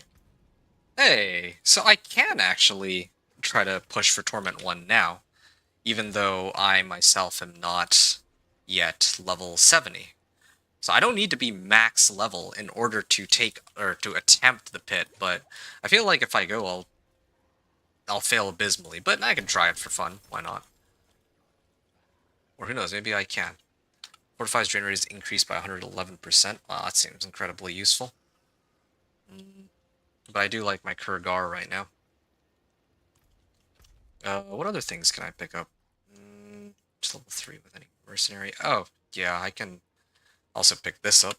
Yeah, more XP. More XP orbs. Yay, I got another level up. For pretty much doing nothing. What else can I pick up? Oh, hey, look. Activate a 3-piece bonus. Equip a full set of rare items. Just free XP for doing nothing.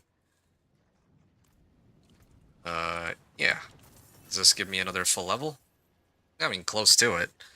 What other things haven't I been able to complete here? Oh, right, I was supposed to do Kurast Undercity. Lair key? Used to open a lair boss horde? Oh. Oh, nice. So, I mean, I could try the Tribute of Growth, or I could attempt... Well, I'm going to attempt this, actually. There's no harm in it, right? Access the pit, the Artificer's Obelisk. Successfully complete the pit, being the dungeon boss. Upgrade the Paragon Glyphs. Okay, I mean, Artificer's Tower itself, there's not even available. Alright, so I'm going to go in here and see what happens. Like, can I unlock Torment 1 straight up? I don't think the monsters here are scaled to my level, are they? Yeah, level 70s, all of them. Wait, I actually can kill all these guys already. Oh, no. Okay, well, I can kill them, but I myself die very quickly. Well, I mean... Yeah, I mean, I would need to properly gear myself up, I guess, and all that. But, yeah, I mean, I was just kind of curious, like, would I be able to take on the pit, hypothetically? I probably could if I actually properly geared myself up and had all the aspects and had the right tempers and everything else, but there are still a number of other things that I want to test and check out. Like this. Undercity Brazier. I have here a Tribute of Growth. I'm going to burn it here. It is on Penitent, but yeah, I needed to be on Penitent to actually test this in its all its glory. 416 max life. Yeah, I will run that, and I mean it even has some multipliers too, which is great. Okay, I'm gonna get rid of this. +2 to companion skills? Hold up.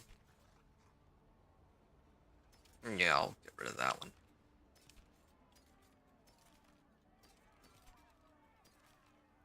Oh, this one's got like 900 life.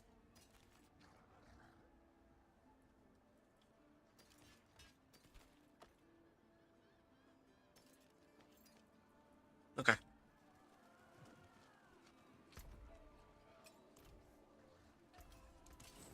Albir, swinging away. Mm.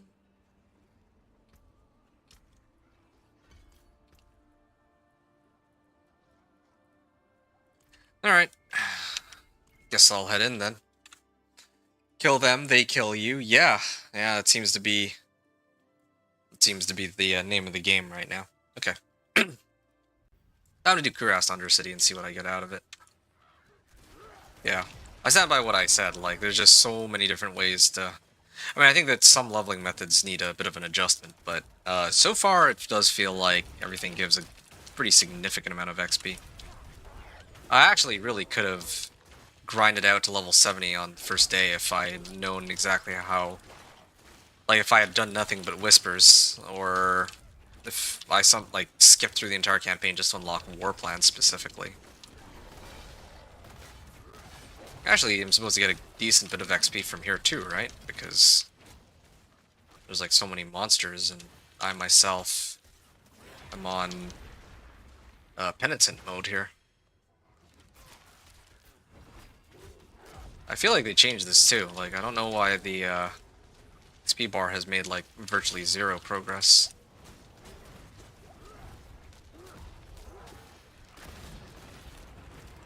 That might be in actual trouble here. Oh yeah, no, that's a problem. I don't do enough damage to kill these guys, huh? But for some reason I have a lot of timer.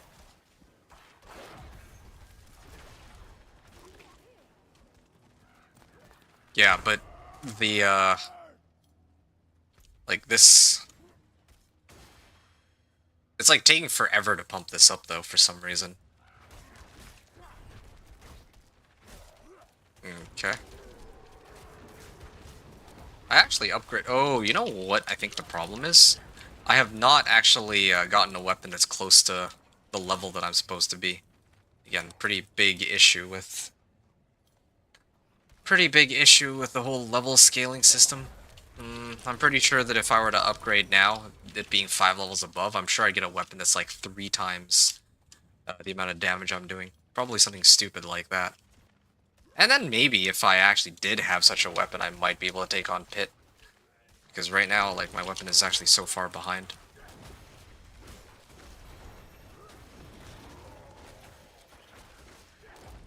Yeah.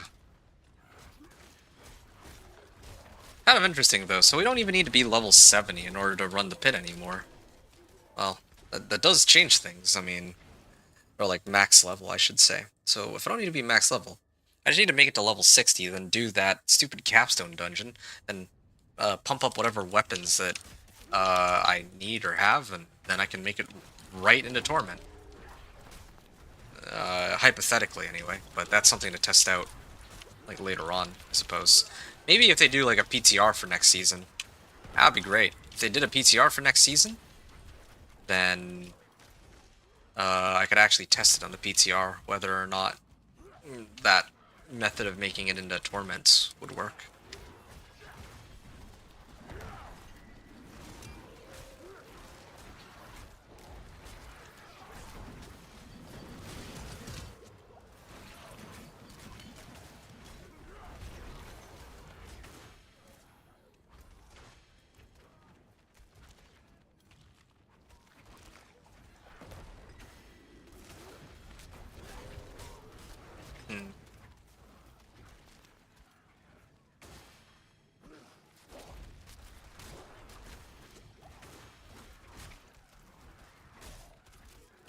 What the way. Oh, I'm in the middle of a run.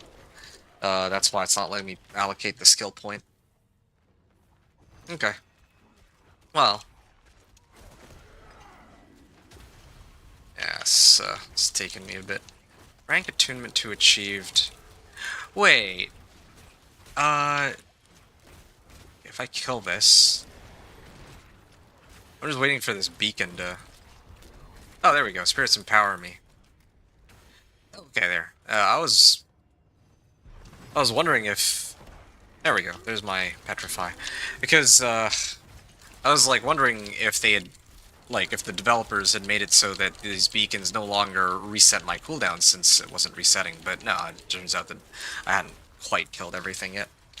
World boss 11 minutes. Okay, thank you. Yeah, I will probably aim to clear... Well, after I finish this, I'll probably try to go and hit up that world boss, and I think that'll take me to directly to level 70. I think that's how it's going to go.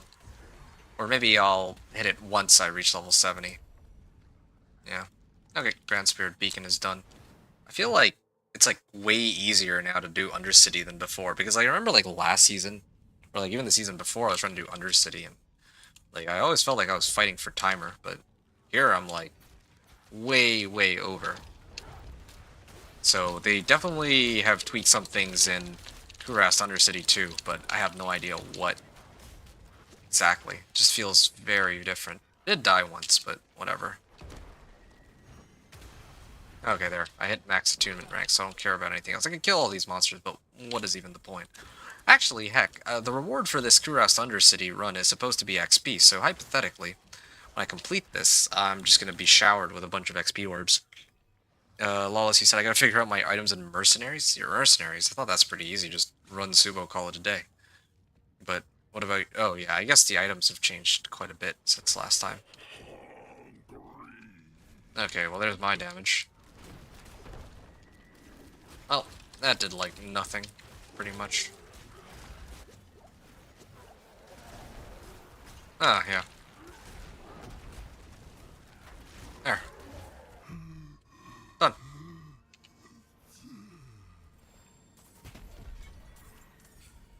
Good. Oh, and I even got another objective that gave me even more XP. Alright, let's see how far I get. There we go. Level 69, and... just for good measure, I might as well, right? Where... I was even offered... Yeah, here you go. Solemn Reflection. Boom. Level 70. Didn't even get to test out... I was gonna do this next, try to see extra experience and rewards. No, I mean, like, leveling is just super fast. Like, yeah, like... The level cap is 70, and if you choose the wrong leveling method, like, it's gonna take forever, but if you like, most leveling methods will get you to 70 without even actively trying. Did I not level off of that? Wow. Oh, nope, there you go. I don't even know how, like, what I just leveled off of, but okay, I won't question it. There, I'm done. Level 70. Paragon level 1. Unless it's Hell Tides. Yeah, exactly. Unless it's... That's why I said, as long as you don't choose the... Like, as long as you choose the right leveling methods, you don't choose the wrong ones. The wrong ones mainly just being Hell Tides for some reason. Yeah, like, you're fine. Okay. I'm gonna get that. I wonder how they changed the skill... or the Paragon boards. Untamed. Yeah, I think these seem like they're still roughly where they used to be. Yeah. Okay, so at least the Paragon boards are roughly the same. That's like the most annoying one. If I have to remake my guides for Companion Druid, all I really need to cover is like what skills to prioritize, because there's no passives anymore. So there's no key passive either. So it's really just, oh yeah, max out wolves. That's pretty much all I gotta say. It's actually much simpler now. Especially having to make the video and explain that to people. That'll be interesting. Alright. Now that I'm level 70, I'm gonna see what I have available here. Where's the weapons vendor? Yeah, he's supposed to sell some items.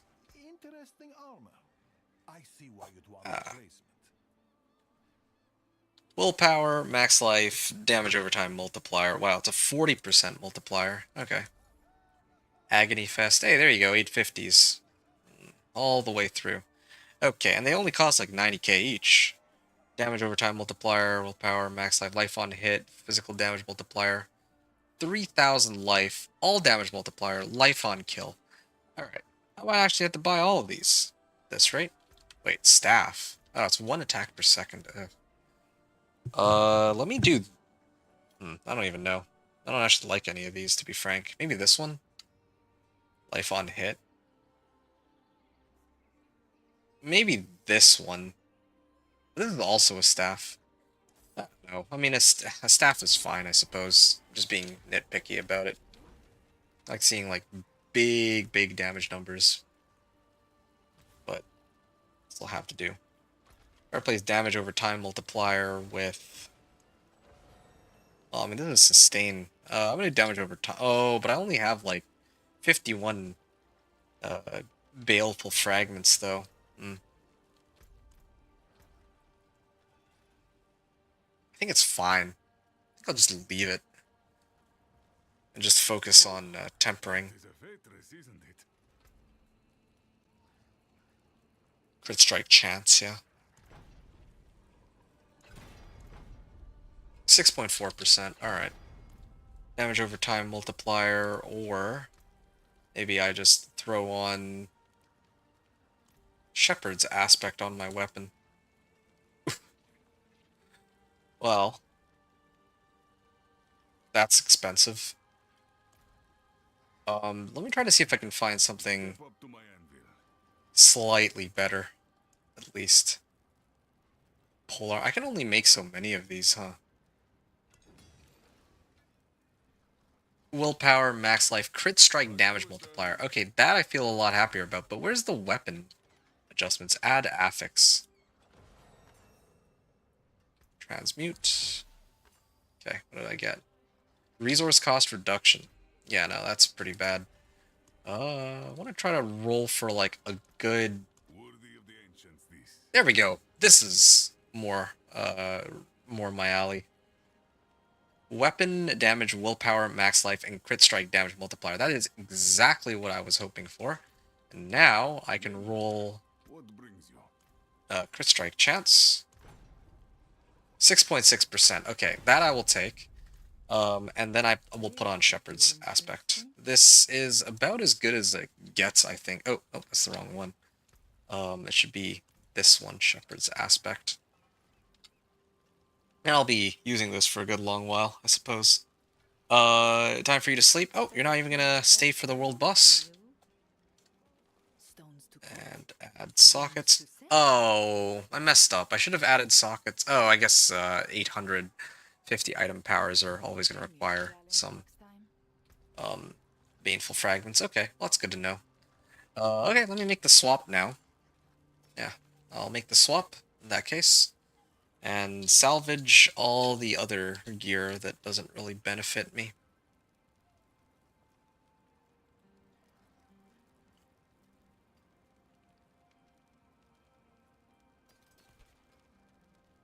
Willpower, max life. Oh, okay. I mean, the more max life, the merrier, right? 1,636. Yeah, let me salvage all this then. It's not like I'll be needing any of that.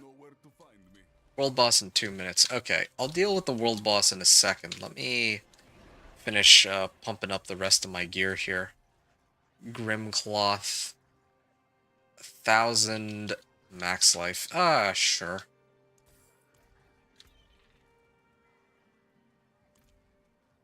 I mean, not gonna get much better than that now, is it?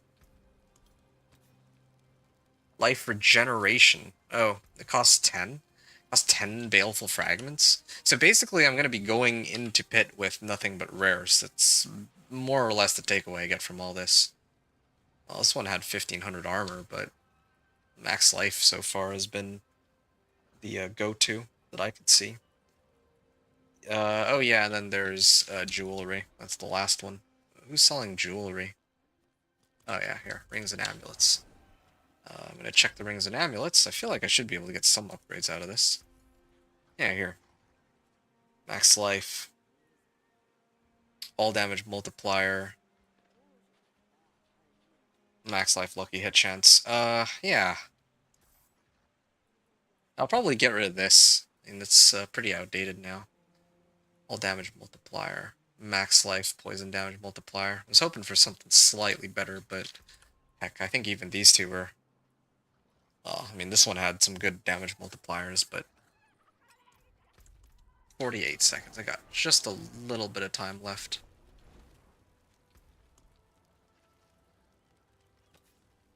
Yeah, I thought so. In that case, I will add an affix. I think I can afford to do that, right? Fire resistance. Yeah, sure. It's fine for now. That'll have to do. Okay. Where's the world boss? There it is. Yep, got it. Thanks for the reminder on the world boss. I'm gonna head there and go have some fun with my newfound powers. And then, I don't know, I'll probably try to run the pit and just see if I can go any further. Or if I can actually proceed now that I've upgraded some of my gear. Just a nice little demo run. And then if it works, then I'll move on to the next activity. Oh, wow. So a bunch of people. Hey, it's an Asmodan. Okay. Nice. This is Penitent too, not even normal anymore. Oops. It was an accident, but I mean, I think I have more. Well, people here have more than enough damage to clear it. I actually want to see my damage, how much I'm hitting for now that I've upgraded everything. I have like a prime weapon, weapon damage, willpower, crit strike damage multiplier. I feel like another damage multiplier would have been better, but yeah, I mean, this is fine too, I suppose. Surprised they didn't make it like additive damage. Well, I guess people don't really care much for additive damage, is probably why. Yeah, I wouldn't have cared much for additive damage. But multiplicative damage with an affix? Oh yeah, suddenly I need to pay more attention.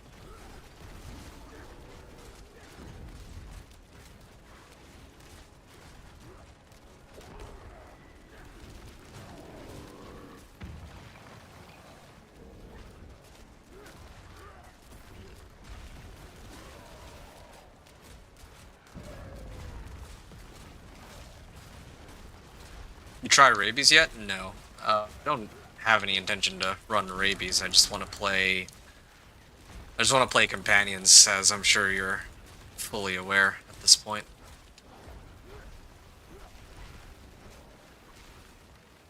Wow, does like very little damage, even on Penitent. Yeah, it would have been nice to upgrade the rest of my gear, but I'll actually see first how... Well... Yeah, I want to actually see... like, if I could take on Pit, even just with the scraps that I have now. I mean, they rebalanced the game a lot, so I imagine I should be able to. I have a lot more health than before, too. Previously, I had, like, only, what, like 3,000-4,000? I have, like, 9k. And a lot more armor. I'm guessing they made the aspect I need into a unique. I wouldn't be surprised. The hells will eat you alive. Okay, we got a whole bunch of charms and whatnot. What are these rare seals now? Damage while berserking. It's an additive bonus too, but I like my bonus kill experience. Plus 1 charm slot.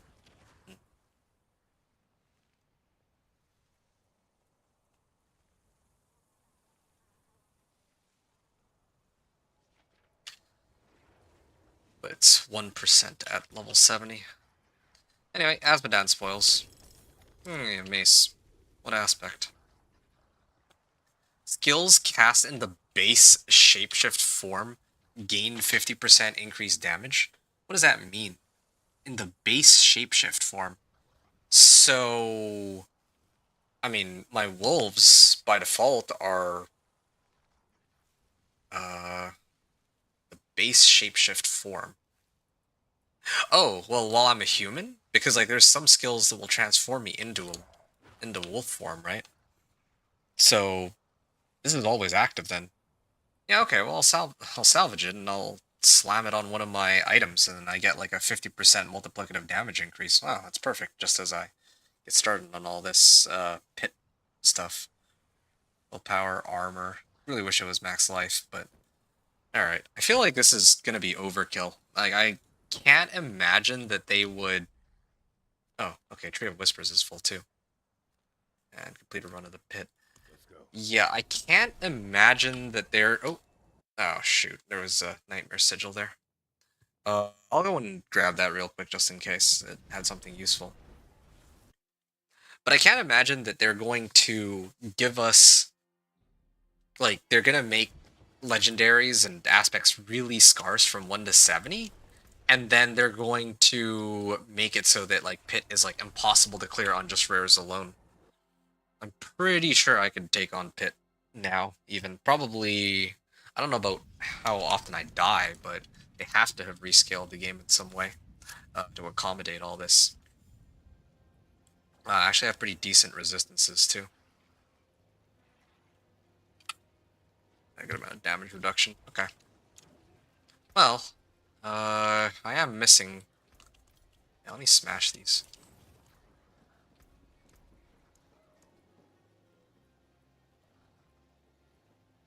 In the base form. I do need an amulet. Oh! Yeah, this amulet.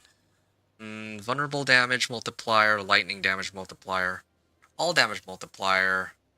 There's gotta be some other jewelry. They didn't put the cube anywhere else. I have to... Oh. Okay. Because I want to use this amulet. But I do need to roll or use the cube. Okay. Go to Temis here. Lawless, you said, I need the aspect that my wolves can spread rabies? Oh, wow. But I'm not seeing it in aspects. Yeah, there used to be, that used to be alpha aspect, but again, I wouldn't be surprised if they changed it. Like, they've changed a lot of stuff. Okay. Plus attack speed. Alright, I can try to reroll that real quick.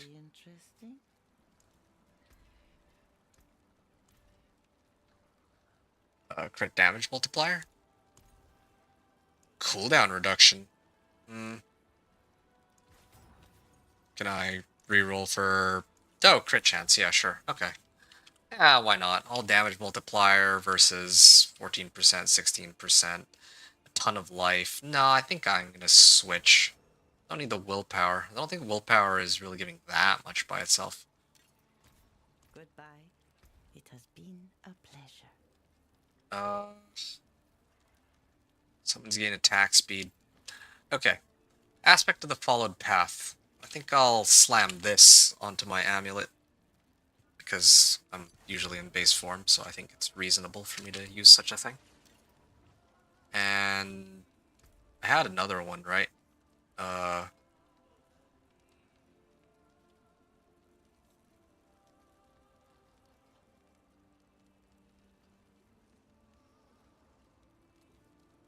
Nature's Reach? 15%. Oh, so this damage actually scales with my level. Oh, interesting. That's a wise call, I would say. Max life. This is a lot of extra max life. Why am I switching? Because of Kurgar? Is that why? Maybe I can slam some sockets into my helm. Oh yeah, I can actually. Now I can do Kur. Wait. There it is. Okay. So now I can do Kurgar. There. You know where to find me. And what's left? Kurgar. I am at more than 10k life. That's good. Eventually I'm going to need to replace my boots, but that's fine. I'll worry about that later. And I'm down to my last few Baneful Fragments, but I can easily get more, I think, when I make it into Torment. Just gonna all in on this. Nature's Reach, I believe? Yeah. Yeah, Nature's Reach. Let's get, okay, this one... So these two only cost 10. Let's salvage these. This one would cost 15. Okay, so for the gloves... I mean, I'm certainly gonna need to replace these with better gloves, right? That have... have literally anything. I'm gonna add an affix and see. Shadow resistance, that's what they gave me to work with. I guess there's like way more modifiers I can get now too. Oh yeah, let's not do that. Shadow resistance, vulnerable damage, physical damage, companion damage. Yeah, I'll throw it on. Yeah. I feel like I should have 850s specifically at this point. Feels like a waste not to have 850s. This thing should go too. Except for my ring, maybe. Well, whatever. Nature's Reach aspect. That's what I was gonna do, right? Yeah, fine. Stars align.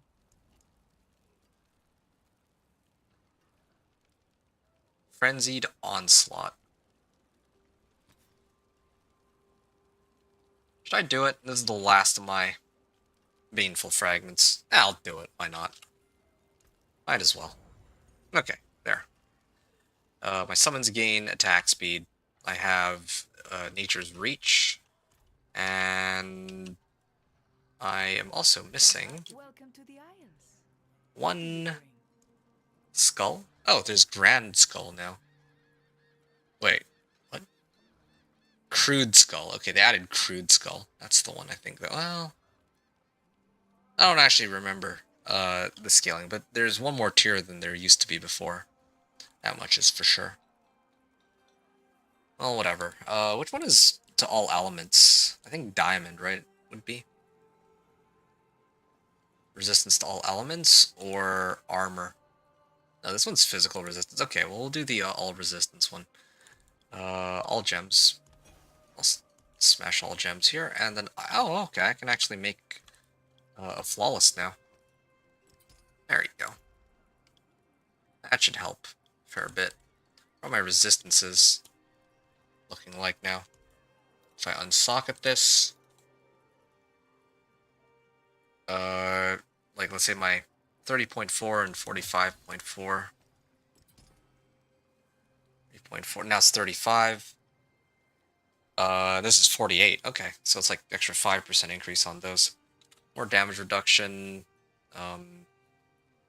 My rings are looking pretty on point. I feel like everything's looking pretty on point. I don't have any items that are like below level 70 anymore at this point. So this is perfect. I'm gonna salvage everything and get ready to rock, I guess. I'm typically accustomed to like prepping a whole bunch of legendary aspects and all that good stuff, but looks of things that won't be necessary.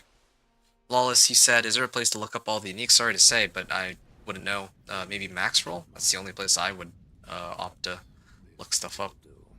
Okay, so Torment 1 tier 10 is really where I have to go.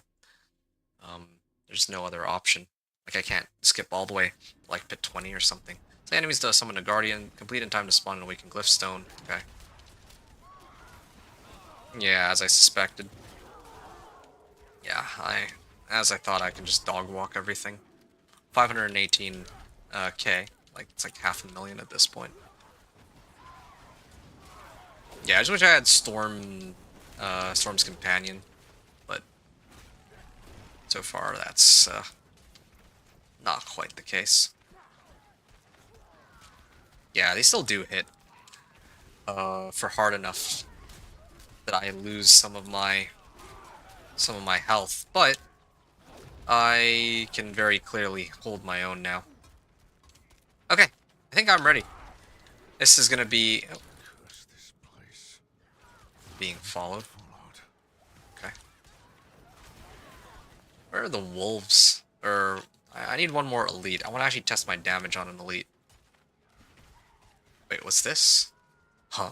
Oh, I guess this goes to the next area. Oh, they changed it. It used to be a portal, but now it's just a hole in the wall. Yeah, they definitely changed the way all this is. Pit depth, too. Okay.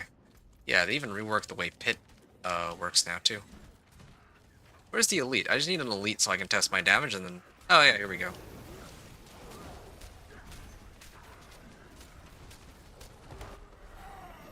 Yeah. Okay, if I toss my wolves at them, they'll just instantly blow up. Yeah, I do have a lot of damage multipliers. Oh, but I am in wolf form right now.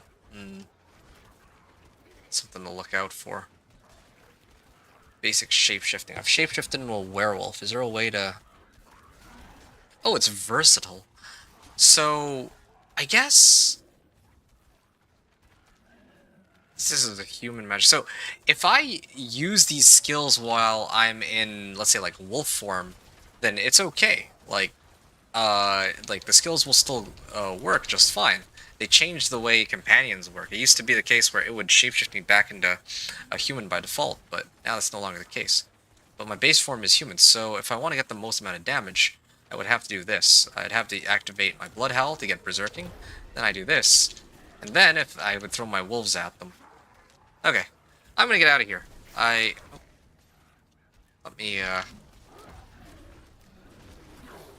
Let me do my pit 10 clear. I think it's about time. Alright folks, it's been fun, but it's time for me to bring this run to a close. This has been my level 1 to 70 journey. The only thing left remaining is to clear Torment, well, to clear Pit 10 to unlock Torment 1, and then I'm going to be calling it a night. I'll probably continue tomorrow trying to push Torment, but I don't know how far I'll go. Like, the grind all the way to Torment 10 sounds like, or well, I think it's Torment 12 actually. Sounds like that could take a while, so I don't know if I'm gonna go that far, but I don't know. I guess we'll have to wait and see. Crow of the Tree. I'm gonna turn this into while I'm at it. Before I do all this, helm, boots, ring. Probably boots in this case. Yeah, didn't I have a +2 companion skills? Or no, I guess that's my amulet. Yeah, I'll do my boots. See what I can get for boots. I got nothing to lose on boots, so... Yeah. It's all upwards from here. Oh, sturdy boots. Okay, well, I take it back. This is also still pretty terrible. Why are they still giving me magics? Magic grade gear. Maybe if I go Kanai's Cube, I can do something with this. Upgrade to legendary? Can't even do upgrade to rare.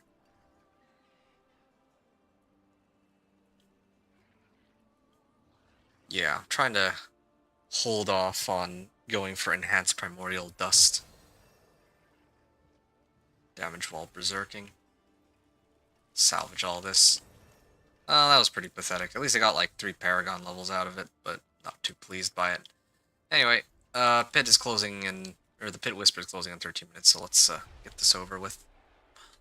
I'm gonna mute myself at this point, and so I can do like the recording of my pit clear.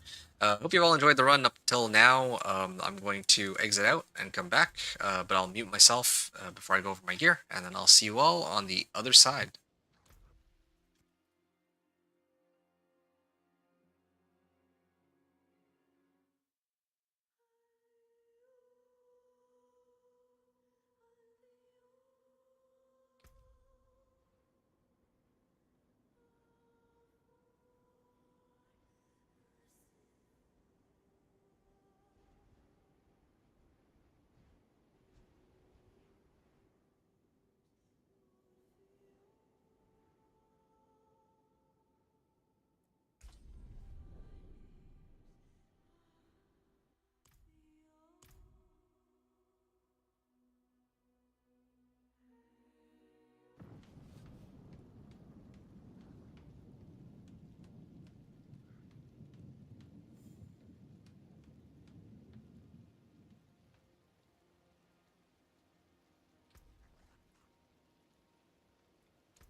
Impressive. Thank you. Goodbye.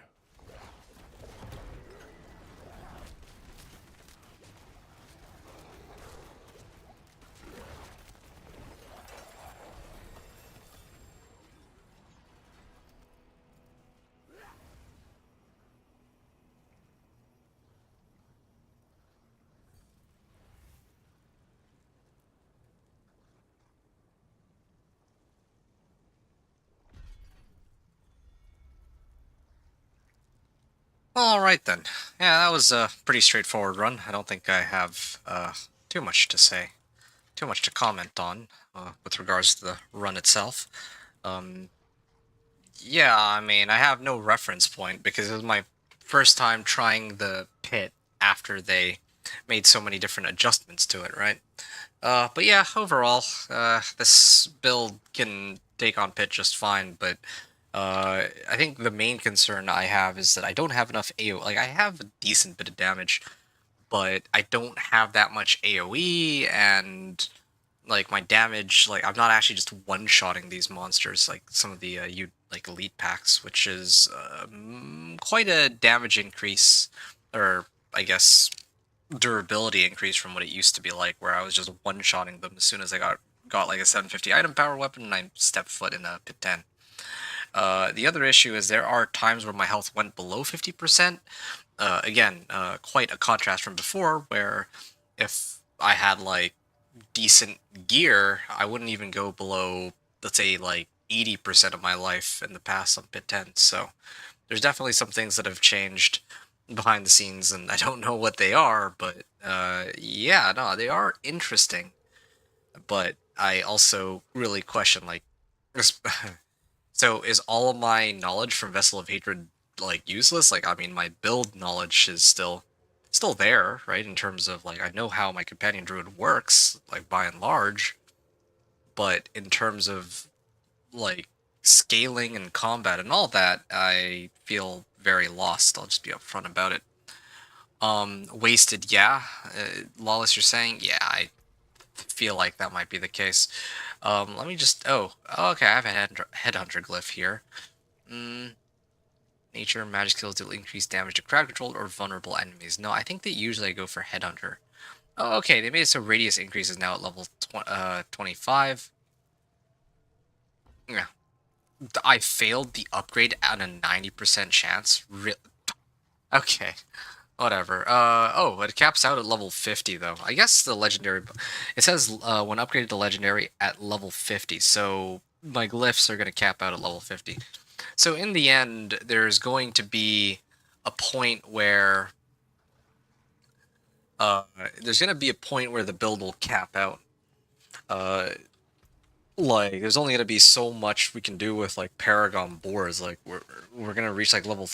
I mean, I'm sure that we're still capped on having, like, 5 Paragon points or 5 Paragon boards.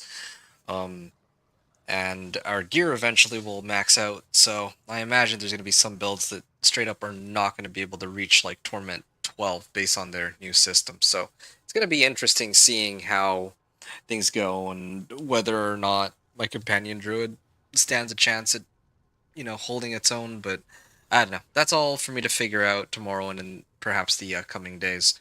But for the time being, I'm gonna take a break here. Take a break, as in I'm gonna call it for the night. I mean, I have at this point on stream been at it for almost 10 hours, and on my recording been at it for almost 8 hours. So, or yeah, so I think I've earned a bit of a break. Final thoughts before I hop off. Yeah, the campaign, like I said, just to recap, was a blast. I think the characters were good. I think the plot was good. I think that, yeah, just everything was well designed. I think the graphics were beautiful. I think my main complaint is that there weren't enough cinematics. Aside from that, I don't really think I have anything that, like, right off the top of my head would improve the campaign. Maybe it would be like a side grade. There are some things I could nitpick here and there, but again, like, I don't think that they're really worth discussion. I think that it was just really well done. I feel like they put a lot of effort into at least the campaign portion of the expansion. As for the new systems, I'm loving the war plans, and, well, sorry, the The talisman system, I have yet to see how it'll actually pan out in Torment tiers. I feel like it's too early for me to say.